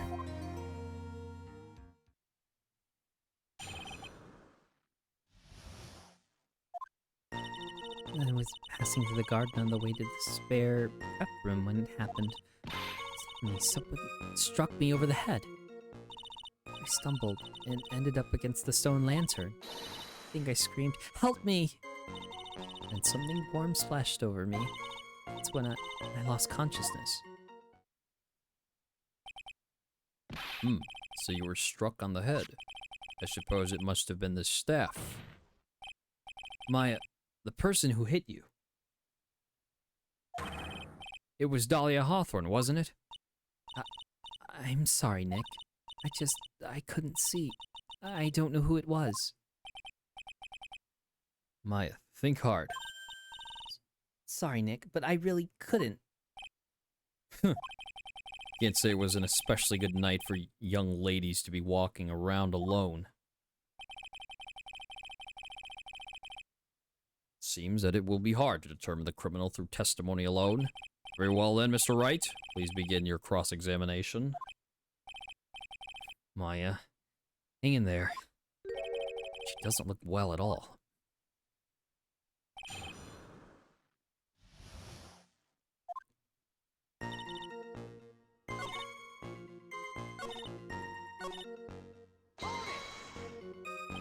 You think you screamed, but you're not sure? Listen, I was a complete wreck. It was dark and I couldn't see my attacker. Was it a man, a woman, an adult, a child? I had no idea. I was scared out of my wits. Believe me, my dear, I'm certain I would have soiled my robes. I thought this person might attack me, so I... Anyway, I'm pretty sure I screamed. I thought that it was my last hope. Wow, it sounds like poor little Maya really was out of her mind. I wonder what she meant by last hope. What do I do? Do I press her for more details? Wait a minute, Maya. What's this my last hope stuff? What? What do you mean by your last hope? No. That's what you said. You said, my last hope. Huh? What? I said what? Look, you were facing an attacker that you couldn't see, and you screamed, right? You screamed, "Help me!" Yeah. You testify that you screamed that because you thought it was your last hope. Oh, well, you know, that's like, what do you call it when that happens? Maya's not doing so well up here. Oh, yeah, oh, that's right. I remember now. I was facing my attacker, but that's not who I was screaming at. What did you just say? Yeah, that's right. It was the person behind my attacker that I was yelling at. That's who I was screaming to for help. What is it now? I messed up. I didn't mean to let that slip out. Huh?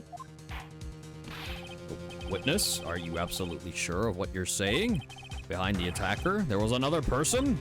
I meant to keep that part a secret.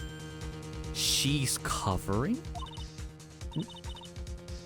Have I done? It takes a ton of pressure to make a diamond. That's what I always say. Ton of pressure. You're in a court of law here. You can't make things up or try to hide things in this chamber. Witness, the information you just presented is vital to the case. I want you to add it to your testimony.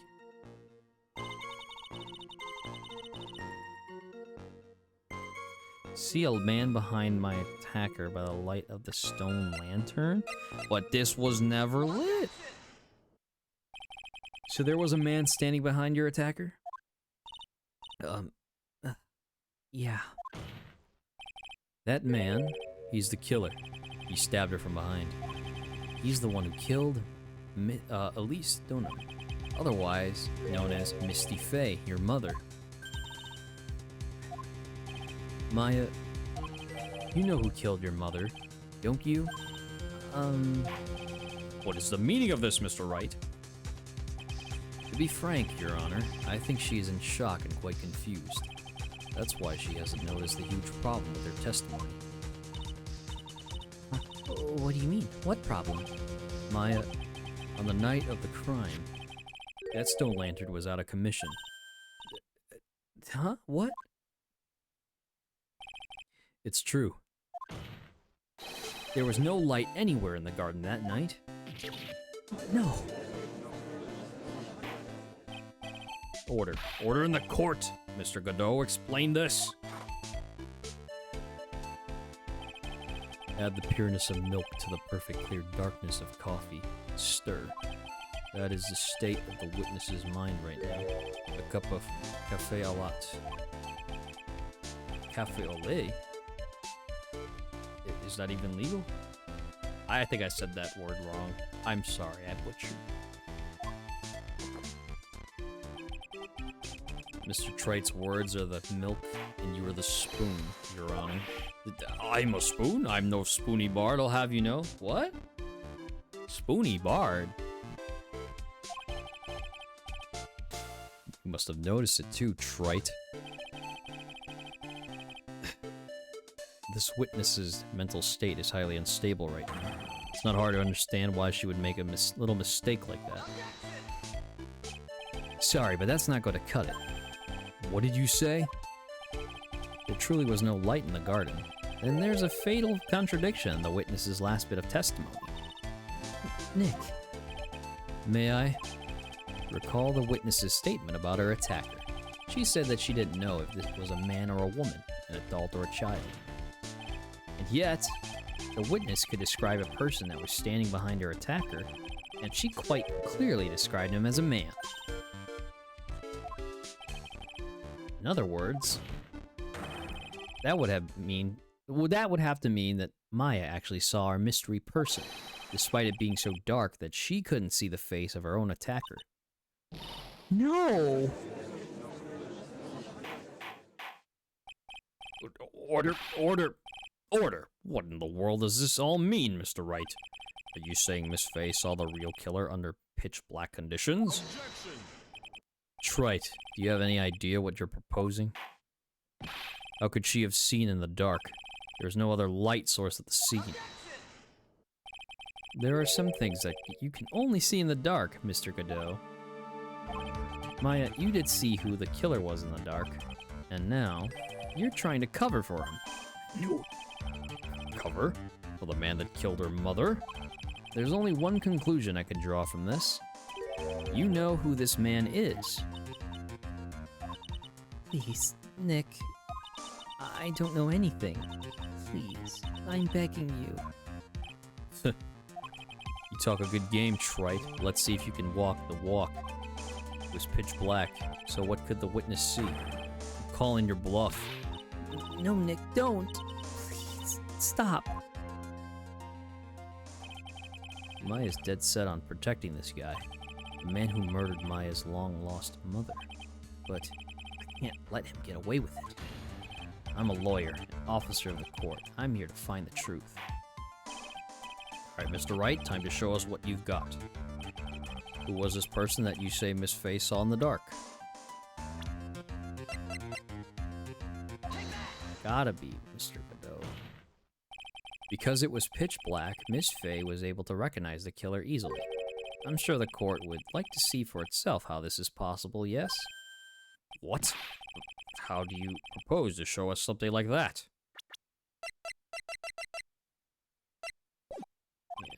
It's easy.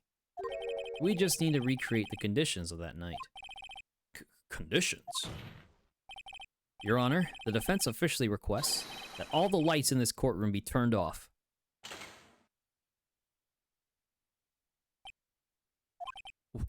What? This is... But it can't be!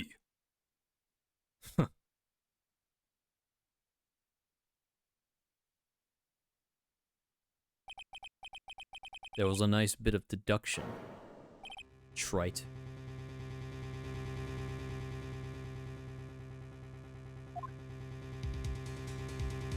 Oh my word.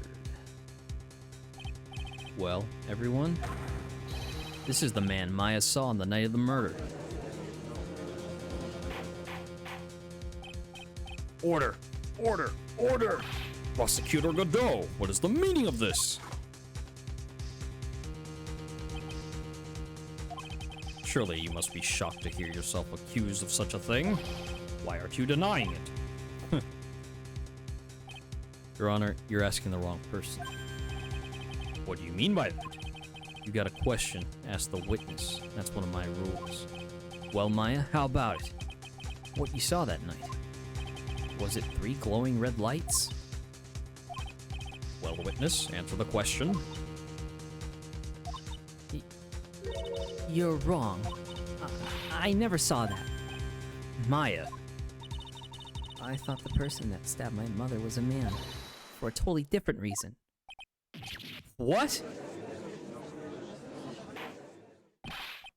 Witness? Mr. Wright, what? Stop your chattering, Your Honor. Chattering? If it's worth asking, ask the witness. That's one of my rules. Alright. Oh my god, it's Maya's Retro Cave. The first. Definitely got the dog in me right now. How you doing, Maya? Even though there's a person on the stand called Maya. We're differentiating. Well, then let's continue with the testimony. Please tell us how you knew the killer was a man. Yes, Your Honor. I didn't realize it until after I woke up, but...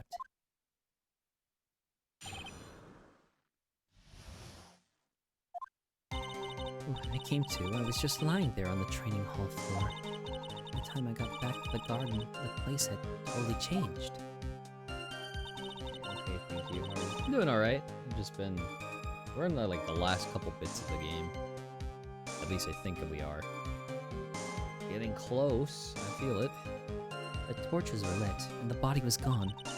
And all of the snow around the stone lantern had been carefully cleaned up too. Since the person did all that work alone, I just assumed it was a man. So it was after the crime took place that the witness came to think the killer was a man. Yes, that's right.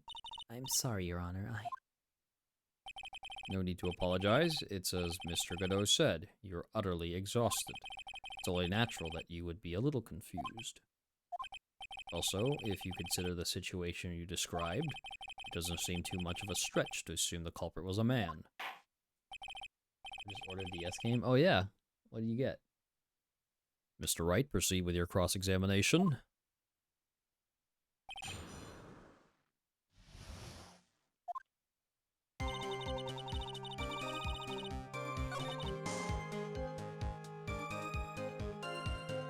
Oh, Animal Crossing, that's cool. Torches were lit and the body was gone. The torches were lit? Yes, that's how I noticed that the whole scene had changed. I'm going to say it was the killer who lit the torches. I mean, who else could it be? The killer probably lit them, since it would be impossible to do any cover-up work in the dark. However, if that's true, there's one thing that still bothers me. Why did the killer go to the effort of moving the body? That's true. It's hard to see how that would be of any advantage to the killer. The only one who would gain anything from that would be the only person that was at the inner temple, Maya. Very well, let me hear some more of the condition of the crime scene. Why did it have to be? So you're saying the killer cleaned up the snow? It looked really odd. Snow was removed in an unnatural-looking rectangular shape around the lantern. There are a lot of shovels around the inner temple, but they're all really heavy. Way too heavy for me to use. An odd fellow indeed, this killer. Why on earth would anyone want to take snow away? Well, there's one thing I can think of. Didn't you say that a lot of the victim's blood sprayed onto the snow? Yeah. The area I collapsed in ended up being splattered. In other words, the killer's purpose was to hide the bloody snow. I think that's the most reasonable explanation. Perhaps. However, there's something that's bothering me. If the killer just wanted to hide the snow with blood on it, there was no need to remove that amount. It's true. He could have scooped up just the snow that was stained with blood. Looks like there were some mysteries behind that issue, or this issue. But I think this will help explain them.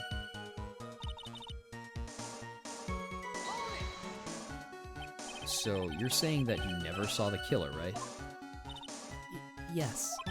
But earlier, you very clearly stated that you saw a man behind your attacker.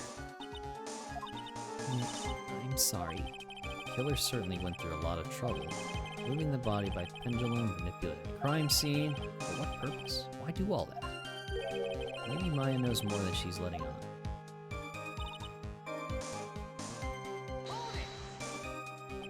So you lost consciousness when you were in the garden? Is that right?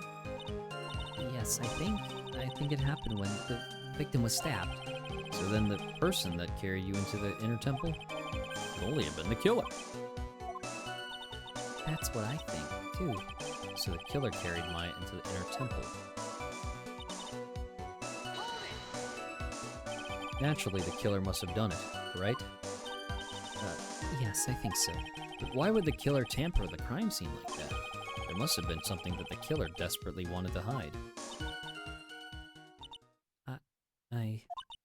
The truth is, when I saw the crime scene, I felt something. You did? Yes, I felt like the killer was hiding the evidence for me, for my sake. What? Hiding it for you? Everyone knew that I was the only one at the inner temple that night. If Sister Bikini had come back and looked at the garden... Excuse me, she may have thought that you had done it. No, she definitely would have thought so. And you're saying that's why the killer cleaned up the crime scene to make it look like nothing had happened? Yes, I'm sure of it. Well, that's certainly an important piece of information. I want you to add that to your testimony. Yes, Your Honor.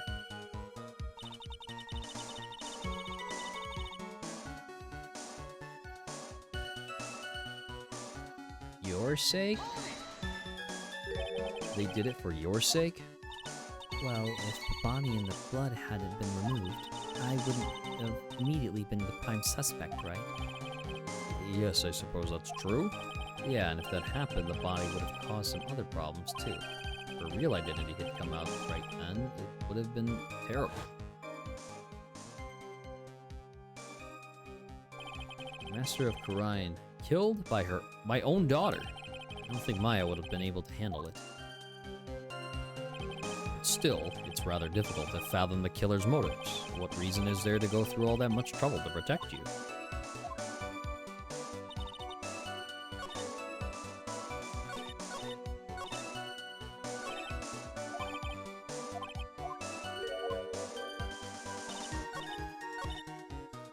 For my sake that the killer cleaned up the evidence of what had happened.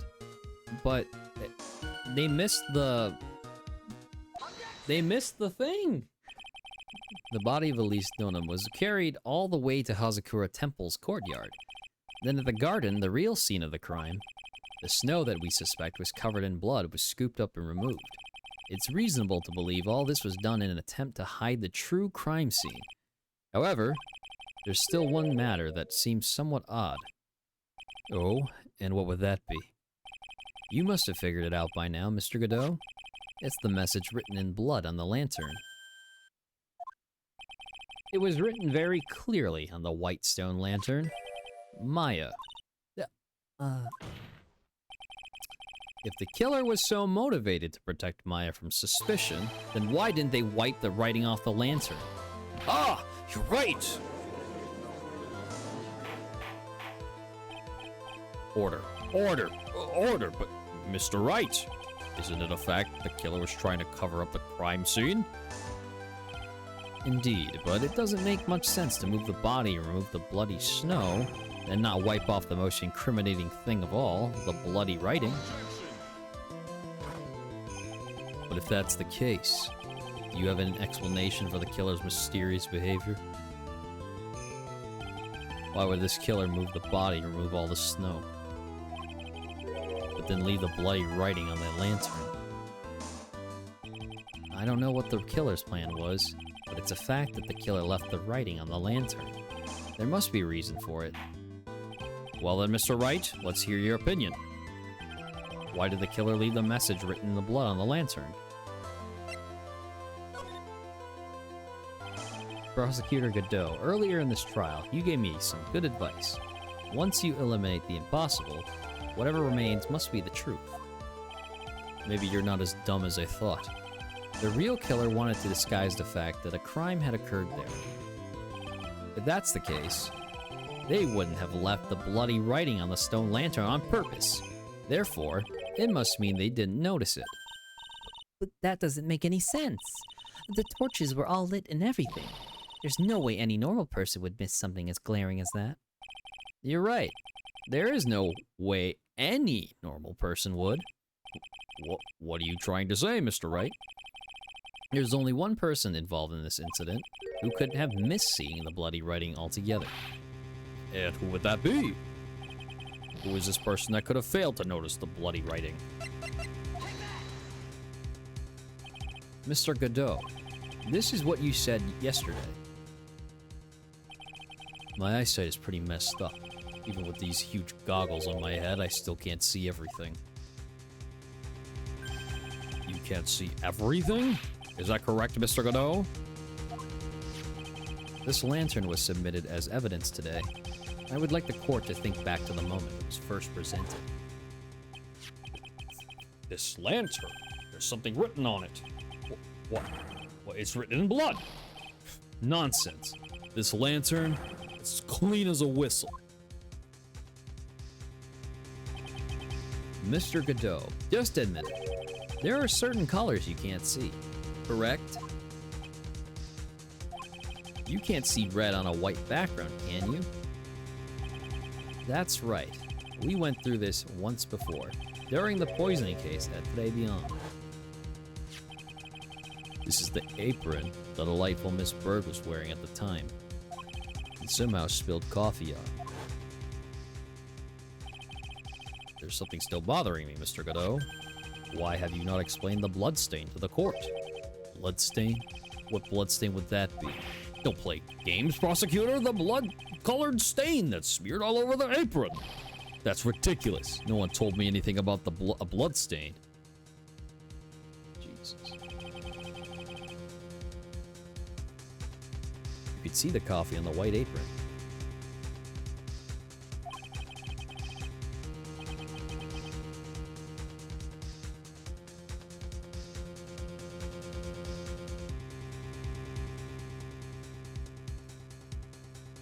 Because you couldn't see the ketchup because it was red. It's strange. In a black and white photo, those letters would have appeared black to me. I wonder, why am I the only one that can't see them? So then, Mr. Godot, are you admitting it? Are you admitting that you can't see the red writing on the lantern?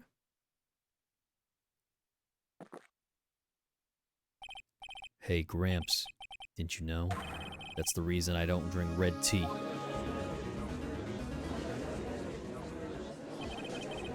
I wasn't sure about it until now, but I just can't believe it. Prosecutor Godot is the murderer. But there's no going back now. I finally figure out the truth.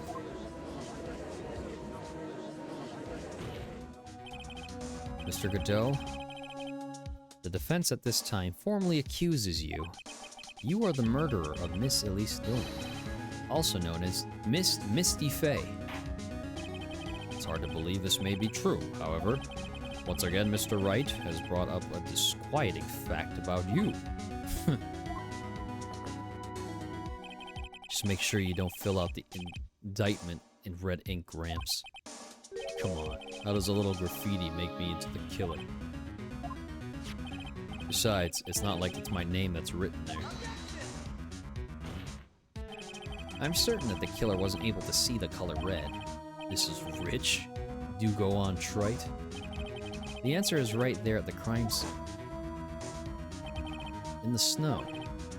The snow? How so? Well, for example, why did the killer move all that snow? Your Honor, you said it yourself. If he wanted to hide the bloody snow, why not take out just that area? Yes, why did he take just that area? What? Ain't no way Francisco Von Karma showed up in my street. That's crazy. That's wild. We had Phoenix Wright the other day in here. How you doing, Francisco? Hopefully not whippity whip. Are you a building? Indeed, I am a building. Yes, why didn't he take just that area? Could it be? Cool. Well, hopefully you're having a great day or night, depending where you are. I am trying to pummel my way through this court case at the moment.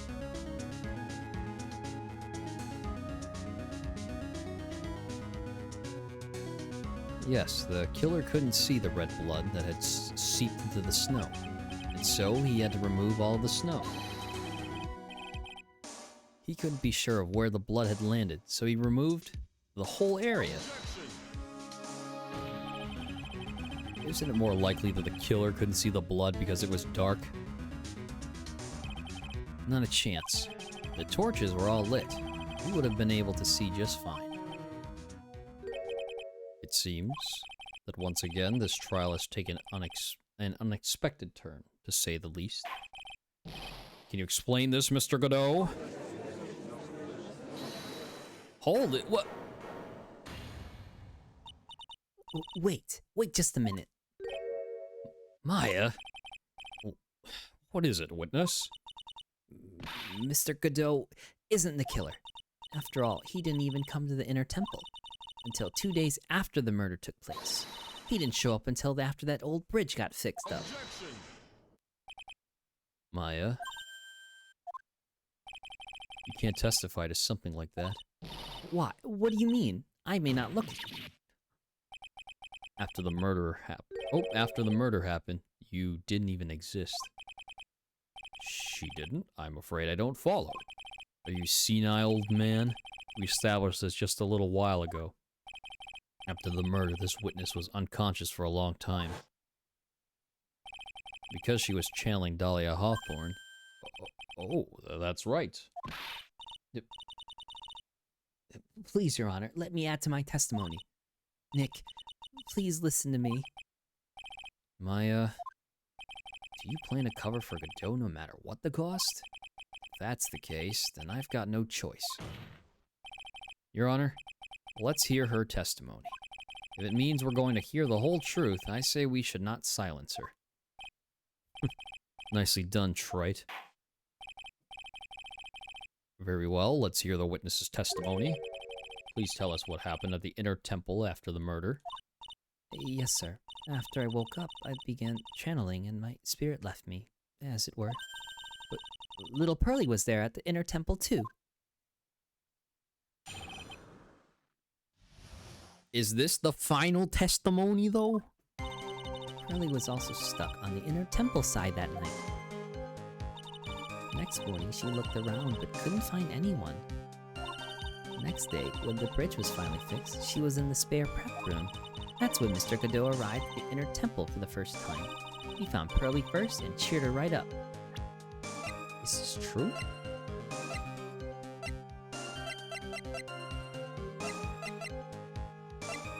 No, we heard it from Iris that, like, once the bridge burned, it just...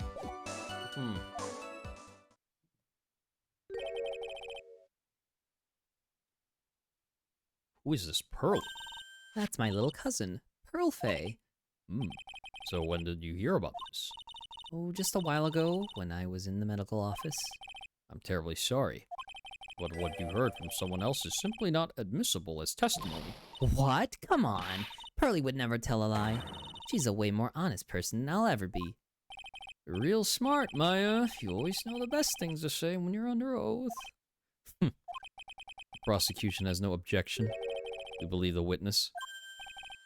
Mr. Godot! Let's just move on to the cross-examination. If the defense has no objections. This is highly unusual, but, well, Mr. Wright? Let's get this cross-examination started.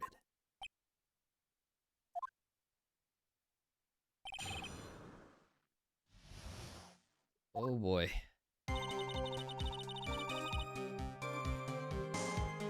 That's true, yes. She was stuck over there. She searched the entire inner temple side, end to end? Well, you see, Pearly gets pretty scared when she's alone.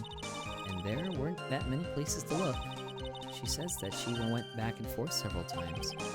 The inner temple side has two structures, the training hall and a spare prep room. And there's also a storage shack, I think. That's about it. There's a storage shack, too? Pearls was looking for other people, right? Would she have really examined the storage shack all that carefully? Well, if it was me, that would be the first place I would investigate. So that means it's possible that someone may have been hiding in the storage shack.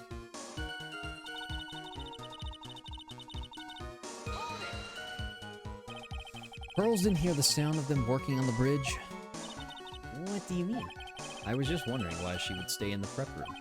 If it was me, I'd at least go out and wait at the foot of the bridge. Oh, well, Pearly said she was sleeping at the time. She said she was so scared during the night that she couldn't sleep well and woke up a bunch of times.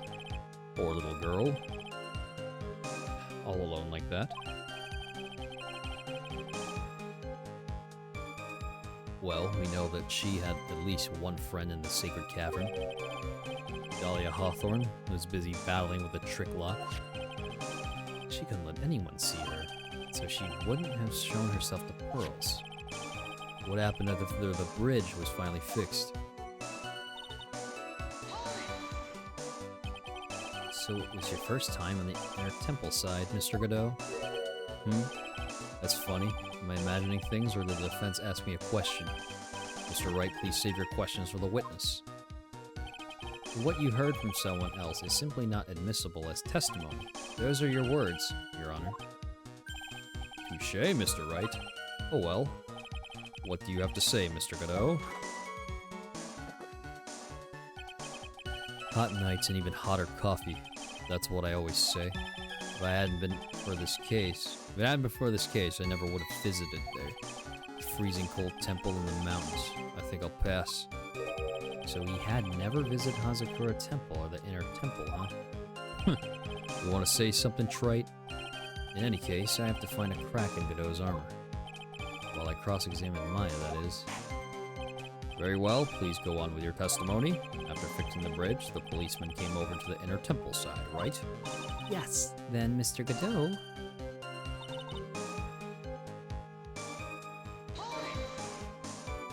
He cheered her up? That's what Pearly said. She said he was a very nice older gentleman. Thank you for looking after my cousin, Mr. Godot.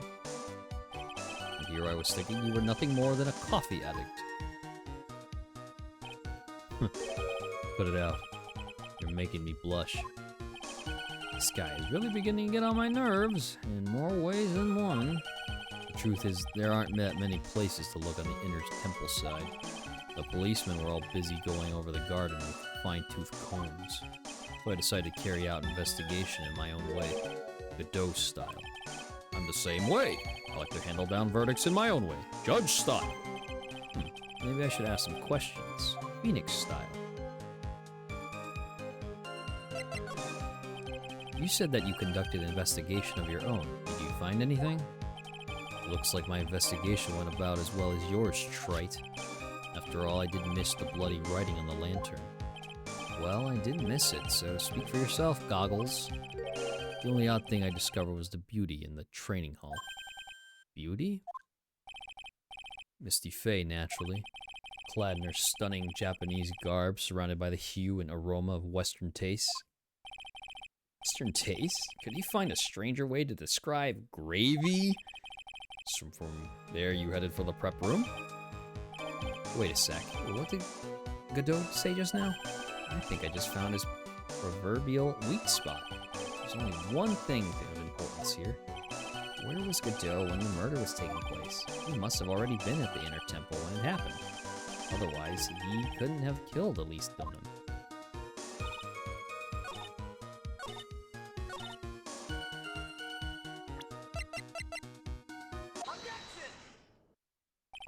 Mr. Godot, the first time you crossed Dusky Bridge and went into the Inner Temple was long before the murder took place. Why do you say that? Because he just made one fatal slip-up. The hanging scroll in the training hall.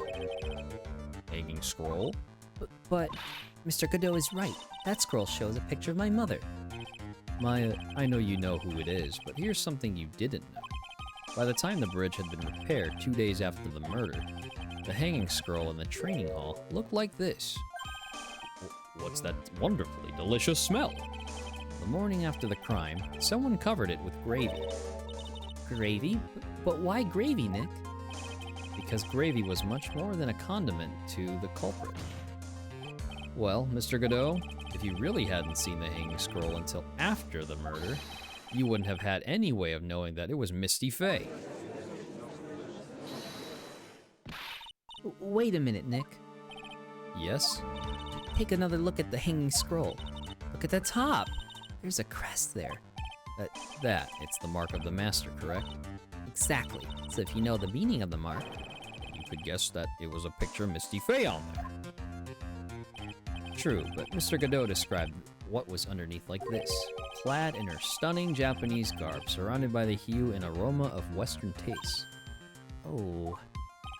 Yes, it's possible that he knew what the crest meant. However, he couldn't have known that she was wearing Japanese clothing. Mr. Godot, on the day of the murder, you were hiding at the Inner Temple long before the crime took place.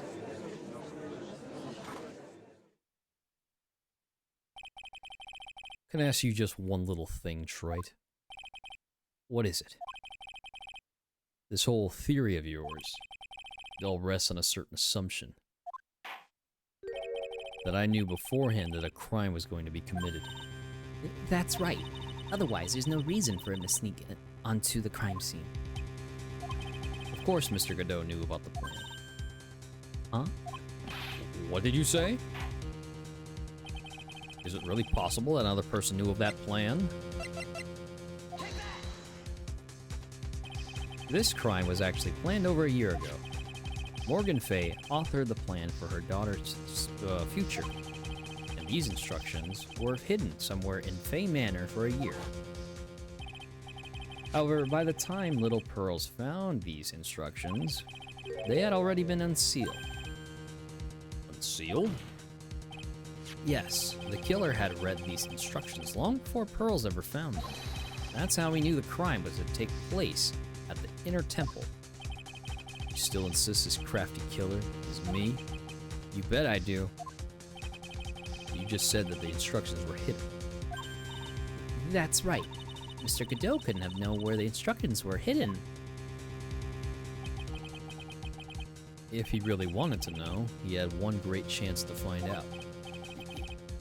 Yes, and when was that? During a visit, A visit? Morgan Fay told her daughter Pearl about where the instructions were hidden.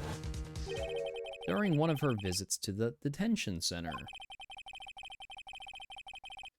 That would be the only time for someone to have learned where they were hidden. Eavesdropping on a visit at the detention center. Yes, it could be arranged if you were someone with easy access in and out there. Like, for example, a prosecutor, such as Mr. Godot.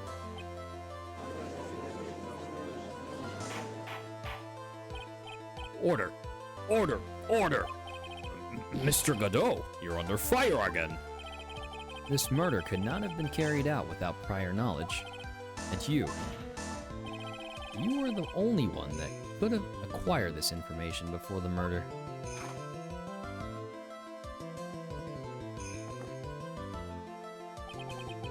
Humans are afraid of the dark, yet, at the same time, we're fascinated and bewitched by it. Maybe that's why humans drink the darkness that is coffee. Sorry for always asking, but what does that mean? It means there's a reason for everything. According to your theory, the killer in this case eavesdropped on a conversation during a jail visit where he learned of a hidden plan for a crime. After discovering the plans, he hid in an inner temple and waited for the crime to occur. Then he ultimately took a person's life. And he did all of that just to protect this witness? That's right. If you're accusing me of this crime, I have to ask you, why would I do this? This girl is nothing but a stranger to me.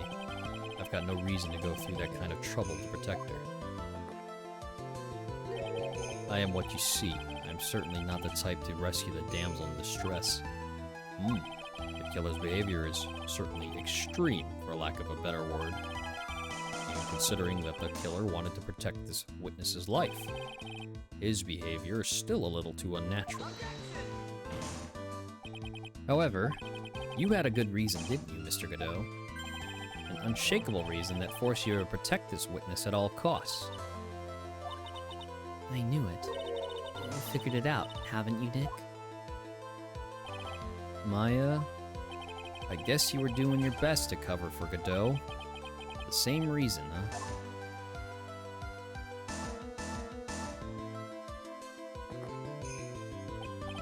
Okay, Trite, I'm all ears. Let's hear it. It's very simple. Maya Fey is a lot more than just a stranger to you. What's this?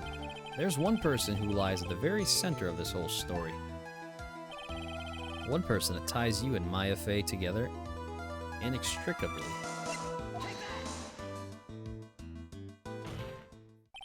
There's a very good reason why Maya Fey's life is so precious to you. After all, she is Mia Fey's only sister. Mia Fey. You once worked alongside her. That was when you were a defense attorney. Wait a second here? Mr. Godot is a defense attorney? With your honor's piercing intellect, you must have figured it out by now. The real name of this man who calls himself Godot. His real name is Diego Armando. Isn't that right?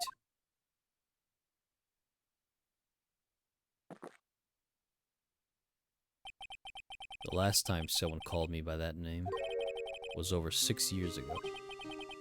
Diego Armando. That name rings a bell. It should, Your Honor. All of this is related to a single case. A case in which a convict named Terry Falls killed himself. Mia Fey's first time in court, the tragic outcome left a deep wound in her heart. She knew that behind it all was a heartless, scheming demoness in disguise. But in the end, Mia couldn't tear off that disguise. However, there was one man who reached out to help her. Diego Armando, a senior defense attorney at the office where Mia worked. It's my fault. It's all my fault that Mr. Falls killed himself. Mia, can't cry yet.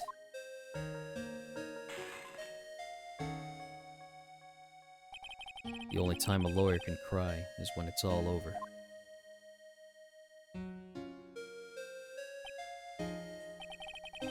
I was moved by her, the way she put all her faith in her clients, that pure, sweet heart of hers. That's why I could never forgive Dahlia Hawthorne. Mia and I thoroughly investigated that fake kidnapping incident. Then one fateful day, Dahlia wanted to meet with me. It had been 6 months since the trial. We met in the courthouse cafeteria. Ah, I just remembered. 6 years ago, right here in this courthouse, you were poisoned.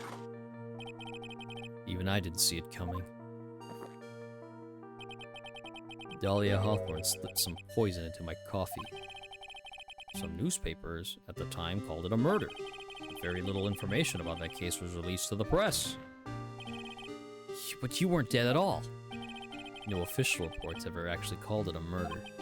I was just in a deep, deep coma. I see. My body shut down and my life became nothing but a long, deep sleep. That woman's poison did a real number on my central nervous system. I lost my sight, and all of my hair turned white due to the damage it caused. That's terrible. Apparently, it was a miracle that I ever regained consciousness. 5 years had passed since I drank that poison brew.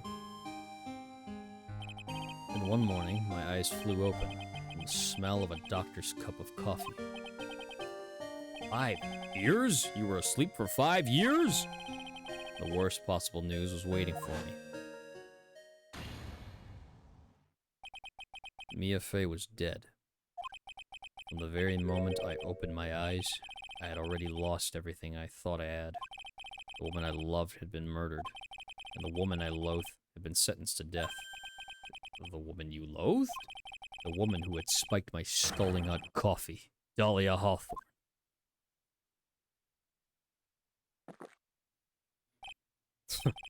Good old Mia, she didn't let me down. She got her revenge before she checked out.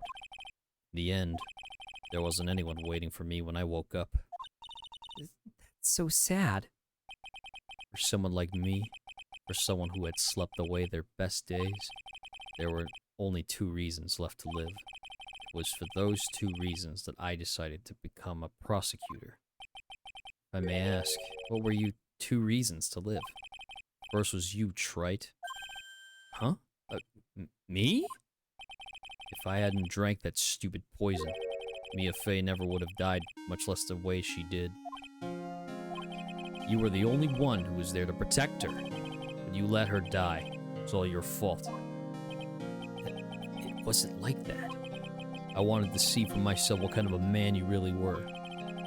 So that's why you became a prosecutor?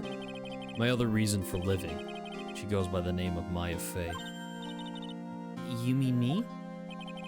You were the only one I could make up for the sin of not saving Mia. 1 year ago, when the Korean village incident was resolved, it was obvious that Morgan Fey was planning something. Whatever her evil plan was, I was determined to stop it. My role as a prosecutor put me in the perfect position to do something about her. That's how you overheard Pearl's visit. Morgan at the detention center. I knew that the time was drawing near. Since I knew the plan, I thought I could foil it. My goal was to outwit the plan. I thought if I could do that, I could keep that girl from being caught up in it. Makes sense. Pearls had known that the actual purpose of the plan was to kill Maya. She never would have helped out. Finally, the day of the plan was drawing near. I contacted both of my accomplices. Accomplices? Iris of Hazakura Temple and Misty Fey. I especially needed the help of Iris. She was to take the fall in my backup plan in case we couldn't control Pearl Fey. But how did you contact my mother?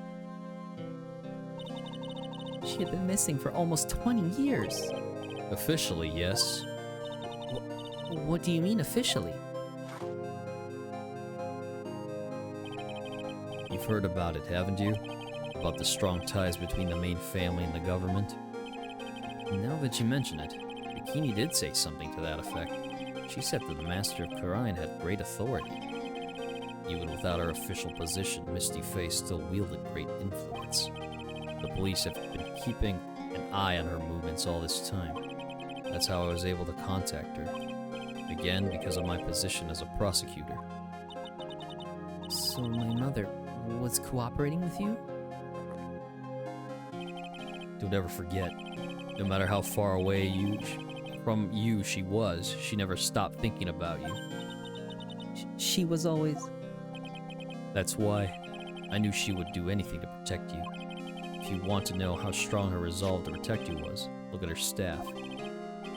Her staff? The one with the sword in it? The day the plan was to be carried out arrived soon enough. We met for the first time at Hazakura Temple. That's when your mother showed me her special staff.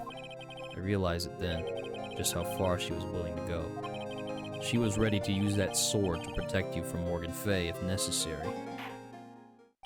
Yes, even if it meant paying the ultimate price. Mother... That night, the night of the crime, there was just one way to stop Morgan's evil plan. You mean pearls, don't you? We had to make sure she didn't channel Dahlia Hawthorne. Well, Pearl, what are you going to do tonight? Well, if you'd like, you could come to my room. Perhaps we can read some books together.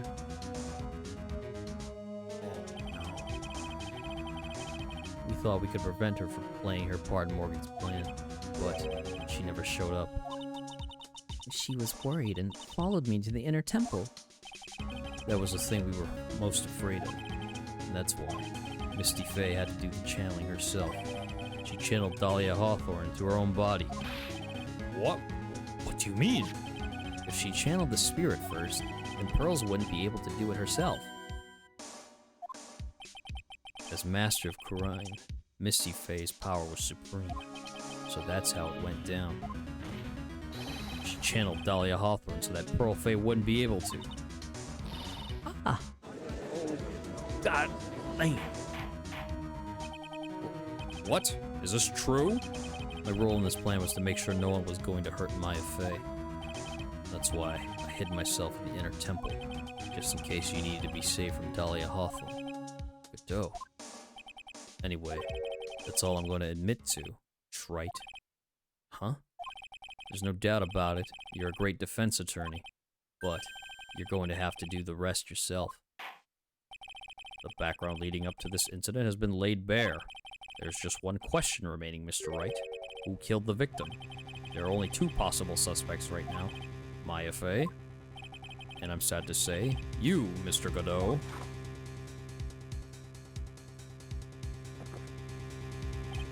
Well, Trite, you're the real deal. Then finish this thing once and for all. Show us beyond a shadow of a doubt that you can finish this on your own. No, Nick. Please don't. Maya. I heard the whole thing. From my sister in the medical office. That's why I have to protect Mr. Godot. I can't do it. I can't testify against him. After all, the man who put his life on the line to protect Mia. And me too. Maya, I know that. Nick. But even so, doesn't absolve him of his crime. Please, Maya, testify. Miss Fey, your testimony, please. This is the final testimony. This is the final testimony. Okay. Don't bother trying to hide anything, because I'll know. I want to hear the truth from your own lips. I understand. I'm sure you're right. I'm ready now, Nick. All right, young lady. Tell us about the moments before you lost consciousness. What exactly happened at the time of the murder?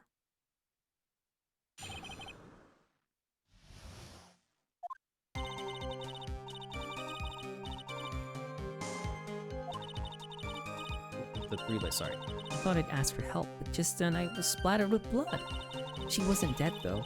She struck back at the enemy behind her. Suddenly, the red lights went out, and the whole area was dark. Just at that moment, there was a horrible scream. Right after that, Dahlia collapsed, and I lost consciousness. Okay. These red lights. I thought you said you don't remember seeing them. I'm sorry. I thought I saw them, but then they just disappeared all of a sudden. Things break, Trite, even the best of theories. Who was it that stabbed Misty Fey? Looks like you still can't prove it. Maya's telling the truth this time, I know it. The rest is up to me. Well then, Mr. Wright, proceed with your final cross-examination of the witness. Okay.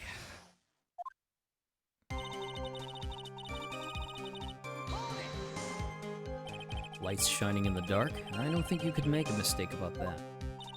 Yeah, you're right.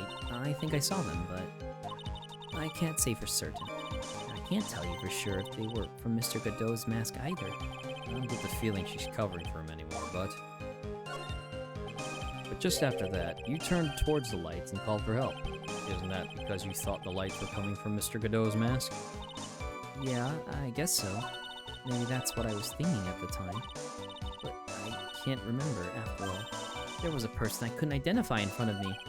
His life was in terrible danger at the time. There's no way she can remember the details of the scene perfectly. Alright then, let's go on with the testimony. What did you do when you saw the red lights?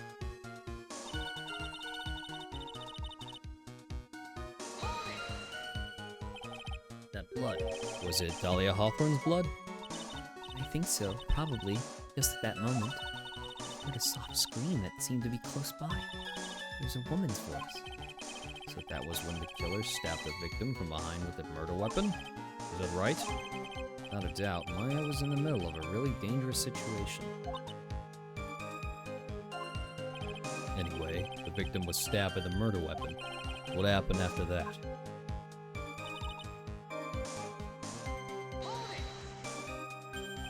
Struck back? How do you know that? Well, you're right. I didn't see it exactly. I could tell by the sounds of their breathing and movement, and also the smell of blood. You have witnessed more horror than any young lady should ever have in one lifetime. So then, what did you do at that point? I couldn't move. Just barely make out their shadows moving in the dark, but I had no idea what to do. You still see the red lights you mentioned earlier? Yes, I think so. But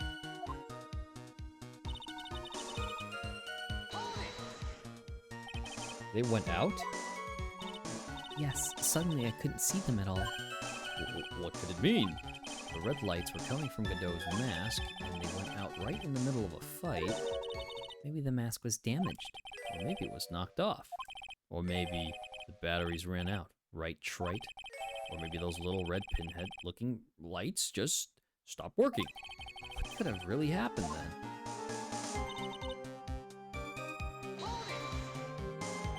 What do you mean by just at that moment?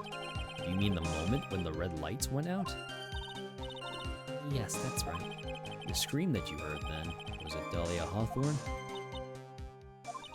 I don't think so. I'm pretty sure it was a man's voice. What? So then the scream came from the killer? That's got to be it. I think Dahlia Hawthorne must have taken the blade and attacked the killer with it. Then the killer let out a scream of pain, huh? After that, the killer stole the blade back and delivered the final blow, I guess. Well, Mr. Wright, it seems to make sense to me. It sounds like a reasonable deduction, but I still kind of wonder. I'm sorry to say this, but that interpretation would create an enormous contradiction. That makes sense. After all, my deductions are almost certainly never correct. Remember the testimony she just gave before the killer let out a scream?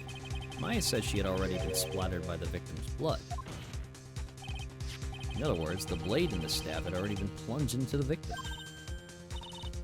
Is that right? She couldn't have struck back with a sword that was already stuck in her body. The weapon that caused the killer to let out a scream must have been something other than the staff. If you're sure about that, then don't keep us waiting any longer, trite. There's only one thing I can think of. It could have been used as a weapon here. If Dahlia Hawthorne had already been stabbed in the back by the staff, what could she have used to strike back at the killer?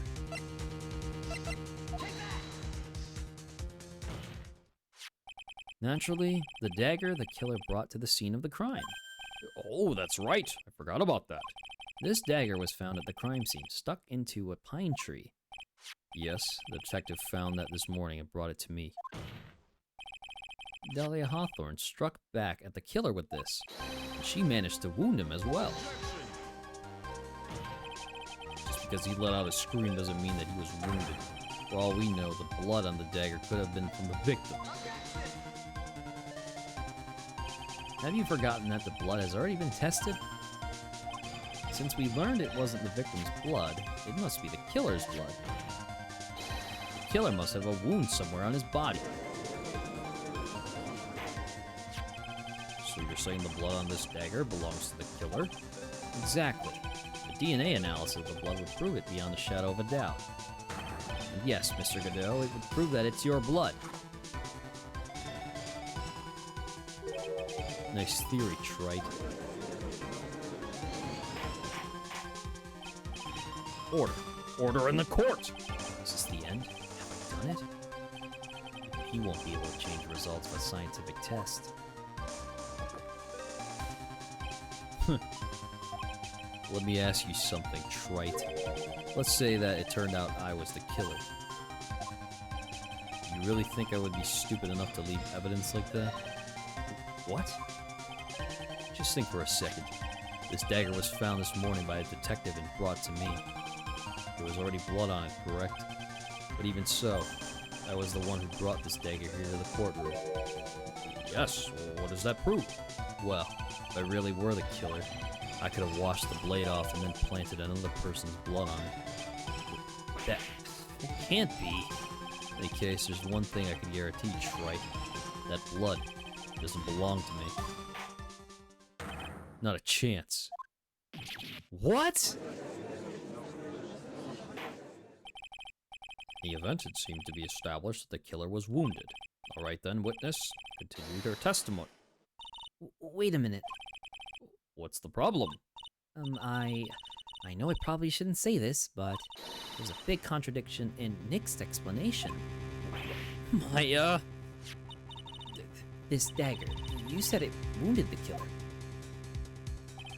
That's right.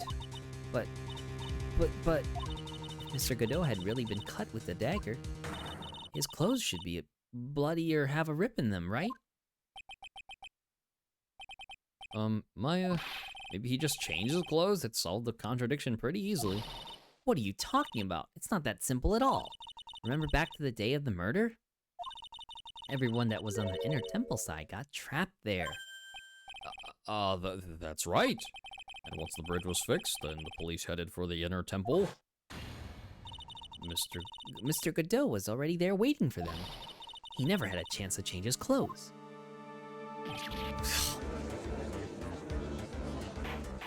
Oh my god. Order. Order in the court! Well, maybe he brought up change of clothes with him.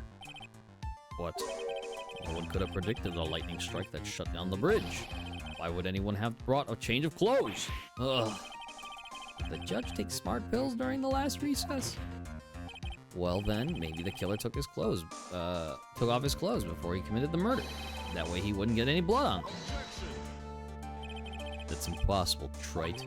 You know how cold it gets up there late at night? After a few minutes with no clothes on, you'd be frozen solid. Ah!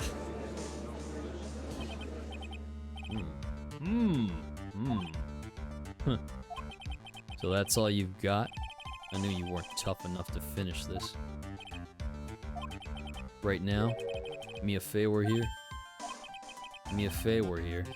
she would have closed the book on this case already. If Mia Fey were here? So come on, Trite, can you do it or not? How about it, Mr. Wright? You've accused Mr. Godot of being the killer. But can you prove it? Have you got even one piece of evidence? The question isn't whether I can prove it or not. The fact is, I have to prove it. That's the only choice I have. I was taught that it's one of the rules of being a lawyer.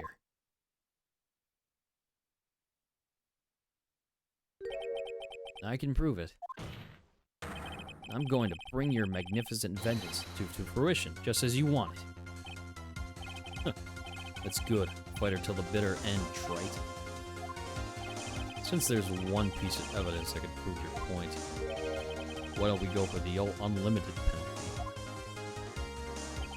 Are you trying to pressure me, Mr. Godot? Because it doesn't matter to me. I've got the one piece of evidence I need. Give me a break. You got nothing, trite. So what do I do at a time like this? It's simple. I've got to think outside the box and approach this from a different angle. Alright then, Mr. Wright. Let's hear what you've got. There's one thing I've demonstrated in the previous cross-examination. The killer was wounded. That was proven by the blood on the dagger. But we decided it was impossible for him to have hidden such a wound. If he had been cut by a dagger, there should have been a blood stain on his clothing. There's one place the killer could have hidden his wound. What did you say? Hidden? This is it. My last stand. I need to think about this from a different angle.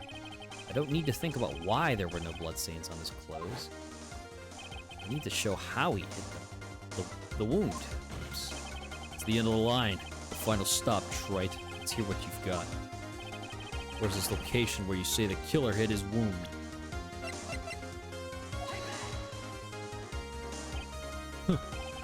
I don't know what you're talking about. Frankly, I don't need to know. What I do know is that you'll never be half the lawyer she was. Isn't that right, trite? What was that just now? Mia? It can't be. You're living on? Through him? Even as we speak, you're still hiding the wound.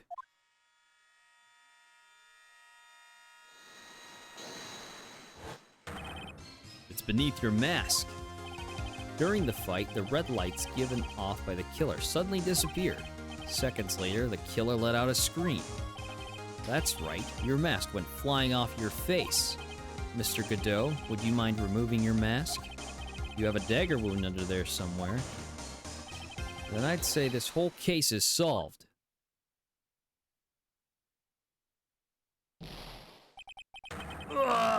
We got him! We got him!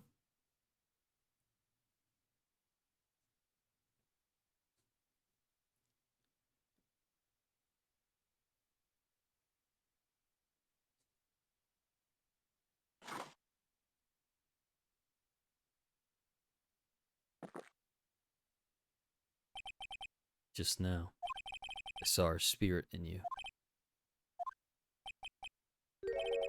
I never liked you. 6 years ago, you helped the woman who put me to sleep by hiding her bottle of poison. And then, while I was sleeping, you let Mia die. But you didn't care. You just kept living your pathetic, happy-go-lucky life. You even had the nerve to follow in her footsteps as a lawyer. I could never forgive you. That's what I thought. Mr. Godot. But I was wrong about you. I knew it from the very beginning. The truth is, the only person I could never find it in my heart to forgive was me. You yourself? I was the one that failed to protect Mia. Me and no one else. I tried to avert my eyes from the truth, to escape from the harshness of reality. I just couldn't face Mia's death head on, so I ran. I hid behind a mask, I threw away my true name. I couldn't even deal with being a defense attorney anymore, so I quit. But you saved Maya. Yeah, that was my plan. Up until just now, anyway. What do you mean? Are you listening, Maya? If I had really wanted to save you, then there's one person I should have gone and talked to right away. Who would that be? Are you talking about Nick? But I didn't do it. I tried to get the help of Iris and your mother, but I closed my eyes to the most important man involved. You know why? The real reason? No. Why? I suppose I wasn't really interested in saving you at all. Huh? I think I was just trying to salvage what's left of my own broken soul. I was trying to make up for the fact that I couldn't save Mia. Nothing more. That's why I let you walk right into a situation I knew was dangerous. Forgive me. You're wrong. You put your life on the line to save Maya. Was it really for Maya's sake? Even I'm not really sure. What do you mean by that? That night, in the darkness of the garden, when I saw her silhouette, part of me must have known the truth. The truth that it wasn't really Dahlia Hawthorne standing there in front of me.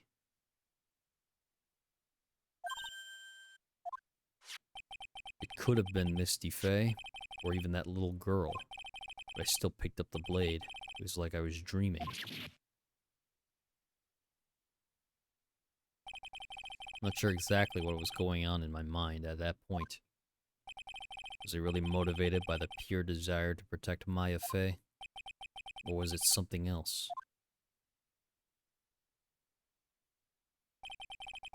Was it my hatred for a woman who had stolen everything from me 6 years earlier? Could it have been simply desire for revenge? And now, I don't know anything anymore. I did learn something today, though, however. I finally realized that I was the arrogant one. I was just chasing an illusion, a fantasy. The stupid fantasy of defeating you in the courtroom. You were the one who made me realize my folly. You never ran away from Mia's death. Instead, you picked up where she left off, as a true defender of the people. In that one moment, I understood everything.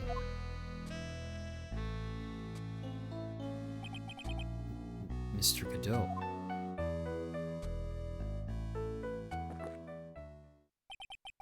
I think you already know this, but if you don't, my name is Diego Armando. Mr. Armando, I believe in you. I know you were trying to save me.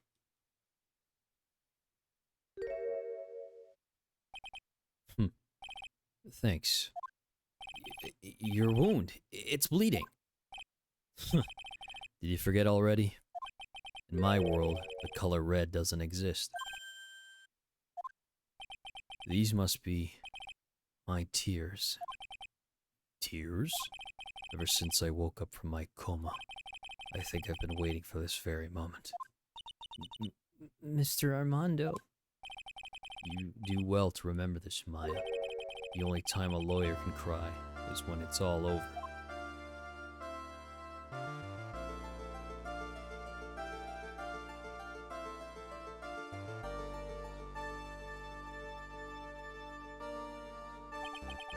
This time, it really is all over, isn't it?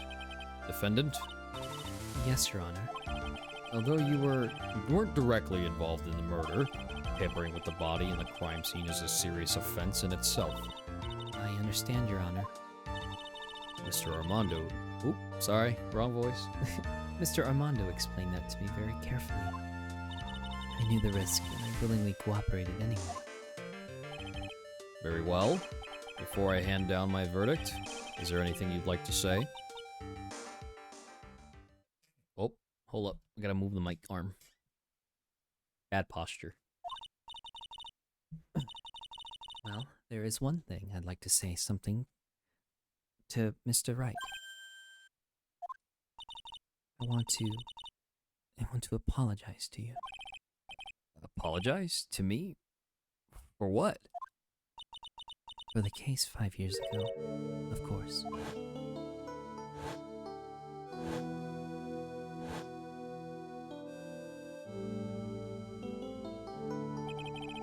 I just remembered. Weren't you poisoned by your own lover? Not exactly, but yeah, something like that. Even now, 5 years later, I can hardly believe it. She was going to do it. She was planning to kill me. It's not all that surprising. The two of you hardly knew each other. Huh? Oh, what do you mean? You and my sister. You only met twice. Huh? We only met twice? The first time you met was on that fateful day. The day she poisoned Mr. Armando in the cafeteria of this very courthouse. The next time you met her was 8 months ago. Or 8 months later. Sorry. You met her again on the day that she stole your cold medicine. And Doug Swallow was killed. No way. It can't be true. I mean, during our whole relationship, we were... For those 8 months, the woman that you thought was Dahlia Hawthorne wasn't actually my sister. Huh? It wasn't Dahlia? I hope one day you can forgive me, Feeny. Ooh, okay. You mean... That's right. I lied to you for 8 months. But why? Why would you do such a thing? Ever since she gave you the bottle that day, my sister was trying to get it back as soon as she possibly could. Because of the police investigation and their surveillance, she couldn't move about freely. So that's why you... My sister, from the beginning, she was prepared for the worst. Prepared for the worst? She thought that you might somehow discover the truth. And that's why she always ready to deal with you at a moment's notice. You mean she was ready to kill me, don't you? She already had so much to answer for, and I didn't want any more sins on her soul. I begged her not to do it, and she agreed to give me a chance. And that's why you came to me? You came to get the bottle pendant back from me in her place? But I couldn't get you to give it back. Appeal at something even as simple as that. 8 months passed, and I still couldn't get it back from you. Finally, my sister couldn't wait any longer. The biggest plot twist. Yep. She didn't consult me about her plans for you that day. It was the first time that had ever happened. That was a bit strange, wasn't it? Up until that day, you two were partners in crime, and she would confer with you. I think she must have noticed. Noticed what? My feelings for you. I had found out she was planning to kill you. I would have done whatever was necessary to stop her, even if it meant her life, or mine. Iris. After spending those 8 months by your side, my feelings towards you, they changed. I have something to say to you, too. Yes? You really are the person I always thought you were. Even after Dahlia Hawthorne was found guilty, I still believed in you.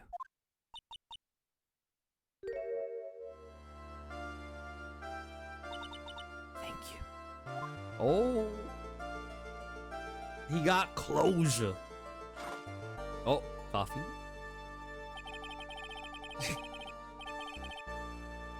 Crazy. How many cups of darkness have I drank over the years? Even I don't know. I'll tell you though, right now, this one here is the greatest cup I think I ever had. Don't you think so, Phoenix Wright? Yeah, I think you're right. The purpose of this trial was to rule on the murder of the victim, at least don't. At some point, I expect you to be tried for your role as an accomplice in this case. I understand, Your Honor. Very well. On the charge of murder, I hereby find the defendant not guilty. It's over! Oh my god. Court is now adjourned. No celebration, no nothing. It's over. After 8+ grueling hours, Apollo nah, not right now. Maybe in the future. February 10th, 4:51 p.m. District Court, Defendant Lobby number 1. So I guess it's all over. The way everything ended. Is justice really served? The man who risked his life to save Maya is being sent to prison by my own hand. Of course justice was served. Mia! I'm proud of you, Phoenix. Your defense was truly brilliant. But I couldn't save Mr. Armando. And who cared so deeply for you. You're wrong, Phoenix. You did save Diego. You saved him in the only way possible. You mean with that verdict? Welcome back, Sir Jack. I think one day you'll understand too. Phoenix, I want you to remember one thing. You were as good out there today as any defense attorney could ever hope to be. There's nothing more you can learn from me. Mia! You've accomplished something I wasn't able to. I owe you a great deal. Thank you. Mia, I'm sure we'll meet again. Someday, Phoenix. Handled lots of cases and seen a lot of things. Along this journey, I've found myself asking just one question. What does it really mean to defend someone? And I suppose today's case produced one possible answer. Nick, Maya? I guess it's just like my sis said. Mia? What did she say? That night when I channeled Mia to get her advice on what to do, this is what she wrote back in my notebook. Don't worry, Phoenix will save everyone in the end. But Come on, cut it out with that gloomy face. Can't you see? Me, sis, and I'm sure Iris too. We owe you for everything you've done for us, Nick. Maya, how can you be so bright and chipper after all that's happened? You were brutally attacked. You even saw your own mother murdered. Youch! Francisca, who was in the chat. Still a softie as always, Phoenix Wright. Excellent work, Wright. And Edgeworth. Mr. Edgeworth, when did you get back? Oh, that's right. I guess no one filled her in on that. Edgeworth and Francisca have actually been helping me. Helping you? If these two hadn't been here on the first day of the trial,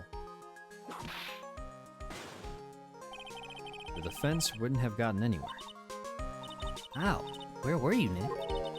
I heard he fell into a river and caught a nasty cold which forced him to sleep all day. Yes, he laid in bed shivering from his fever with Iris's hood pulled over his head. Oh, ouch. Talk about embarrassing, Nick.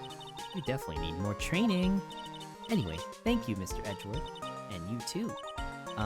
Francisca? I don't suppose. Oh, it's Larry. There's room for me in this group hug, is there? Oh, Larry. What's with the, longer than usual face? I realized something when I was reborn. I realized that Larry was never of any use to anyone, not even once. That's not true, right, Nick? What? You're asking me? Well, Nick, is it true? I've got a place in this world, right? Huh? Oh, yeah, of course. I knew it. Everyone would be better off if I were gone for good. No. Oh yeah. Those portraits you painted, they were really good. Isn't that right, Edgeworth? What? To me? Why are you making that face, huh, Edgy? Oh, well, yes, indeed. I certainly can't say that they lack resemblance.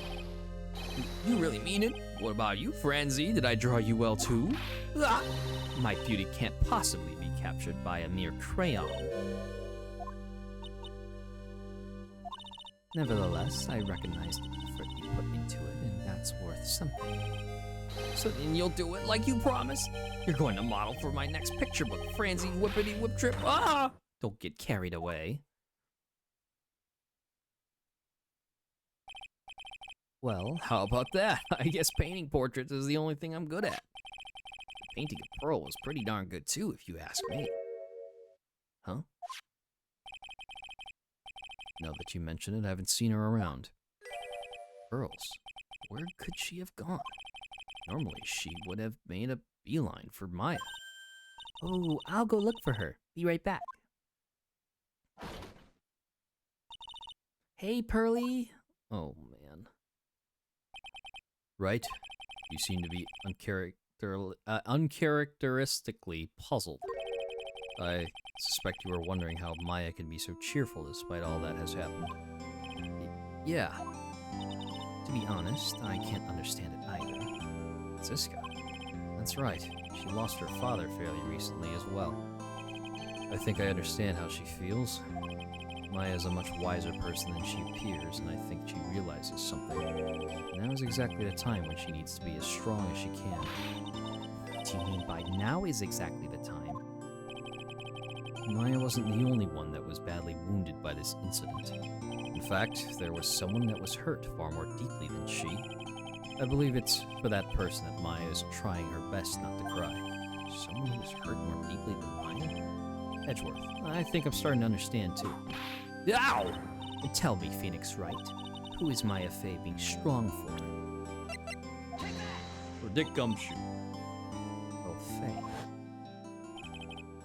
Poor kid. For all the reason that she worked so hard to follow the instructions, was because she loved and believed in her mother, Morgan.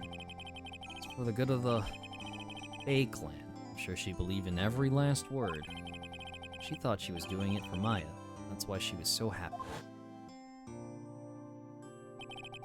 It shows how truly devoted she is to Maya. But it's a cruel irony that it was her exuberance that led to this tragedy. Maya Fey's mother was killed and Maya herself was put into the deepest peril imaginable. That's exactly why Maya is putting on a brave face. She's doing it for Pearl's sake, till she can see her smile again. Oh, hey, so this is where you all were. Wow, looks like we got quite a bunch of... Ouch! What was that for, sir? Sorry about that, Scruffy. My whip just seems to have a mind of its own. What's up, Detective Gumshoe? Oh, you know, this and that. Anyway, congrats on your win. Let's go out tonight, pal. Dinner's on me. My salary's just sort of kind of gone down by a teeny weeny bit, but it's all right. I made reservations at a first-class French restaurant tonight. Ah! Pretty good work, Scruffy. That whip was your reward. Detective Gumshoe? You said a first-class French restaurant? You don't mean... Très bien. Where else? I knew it. We're doomed. Come on, let's go, everyone. Can't keep Maggie waiting, pal. Hey, you crybaby, you invited too. Forget about me. Pearl and I will be at the loser shack eating potatoes. You know, Maya's taken an awfully long time to get back. She's still out looking for pearls. Oh, Maya, what's wrong? Nick, what do I do? Pearly, I can't find her anywhere. Huh? I'll bet she just went back home. That's all. I thought so too, so I called the village, but no one has heard from her. This has never happened before. As I figured, she has been badly hurt by this incident. She feels responsible for the tragedy that has befallen you, Maya. But none of this was her fault. What should I do? Detective Gumshoe? Yeah, what is it, pal? Could you guys go on ahead? But what about you? Maya and I we'll join you guys once we find pearls. Nick? Don't worry about us, Detective Gumshoe. We may be a little late, but we'll definitely be there. We have a lot of celebrating to do tonight, and I wouldn't miss it for the world. Yeah, but you're the... Ah! Very well, Phoenix Wright. We'll go on ahead. Keep us waiting, right? We won't. Where should we look? Where could Pearly have gone? Let's go, Maya. There's only one place I can think of that pearls might have gone to.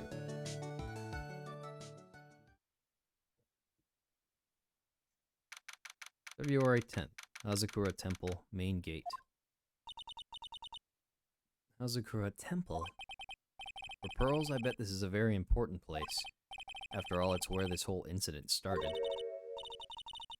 What's this? You're all back again so soon. Sister Bikini? So I thought we'd be eating mashed potatoes alone tonight. So she's here? Pearly is here?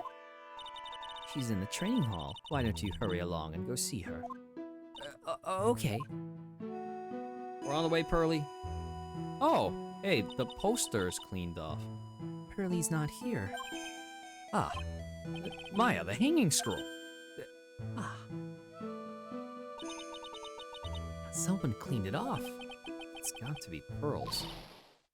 Oh, I don't have the... Oh, my throat is cooked. I don't think I could do the voice. Mystic Maya. Okay, we got it. Pearly? Why... Why did you just leave like that? Mystic Maya. Mystic Maya!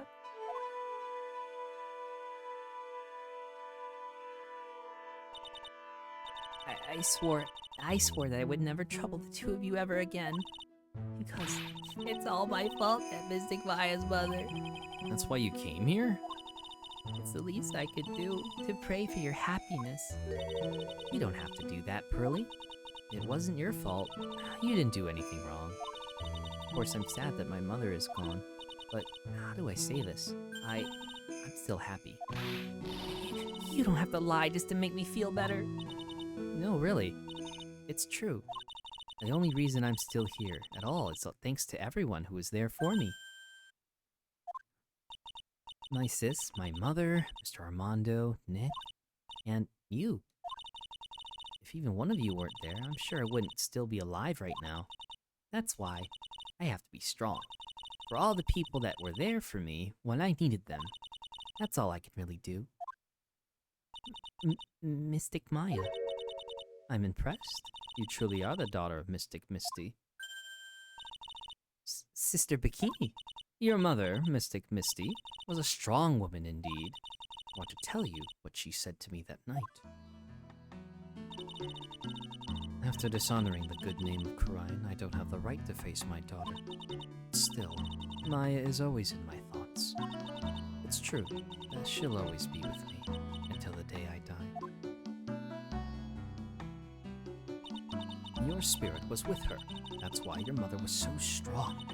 Even at the end, I'm sure she had no regrets. She'll always be with me until the day I die, huh? There's a rule or something all masters are to follow, isn't there? You never take the charm off until the day you die. That's the Master's talisman. The thing that Misty kept by her heart and would never take off. It wasn't the container that was important, rather, it was the contents. That's... A photo? Ah! Mother... It's only natural for living creatures to fight to protect their own lives. But what makes us human is that we fight for others. But who do you fight for? How hard must you fight? That's the true measure of what human life is worth. We defense attorneys are warriors who are constantly challenged by that question. Oh my god, they broke the vase. Or the urn, sorry. It's not a vase, it's an urn. Correction. Even when the battle is over and the bonds that connect are severed, we always return, time and time again. Mia, Maya, Pearls, Mr. Armando, and Maya's mother too. I learned that from all of them.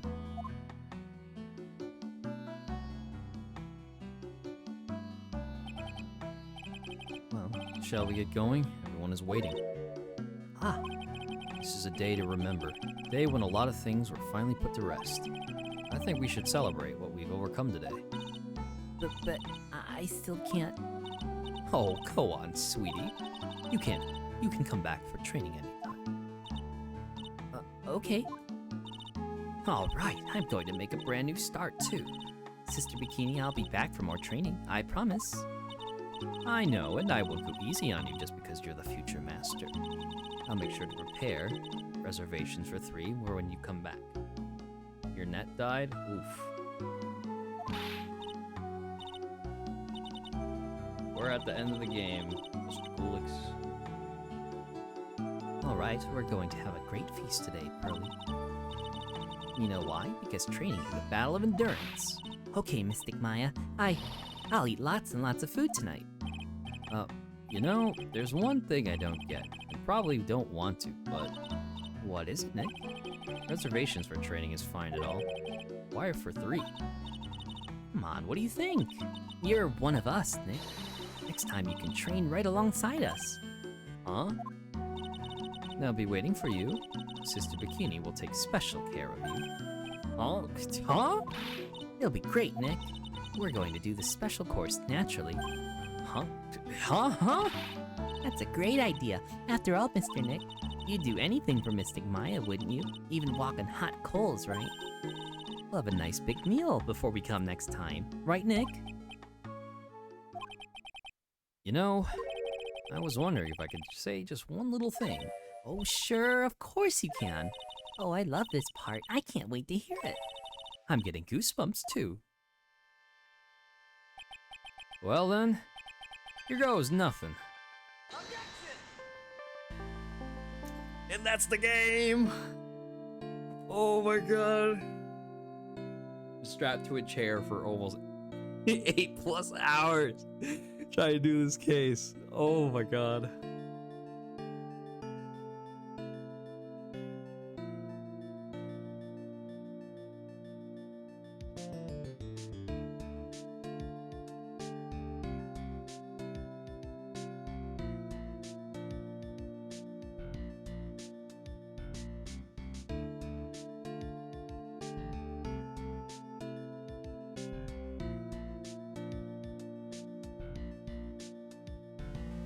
Ugh.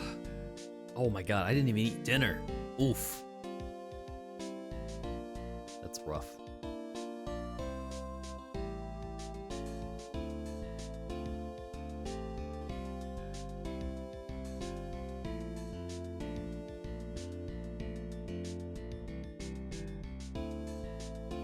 Oh, he has a new jacket? What?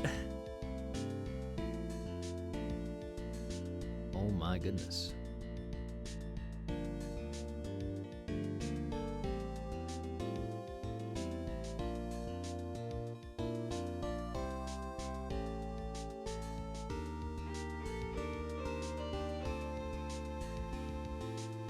Oh, it's...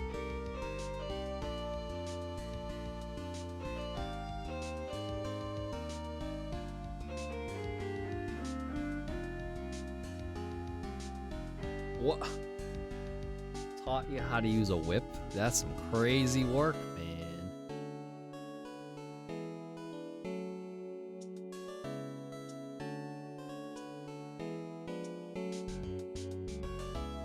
Master Mass Consulting?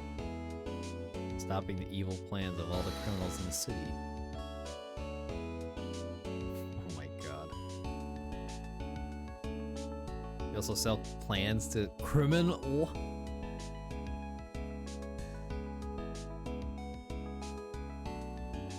Bruh.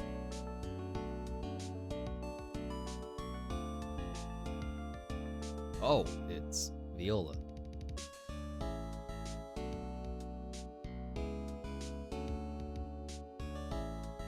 Lend him 500,000. A special tea set. Gee, that's crazy.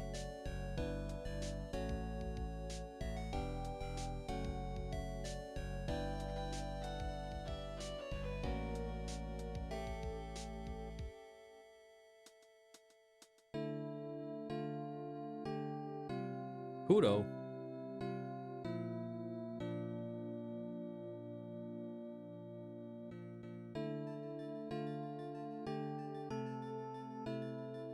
Man is 69 years old.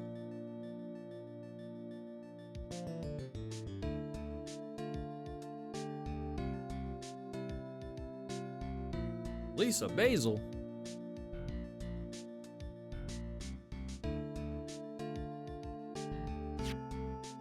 Adamada.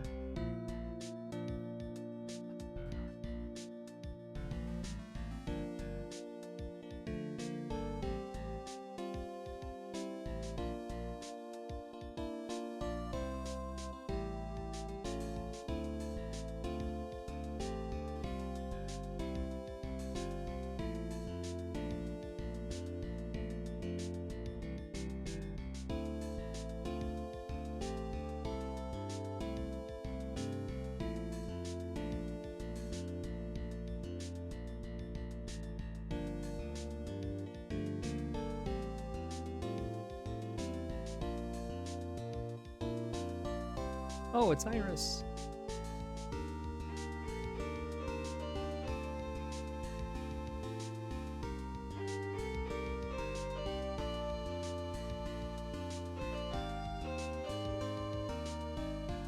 Oh my god.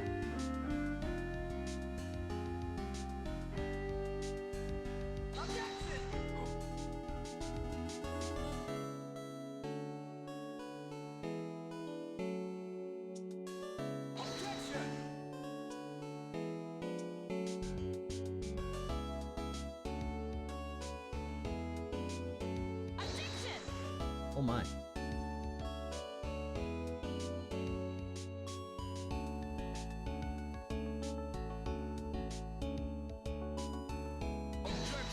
Nope. James C. Wilson.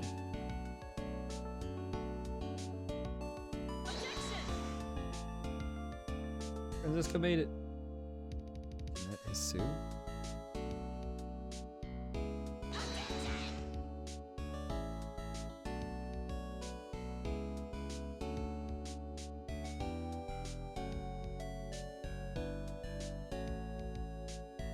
Not old bag. Not Wendy, old bag.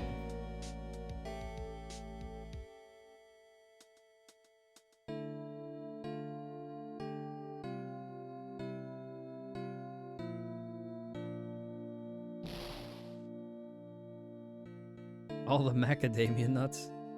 Oh no, she's blabbering. Oh jeez.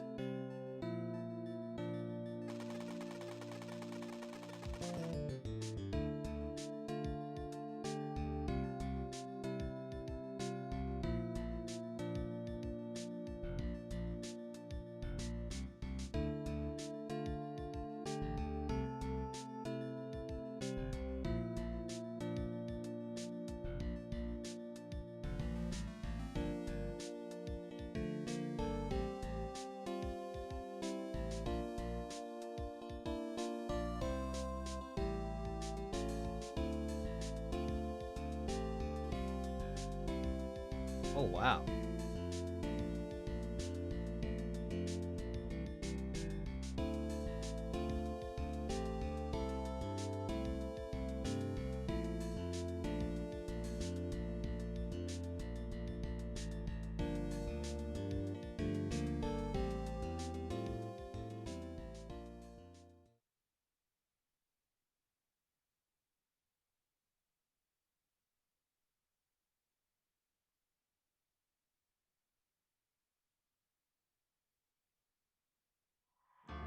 And that's it for Ace Attorney Trilogy. Oh my god, after weeks and weeks, we're finally done. Thanks to everybody that sat through whatever they could for this case, because we've been here for hours. At least I have been. Alright, so I had Coolix in chat, Sir Jack, Mr. Bob, Bab, Sound, Franziska herself, or themselves, Maya's Retro Cave 1, Primus, Maddie Ice, Matt, Misa, Keto, and I'm trying to see. If I didn't call out your name, I do apologize. Also, thank you all lurkers. Oh my god. Been here for all night. I need to get some food in my system. There won't be any more Ace Attorney content for a while. I won't promise you that it'll be, you know, like, maybe later in the year, maybe next year. I'm not sure. But that was a fun ride. We'll go right into classic Nocturnal Hannah. Please make sure y'all eat something, drink something, get some rest. Did I mention get some water in your system? I definitely should get some water in your system. Almost there for the Wendy's T-Rex Burger Challenge. We're at 98%. Yeah, I'll be back tomorrow. Hit you later, y'all. Have fun.